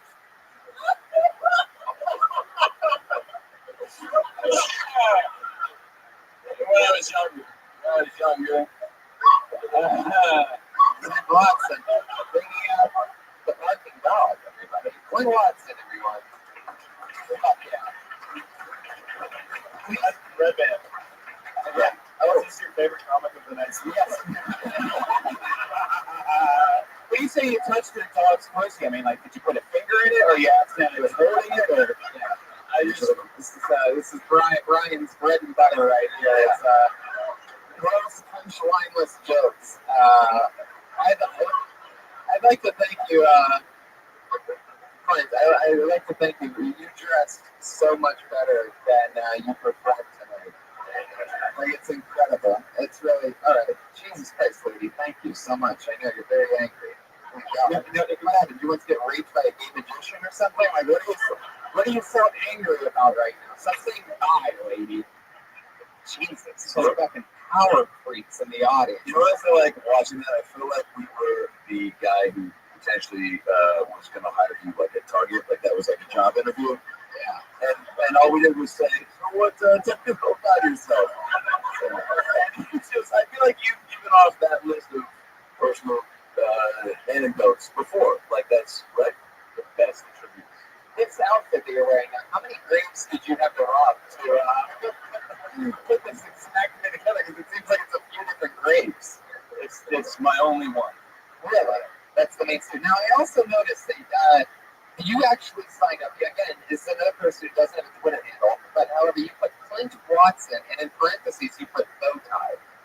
Now, why did you write that on the piece of paper? So you would know.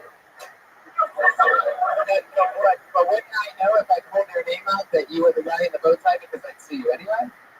How would I know? Look, let's be honest. Clint's a pretty sweet name. Someone could run ahead of him and be like, "No, I'm Clint," and then you're like, "Fuck off."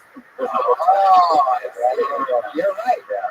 I'm just saying. And also, you should have just said, "That's my nickname" when he asked you, because that'd be amazing. What was that? Like, what was that though? Were you we both around the saloon?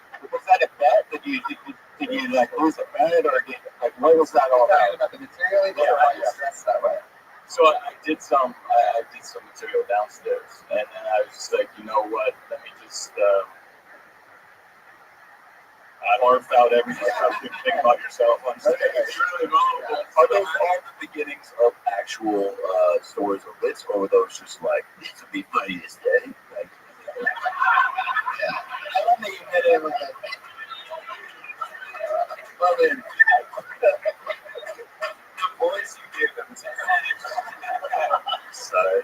I really didn't know if it'd be funny or not. I was just letting you into my soul. It's important to go real and go dark. That's what that's. Yeah. But it has to be something more than. Yeah, you got to get to something. What's your favorite drug? My favorite. Yeah, because you look like you're from the cover of an Esquire magazine that's in a mental health clinic. Even I sometimes laugh at my own stupid fucking things. That was good. Yeah, no, I know. Thank you. It was crystal meth. Right. How long did you do that for? From 15 to 16. Wow, ages 15 and 16? Yeah. Wow. I ended up in a young offender in jail, so that was when like I stopped. For trying to touch your mom's tits or like what? Like, no, for real. Robbery. Yeah. Oh yeah, what'd you rob?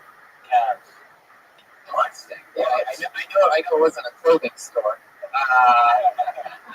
You son of a bitch. I did do that to pay. Really? What you Yeah, like I had like a bunch of pops. Because I didn't have a lot. I didn't have a lot of stuff. I was on my own at 14. So I didn't have clothes, and a lot of people around me had clothes and stuff. Right. So I was like, I'm just gonna go into the bay, get 2 armfuls of clothes. The Bay? Which is a block hill. What are you talking about? What's the Bay? Oh, it's a store in Canada. Oh, okay. You're from Canada. Yeah. That's why you're dressed like that. All right, now I know what it's about. All of this stuff you're saying is fascinating. I wish you tell one story from there. I think one of the hardest things about comedy is getting on stage and getting people to just listen for even longer than 30 seconds. But you just start like I was on meth age 15, 16, and started robbing cabs, and then go right there. I think most people are like, well, okay, fuck it. What else you got to say, man? Talk about that. I haven't heard anyone say that on stage. Yeah. But everyone's wanted to fuck your mom at some point. So I just wanted to like, oh god.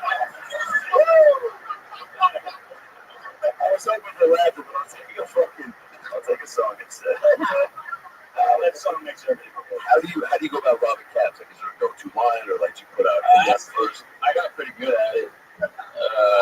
For sure. Like, how do you start that whole process? So, but knife. You get I use a knife. Yeah. Like I feel real bad about it. Sure. We don't get to talk about that. That part, so I'm sure you get to the good shit. You take your knife, and what do you do with it? Yeah. So I was in the passenger seat, and you sit shotgun in a cab back when there was actual taxi cabs. Yeah. Well, at this point, because I was beside him, right? So I just, once you pull it out, people have a tendency to get surprised. So yeah, it's a fucking knife. But I calm them down. I just get like, everything's gonna be okay. Everything's gonna be okay. Oh my god. I'm a Canadian, right? Everything's just gonna be okay, man. I'm just with that accent, with the boats on it. You are the smoothest 1930s knife robber I've ever met. Well, it's all good, baby. Chill, baby. It's all good, baby. Hand over your money. Sweetheart, don't move so fast. Hand over your money. Or I'm gonna stab your ass. Things like that. Great song. Great song, dude. It is pretty crazy. I don't understand. I've never heard of a robbing Canadian. Like, what part of Canada are you from? Detroit? Like, what is Toronto? But I'm most recently Toronto, but I moved around a lot when I was Can you young. imagine a Canadian? You're driving a taxi and a fucking Canadian puts a knife on you. Just like, sorry, I have to do this. But I'd really thank you if you gave me your money. Oh, sure, you can have all of it. Would you ever fight back? One guy, yeah. And he hit you so fucking hard. Knife goes on the ground, right? Because if you don't throw a punch, and there's some fucking punk Canadian meth head asking for. I wish maybe it would have knocked some sense, but no, that didn't happen. He went to reach for the knife and he got cut. Oh shit! He fucking. How bad did he get cut? It was bloody. It was bloody. You don't want something that's with one more person. Yeah. That's right. You know that. All the stuff you started with, it all makes a little more sense now. And like, yeah, I like your style. It's good that you're not even any of that stuff anymore. You're definitely. You share that you touch dogs' pussies, but stabbing guys. It's progression. I think there's going to be something there. I think that if you really you become like a comedy addict, you know what I mean, and you use this as an outlet. Like how many times have you been on stage? This would be number 3. Right. Oh, yeah. Well, if you count Marty's, I went to Marty's. No, we don't. No, man, I don't want to do that. It's an amazing place. And it's really supportive, and everyone really seems really awesome. You know what I mean? I don't want to figure this whole thing out. I think you're Oliver Twist. I think Marty's Fagan, and I think this crowd needs to get on board with my references.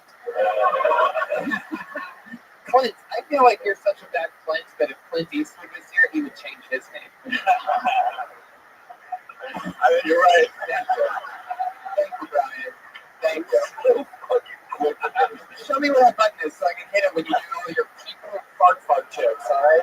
Fucking idiot. Jesus Christ. Unbelievable, this fucking guy. I think Ron is spot on. I think there was a very interesting quality about you when you first started. When you grab the mic. Yeah. Well, and I think it's just holding in on, like, you seem very vulnerable and right away. Yeah, you have edgy jokes, very cutting, you know? And the urge to go vulnerable is not a bad idea. Just don't get on stage and go, I'm going to get vulnerable right now. Yeah. You know what I mean? Just go ahead and say something vulnerable. It's not something I planned to do. So it was just like, I was sitting there and I was like, so lesson learned, come up with a fucking better next time. Up there, snack the audience. No.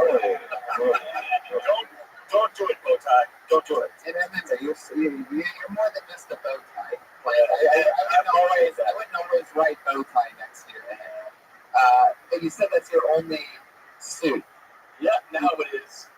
What do you have? You have blood on the other side.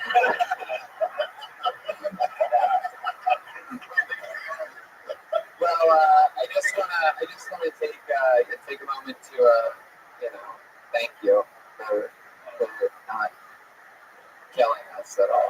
You're welcome. Another guy like you.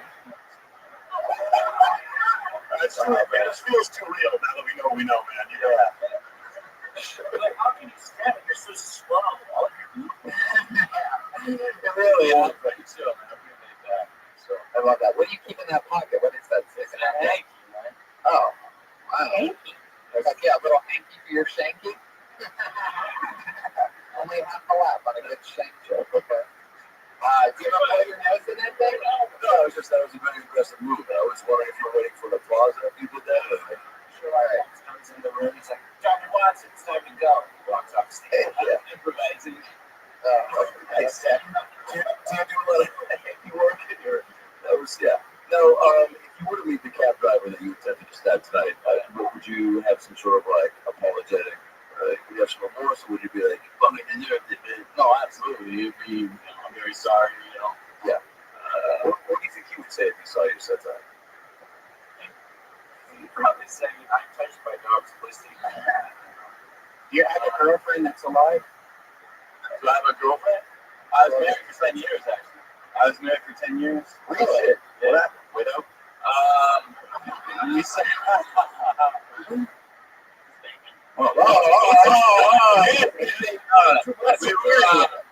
We started seeing the world differently. How so? Usually. She left or you left? I left. Well, it became mutual. But at first it was, I said, I need some time and stuff. I wanted to see the world, She was roots. Yeah, she wanted to put roots down. Really, family oriented. I never really was able to. Okay.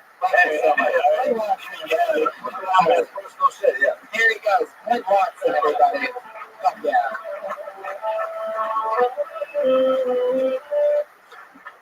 Like a young Billy Crystal man.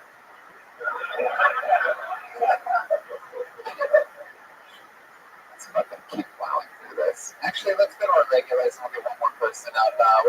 We'll get one more person out if we have time after the two regulars. I'll pull it down out of the bucket. Going first this week out of your two regulars, there's two people who write and perform a brand new minute every single week. And then after we get from those two, we're going to do one more out of the bucket. But going up first, she just got back from doing gigs in Las Vegas, known for her style, writing and performing a new minute every single week. Always nervous, always jittery, hopefully better. Put your hands together for Melissa Esslinger, everybody.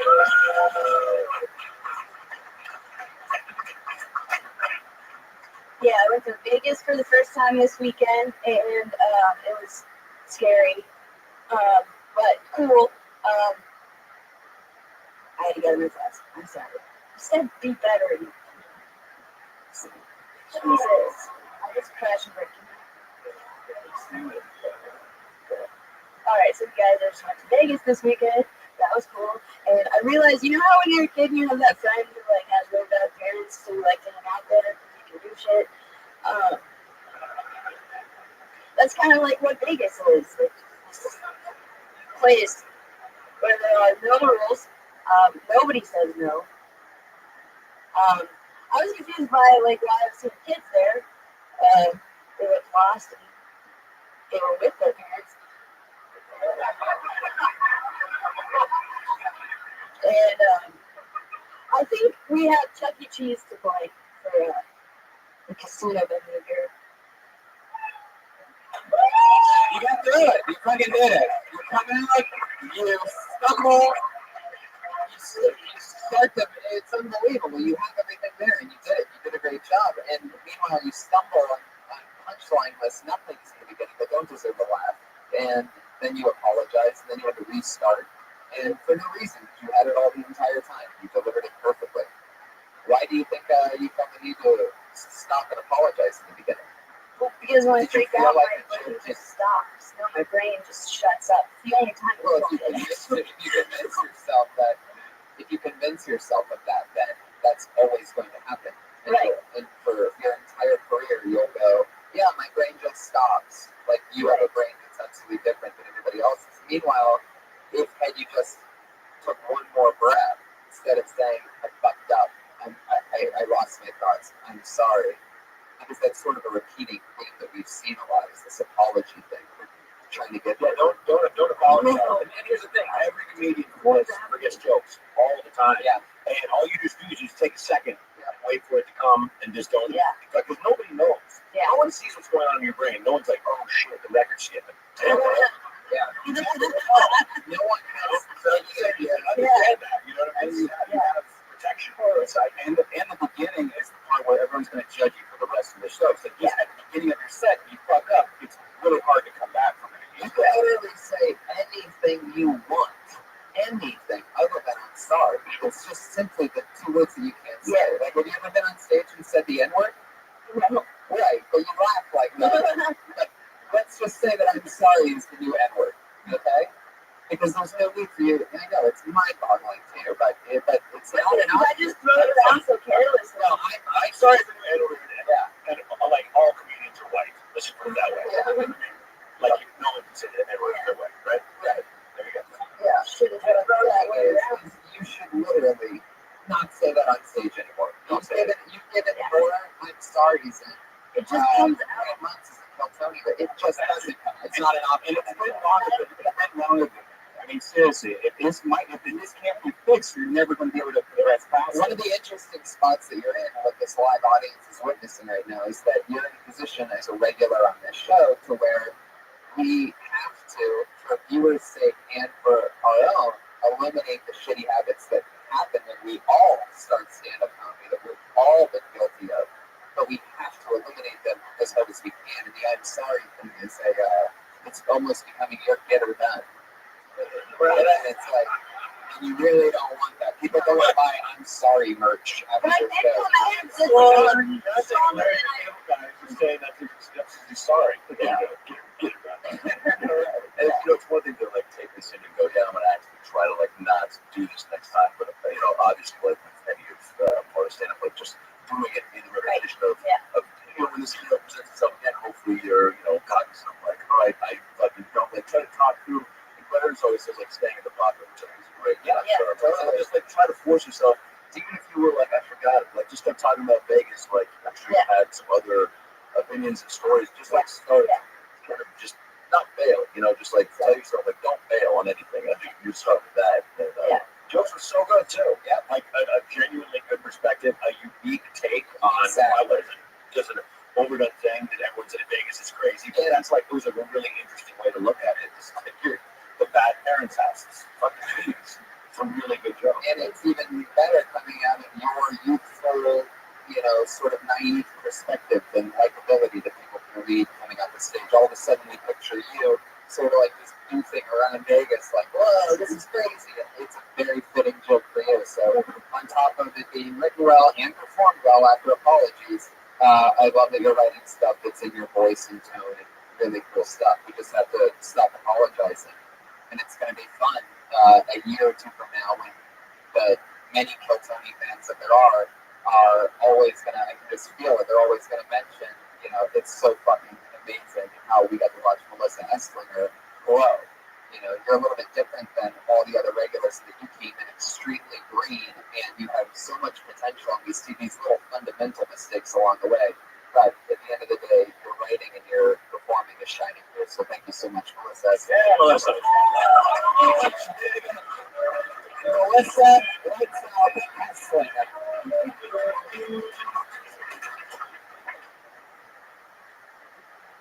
Ladies and gentlemen, our other regular, who's been writing and performing a new minute every single week, not out of the bucket, has been with us for a couple months now.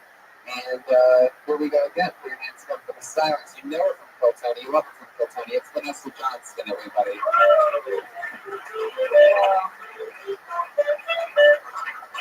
Thank you. So, I'm an atheist, which sucks because I'm afraid of the dark. And we only have one holiday, Black Friday. I'm a devout atheist. I wear a cross to celebrate the death of Jesus Christ. I hope there is a God, so that I finally have someone to blame for my daddy issues.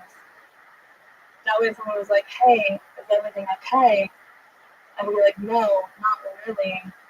Our Father keeps just making more children to replace the ones who die. There's 7 billion people on the planet. How many times does he have to come?"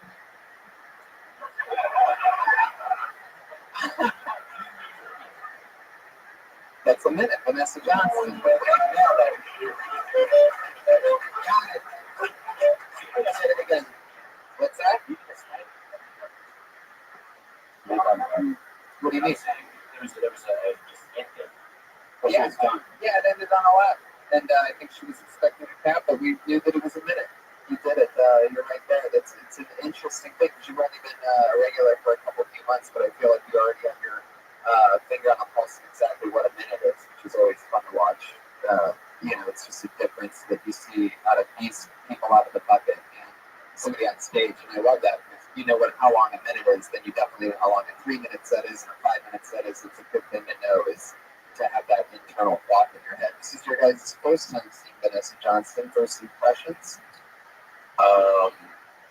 Very comfortable and important. You seem like you had a good grasp on what your voice is going to be and stuff. There's some good stuff and some bad. I'd like to just get more, just like as like a performance thing, like more energy, just because I feel like it helps sell some of the stuff, but also maybe the vocal changes, like inflection, maybe. Yeah. I can feel that. If that's how you talk, if that's how you really are. Yes. I mean, I feel like one of the hardest things to be on stage is yourself. When you're being you, you do seem like a low energy person. That's fine. It's like fine. The problem is when I talk with energy, I talk too fast. What I talk right now is that you weren't talking right now. No, I know. Well, that's I think that was a nervous part. That was a nervous. Right. I think this is. That's what I'm saying. Like that, I want to see that person. Yeah, It also helps if I would recommend moving more towards the front of the stage. Like I feel like you were sort of under that ball. Like I had. I feel like I liked your perspective. It was interesting. Most atheists kind of just talk about, oh, you guys who believe in God are all dumb. And you were kind of an atheist who's like, boy, I wish there was one though. So I think I haven't seen that a lot, which is cool. And that's another thing that's really hard for communities to find. It's just very unique snowflake, perspective. Like we all have one. You just kind of have to find it. So I think you're getting there. I think tighten up the jokes a little bit and get to it a little faster, maybe. But yeah, that's good. I love the Black Friday atheist holiday thing. I think there's even more that you can, maybe delve into a little bit there. Like, unlike you believe this, I actually get something on my holiday. You know what I mean? Like, carnage. Exactly. Like 55-inch televisions for $39 or whatever. Or Martin Luther King. You guys have that Martin Luther King inside joke? But another great new minute. Very impressive as always. Vanessa Johnston. She's on Twitter at Vanessa Johnston. You guys want to go to the bucket one more time?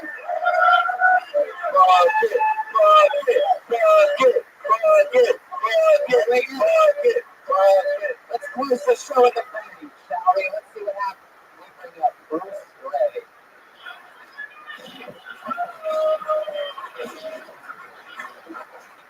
What's up, guys? I did a show in Bakersfield recently. It was a blast. It was crazy. I was on stage and during my set, the sound overtook the entire bar like this. Sorry. And I was like, hey, to the bartender, I was like, can you check out what's going on? And he opened the emergency exit and found out it was a woman banging her head on the door.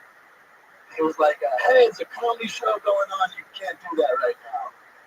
And then he sent her around away, and then she came in the front door, and she stood 10 feet in front of the stage, and she took out a box cutter and started cutting herself on the wrist. Yeah, I know. Like this. Not like that. She was there to do one thing. Steal my thunder. She wasn't there to kill herself. So I called the cops from the stage. I said, hey, there's a woman down here cutting herself with a box cutter. And the lady was like, okay, so she has a weapon. And I can hear cops in the background like, yes. And I was like, no, she's not that dangerous. And she was like, too really quick. So thank you guys. It was great. Nailing it. Ballsy move hitting the microphone. Yeah, sorry, I didn't know that. I was going to do a little podcast that gets listened to by hundreds of thousands of people with headphones on. But Sorry, you might just want to sit there like some thumping. Yeah. You said, it took over the sound system. I thought like something was happening with the speakers or something. And then I did adjust it. Oh, it was someone banging their head on a door. But way to turn it. Like I liked the turn. I was like, okay, is he just going nowhere? There's just like, okay, cool.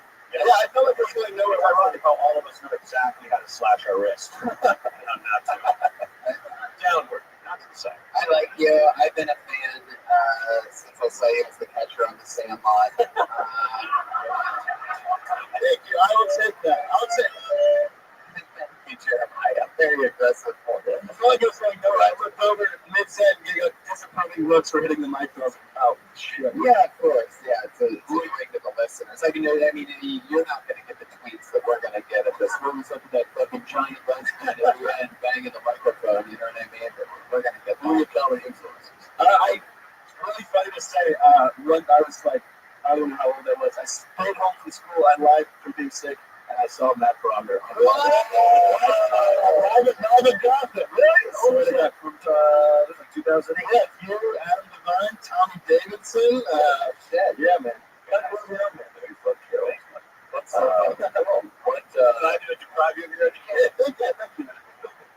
Yeah, I've never seen you either. I like how you got a cool voice and you definitely own the stage. You have a cool voice. That's cool, man. Thank you. I love the joke. I love what you did. I think expand more and get more passionate and explosive and how angry you really are at the chick. I'm trying to steal your thunder. Like, yeah, she's trying to steal your thunder, but the fucking bitch, you know what I mean? Like, what you really thought, like how you really felt. An emotional connection to a story like that is just going to help people who weren't there. Yeah. Hope I just jump on board more. And you might, I made a joke about, how to cut our wrist, but you might want to just say that. Yeah. Side note, people cut downward that you're really doing it side to side. That's just your show. Side note, you can't kill yourself by cutting downward. If you want to kill yourself, cut downward. I misspoke wrong, but I'm going to continue. That's it. Owen Wilson, he did the sideways thing. That's what Bruce, it was so nice to meet you. The last one, there he goes. Bruce Ray. He's on Twitter, Bruce Ray, Bruce, G-R-A-A.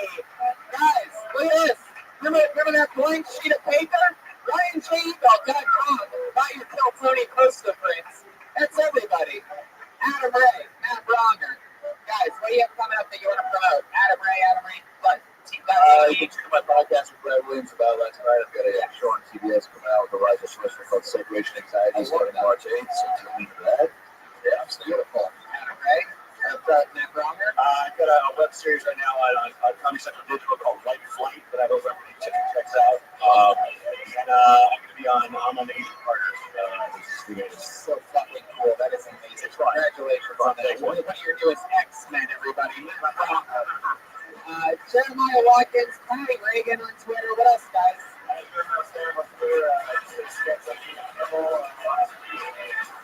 Can we get a big round of applause for Josh Martin Comic who makes this shit happen every single week? My audience, thank you so much. We'll see you guys soon. Good night. Thank you.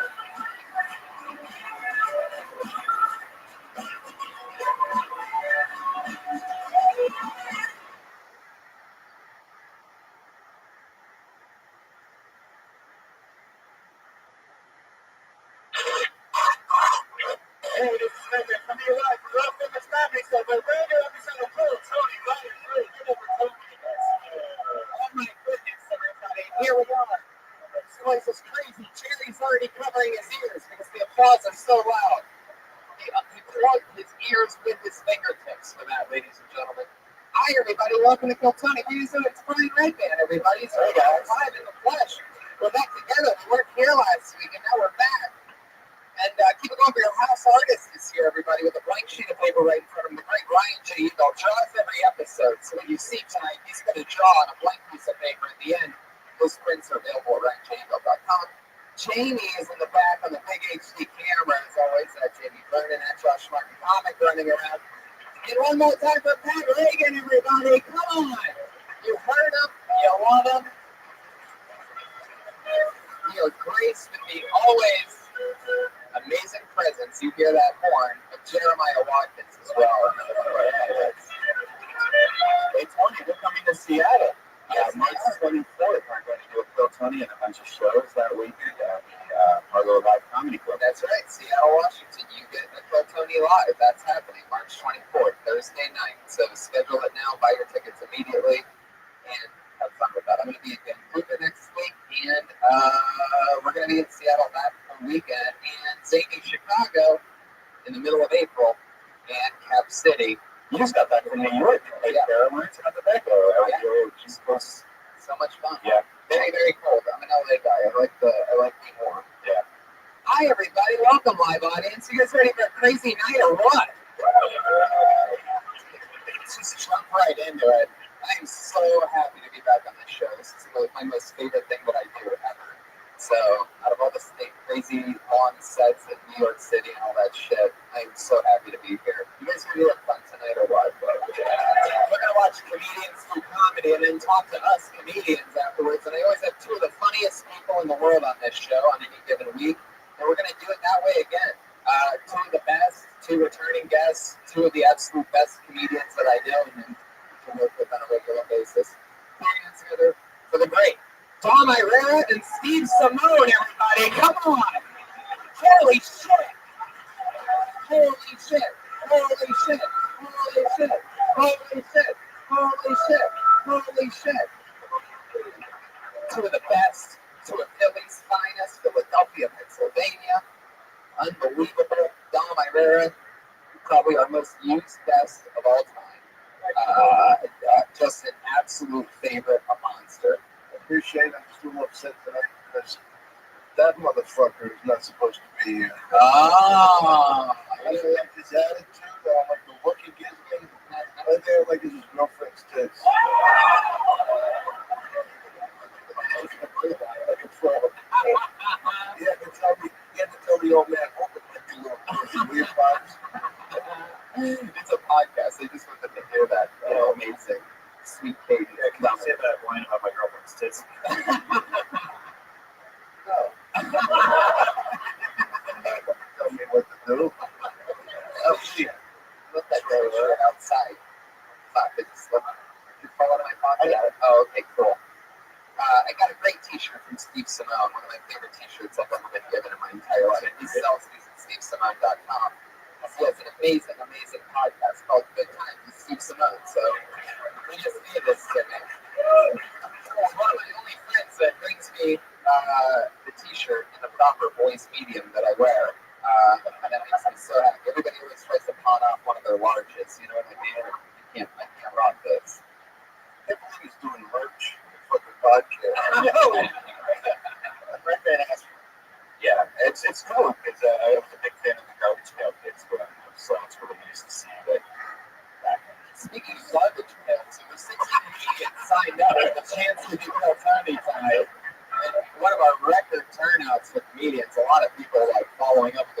resolution to start stand-up comedy. Over 60 human beings signed up for the chance. Not everybody gets up, just for the chance to perform 60 seconds on this stage. So, what do you guys say? We start pulling names out of the buckets and get the bucket party started. Yes. Okay, I like that. I was wondering for a second, and you really came in and confirmed. Pat Reagan. Oh my goodness, look at you over there. Holy shit. Shower. You look great. What right? Brings out your eyes. Very Earl Scaple. You kind of look like a baby Earl Scaple. You look like you almost look like Stephen Hawking with a guitar on them. Something like Stephen Hawking or something like that. I love that. I love that shirt you're wearing. Wait a second, what's happening here right now? You guys know that's something to say? I will rock you. Oh, okie dokie. You took a chance there and nothing happened. I like the face thing. If you guys put your heads together, I think you can come up with something funny right now. Without powers combined, we can have one giant intellect. And this is why I text this man every single week if he's available for this show. Oh, God.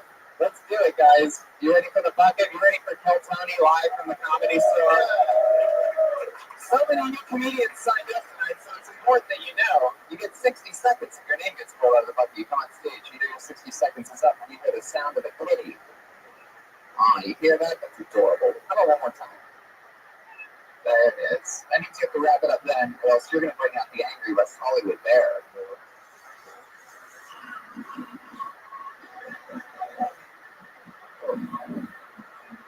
Ooh, not bad tonight. Wow, where's that? Mellow bear. All right, but great. You guys got it. You ready for this or what? So we're gonna watch a comedian for 60 seconds, and then we talk to them about anything in the world after that. Maybe we make fun of them. Maybe we give them a tag. Maybe we find out more about them that they could possibly talk about their act longer than the 60 seconds that they did for tonight. Oh, you need to give me play. That's true. And gigs. And Jeff Darling gave people gigs too. Maybe you guys can offer an opening spot to somebody. Good people might already go. Oh! Shots fired. Where is it at? Oh, the host of Truth came in live from the West Hollywood Bear tonight. Wow, that was so honest. The voice of Truth just came from the speakers. We've never had a live voice on the show before. I love that we have the force mic'd better than we mic'd Don Mairota. I threw the name out of the bucket. This looks like a new one. I'm excited. Put your hands together for Nika Williams, everybody.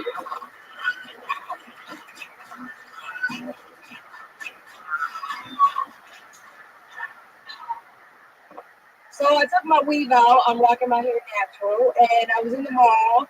This black lady walks up to me. She goes, "Usually I don't like nappy hair, but yours is cute." I was like, "Bitch, I ain't friendly." Well, that's what I wanted to say, but she had a tattoo on her face, so I was like, "No, you right. It is kind of nappy." So I finished shopping in the mall, and I hate shopping on a budget because I always end up stealing. Love it. 30 more seconds. Really?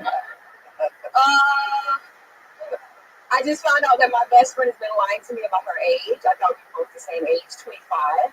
And then I realized, I was like, wait, we went to the same elementary school together. She was like, no, I was working there. I was like, what? I was like, we had a sleepover at my house. She was like, no, I was fucking your daddy. So, damn, this bitch is old. There it is, exactly a minute from Nika Williams. Well, I like your style. You're fun. I've never seen you here before. How long have you been doing comedy in LA? 13 years. Wow, really? Yeah. I love the fact that you took a break in 30 seconds. Well, I didn't want to get cut off. Your job's exhausting. It is exhausting. I'm not used to being funny under a minute, so. You're the first black comedian I've ever seen get off early. Really? Yeah, normally, they're very well known for going over their time. I'm mixed, so I guess the white part. Oh, I love that. The white part of you controls the time of your They set. got the intelligence of a white person. Boys for pleasure. I'll take it. My ass is small for a black girl, honestly, but I'll take it. Thank you. 15 years. I mean, it shows. Very likable, very cool. Where you been? Like, where do you perform? Everywhere. I perform here, improv, Laugh Factory. I don't hang out. Like, I work. It's Really? You make a living doing stand-up? in acting, commercials and stuff. I don't have a day job. What do you act on? Commercials, Whatever. Frederick Douglass? Oh, you not joking. It's a hair show. You have to look like a man, though. And have to not be racist. You know what? Oscar's still so white. What the hell? Any known commercials that we might know? Sleep number? I'm gonna sleep. Oh, the sleep number then? What's your sleep number? I don't know, but I just did the commercial. What's your phone number? 818. Oh, so yeah, I knew it was something. You like a little chocolate, don't you? I'll tell you, I hooked up with a couple black girls, and I'll tell you this: they both have had that hairstyle. I'm into that poofy, like I know. it's that little Jackie Brown shit. Yeah. You ain't getting I'm never with a black girl. I'm free. What's the truth? Just go.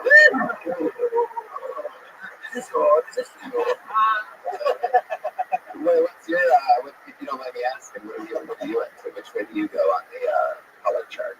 I'm an equal opportunist. I think others. Yeah. I'd imagine that when you go with one for a while, then you go to the extreme other to get like over that one or forget about that one. Not necessarily. No, it depends. You know what I'm into. Like sometimes I like Thai, sometimes I like Chinese food. You know, Wow. sometimes I like white, Asian. I love that you listed. Out of the 4 things you listed, 3 of them were Asian. I like Thai, Chinese, white, Asian. Vietnamese, yes. All of the No lane. Whoa, Jesus. Whoa, fine. Taking a shot at the Asian's penis. How much material do you have? What would you say? But what's the longest set you've ever done? I feature, so I do about 25 minutes. And what's your most of your topics about? Is it My family, babies, Jews, that hiring me. Yeah. Are you from LA? From Miami. Whoa. How long have you been in LA? 13 years. Baker's dozen. There's so much thought about that one. You really thought about that. So wow, that's incredible that you grace us with your presence. Anything else for Nika, guys? We've done comedy for. Yeah, that's actually a terrific stage presence. I like the way she hit the mark.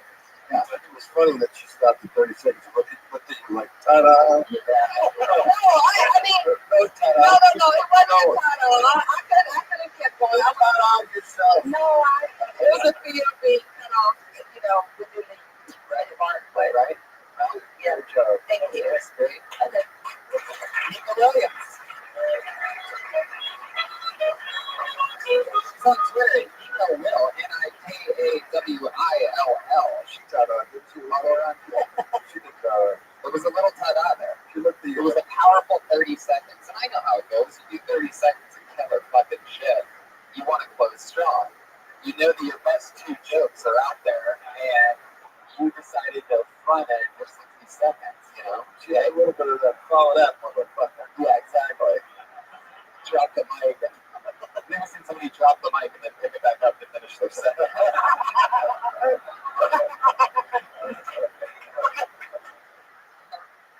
pulled another name out of the bucket. Let's take another new one. Put your hands together for Isaac Hirsch, everybody.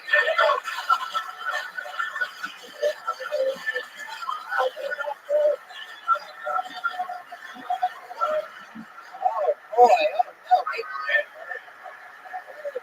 There it is. That's what happens when somebody misses their spot. I know this guy's here. He's one of the veterans on this show. Always very smart, funny one-liners. One of our favorites. It's Dan Nolan, everybody.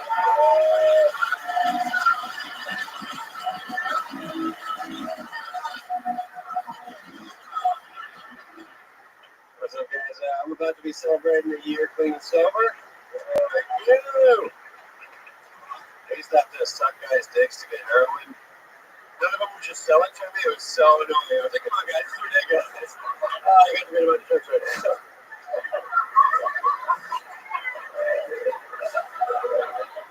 Yeah, I go to AA meetings. This dude the other day, he was saying that he used to have to do gay stuff all the time back when he was addicted to cocaine. And I assumed he meant he was prostituting himself again. It turned out not the case. He would just do a bunch of cocaine, and then he would just go do a bunch of gay stuff. At one point, he seriously said this. He goes, I can't even drink a Monster Energy drink while I'm sucking a man's dick. I wanted to tell him, like, hey, man, that's not how that works. He must have really started out trying to be a prostitute, though, if he was that worried about rationalizing it or whatever. It's like, hey, anyone want to pay me $1,000 to suck their dick? No? You just got like a little couch they're trying to get rid of? Oh, I can do it. All right, cool. There you go, Dan. Oh, thank you guys. Thank you. What can I say? That's some killer dick sucking material. Oh, I'll dick sucking. Yeah. Very sexy. Very sexy. I was hard as a rock. I'm telling you. You want another 60 seconds? Okay. You love the tardiness. Dan, so much fun.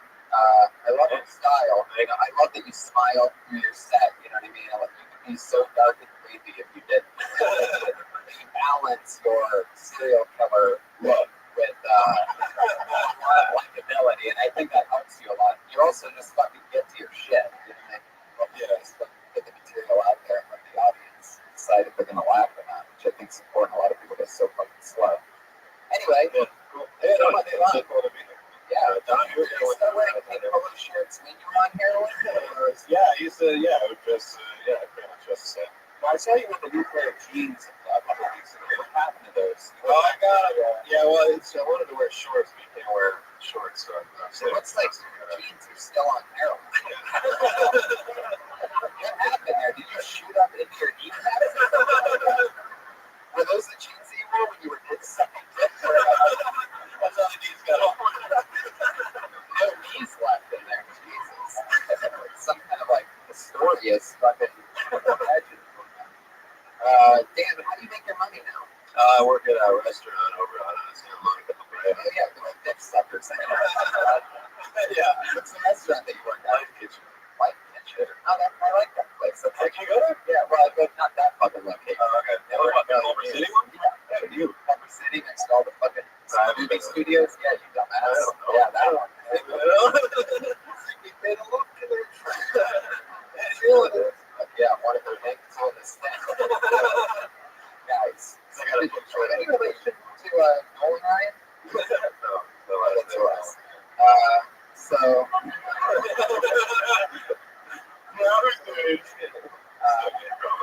It's still me. Yeah, what else is happening? So you're on heroin. What do you do to entertain yourself now that you're Just I imagine that'd be pretty boring. I mean, I feel like a few hours without smoking pot, like, it's super boring. If I ever tried heroin, it'd probably be all that I could think about all the time. Just jamming needles into his arm. I have done that before. I did that, but like not recently. In fact, I would shoot water. I would just shoot water just to feel something. Now, have you really sucked dick for heroin? No.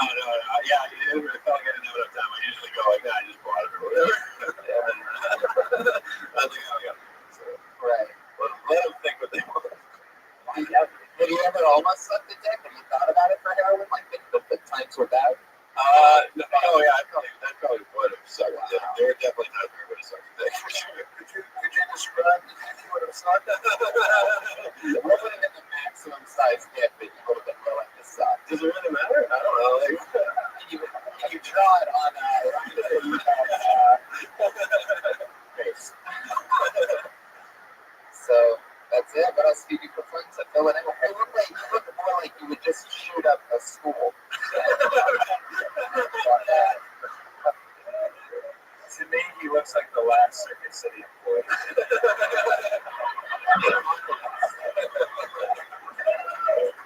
So there. Give it up for one half of the middle arc. I think you got to pull a Destiny's Child. Give them Dan, so much fun. Anything else for Dan, guys? Steve, what do you think about Dan? Well, he answered what I thought was going to happen. You have that life experience. As he evolves as a comic, you're going to tap into that and get longer sets. And it's going to be really cool comedy. Yeah, totally. I think you should start doing heroin again. Really, there's not that much work to live for. Enjoy yourself. Yeah. Gotta get that money first. Let's just sit silent for a minute. Let's just enjoy silence. Do you think, like, let's say that, do you think that there's a chance that you could ever go back, like, if you were, like, successful and with a ton of money, you think you would go to, like, an island and just, like, go crazy like so many artists do? I can tell you, I can see it happening, possibly. Like, I was gonna kid him. yeah, I work, not as hard as I'd like to, I'm surprised, but I do work pretty hard. You ever had flashbacks? Oh, yeah, man, I do that all the time. It's fucking terrific. It's like the best thing you can ever do. It's so good that you would suck it in for it. I probably would suck it in for it. You can do it. That's why they do it.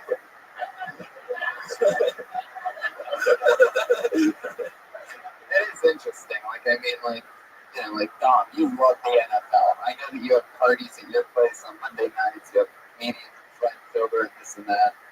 Like, but you would never, if they said that the season wouldn't happen unless you sucked a dick. You never suck a dick for football. Not a boy's dick. Man said, Chicks with the dicks, what the fuck? That's not good. what do you think of Cuba? You have a, I don't think she was beautiful. I said Vanity Fair, best makeup artist in the world. She's still scared the fuck out of me. 6'5", the heel, she's 7 foot. How scary is that? Would you suck the Bruce Jenner cut? yeah. What's the minimal amount of heroin you could get for sucking a? All right, forget it. Yeah, it was nice meeting you. Get to know everybody. Thank you. Good job, man. Yeah.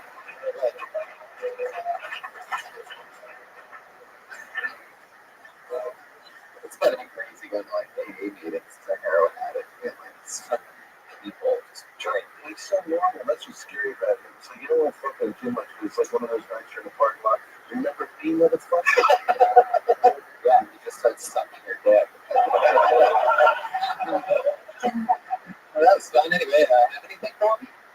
I pulled another name out of the bag, and we know this guy very well. One of the runaround producers here. Heard him try out a brand new minute of stand-up, a Kill Tony favorite, a namesake ever since episode 1. Putting it together for one of our favorite people in the world, Josh Martin.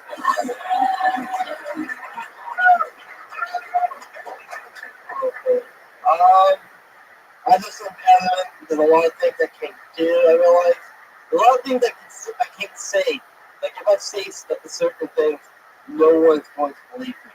Like if I go out and say, "Hey, I'm giving a TED talk," no one's believing me. Like no one's believing that. Like if I were to say, "Hey, I'm very excited about my flashlight coming in the mail," that's more believable.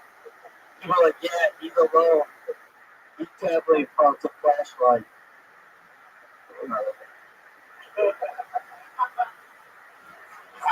I realize that I have take potential. Like I have I potential to be better. And like it'd be great. And so I think all women should try to fuck me now because I'm not gonna fuck you later. Yeah. Like Jewish women should definitely fuck me because fucking me now is a great deal. It's a great deal. Yeah, there it is. I was waiting for it. Yeah.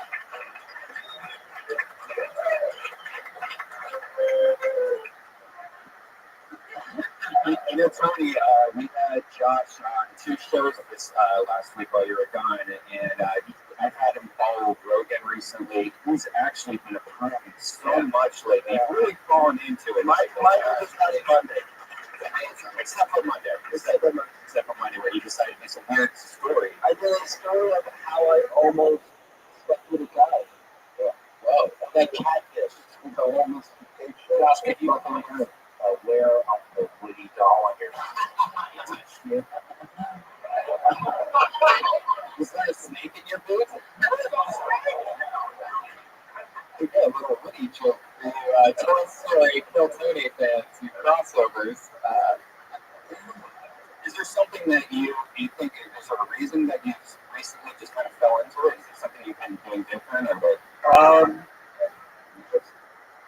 Realizing that I'm better than all these hoes. Wow, I like that. A little bit So much garbage in Josh, comedy. can I ask you something? I noticed that you stare off at something that's in the top left corner when you're doing all your jokes. Like something up there, like towards the ceiling. What exactly are you looking at when you do your jokes? I'm just so afraid to look at people in their eyes. I'm also still, I'm trying to get better at looking people, but I still tend to look right over. That's how they feel about you as well. Okay, guys. The cataracts in his eyes. Well, don't talk about look. some of that good old cataract humor. Save him for the closer.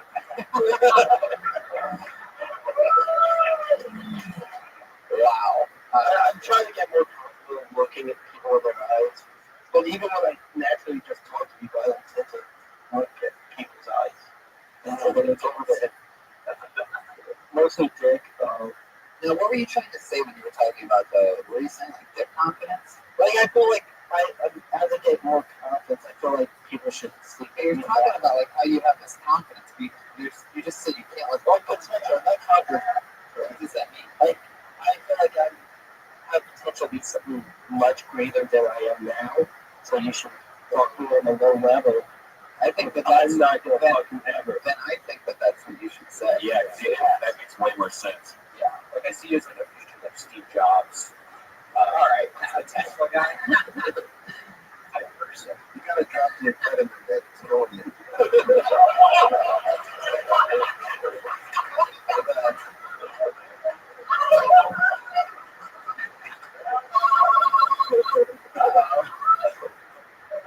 I would just say, and if you also structured your set that way, if you opened up with your potential, then that big opener would flow logically from that.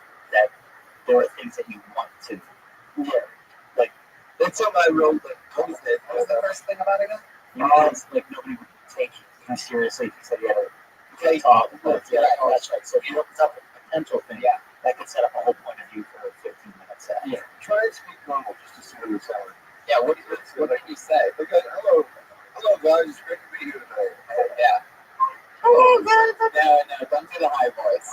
That's really the only way I can kind of eliminate. Well, then you try it in your normal voice. I Try right I now. would just say it for like 15 years and Okay. never worked. Nobody cares. We just want you to try it. Just say, hello, it's good to be here tonight. Open your mouth all the way. Hello. Good to be here tonight. Pretty good. This is the kind of guy that went to speech therapy for like 15 years. It's like Caitlyn Jenner's. It's good to be here tonight. I am Josh Martin. I went to the Caitlyn Jenner vocal speech training academy. I mean, yeah, you sort of have like this New Orleans like baby talk accent, and what's incredible Everyone believes I'm from Louisiana. Even everyone in Louisiana. I'm not playing you. Yeah, I know. Hey, come here. Well, that guy. Like my his fucking little doll kitty shirts. Like my brother, like for example, my brother has a very southern accent. And I can't. He sounds worse than me. And I've been noticing, I've known you for a few years, I feel like every time I see you, you look more and more like the character from South Park, but I'm not exactly sure which one. Your head has become very round. You almost look like an emoticon of some kind. Has anybody told you this? You told me that outside before the show. Oh, okay. Thank you. Thank you, Josh. Really breaking down the walls. It's show business. It's just that I.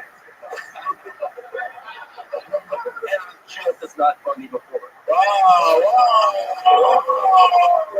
Whoa. Wow, that hurt so much coming from one of the Pet Boys. Thank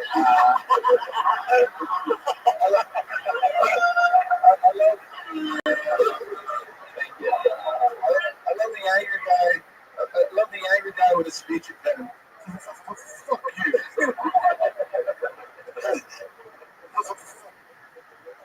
Did it used to be worse when you were younger? Like, could you not even talk? Were you like, Like I remember being I was in tree therapy when I was starting at the age of 3. So So, like, I was in preschool for like 2 years. They knew you couldn't speak before, like, I did it. Yeah. You couldn't even open your mouth. They're like, we need this thought. All right. Where did they say it's from? Like just brain shit, or is it like uncle's dick, or Is it true that you were dropped on your head? Guys, dropped? Could you guys feel about this lack of ours? Could you ask a little more sensitive? You're not like retarded, brother. Yeah. I'm smart. Yeah. Josh was the best, one of the most fun comedians in the entire country. It's Josh Martin. He's not Josh Martin comic. Works here at the comedy school, working his way up, getting discovered by some of the funniest comedians. He's on his way to great stuff. I believed in him from the beginning. Fun fact about Josh Martin is the first night I met him, I was hosting the OR, the potluck, like a few years ago, and it was so funny on stage that afterwards I'm like, dude, what do you do for work? And he's like, I'm manager of a McDonald's, like an hour outside of town. I'm like, dude, you have to quit your job because you look and sound like a fucking comedian. I always knew that he could be this guy that like looks like an alt comic, but not be an alt comic. You know what I mean? That's awesome. Does that make sense at all? He's like a reverse alt comic. It's like Caitlyn. Like from far away, you'd be like, oh, that's a fucking chick. And you get closer up. It's just not at all. You know what I mean? He's a bad example, guys. he always tries to? He's got one of these distinctive voices. There's so important in comedy. Right. Great comedian has a voice that with your eyes closed, you can tell it feels who you are. Exactly. That's why you have such a normal voice. Yeah. That's what I say. Sorry, I wasn't paying attention. Goodbye, kid. Well, everybody's been so good tonight. Usually I'm used to like a couple of people that bombs like a critique of that. That's true. I'm good. We're just stuck critiquing Pat Reagan over here. Is that shirt the lining of like a chocolates box or something? Thanks, man. Yeah. Did you break up with her because of that? No, it's a great shirt. You know, I broke up with her for varying reasons. Ooh. Like your vocabulary is matching your scientist haircut that you have. All right, you guys ready for your next comedian or what? He's not meeting. We know this guy. He's been coming to the show since it started. He's probably on episode 1. Put your hands together for him. He's been in New York City for like 8 or 9 months, and he's back. One of the fun little joke assassins, another one-liner guy. Put your hands together for one of our favorites. It's Gabriel Kelly.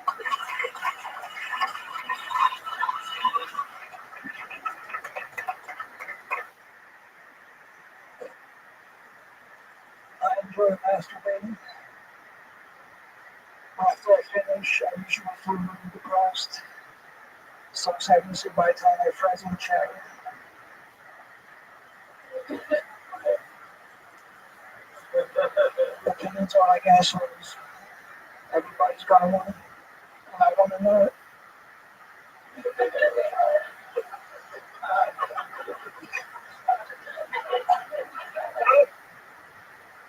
I recently came across an article on the internet that said smoking weed every day can be bad for you. So I thought about it. I made a tough choice and decided to find the quote using the internet. Thank you guys. You have 10 seconds left. You can do like 2 more jokes. Want to do another one? Boneless chicken wings are the trend of chicken wings. That's actually true. Gabe Kelly and everybody, come on. Gabe Kelly. You recognize it? Ronda Rousey's corner.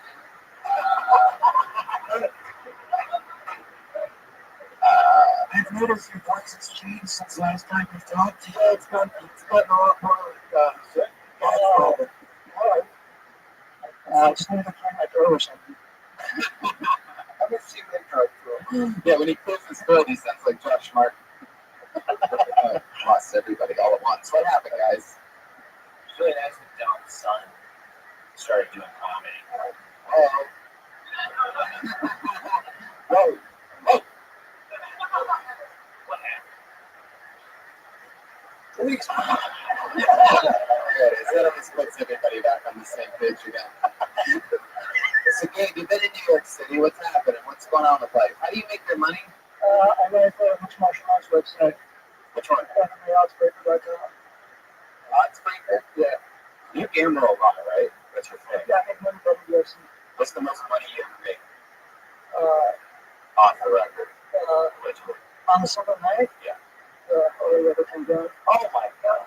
Wow. What is that worth? Do you remember? I had that one that was $25 and over $2,000 for parlay. Fuck yeah. Look at that. How long have you been in New York City? What's different than New York about different to you about New York, LA where you started? In general, I feel more around there, man. Yeah.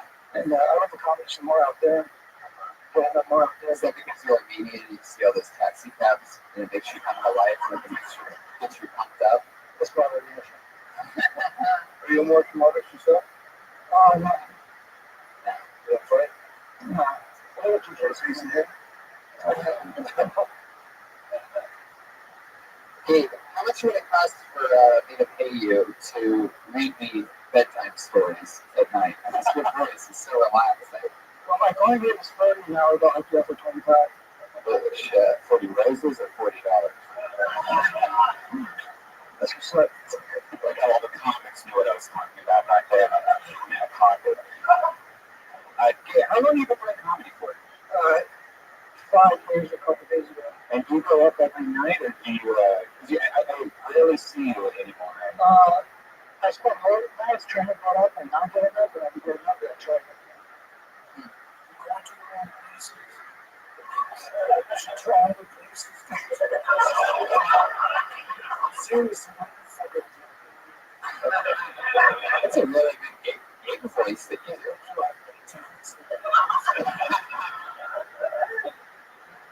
Gabe, what do you think about Pat being able to do a voice like that? It's almost as good as T-Bones. Okay. He likes that. Hey, what do you like to do for fun? Tell us something interesting about you that's not just, I like to watch fights. cover that. What else, Gabe? I like to travel. Go down to Vegas. Let's see.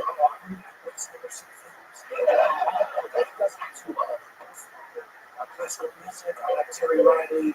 I like KFC is my favorite. Also like jazz band. I like Keith Cherry. All right, Gabe. This is the usual Bruce. The virtual pack on the left. You have to fucking let it go. Gabe, it's fun to talk to you, man. Rock and roll. Have a good 6 job, bro. He's on Twitter at Gabriel Killian, K-I-L-L-I-A-N. Happy birthday, buddy.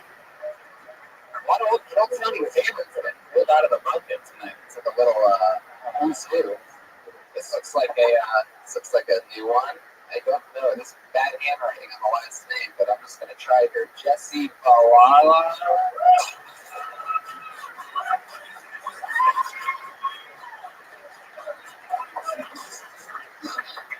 Hey, this thing goes out to ISIS, baby. They would not expect me. That'd be like a major blow to ISIS. They would not expect me to do this in their day, but I am. I don't really smoke weed anymore at all because I don't like going to like the doctor and getting like a weed card. I think that shit's really stupid, you know? So like last time I got my weed card, I went there and they're like, "What do you need a weed card?" And it was like, from a pedophile. I swear to God, the guy was like, "Oh, we got some thank you for that." With white photo, that's a cute. You guys ever watch like a bee die right for you? Like right after it stings you? It's so tight because they do not expect to die. They're like, I'm dying, but I can't you. It's like, yeah, for a fucking book. Like, how do you not know that? Like, what the fuck? Hell is stupid. And then, there you go. I'm in it. Hi, Jesse.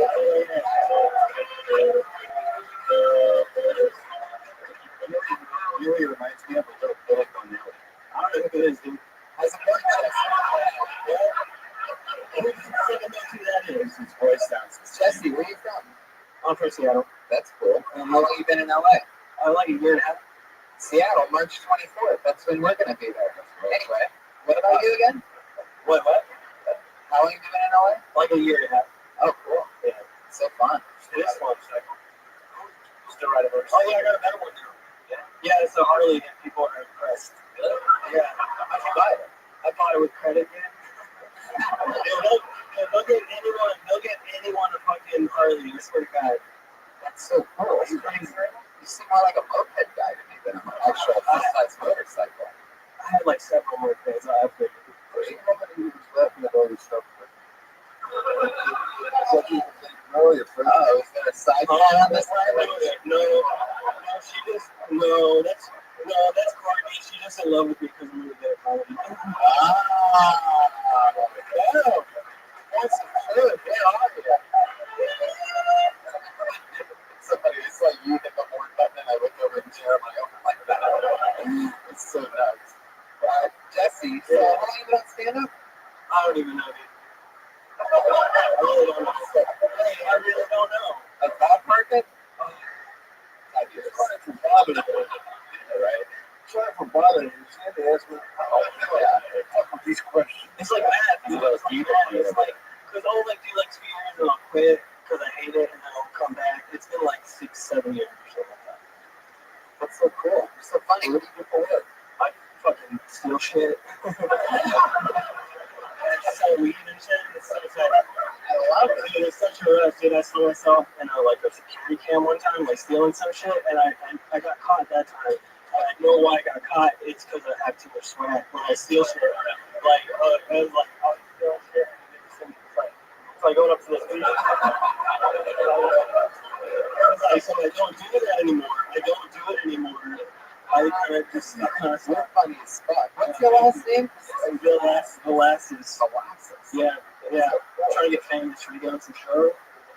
Sure, yeah, of course. You're already on one right now. I guess so. I don't even know who you guys are. I love that. That's exactly how I just asked what your last name was, so I'm pretty sure we're on the same page there. Yeah, but I got shit. I don't got shit. Please don't steal this show. Yes. You got a girlfriend, Jesse? Yeah. She's cool. Well, she's not here. She's come everywhere. No, because she got a job now. Yeah. She's stripping now. Really? Yeah. No, really. She works at Deja Vu. Wow, that's cool. I feel like you didn't even disclose. No, it's more money for the both of us. I saw your girlfriend at work. I was like, yeah. So whatever. Fuck yeah. I like you, man. I like you, Jesse. Thank you. I'll be a friend. All right. What do you guys think about Jesse? I liked him. I liked the fact that he laughed at one of his jokes. I was thinking, maybe he's thinking of something funny than he's actually saying. But he's good. Which one was that? I don't know. I can't remember. It was such a cavalcade of jokes. One after another. No, but great stuff. You know, it's very relaxed demeanor. I'm not sure I over laughing for you. That's a good one. Do you really steal stuff? Oh, yeah. Why would you want to get into? Why don't you become an agent? Like a secret agent? That would be tight. Yeah, no, you're right. Yeah. You're being sarcastic. I don't know. It's something. He's got his own thing to him. He just commits to it. This is that Tony knows all what the fuck. Right. People are doing it. Yeah, Love that. Hey, you know what's tight is like me and Pat are really good buddies, and there's this dude who has beef with both of us. Kenny Lyon? Yeah. Kenny Lyon got against you. Kenny Lyon hates me because I have a song called Psychedelic Dick. I played it tonight, and Kenny Lyon once had to actually set a gun like I did. And he hates me because I'm the best comedian in the world.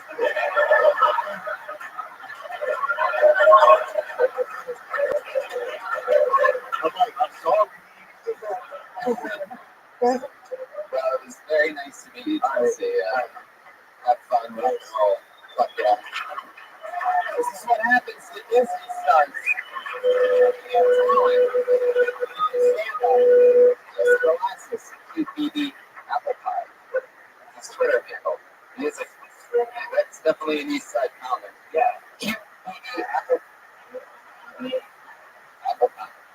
There you go. You guys having fun out there? How you guys doing? Crazy. Anything's gonna happen. I'd like to give a shout out to Steph Curry sitting in the middle of the room right here. You know, that's how popular our show has gotten. The actual Steph Curry comes in wearing his jersey just to watch the show. So he's proud. He's such a Coltoni fan that he proudly wears his jersey because he wants you to know that Steph Curry comes to Coltoni. This is always fun. Now, this is a new one, and it's always fun. I've always said this, anytime it's one word, it's always interesting as fuck. Put your hands together for cruise.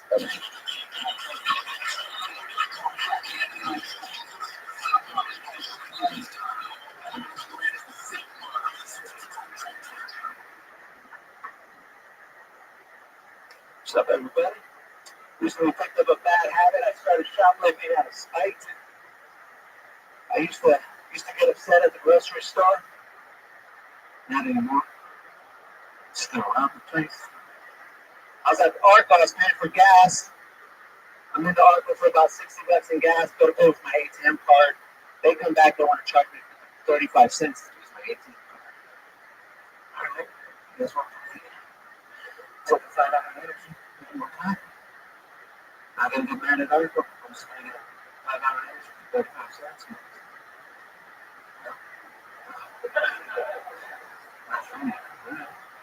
Oh, this is a fucking abortion.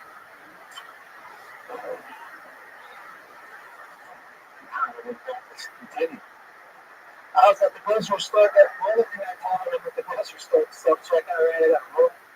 Really good friends. I was having that place that wasn't scared. So it's fun, man. It goes right back in the car. I was checking. Okie dokie. I think we know what happened there. I think Jesse Velasquez fucking married you, man. I think that's what happened. Please, you got your 2 biggest laughs on dope, and that didn't work. That's not a good sign. Yeah, I think though it's just being recorded live. Right. At least nobody knows. I have to follow a guy who did stuff about steel on his leg. Yeah. You know, I almost thought about not doing it, but And I was the way when the steel backed up, and you're like, well, I get discounts. And it's like, yeah, not enough of an extreme. It was like 4 shoplifting jokes already. yeah, you know, I just chose another 10 seconds. I thought about that, but I was like, well, Stuff with I'd already committed. Stuff with You know, once you're committed, I guess so. you're just gonna die. Getting yourself fucked up by you fussing on the mic cord. I don't know. I always think sex can go so awry right in the first 5 seconds if you don't screw yourself, and the audience is fucking around like that. I also think it's tough, less than, about 24 hours ago, you were head coaching the Carolina Panthers. And, That's the 20th time I heard that already. so look exactly like that. Five comics asked me that earlier today. Yeah, that's how it goes. You look exactly like somebody that everybody just saw the day before. That's what happens. But yeah, that's fun though. What do you do for work, Bruce? I own a cabinet shop. I build kitchen cabinets. Oh yeah, that's right. You've been on the show before. Yeah. That's fun. Do you have more fun building kitchen cabinets than you do with performance? No. I'm pretty funny, man. This is bad night. Happens. What do you guys think? You in the need of a kitchen cabinet? I'll be honest, Steve. Hold on for how long you doing? About a year? Okay. I wouldn't worry about material ever, for sure. But you pointed out the biggest laugh you got was when you're completely honest. You're like, oh, this shit isn't working. The audience, they feel the difference. So I write from that point. Great place. Any more of that material of being unfunny? No, I think when you're honest with about you're funny. Yeah. Well, like I said at the beginning, I think it's only a minute. I know you got more than a minute. It was bad instinct coming up and doing just that. That would be like tie that in with doing the heroin and sucking dick, and you do the after show. It's like a rewrite. No. I mean, I think obviously you got some stage. I was thinking that as I was reading up. I was like, fuck, I'm gonna have to do it.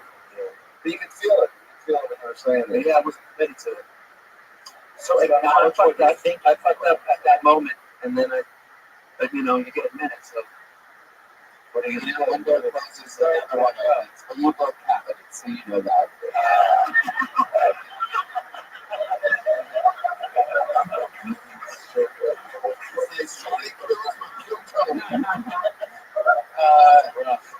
Is that your Twitter handle anyway? Yeah. Okay. Well, it was nice to see you again, Chris. That's a lot. Thanks for having me. Thank you. Use us on Twitter at LRobolo. Just like it's spelled. Could have been emotional, musical verse there. Those are the romantics in the audience that are nuzzling up to one another. Kind of acoustic porn. Okay. With another name on, here we go again. Joel Jimenez, everyone.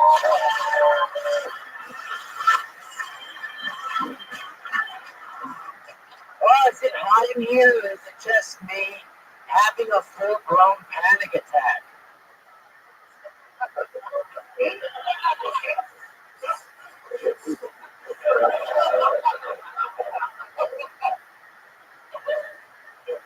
A really nervous person.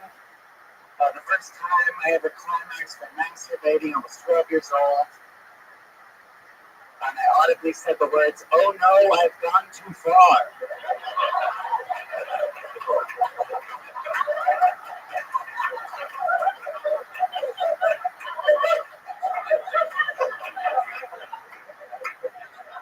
Just to 12-year-old me, sitting with this cowgirl on the toilet.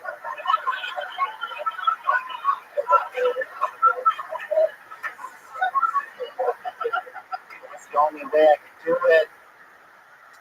I put Vaseline in my butt. Nothing went up that and it started to feel slippery. Fuck yeah, Joel Jimenez. Yeah. Gotcha. First time on the show. Yeah. Nice to meet you, buddy. How long you been on stand-up? About 4 years. Very cool. Yeah. Jimenez is the drummer of the Baby Boys. Oh, wow, that's so cool. Baby Boys is Pat Reagan's band that I am a huge fan of. One of my favorite albums is Pat Reagan Smells Like Shit. Is that the name of it? Yep. Fuck yeah, Joel. You're very funny. You had us from the very opening and really get panic attacks. Oh, yes, absolutely. Yeah, I can feel that. He's like a Mexican Richard Lewis. Oh, wow. So he's your drummer and you're his lawyer? What's going on right now? Exactly. Why are you explaining that? Let me tell you more about Joel. Oh, yes, no, I know. Excited to see him up here. I love that. It's like a human different culture.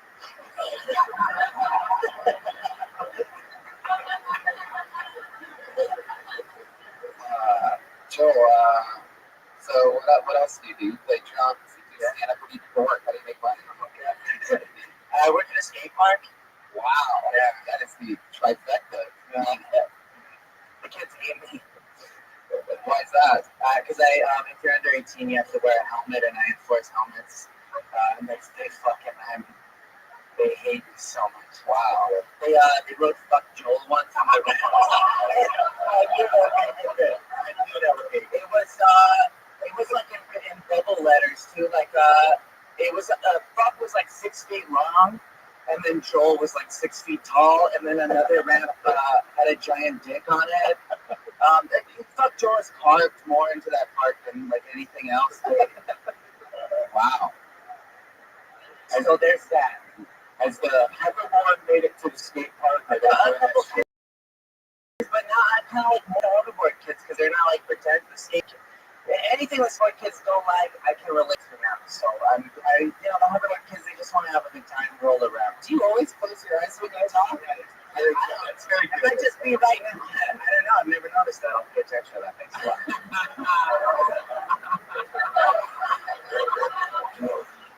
It's so funny because you're like this hybrid of like a east side like alt hip comedian, but also there's like something so like 1920s about it. Thank you. The hybrid's good.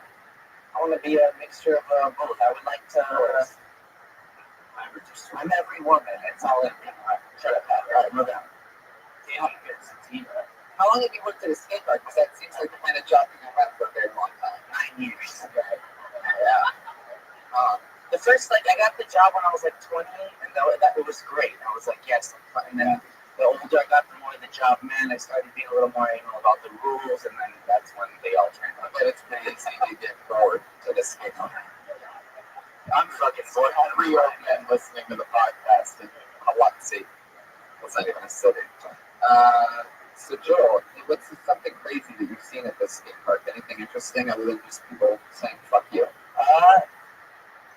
This kind of, I mean, anybody ever just completely refused to wear a helmet? There was, I wasn't there, but I heard this story. This ex-Marine. I think he had a little bit of PTSD. He came and somebody told him he had to wear a helmet. And he got the helmet and he said, "I'd rather die!" Threw it, and then he got in his white Acura and I never saw him again.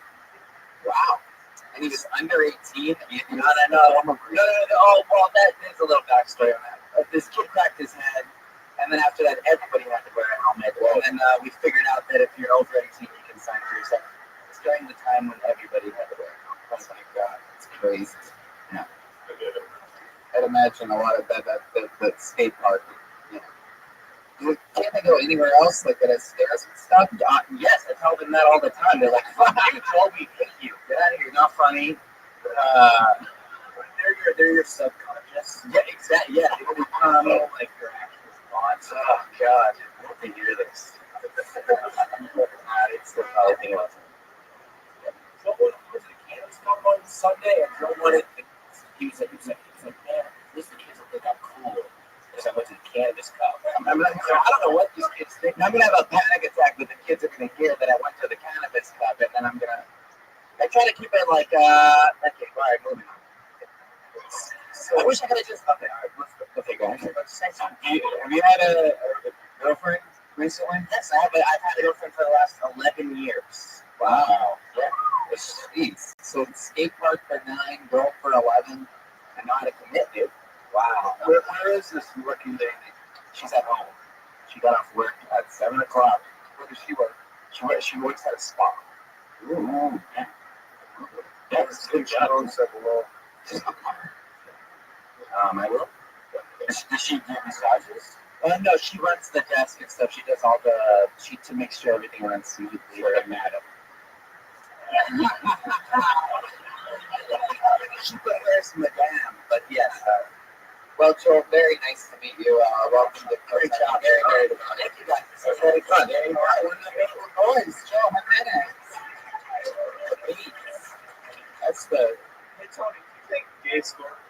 No, never mind. This is going to be a gay scorpion film? I do think gay skateboarders use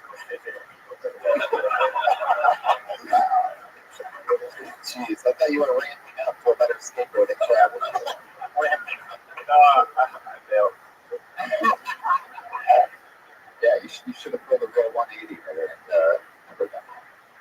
You should have toe flipped out of it. I pulled another name out of the pocket, put your hands together in pink font, pink handwriting, Anna Valenzuela.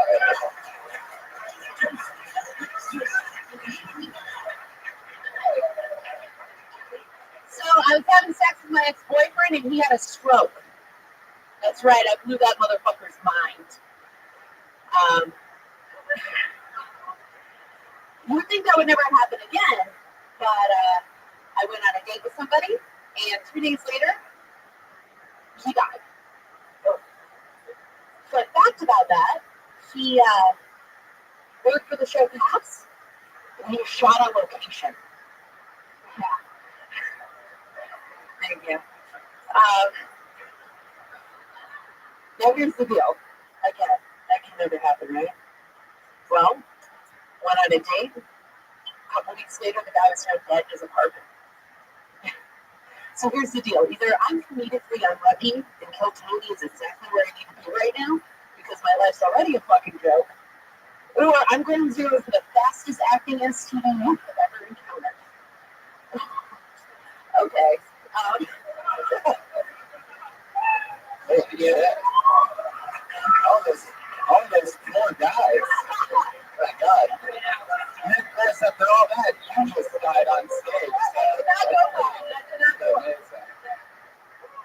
was very uplifting. So let's just jump right into it. How much of that is true? Okay, talking to the mic. Yeah, I did that. What was it like when the guy had a stroke and you're having sex? Yeah, this is my ex-boyfriend. He's still alive. Oh, good. So Yeah, maybe I should have said that. what happened? Was it just like, oh, or something? Like, what happened? Yeah, he came and he went blind. Is that true? Yes. You sound like you're like you got a fucking curse or something.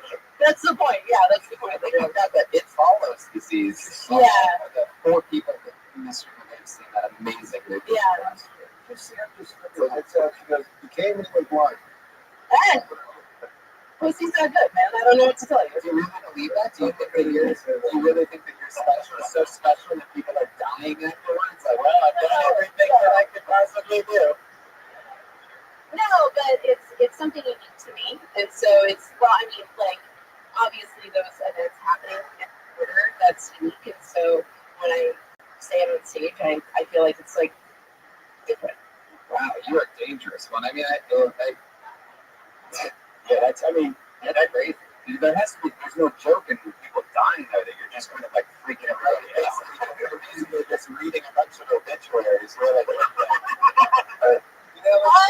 I see a lot of people when they comment and make some money. Somebody said that they go, yeah, my boyfriend had a stroke too. It's fucking great. Then the other one died 3 days later. I can't believe. That is me. I see now making a burger, so there it is too. Great comedies, right? So the one that died, so the cops thing was a joke because that was shot on location. Yeah. Right. So that's a joke. So how did he die? He worked for the show Cops. He was a sound guy. He was shot. I actually know this story. I remember this headline, and when you said that, now I'm like, oh my god, this is like a nice guy.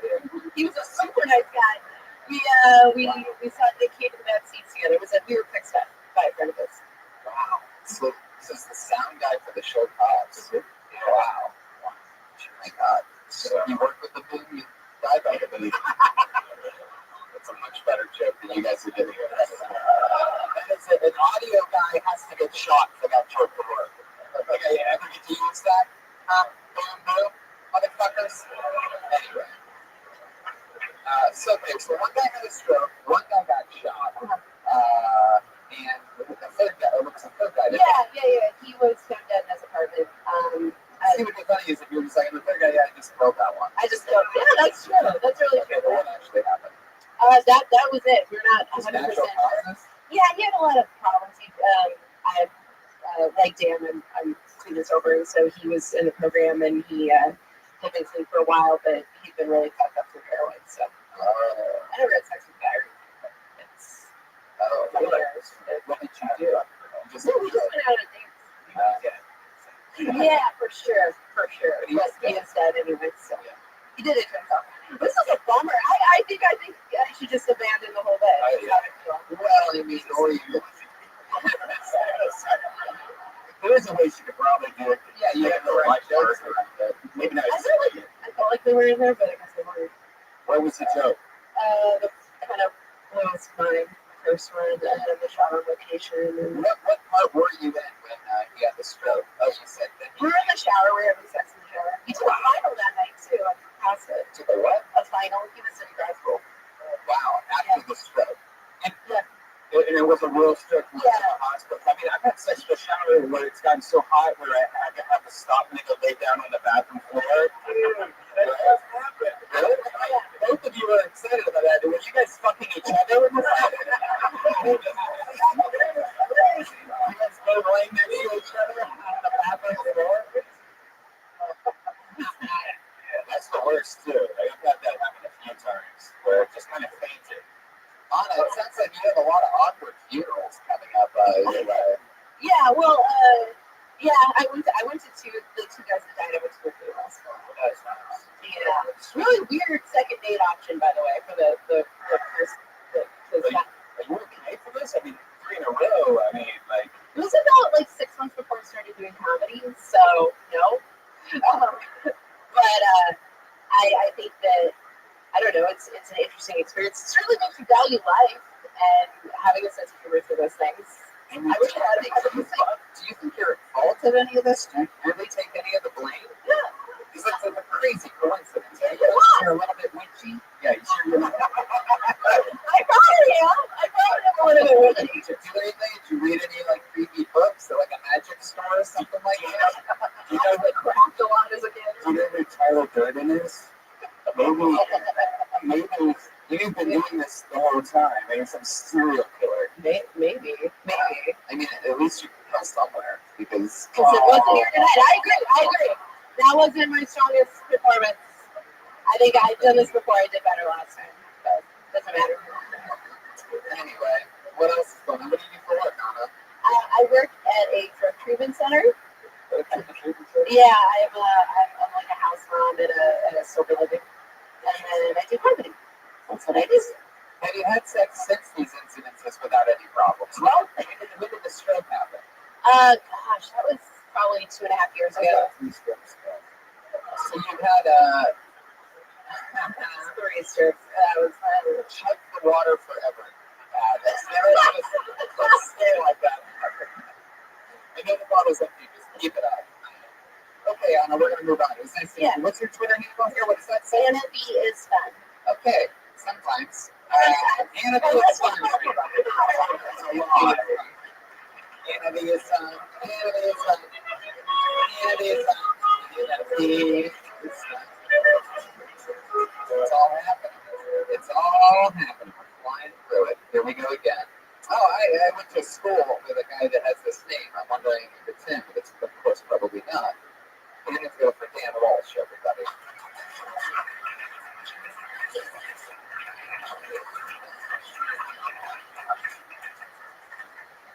So I was watching the Army commercial the other day, and they had this guy on there who was like, when I was in Afghanistan, I worked with heavy machinery, and now I'm an engineer making $80,000 a year. And I got super motivated. I was like, fuck yeah, Soldier Steve. And I started thinking, I was like, I was in the military, and I want a commercial. But if I started talking about the things that I did in Iraq, I think that my commercial would get some letters. Because mine would go like something like this and be like, my name's Dan, and when I was in the Marine Corps in Iraq, every day I used to masturbate while wearing night vision goggles. If you didn't know, when you ejaculate, that shit comes out blowing. And it kind of scares you. Oh, hoorah. I love telling that joke because when you look in the crowd, people are like, this is what we pay tax dollars with when I'm masturbating the goggles. Yes, you do. And thank you for supporting your troops. I had a discussion with a homeless person, and I didn't know how to get out of it, but I found out how you do it. If they start talking to you about their mothership and shit, you just put your hand in your pocket and start playing with your balls. Just come back, bro. You know you. Yeah, Dan Walsh. How long have you been on stand-up, Dan? 10 years. 10 years? Where at? St. Louis. Okay. How long have you been in LA? 3 weeks. Wow. Welcome. I love that night vision goggles thing. I think you can get to it quicker and just fucking get right into, I was in the Marines. One of the fun things I did was film. And then, I don't think you need any of that commercial setup or anything at all. Just come out of that. This is something I've never heard of. Sounds like fun. It's fucking, you can get more shit out like that.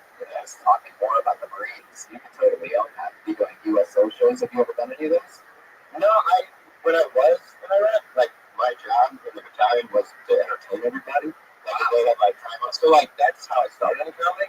Was that, like, my CO would be like, oh, he's full of shit. And so I'd have to, like, impersonate them. And so, like, anytime we stopped or we did anything, that's what I did. So, that's great. What an important job there. I'm serious. I'm like, yeah, it's like heroics. Like, I saved all these kids. It's like, I told big jokes. You think the morale up is amazing. That's a really big deal. That's so fucking cool. Ran out of material. Like, hey, you guys want to see me jack off? Right? Well, like, everybody did it. The guy, someone told me about it. I like it. You can hear it, man. Saying it was, it keeps it fucking tight, man. What?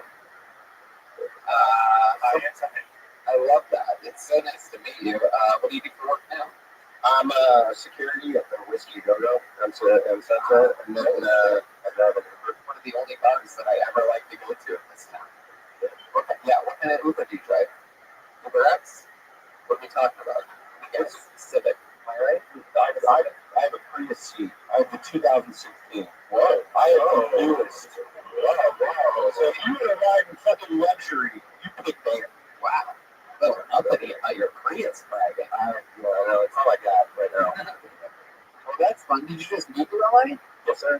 Man, you must be so pumped. Where are you living around? I'm in Koreatown. Nice. That's fun. What do you think about that? It's great until you realize you have to park in fucking San Diego. Because those, like, I don't know if Korean people just like love walking or hate convenience. They're like, you ain't gonna find a fucking parking spot. Like, you gotta get a Gatorade. Like, don't get me started, dude. It's, other than that, it's beautiful. I love it. Right. What about Koreans? You're from St. Louis, so is that a new thing for you? You know, it's funny. I grew up with Koreans. I was in Taekwondo as a kid, and it was like I met a Korean family. So I was actually like kind of a cool thing when that's where I thought I was gonna live. I thought like I would like get this kinship with them, and like we would just, and no, they don't want anything to do with it. Yeah, we're like brown guy. We don't know anything. What you said you were in the Marines? Yes, sir. How long were you in Iraq for? I've been in Iraq for 9 months. We went over like right after the first initial push. So like when we went over, like things were still pretty early new. So and then only 9 months. Well, there was guys over there that were like they were there for like 2 years. I'm sorry.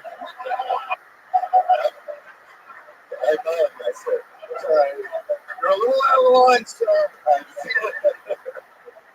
There's just guys who were over there for a really long time and did a lot of stuff. So when you're like 6 to 9 months, it's you know, I mean, you don't feel like it's you have much more adoration for those guys. Two brothers fought over there. Oh, yeah, that's good. That's it. Huh. Well, Tom, thank you. I tell them if they want to get in the whiskey half price. I'm serious, man. I'm real slow with flashlight. That's cool. Oh yeah, you've been here for 3 weeks and you already have a job at the whiskey. Yeah, I when I first came in, I came to LA in 2007 because I did road rules for MTV, and so a buddy of mine stayed out here that was on the show. So he plays in bands and that, and so when I got here, he was already connected with them and asked if just because of no choice friends, they needed anybody. So you were on road rules? Yeah, I did like the challenges. So what season? Do you know Christina Pashevsky? She's married to Tom Segura. She was I go up her. I know the Miz. Not really. Really? No, funny story. She was professional wrestler for 14 years. Get the fuck out of here. Me and Steve are two of the biggest pro wrestling Canadian fans. That's what out of St. Louis. Got to. What was her name? What was her name? When I first started, it was the Crocodile Kid, and I just did like a crocodile butter. Oh my god, I love this. And I found something. Here we go. That's why I ask these questions, you see? Yes. The phone of something. Yeah. That's fucking awesome. What was your finishing maneuver? I had a few of them. The crocodile sleeper. Well, one of them was the walkabout. The sea later. Stingray. I think I came up with like 4 of them like that. And those one where I described guys and I ran up the corner and like gave them the stutter. That's the walkabout. So yeah, everything was like all right. The guy who like was the promoter that made me do it was like hardcore old school. He was like, "You're just talking like fucking voice. I don't hear you say anything other." So I talk like that, like Australian. Australian. Yeah. So like cut a promo for us. Like what would you say if you were cutting a promo against an opponent? Like let's say you were going up against the Undertaker at WrestleMania. What would the crocodile? What would you think the crocodile boy? Crocodile boy? Because that would be an epic match. The crocodile honor and the cut a promo right now. Tell us in that voice. Like how would you do it? Boy, the crocodile cat's gonna go against the Undertaker. He's a scary man, and I think he'll be in the duffel bag backstage. I'm really excited. No, I'm kind of scared. That's why I brought my pythons with me. I love that. Heck yeah. Dude, so fucking cool. Welcome to LA. 3 weeks in, and you already have a home here. Come back anytime. Dan Walsh. Yeah. Anything else for Dan? Welcome to LA. Yeah, he's on Twitter, DWalsh83. I'm gonna do that on stage. I think they'll do it. Yeah, you totally have to talk about that. It's like good life experience. And stretch on that from the Marine stuff too. From the night I think it's so funny. Big premises. One more time for Dan Walsh, everyone. This is the part of the show where we have one regular here tonight. Vanessa Johnson called in sick, but we still have our one other regular. Always nervous, always trying. Put your hands together for Melissa. Ask everybody.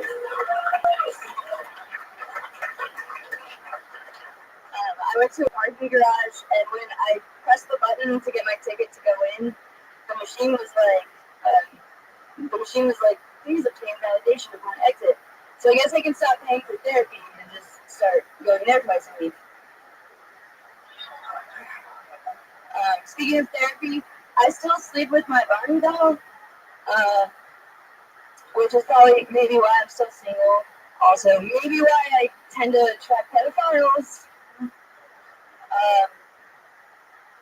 But yeah, you could squeeze his hand and he would sing the "I Love You" song. Except I think that like it broke or something because I squeezed it and it's not gonna do this. I squeezed it and it said, "I love you, you love me." I don't know what I'm missing, but I love you, you love me. Jesus Christ, man, I'm forgetting it. No, I gotta do it. Yeah, I have it. Holy shit, I know I it. think it's gonna get it better. No, I have I'm listening to it. I love you, you love me, then what is it say? it. Well, hold on. Yeah, no, go on. Melissa. Yeah, there you go. How's it going? You okay? Oh, I got it. Okay, sure, go ahead. I love you, you love me, we're a fucked up family with a nigga girl hug and a therapy. Hold on. It was like this, This is the worst you thing would I've ever have me. heard. Melissa, how's it going? How are you? Everything okay? Things good from Melissa, everybody. Trying her very best. So it needs to be bigger, I need to be shorter. Yeah, I just hate songs in the middle of jokes anyway, naturally. But anyway, how's it going, Melissa? How are you? I'm going to go right to it. Let's say that the material that you're presenting is a steak, right, that you're feeding to the audience. The way I've always looked at it is ums are like, each that you say, it's like taking a shaker of cinnamon or something fucking with a weird taste in it. You're dumping it on that steak each time or something like that, like something that sort of sucks more than cinnamon. You know what I mean? Like fucking, I don't know, mustard or something. So maybe you just don't want on a steak, on a delicious steak, but your material being the steak in this analogy. Yeah. These the first word out of your mouth was Yeah. So and you had 2 weeks, you know what I mean? So we didn't even do a show last week. So this is, a minute. Your first word is I know I'm being like tough cop here, but that's because I want to see you get better. And you should be morphing into an assassin. Just, yeah, it's not easy. It's none of this energy. It's like people who say, or when like others like walking with those, Yeah, you don't need it. You don't need it to connect with people. You don't need that. You can go straight to your stuff, and you don't know what you know and don't know, by the way. When you go, hold on a second, I'm going to get what else are we going to do? There's no need to break down those walls in that direction. I thought the coolest thing I saw online was you throwing her that life preserver where like talk to me, like, okay, stop at your set, talk to me to calm her down. And I noticed throughout the whole night, everybody was really funny, but they were funniest after they presented their material. Totally. So, like, that's the secret. It's like you only have a minute, that sucks. Right? You're new, you still care, that sucks. Eventually you'll have more time, you'll care less, and then you'll be that person that was getting interviewed by you instead of the person trying to be funny. And that's when you'll get really funny for everybody. Did you notice everybody had great stories? I was like, why did you do that stupid joke when you have this life? I think it's better material. What you need is more talent. Oh, there you go. All right. If I can take that, I guess I'll not die. It'll be all right. Well, it's not always easy. It's stand-up comedy. You're still in your first few months of your residency as Weekend Tony regular. We believe in you. We'll see you next week. Melissa Esslinger, everybody. She's on Twitter, Melissa Esslinger. Watch her grow live every single week. Ryan Cheney about tonight's episode. Look at it. What do we got? Oh my goodness, it's us with a cool background, black and red and yellow. He draws it wide. RyanCheneyBelt.com for all those prints. Jamie Vernon, Josh Martin, Connor Caddy, Reagan, Jeremiah Watkins. Nice, Jeremiah stand-up on Twitter. Caddy Reagan, PATTYREGAN. Steve Simone, Connor Ray. Anything else you guys want to plug before we leave? Anything else coming up? Good Times Podcast, Tom Ira, IRRERA. Greatest, one of those famous. Tom Ira, Steve Simone, thank you so much. Live audience, thank you. Make some noise. Thousands listening to the podcast. Seattle, March 24th. They don't tell me why. Midnight.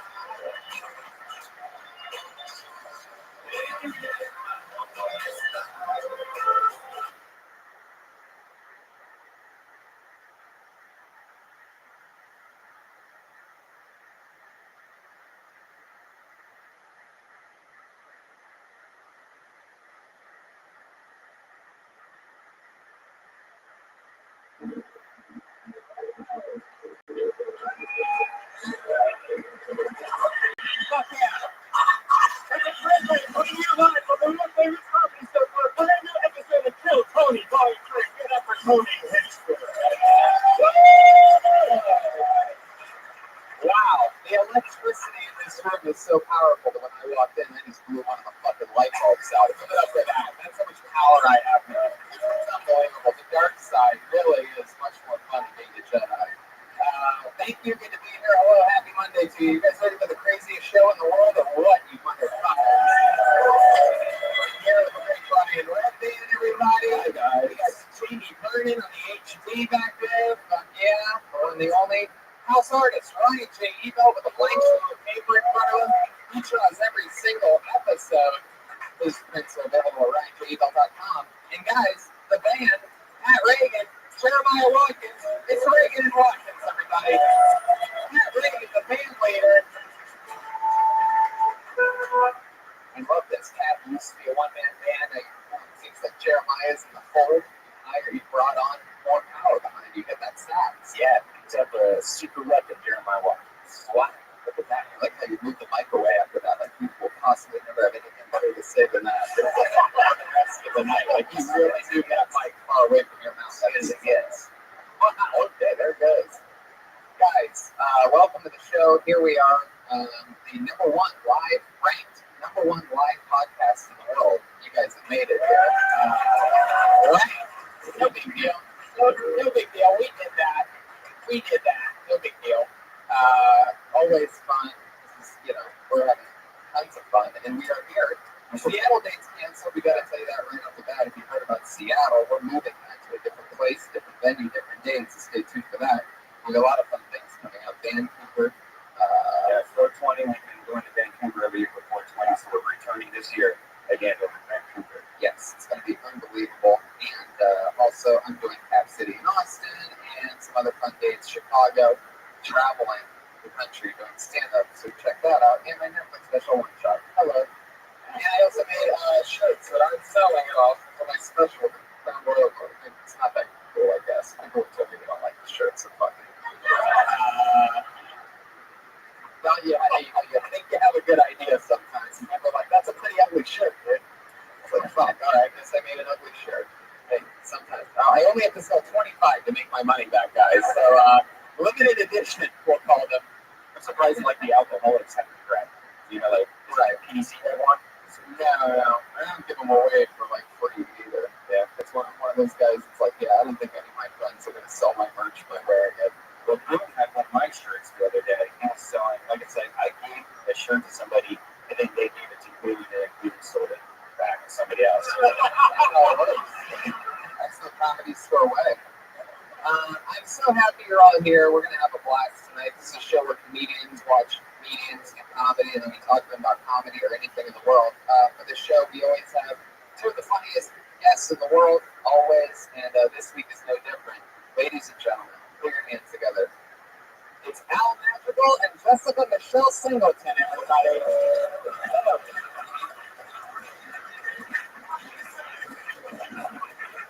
Come on in, guys. Hi, everybody. Hi, thanks for having me. Jessica Michelle Singleton, first time ever on her Tony. She has one album.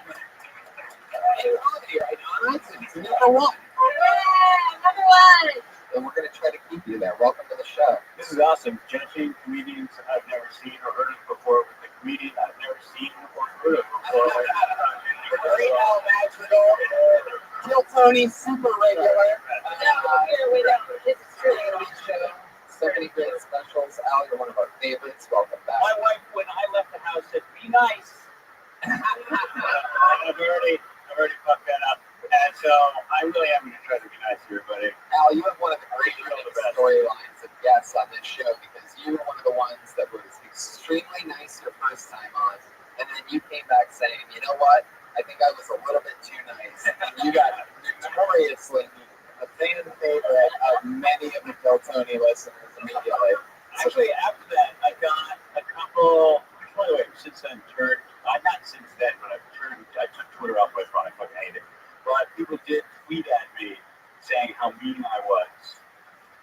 And I'll let you guys decide if you want honest answers. If you want me to just fucking be nice to you. We'll let you guys pick. This is also your first time being on the show since the addition of a saxophone player. Oh, wow. It's when you blow in the sax. I still don't know why you got your gear. I don't think I have a trombone player with us next week. Horse and Truman's already made its way into tonight's show. You'll hear that horse anytime something super honest has been said. You guys ready to get the show started or what? We have initiated contact with our guests. Someone might explain for maybe the 2 or 3 people that are new here tonight that haven't seen the show before. We talk to comedians after they do 60 seconds of stand-up comedy. They get it pulled out of this bucket. They signed up earlier. They're in the very, very back of fire exits of the rim, huddled on top of one another, hoping to get pulled out of this bucket. If they do, they perform 60 seconds. Comedians who their 60 seconds is up, and you hear the sound of a kitty. That means wrap it up then, or else you're going to bring out the angry West Hollywood bear.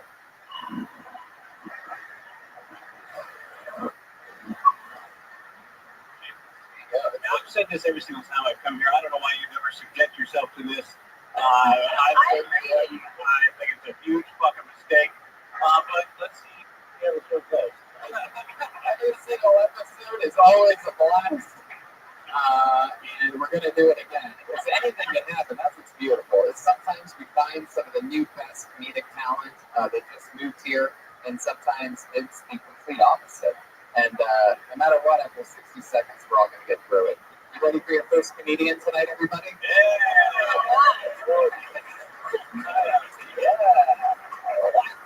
That's what we sweeten up the audio a little bit.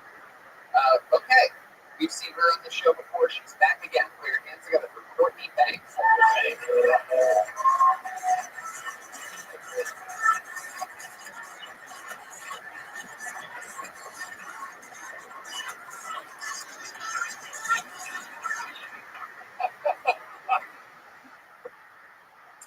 I'm going to talk to you guys about something really serious. Just comics gossip a lot, just so you guys know. But I just want to get this in the air.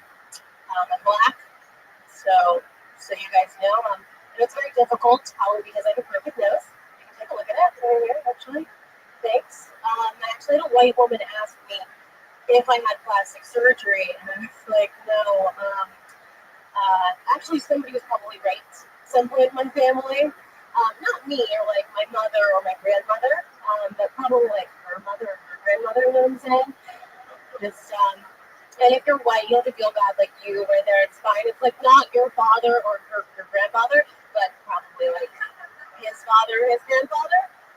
And it's like a hard ER that I'm putting on that because only we can do that. That's our thing. Feel bad because thank you for the notes. I appreciate that. I'm gonna stop there. That's exactly it. Courtney Banks. How do you type it instead? Jefferson. You want to go first? No. Hi, Courtney. Hey. How was that compared to the other times you've been on the show? You've been on, what, 2 or 3 times? Once before. Once. I don't know. He looks like he hates me. This is going to be terrible. I look like I hate everybody. Oh, okay. I thought it was fine. How long have you been doing it? Like 7 months. Oh, wow. Yeah, you can't expect it to be that great. I'll take that. Oh, there it is. The horse of truth. No, I mean, 7 months or so, like the first 3 years, I don't think it's like, I was horrible. And, it's tough. So, and how's it been going? Has everything been nice? Nice and nice, whatever. Yeah, where are you getting spots? I go as many places as I can. You do it, how many times a week do you think? Probably like 7 They like that putting in the effort. Because when I was here before, people weren't really trying to get a lot of dabblers. And I fucking hate, right? Remember all the fucking dabblers? Yeah, well, and commercial actors trying to figure you clearly want this, right? Yeah. And right, what do you? I mean, do you have any questions?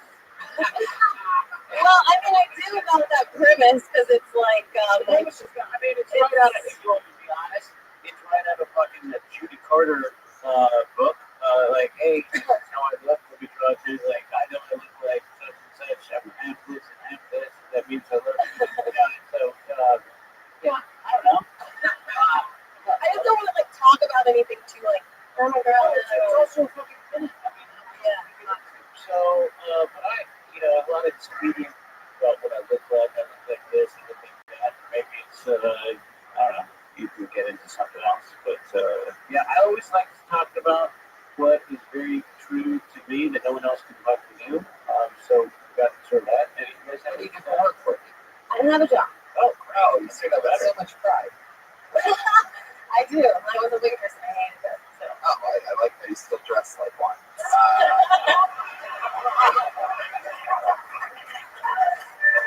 You see the waitress.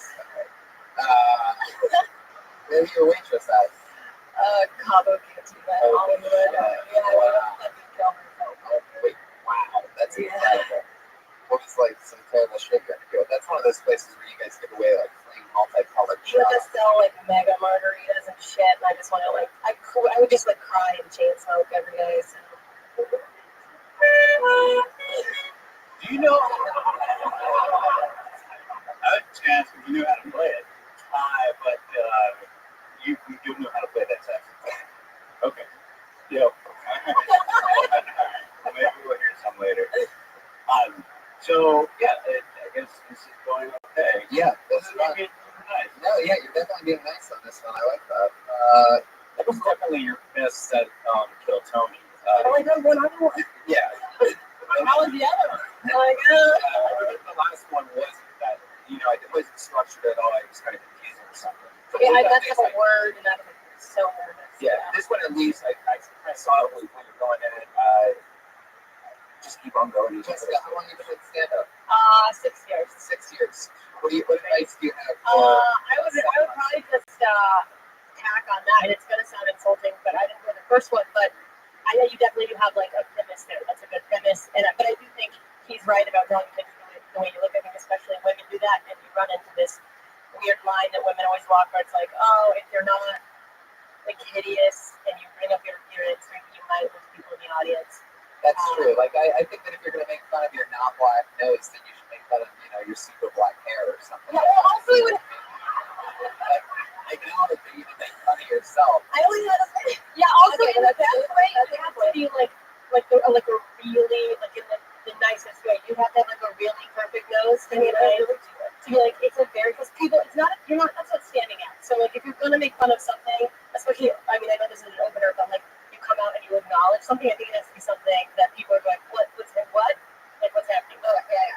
Does that make sense? And then after you gotta say, well, what the fuck do I know? I've only been doing it 6 years. Exactly. Yeah. See, that's actually everything I said. Anything crazy happening in the past month that you've noticed is different than the beginning? You making friends? Drama. I just remember a roast battle that you had, but I was in this roast battle a few weeks ago. I feel like you should have. I don't know. Yeah, it was an interesting. Now you're talking all of a sudden. Yes, it was a good roast battle.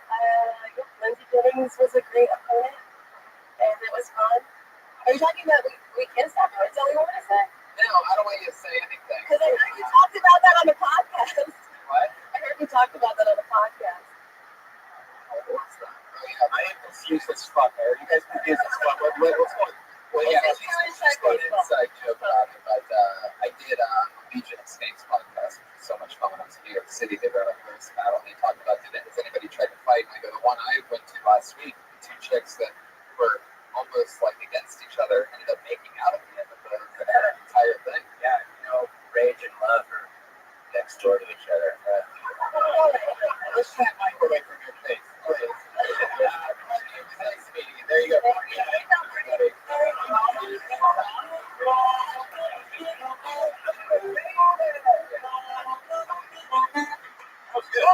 Real good. Oh, I like that. Look at that. Put your heads together again. I've always been hard on the musical guest or whatever this fucking is, and that was pretty good.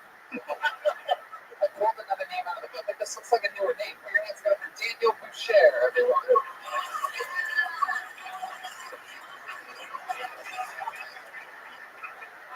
Hi, buddy. How's everyone doing? Wow, this crowd. You know, I've been single for 2 years now, divorced actually for 2 years now, and I still feel single. And I was leaving the house today, and I said bye to my ex-wife and the kids, and you know, I'm just, you know, I'm still trying to work it out. I feel, you know, I've been trying to date, and I'm 40 years old. I had no idea how to date anymore, so I've been trying the online stuff and doing OkCupid. It's for the older people, and you know, they ask you questions for like your sexuality, and you know, how you're flexible, bisexual, all this stuff. So I love it. Right? I love women. Total empowerment, my grandmother, and love women. And anyway, you know, yeah, you know, it's, I do, but I'll tell you, this fantasy of it lately is, that was how the miracles that I know are, man. They weren't correct. Let's see, I feel like they're all applauding the better. Yeah. What is the name of that cook that gets up?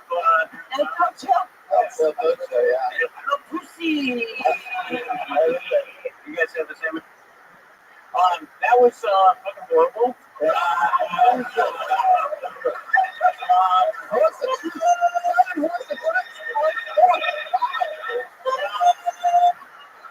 know what's terrible about it is how much you cared. Like when you ran the stage, and I looked at Tony, I was like, oh, I fucking hate him already. I really did. But you tried too hard. You probably should have started with the way you got into it. I'm like, do you have an ending to that? Is there any to it? Yes, I do. You want to do it? Go ahead. Go for it. Holy shit. It was very Woody Allen. I mean, because I felt like I was listening to Woody Allen talk. Woody Allen's funny. Yeah, without the funny part. Just like complaining part. Yes. What is the end of it? I love pussy. The end of it was that there's this thing, you know, I'm a creep. Yes. Also, very Woody Allen. Yes, or they're really into me, or there's no in between, right? And so, for me, what I love is, I want not to be gross, but I love to give oral more than I like to receive. Okay, you have the. I don't know this. Great. Here's what I think. Who just mumbles and stumbles and he goes, oh, what I'm trying to say is I love to give oral. Everyone's ever gone down on me.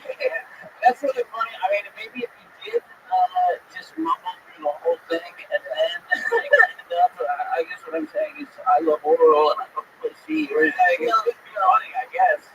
But that's not the way you did it.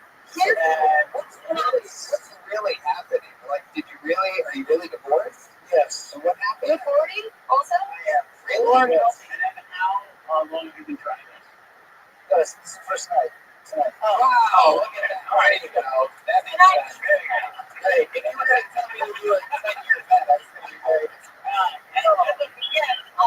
I'll tell you what I found this, by the way. It's so hard to get up, especially, this is not the situation where I think I got baked and I went up. I was in San Francisco when I went up the first time and I smoked pot, walked out. It was fucking horrible. It went so horribly wrong, but to do it on our podcast, It's just out there forever. Yeah. Can I give you like a note? I think you're like sort of a good-looking guy, or you dress good-looking, so people have you considered good-looking. And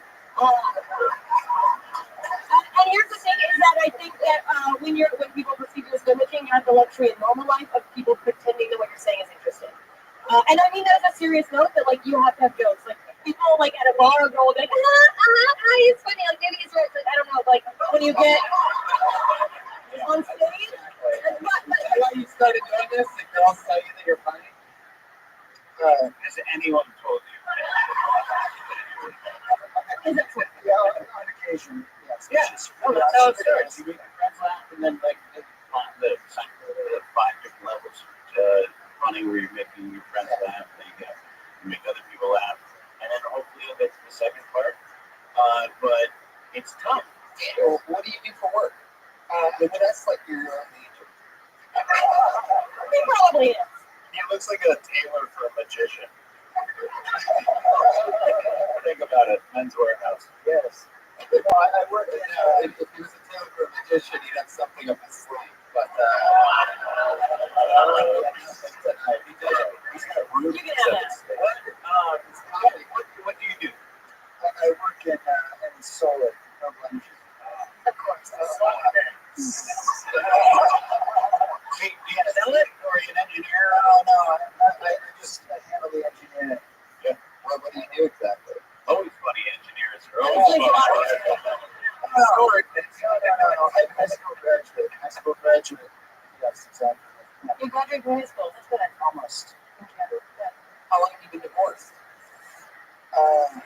It's just over 2 years. And why? Well, we Definitely not because yes. That part still works out. That's the only part of our marriage that still works. That held you together. Oh, yeah. Yes. I actually didn't hear that he said that he was divorced, so I just thought you were assuming he was divorced. So how long have you been divorced? All right, I'd like to keep you moving fast. Good luck.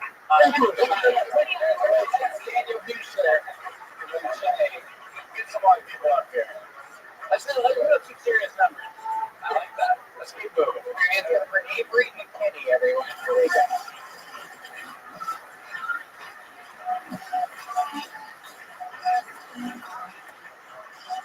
All right.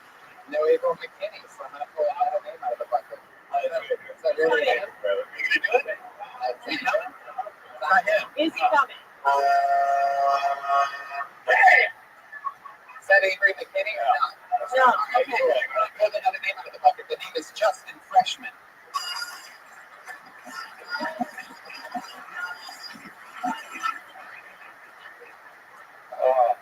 Valentine's Day killed me financially. I had to get my girlfriend a dozen roses.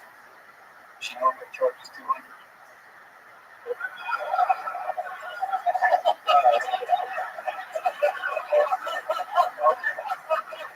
I stink. Don't worry, I stink. We have to beat last year. We have a 3-year anniversary. I have a police report to prove it. Yeah. We went to a Black Lives Matter protest. She wanted to take pictures, and I wanted to get my wallet back.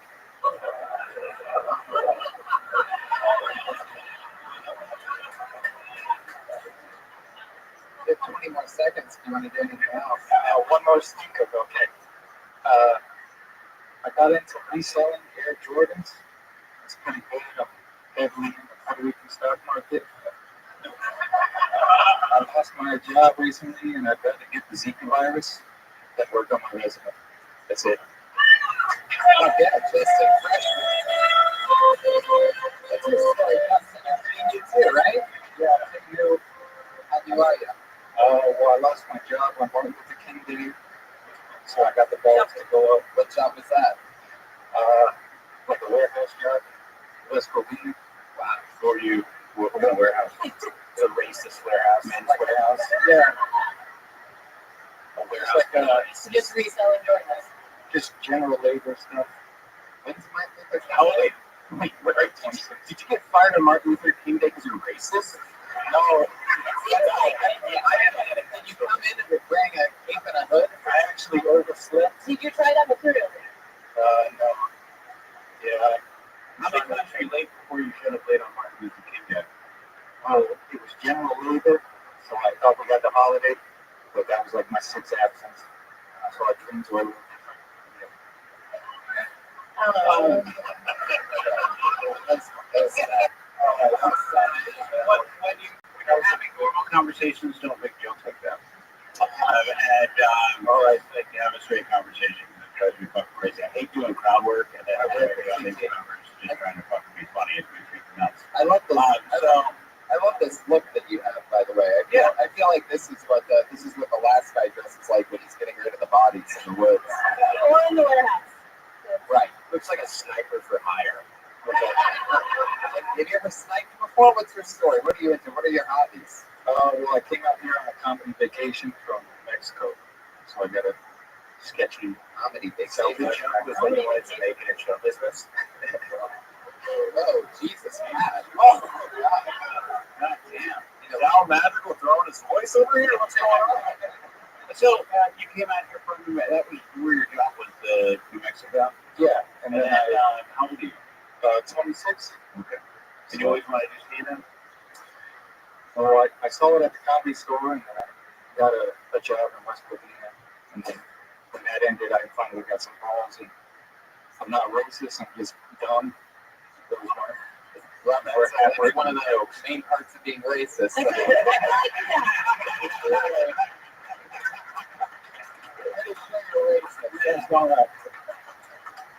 What's your craziest interaction you've ever had with someone of a different race? Selling Jordans to them. I can't even record my face up and Do you really do resell Jordans? I did one time, and I thought it was a little funny, so I wrote something for that. Forgot half of it. I gotta go. I got a show at the Grand Wizard's house. I see what you did there. You went for it. Trying to bomb. Your jokes actually were pretty decent, man, for such a small period of time on stage. I actually enjoyed, especially the first one, the roses. You know, that's only going to get all those sickos in the Yeah, of course, Redband. Like cracks up and I'm like, of course, Redband's like on Craigslist looking for hookers. He's like, I get it. Yeah. It's great. I mean, but it's great if that's your target audience, which it sounds like it might be. Right. Is your last name really Freshman? Yeah, that's really real name. Wow. How does that happen? See a woman on there comes from a long line of freshmen. Yeah, Southwest relocation. How long have you been running? This is my 5th time on stage. Let's go up at the hot dog. Don't feel bad. You're funny. I just went recently, and I'm just too tired of fucking dealing with people talking to time to time. It looks like a Mexican restaurant turned into a strip club, and then turned into a comedy club. Have you been to Manila? Yeah. With all the different colored lights, it's like it could have been a good room. We're like, we need more different colored lights. For those of you podcast listeners that are loving this hot conversation right now, I prefer the hard bistro. Oh, see what you did there. I'm more of a working 3 for 7 for tonight. For those of you keeping up on your Tony bingo cards, he's 3 for 7 tonight. All right, but 5th time on stage, not so bad. Ready? Yeah. All right, see you later. Justin, there you go. I love it. He's already dressing like David Tell. He's unstoppable. One person, this is what David Tell dresses. David Tell. Yeah. But he had a ball cap. What's the record for, how many have you gone through? I think we're on pace to set a nice record. Let's go. This person's been on the show quite many times. She's one of the people that were here from the very beginning. Put your hands together for Sarah Penny. They always do a new band. Yeah, always a new band. You guys ever sneeze before you get your period?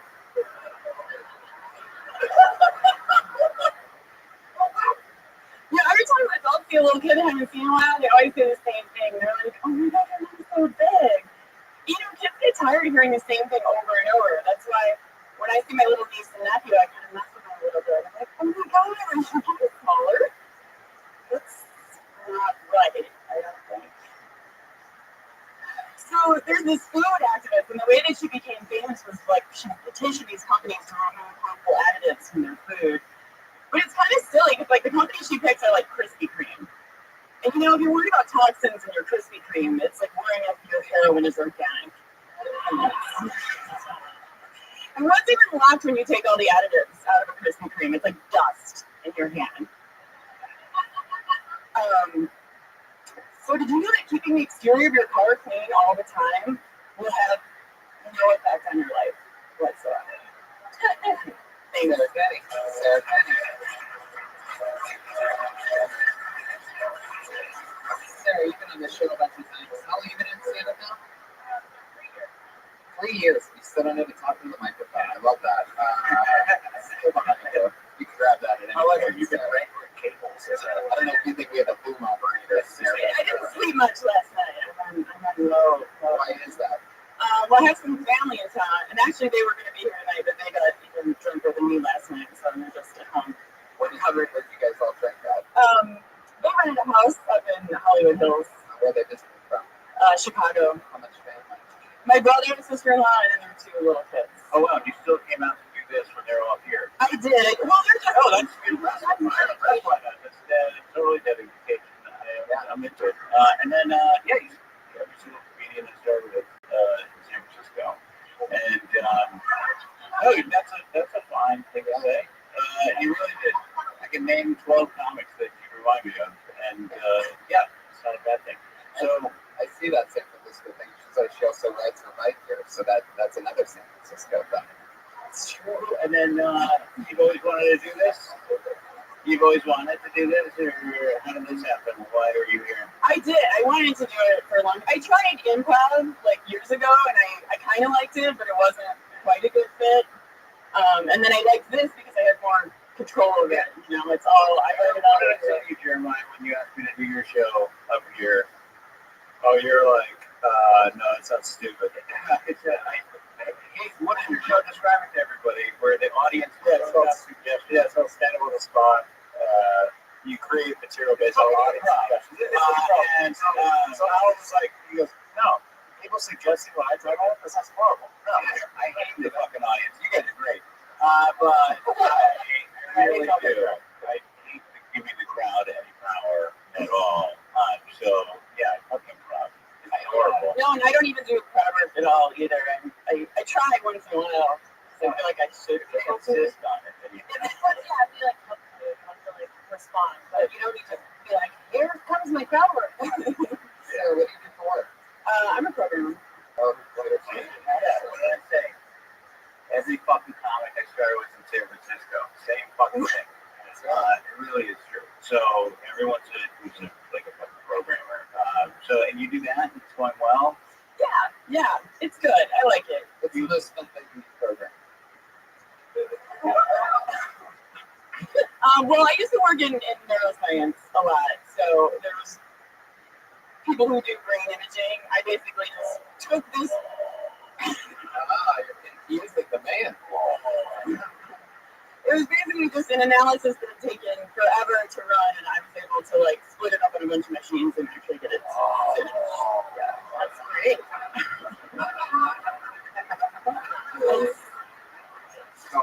Also, can I just point out like this? Awesome. Whatever the fuck that was, I can feel like that. Anytime you ever want to. Wow. Okay. I like that. All right. Now that I know that you guys will plug yourselves every time I compliment you, I'll just never do that again. I mean, but again, for 3 years, 7 months, or 5 sets. You did 5 sets. 5 sets, it's about right. Maybe you're a little ahead of things, and for 3 years, you're about the place you should be. Yeah, you're doing great. Also, just the difference it made, like you moving the microphone, because everyone else has had this uncomfortable. I've never done this like that. Just I don't know. To me, that What did you check? Does everyone notice how she looks clean? That's important. Let's be fair, I've been very unclean several times. Yeah. Look like a fucking mess. What is your drinking choice last question? I'm a wine girl. I hate, but it's like wine all night. Like Red wine? yeah. Well, I actually mixed it up last night, red and white. Whoa. All right. That's great. All right. There you go. Sarah That's Kenny. great. That's Kenny Comedy on Twitter. One of the few comedians that has a Twitter handle. Oh, I like how we went out of tune a little bit there at the end. I'm really not. It was on point. I told another thing name out of the bucket. This looks like a newer name. Here, hands with the Terrence Rutledge, everyone.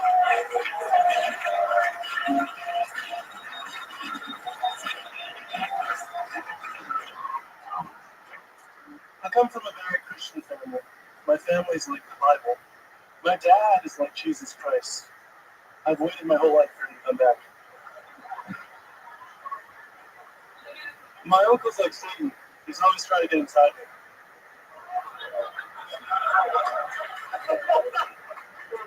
That rascal.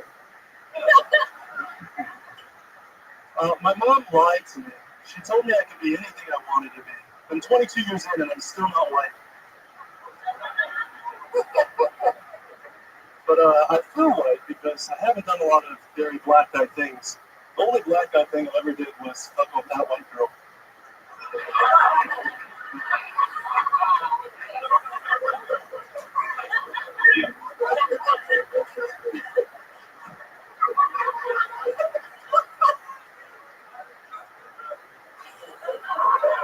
Wow, look at that. It's 53 seconds. I'll take it. You've been on this show once before. It was a long time ago, right? About 8, 9, 10 months ago, something like that. 4 months ago. How long have you been on stand-up? I've been up for a year. Every night for a year. I'm going to tell you something right now. You're 22. You are unfucking stoppable. Yes. There's nothing like that. You're going to be a fucking monster. Every night for a year. You're 22 right now. You clearly already get it. What a rascal. Didn't get the laugh that it should have. As a tag to your uncle trying to fuck you. I do one of my favorite tags I've ever heard in my entire life of Rothschild. My uncle's trying to fuck me, saying blah blah blah. What a rascal. I think I said everyone just have it every night for a fucking year. Pay attention. Every night for a year. And then 22 helps. That's fantastic. Clearly likable, just the kid, and the jokes are great. He's trying. What more you can ask for? So doing it, and congratulations, you're doing great. I love that. I love the smile on your face. You look like your uncle has his dick inside of you right now.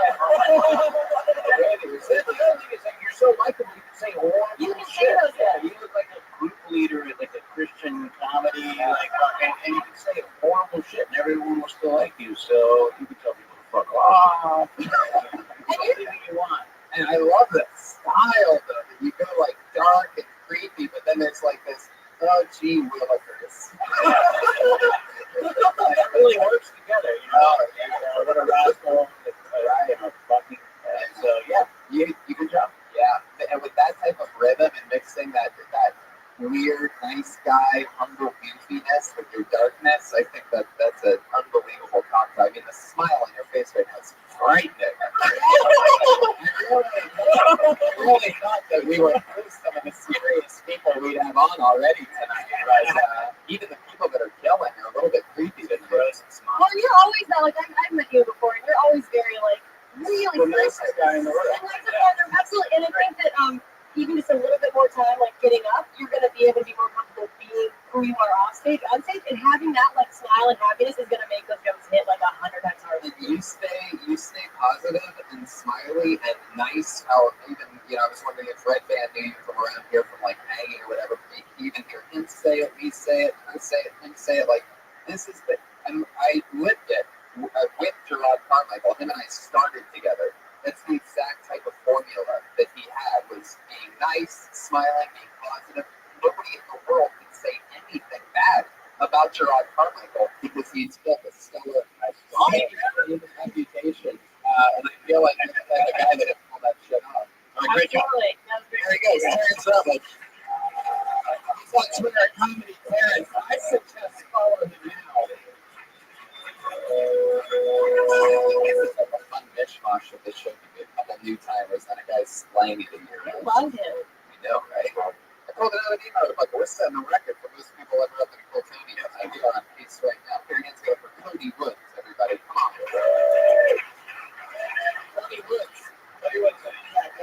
Back left.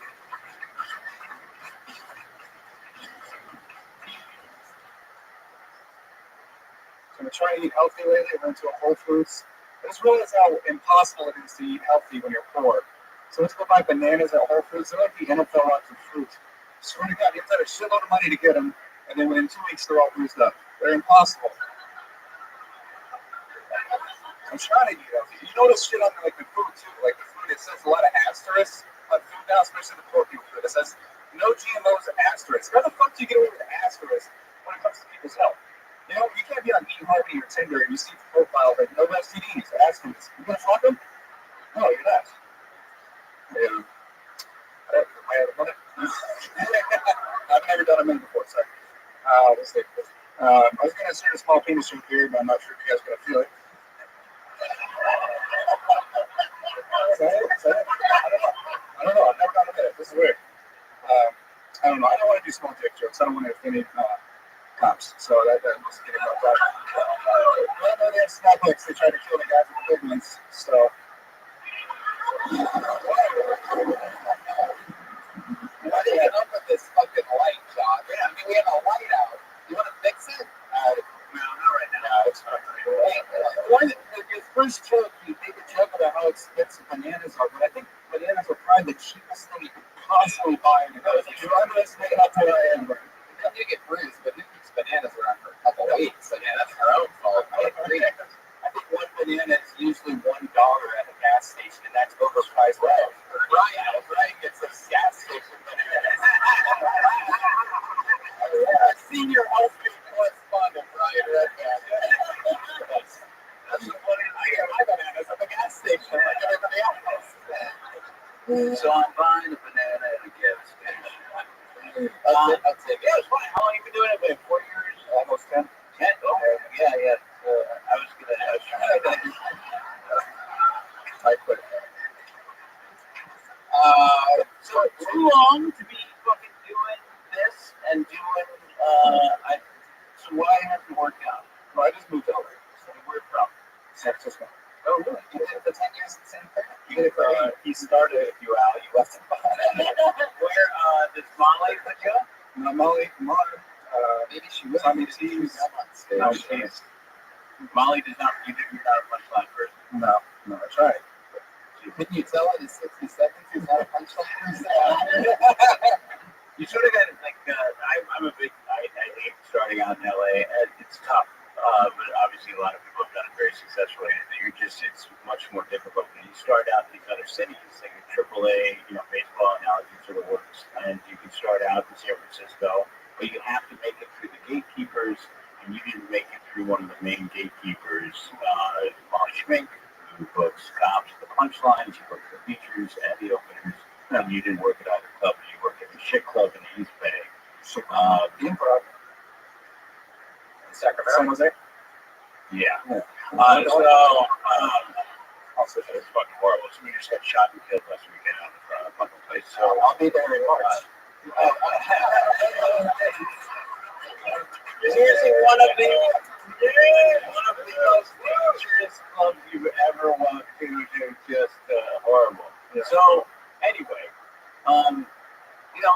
what are you gonna do? I don't know.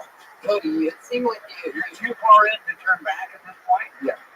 you started panicking 30 seconds in, asking if that was a minute. You said you've never done a minute before, but you realized that every set you've ever had was at least a minute, right? Never ended on a minute, I guess. Yeah, but no, I'm telling you, it's challenging. Like in a minute, When you have like long sets, that makes sense. Yeah. You're doing really long sets. What's the longest set you've ever done? Hour 20. Oh, wow, an hour 20. Do you do like road? I do shitty road shit. I do the triple and stuff, like that. Like when you did an hour 20-minute long set, 30 minutes into your set, were you like, is that an hour 20 yet? I do 30 seconds. Is that an hour 20? Is that an hour 20?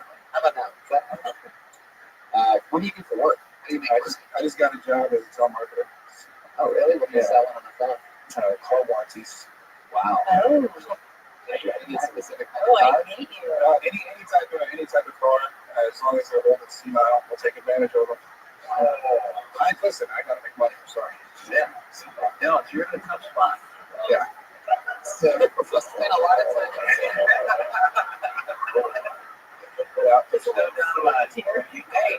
I hope everyone's looking at this because this could be you. And a difficult place to be. If you want to talk to me afterwards about how this ends up, I'd be happy to. Because How does it end up? well, a couple things happen. You stay on the road forever, and you just become one of these guys that just fades like a feature act and complaining about the business and how you need to get a fair shake. Or you start writing your ass off. I've seen plenty of fucking bad comics turn into comedy writers. And or you start to transition into something else, like maybe copywriting, working for an advertising firm. You can do that. There's plenty of ways out. But you chew gum a lot on stage, Jody? Yeah, it's your first time in 10 years chewing gum on stage. And you chose to do it on a live podcast. I mean, I don't know. You just throw it on your seat. You gotta get Cody to swallow. This is the reason why things haven't been. Oh, man, he just did. Do anything. See, he doesn't give up, and I appreciate that. Cody, I like your style. And you're determined to make this work. There's two books that I really highly recommend to every single person sitting in the room, no matter what you do. The War of Art by Stephen Pressfield and Comic Insights by Franklin the Giant, great comedian. Get both of those things. War of Art is fantastic. You should pick that up. There's another thing called another book called Do the Work. And you can turn this around. You can do whatever you want, but don't be determined. Don't make it yourself a fulfilling prophecy to be just like this fucking road guy that's doing Modesto and San Jose improv and shit like that. Like, you got to break out of that. So you just got to focus on making this work, because right now you're right. I would have sat at that punchline every single night until I made that work. Don't settle for the fucking mediocrity that can't exist in this business. Try to do something great. The good news is, Cody, you're one of the funniest school shooters we've ever had. Yeah, everyone's 100% creepy, with the exception of, I feel like, our last guy, who's sincerely not thinking the smiley kid. Oh, yeah, the smiley kid. I thought he was pretty creepy, too. That smile.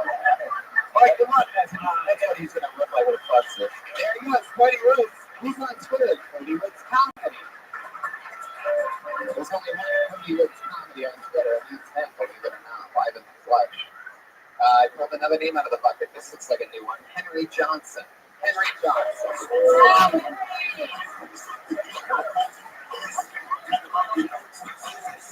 Oh, interesting. No, Henry Johnson. That's what happens. How about Jesse Valelas?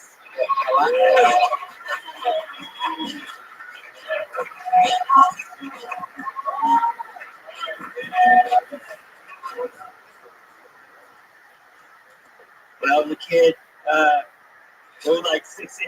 Man, shut the fuck up, man. I still a little bit. I still got time. Like 60 seconds, dog. Alright. So I was a fucking kid, right? When I was a kid, we had like 60 kids in a class in like our middle school, you know? And like, this teacher, he would try to reveal like how he was one of us to try to calm us down, but he would like reveal weird things about his psyche when he did so. So he would like do this thing. He said this one thing one time where he's like, I love GTA. You guys like GTA? But if you're such a tough guy, why can't you go into people's houses and murder their families? And this one kid raised his hand. He's like, yeah, I feel like I'm calm. Like, I'm trying to experience some like realism in this shit. Like, I can't go into the enemies. That was actually me. I was like, that was me before I turned into a white solo piece of shit. But that same guy's over. Jesse Valelas. What's up, buddy? How's your round today, dude? Jesse Valelas. Yeah, you say it wrong the first time, but sometimes you say it right. This is your second time on your last 2 weeks. That's right. You were on last week's episode, Murder. Yeah. Murder. It's amazing. It's so good to see you again. It's great stuff. Yeah. You remind me of like if Jimmy Fallon was actually funny. Yeah, dude. Like, I really like your style. You continuously been funny. I love how you acknowledge Pat, made it your own, made yourself. Yeah, because he's hella dumb. You see, you're so mad. Yes. You're like, oh, you like how it's started. Man, I knew I liked this guy. Yeah, you can tell right away. Confidence. And, like, how was you doing? I tried to get it out of the last week. You know, blend together like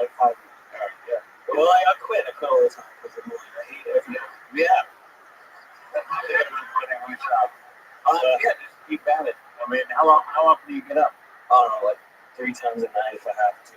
I try and get as much as I can. I even took like 2 shifts off. My job selling drugs and stealing shit. So I can, go do some comedy work. How was you guys' Valentine? How was your Valentine? Alright, nothing it's fine. You're fine. Great, You're Alright, so but like can I get a spot at a show or something like that? Yeah. You guys are going to Seattle, right? There you go. You get what you want in this fucking town sometimes. No, seriously. Jesse Molasses. Am I saying that right? I actually got a tweet about you today. Being happy about life. You can anytime. You can open for me anytime you want. Yeah, let's do it. When's the next time I can do it? Thanks for these people, so you have to do it. All right, there you go. When am I going to do it? Tell these people. San Diego, I think I'm booking something. I'm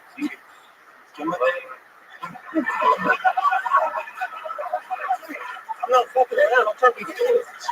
This is the kind of person. I hate most guys. So, yeah, please. We'll figure it out. Brian will have your information. And we'll figure it out. You can DM me on my Twitter. Okay, he's gonna pick you, Jesse. He's gonna pick you. Jesse Molasses is better. I'll tell you. 2 weeks in a row. He's on Twitter. QTV Apple Pie. Two quality comics. Yeah. And Get some more coming. Who else we got? yeah, throw one. Yay! You got it. Al's hand in the bucket. Isaac Hirsch. Isaac Hedge. Yeah.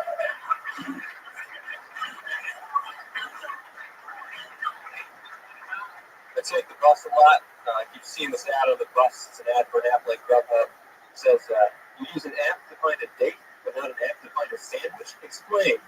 First of all, I don't have to explain myself to you. You're an ad on a bus. I'm a grown man. I don't have to explain myself to anybody but my parents because I live with them. Secondly, it's very simple. I can eat any sandwich I want. I can look at a sandwich and be like, yeah, I'll have that sandwich. And I get to eat that sandwich. It's not like there's a very limited number of sandwiches willing to be eaten by me. But I have to use the internet to find. That's the difference between sandwiches and dating. You guys ordered a sandwich and they're like, hey, this cheesesteak knows you live with your parents. It's going to pass. Maybe aim a little lower and go for a bologna sandwich. Also never ordered a sandwich. It's like, surprise, this sandwich has kids. Didn't list them on the menu, but now you gotta eat the kids. Oh, yeah. Thunder and lightning. Thunder and lightning. Have you been on the show before? Never. First time. Look at you. Wow. Of course you love him because he's you. Yeah. Oh my God. Sit down, Jesse. You're gonna fucking Jesse's dabbing over there. Celebrating his set for 5 minutes ago. Swing the whip and the day-day. Settle down, Jesse. You're gonna dance yourself out of the game.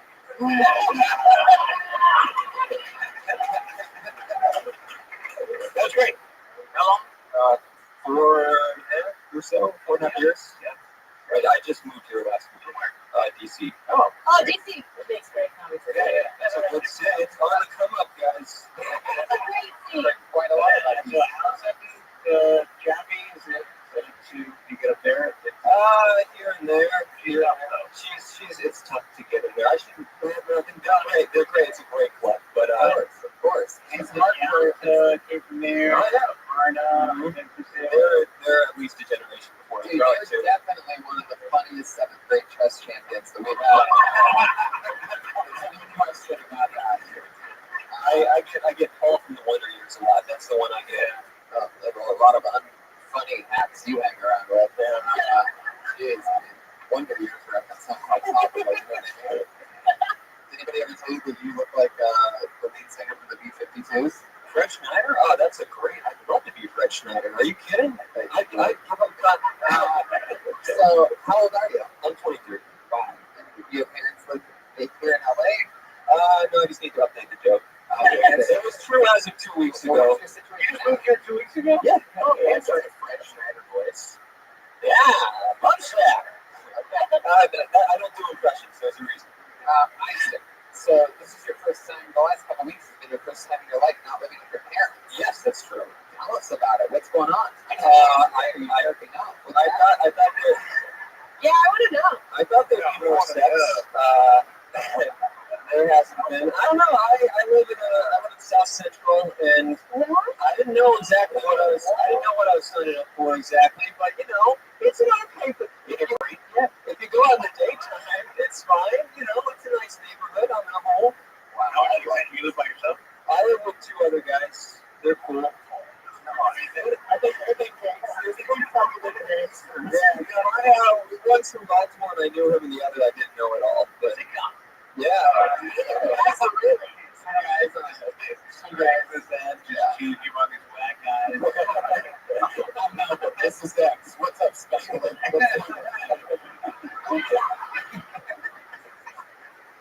Isaac, so what's happening? What do you got?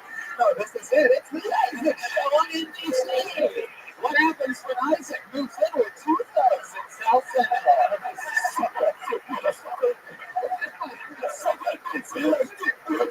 Oh no, this is nothing like living with my parents.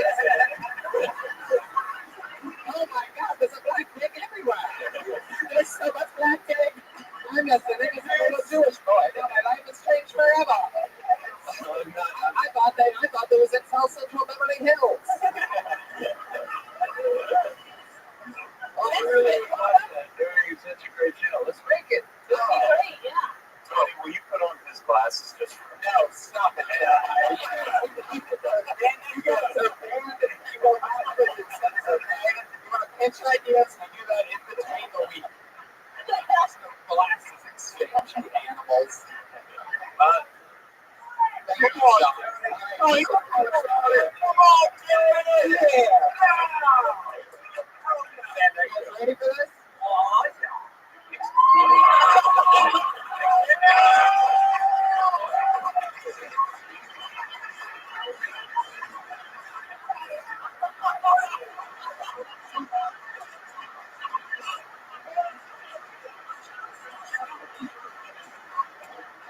Isaac just got his own show, and I got recast as the lead.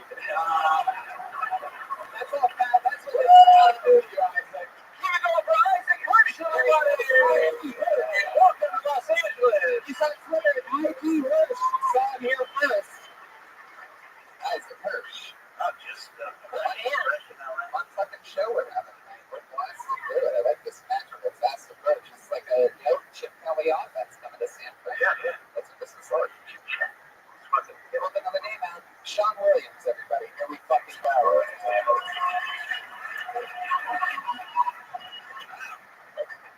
Back-to-back dorks.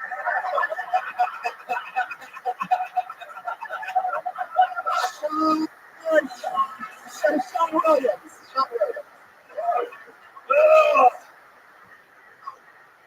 I'm trying to get famous.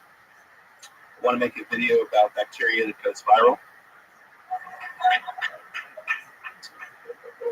If that doesn't work, I'm investing. I invest for my future. I invested in pens, but the return was shit. So now I keep it. The thing's liquid.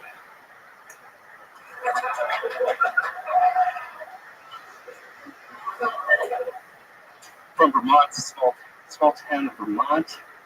There's a burgeoning street art scene, though. There's a lot of stickers that say "fuck yoga" everywhere. But they confused me for a while, so I'd look at them looking for like a date and time.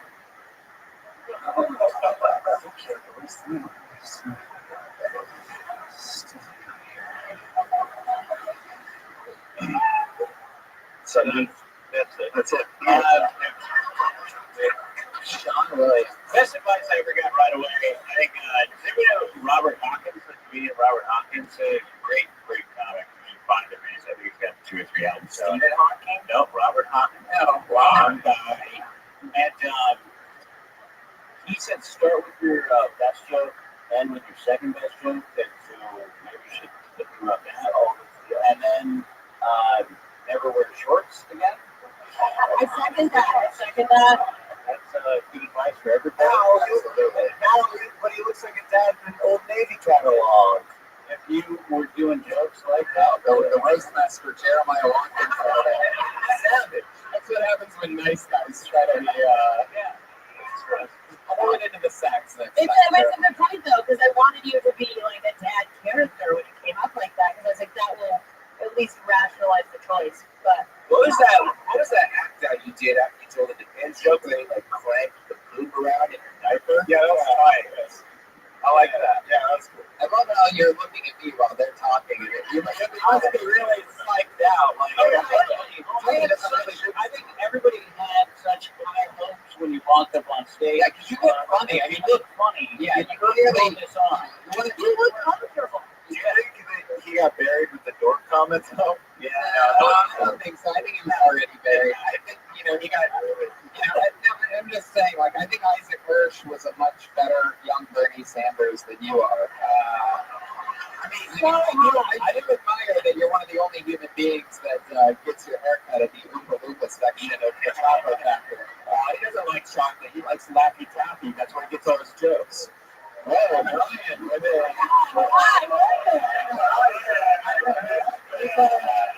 he's our senior correspondent. It was about How long?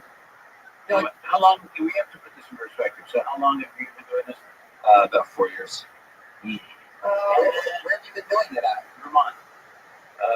Yeah, Vermont. Have you ever been on here? He said that. He said it is that. And Berlin, Germany. But then Berlin has a great comedy scene. I don't have any comment, but Funny. And what was your best? Yes. I should have went with those jokes. how long have you been out here? No Berlin jokes? Got 4 days. 4 days. I will not be staying. So, what are you good at? It seems like Are you still experiencing the thing when you fly and you were tired for days? Germans don't have jet lag? Sean, you look like you could be a billionaire. What's your story? Why you don't stand up comedy? You seem a lot smarter than. No, I went from dork to billionaire. I'm really confused. Usually become billionaires. Still gang in the 70s. Thank you. You look like you could make quite a splash in Silicon Valley. The Swiss and What you guys want to switch accents? yeah.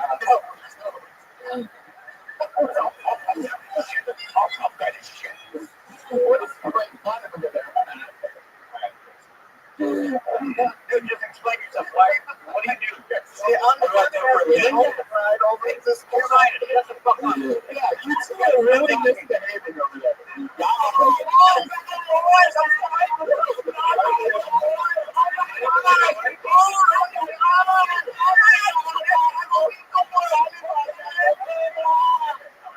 This may be the heaviest episode of this show of all time.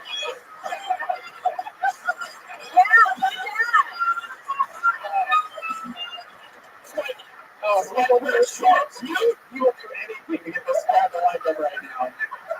You will Honestly, somebody could have done something. entertainer. What are you good at? What do you do for a living? Sean, what are you good at? What's like your thing? Like you look like you'd be good at something. Well, actually, I'm bilingual, so I can also. Somebody called with an accent. I put my blood back.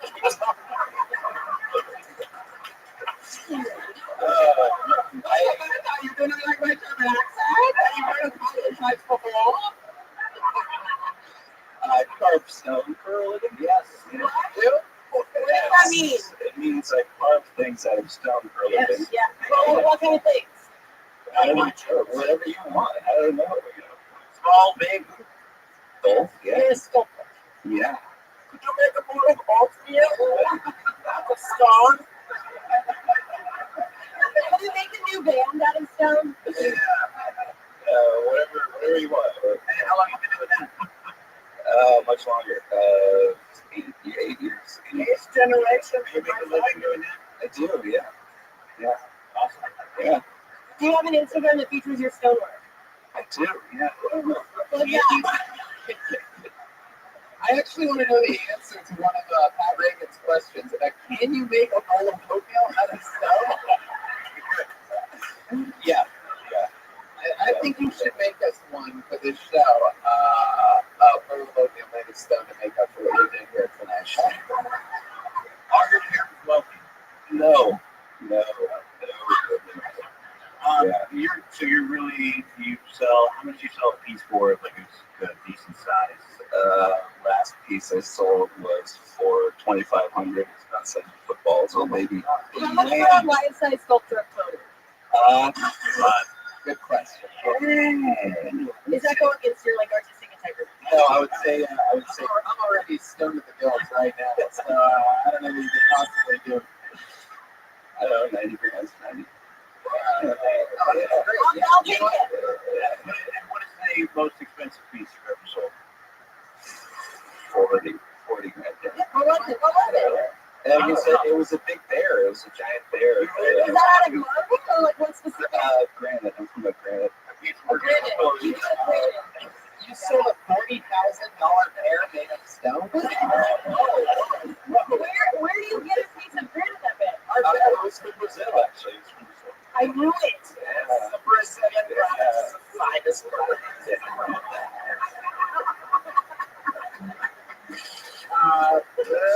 It was very good. Congratulations on your snowboard. Thank you very much. No. Well, Not honestly, I think if you break lines of it all, and that's what your set was about, and you maybe started with the funk yoga, and not the best funk joke, but you're in the right area, you could do very well at this. So keep it up, and congratulations on your success with the snowboard. thank you very much. Thanks very much. You've got Twitter, K-R-I-G-R. Hey, that's short. What is the handle? K-R-I-E-G-R. Tiger. Tiger, if you want some snowboard. Also, I want to hear yours. Oh, wow. Thank you. Set them up, knock them down. The old German duo once in a while of Reagan and Rothschild. Also, you should talk about the stone stuff, right? If you don't like weird jokes about that. I mean, I think it's different. No? What are you trying to do? Hey, Because I have a you're the stone. only person here into stonework, huh? You guys want to hear some of this new stonework material? I think that's hilarious. Have you ever been chiseling away at a rock and been like, this is nothing like the $40,000 bear that I sold? Honestly, I think it would work with this outfit. Let's go to the bucket after we hit up our 2 regulars. Every single week we have 2 regulars for right on a brand new minute. And then we're going to go back to the bucket for one more fast one. Or we could save that one. Going up first tonight, you know her as a regular here on Kill Tony. She writes and performs a new minute every single week. Sometimes she's extra nervous. Sometimes she apologizes. We're trying to break her of these horrible habits. So I'm sure they're definitely not going to happen here tonight. We're going to go from Melissa Hesslinger, everybody.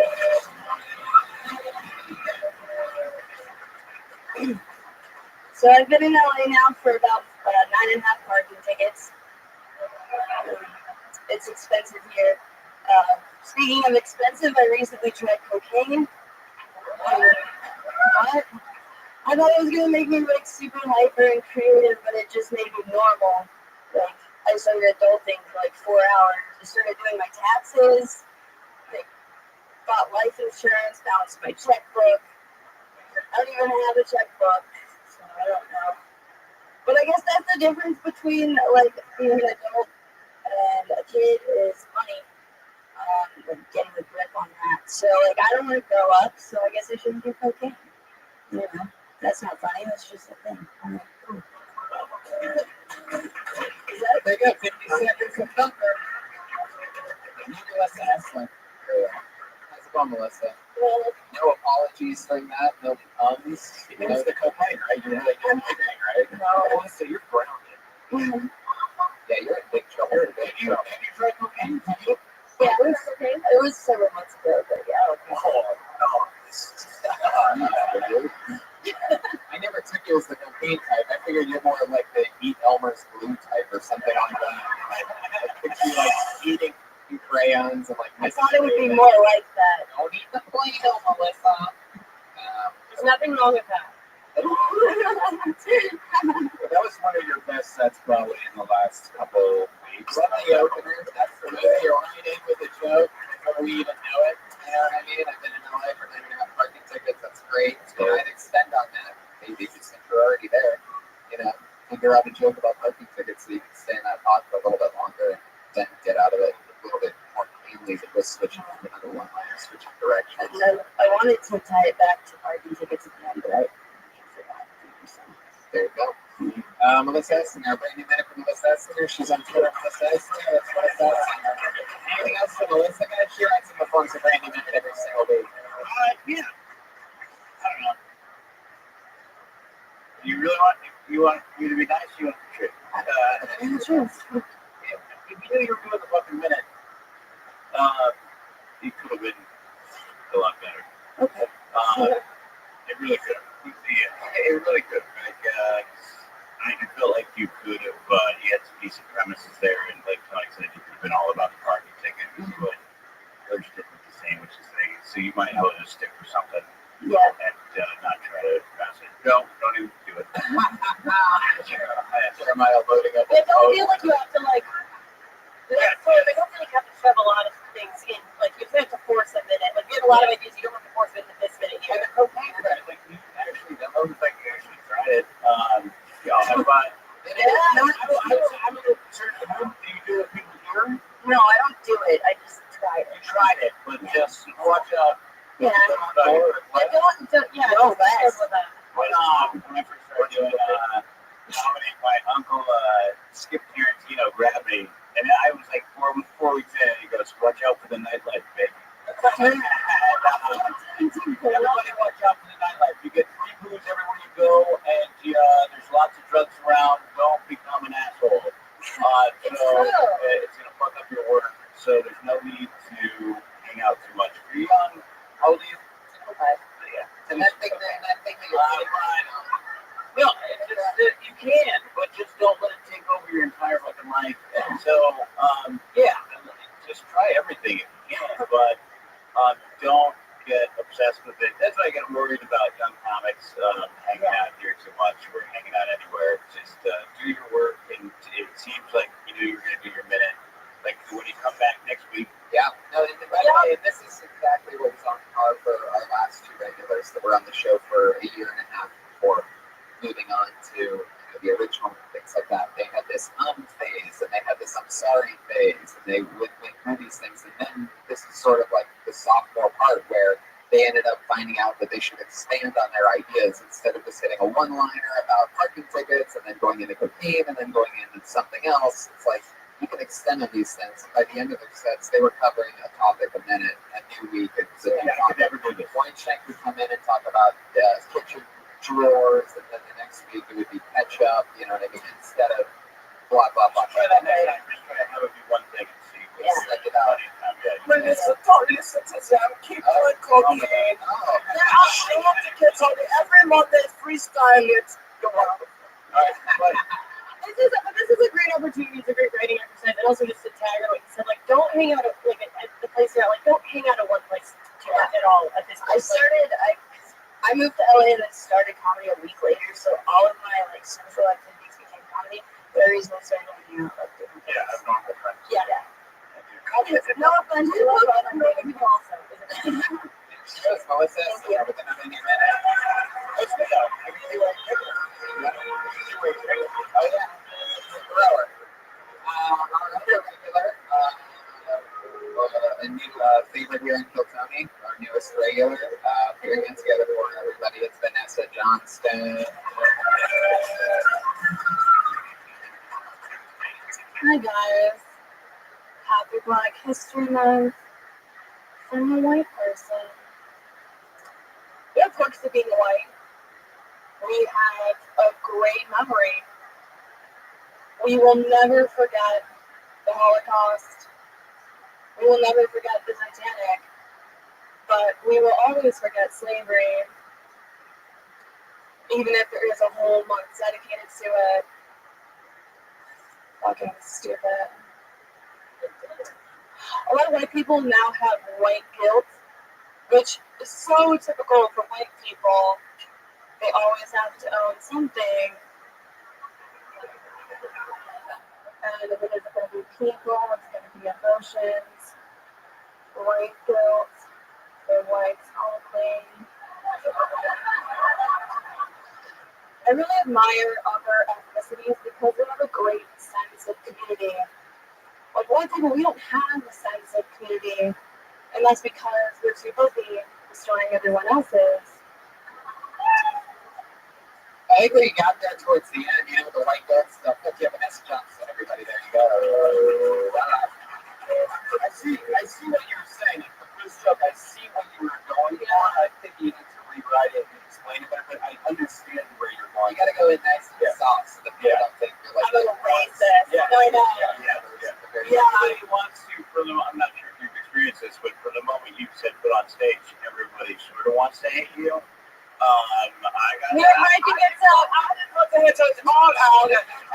It's a podcast. I think it's challenging for you. Oh, that's fine. I don't know. No, you don't care. I don't really think about it. All right. And how has it been going? It's good. Really good. Yeah. It's funny because that first joke, I asked all my friends, like, racist, because it looked as black racist, no hating. I said, no, I'm not a racist. But I feel like it comes off racist in the beginning. Like, is this like a white supremacist thing? We always forget about slavery, like it's a little bit harsh. Yeah. But you need to explain that Right. first. Yeah. Like you have to have a better explanation before you say that. A better setup. Yeah. Right. I understand the joke. You just have to remember that you have to win people over. And how's that? Immediately. When you're coming in, like, you know, Jennifer Lawrence from Hunger Games, and like everybody's trying to kill you, and you have to. It's, you know what? It's not even. Can I just say it's not even that people necessarily want to hate you. That is a note that I think like really pretty women get, but like, there unfortunately there is a stigma that like, oh, if you're pretty, you can't be funny. So when you go on stage, people are like immediately like, oh, she's not going to be funny. So I think you have to come out with something that immediately like. Remember that? Were you in the back of the room when I said the Robert Hawkins thing? Start with your best joke. Start with your best joke, and with your second best joke. Like, because then you're telling them. It's like don't try to. It changed for me when I stopped really trying to please the audience. It seemed like you were sort of there already, but just walking up. The first game, remember the guy that hadn't done stand-up before, and it was his first set, and he came like running on the stage. Hey everybody, and really was trying to, don't do that. And also, you know, you don't have to. I noticed that when a lot of people are starting out, including myself, I would always do this thing where I would try to segue in smoother than I needed to. So, for example, if I had a joke about slavery, I'd go, "It's Black History Month, everybody," and then you start with that and that momentum and say it's on slavery.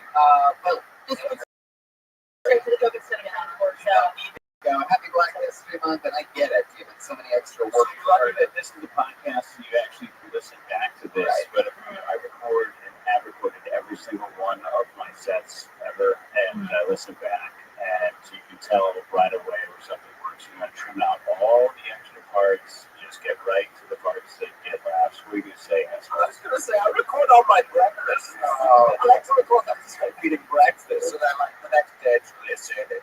How I made breakfast, and did I do the toast rack? You should try recording your set. There you go.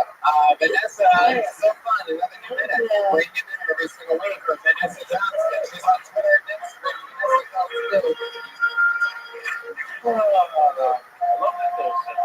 You guys, you got through it tonight, everybody. So Jessica Michelle Singleton, you have a new album on iTunes. I do. It's called Please Don't Leave Me. Please don't leave me. You are my favorite correspondent on The Daily Show and everything. You're a hero for being with me here tonight. I absolutely love you. What else, Al? All things comedy, Al Magical. All things comedy, stuff. I don't know about that. We'll figure that out. You guys want to do 30 seconds of fury from one last person out of the bucket? Yeah!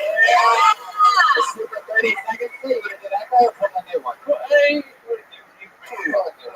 new one, Tony. Pull a new one. Third special 30-second thunder step. Closer. Bo Lackman, everybody. Bo Lackman.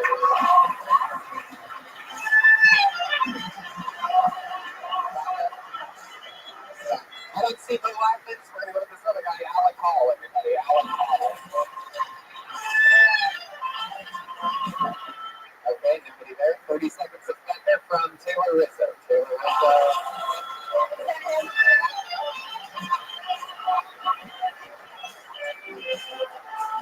Here he goes. 30 seconds, Taylor. What's up, guys? I don't have enough time to say what's up. Okay. Thank you, guys. I told this guy to suck my dick today.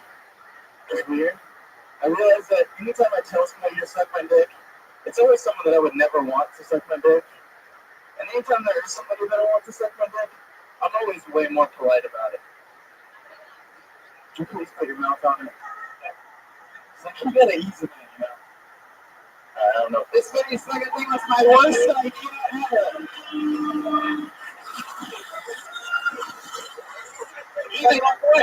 Even I have bad ideas once in a while. That was a bad one. Yeah, that was definitely a bad idea. See you again later, Taylor. Wonderful. History with the first ever 30 seconds not on Carl Tony. That was Taylor Rizzo, everybody. This was Carl Tony live, guys. We did it again. We'll see a Sunday stand-up in the original room after this in a little bit. That'll be fun. Yay! Ryan Shea-Belt's drawing, everybody. Look at that. Look at you, and look at Jessica Oh, Michelle I do Singleton. have Down syndrome. Jessica, one last time. What's the name of your album? Please don't leave me. Please Don't Leave Me by Jessica Michelle Singleton. It's #1 on iTunes. Buy it. Have fun. Love you guys. Thank you. Al Maxwell, Jeremiah, Pat Reagan, Reagan Watkins, Patty Reagan, Jeremiah Watkins, Vanessa Johnston, Josh Matt, RyanTreeBelt.com. Bye.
Hello. So much respect.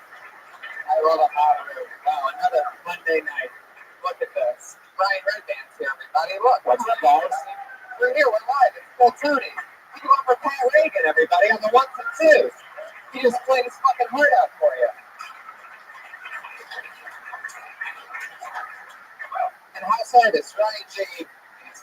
He's here live in the flesh drawing tonight's episode. And just true. An exclusive reveal of the first ever Kill Tony movie poster, ladies and gentlemen. An exclusive reveal. It is fucking unbelievable. And I own that one. I just had a poster there. It's worked out. Ryan J. Belt's prints are available at RyanJBelt.com. He draws every single episode from a blank sheet of paper. He's started tonight's episode already right now. I'm seeing it live. At the end of the episode, we're going to reveal exactly what he drew. It looks like a Tarantino poster. That's like an old Western vibe. I like the word like it's folded. It looks like it's been folded, you know, like taken out of a magazine or something. Yeah, it's cool. It's a throwback. It's really cool. You hear the sound of a kitty. So cool. Josh Martin Comics here helping out, running around. So we're all here. So here we are. We're all live. Monday. We're back. What is that? Is that just a bag of meat? It's my meat bag. Ryan, what is this become? It's the diet I'm on. It's my meat eating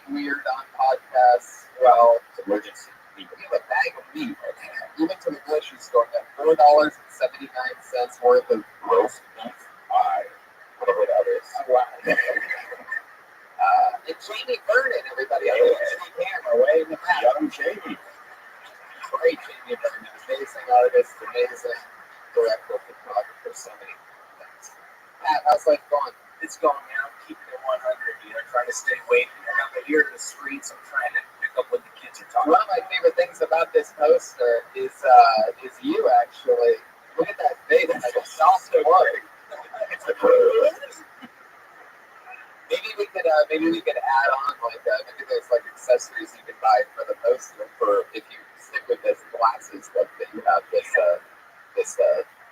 young Bernie Sanders look that you can pull off the protester. You look like Bernie Sanders when he got arrested in the protest. That's my old face on the poster. It is. Okay. So in your face, you look like you have a queef face. Like, whoa, what's that smell? And Brian, you have the face of a guy that's like, don't touch my meat bag. Yeah. Keep my meat bag. I paid $4.79 for that meat bag. I think it's just roast beef, but that's like steak beef. Yeah, I think you're trying to make steak out of your meat. You're disgusting. Don't put that near me, Brian. That's just gross. Anyway, Something Charlie from Always Sunny would eat. Mm-hmm. But yeah, for all you crossover, Always Sunny, Plutonian fans out there, super points for us. All right, let's get the show going. I always have some of the funniest comedians in the world on this show, and guess what? This week is no different. 3 of the best comedians in the world. Put your hands together for Doug Benson, Greg Fitzsimmons, and Esther Cruz.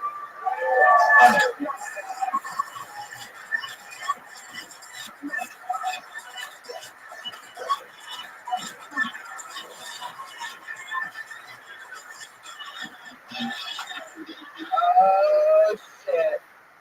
Look at this. Look how fast it happens, everybody. All of a sudden, boom, a full panel of amazing Canadians.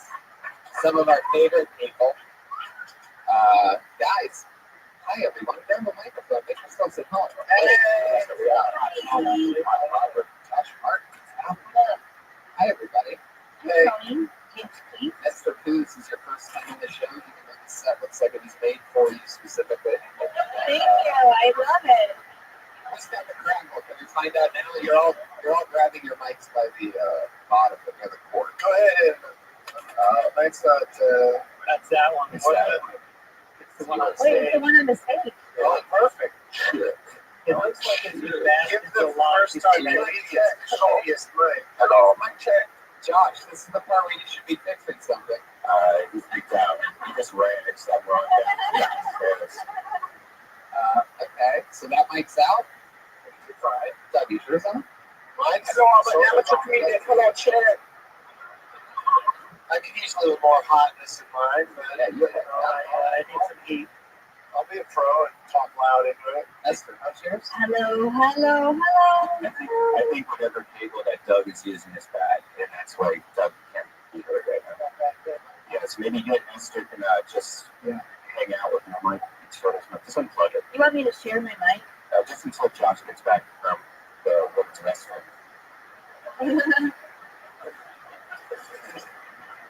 All right. One of them's making a distinguishable crackle. I think it's done. It's not mine. We've lost everybody now. Still. I'm trying not to move it. Oh, sure. Shit. What was that? Drop it? I've never seen anyone drop the mic while things are going terribly wrong. Normally that is something safe for like you just crushed it or something like that. But That makes more sense though. Things are. I was getting rid of it. Now hers isn't working.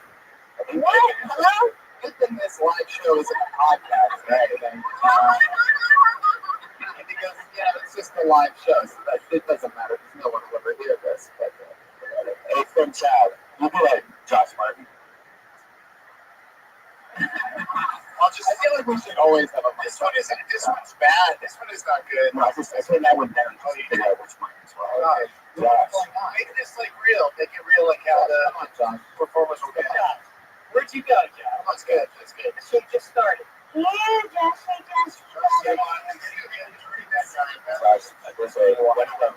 I think one of the mics, I think Doug Benson's mic, I think the comic mic, whichever one has the splitter or whatever, I think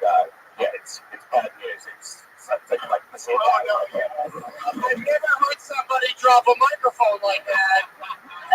Yeah, things are not going. I love it. That's so high, he still thinks that microphone's working.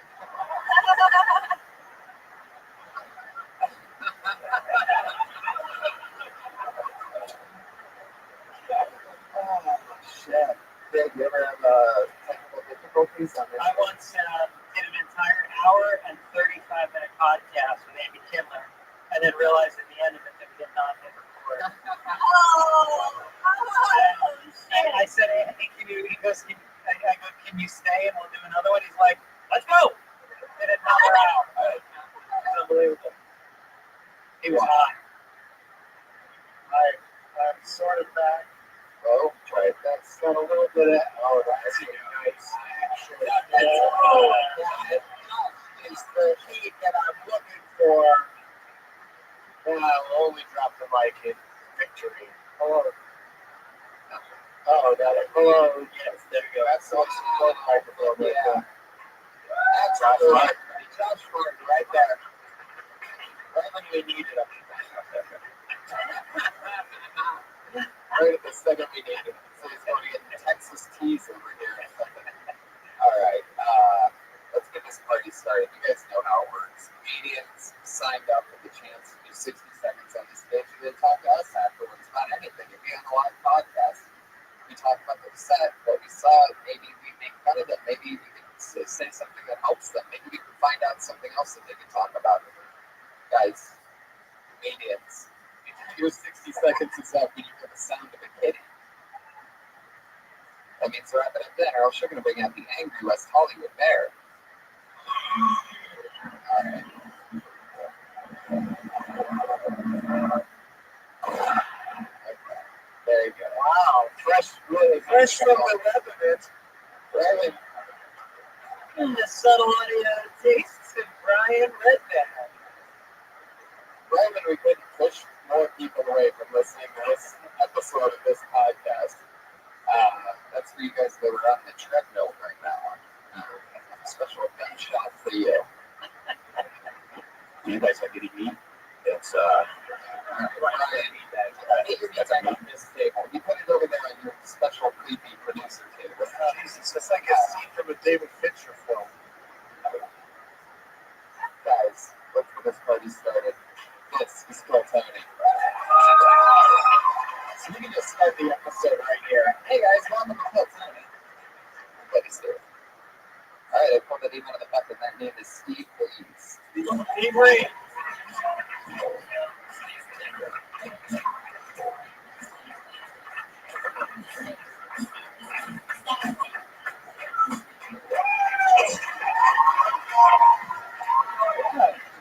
It's a lot of noise and happiness, man.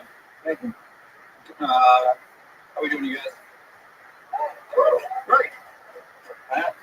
I was taking a nap in back, so I apologize. My name is Steve Reeves. My social security number is 395-026574. My mother's maiden name is Duran, and the answer to my security question is a copy of this next joke. I've got a cat named my cat in deep purple because every time he meows, he goes meow, meow, meow, meow, meow, meow, meow, meow, meow, meow, meow, meow. This joke is sucking right now. Let's see. You guys ever go through a breakup? Made some noise if you were sad at one point in your life. There we go. Sad like every day of my life. That girl really fucked me up. She cheated on me. So what I did is I masturbated to a picture of the guy she fucked right in front of her. Because if I have to think about her fucking another dude, she has to think of that every time we get sad. So, all right, thank you guys. Yes. For some reason, I feel like I've heard you. You've been on the show before, right? Yeah, it's the same minute, right?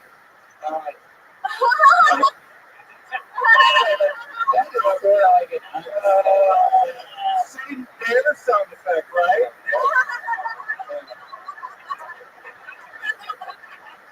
I mean, Steve, what's one? Do you only have a minute, Steve? Yeah, we can do that. We got a minute. You got 1 minute? 1 minute. We're doing it fine. And 30 seconds of it is set up for meow, meow, meow, meow, meow, meow, meow, meow, meow, meow. And the other 30 seconds is apologizing he wasn't paying attention. Yeah, not prepared. Right, it's like, kitty, horsey, woo. Are you a skateboarder? I'm not. That horse that was the horse of truth. The horse happens anytime something's super honest. All right. Somebody was saying meow at the time, so that's why I got confused. There was honesty in those meows. Yeah. So, Steve, how long have you been on stand-up? It's going on 5 Dave? years. Yep. Oh, that's so beautiful. By his 10th anniversary, he hopes to perfect that 45 seconds. But, what went wrong? Did it go better the first time you came down here? No, because his response was the exact same response. Like, oh, this isn't going that good. You said the exact same thing. No. The joke usually ends with me telling I'm single and my tank job 5 years ago. Well, that usually actually gets a laugh. Sometimes you gotta bring it down. Sometimes you gotta bring up cat death. Yeah, just to get him on your side. What is your Now excitement? that is not a horse. Wait, you can't tell us that usually gets a laugh. Oh, it does. Because we don't believe you. Oh, okay. It didn't work now. Why would it have worked before? Oh, I don't know. You know, Lester, sometimes a joke will not work in one setting, but we'll work in another. Oh yeah. You know what I discovered during this whole thing, though? Is that when he said, who's ever been sad, you didn't respond. You've never been sad? I have been sad. You were just... I just was slow. Yeah, you just got me dug outside. Coming in here.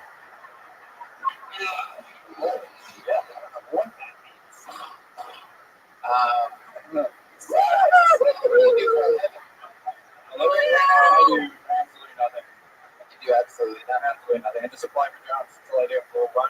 You walk the streets. What do you do with all the time that you're doing absolutely nothing with? I walk around looking for money on the ground. Really? Yeah. Is that your method? Yeah. I've been doing it for a long time. No, he doesn't tell us to rhyme. You should go to it. Walking around looking for money on the ground.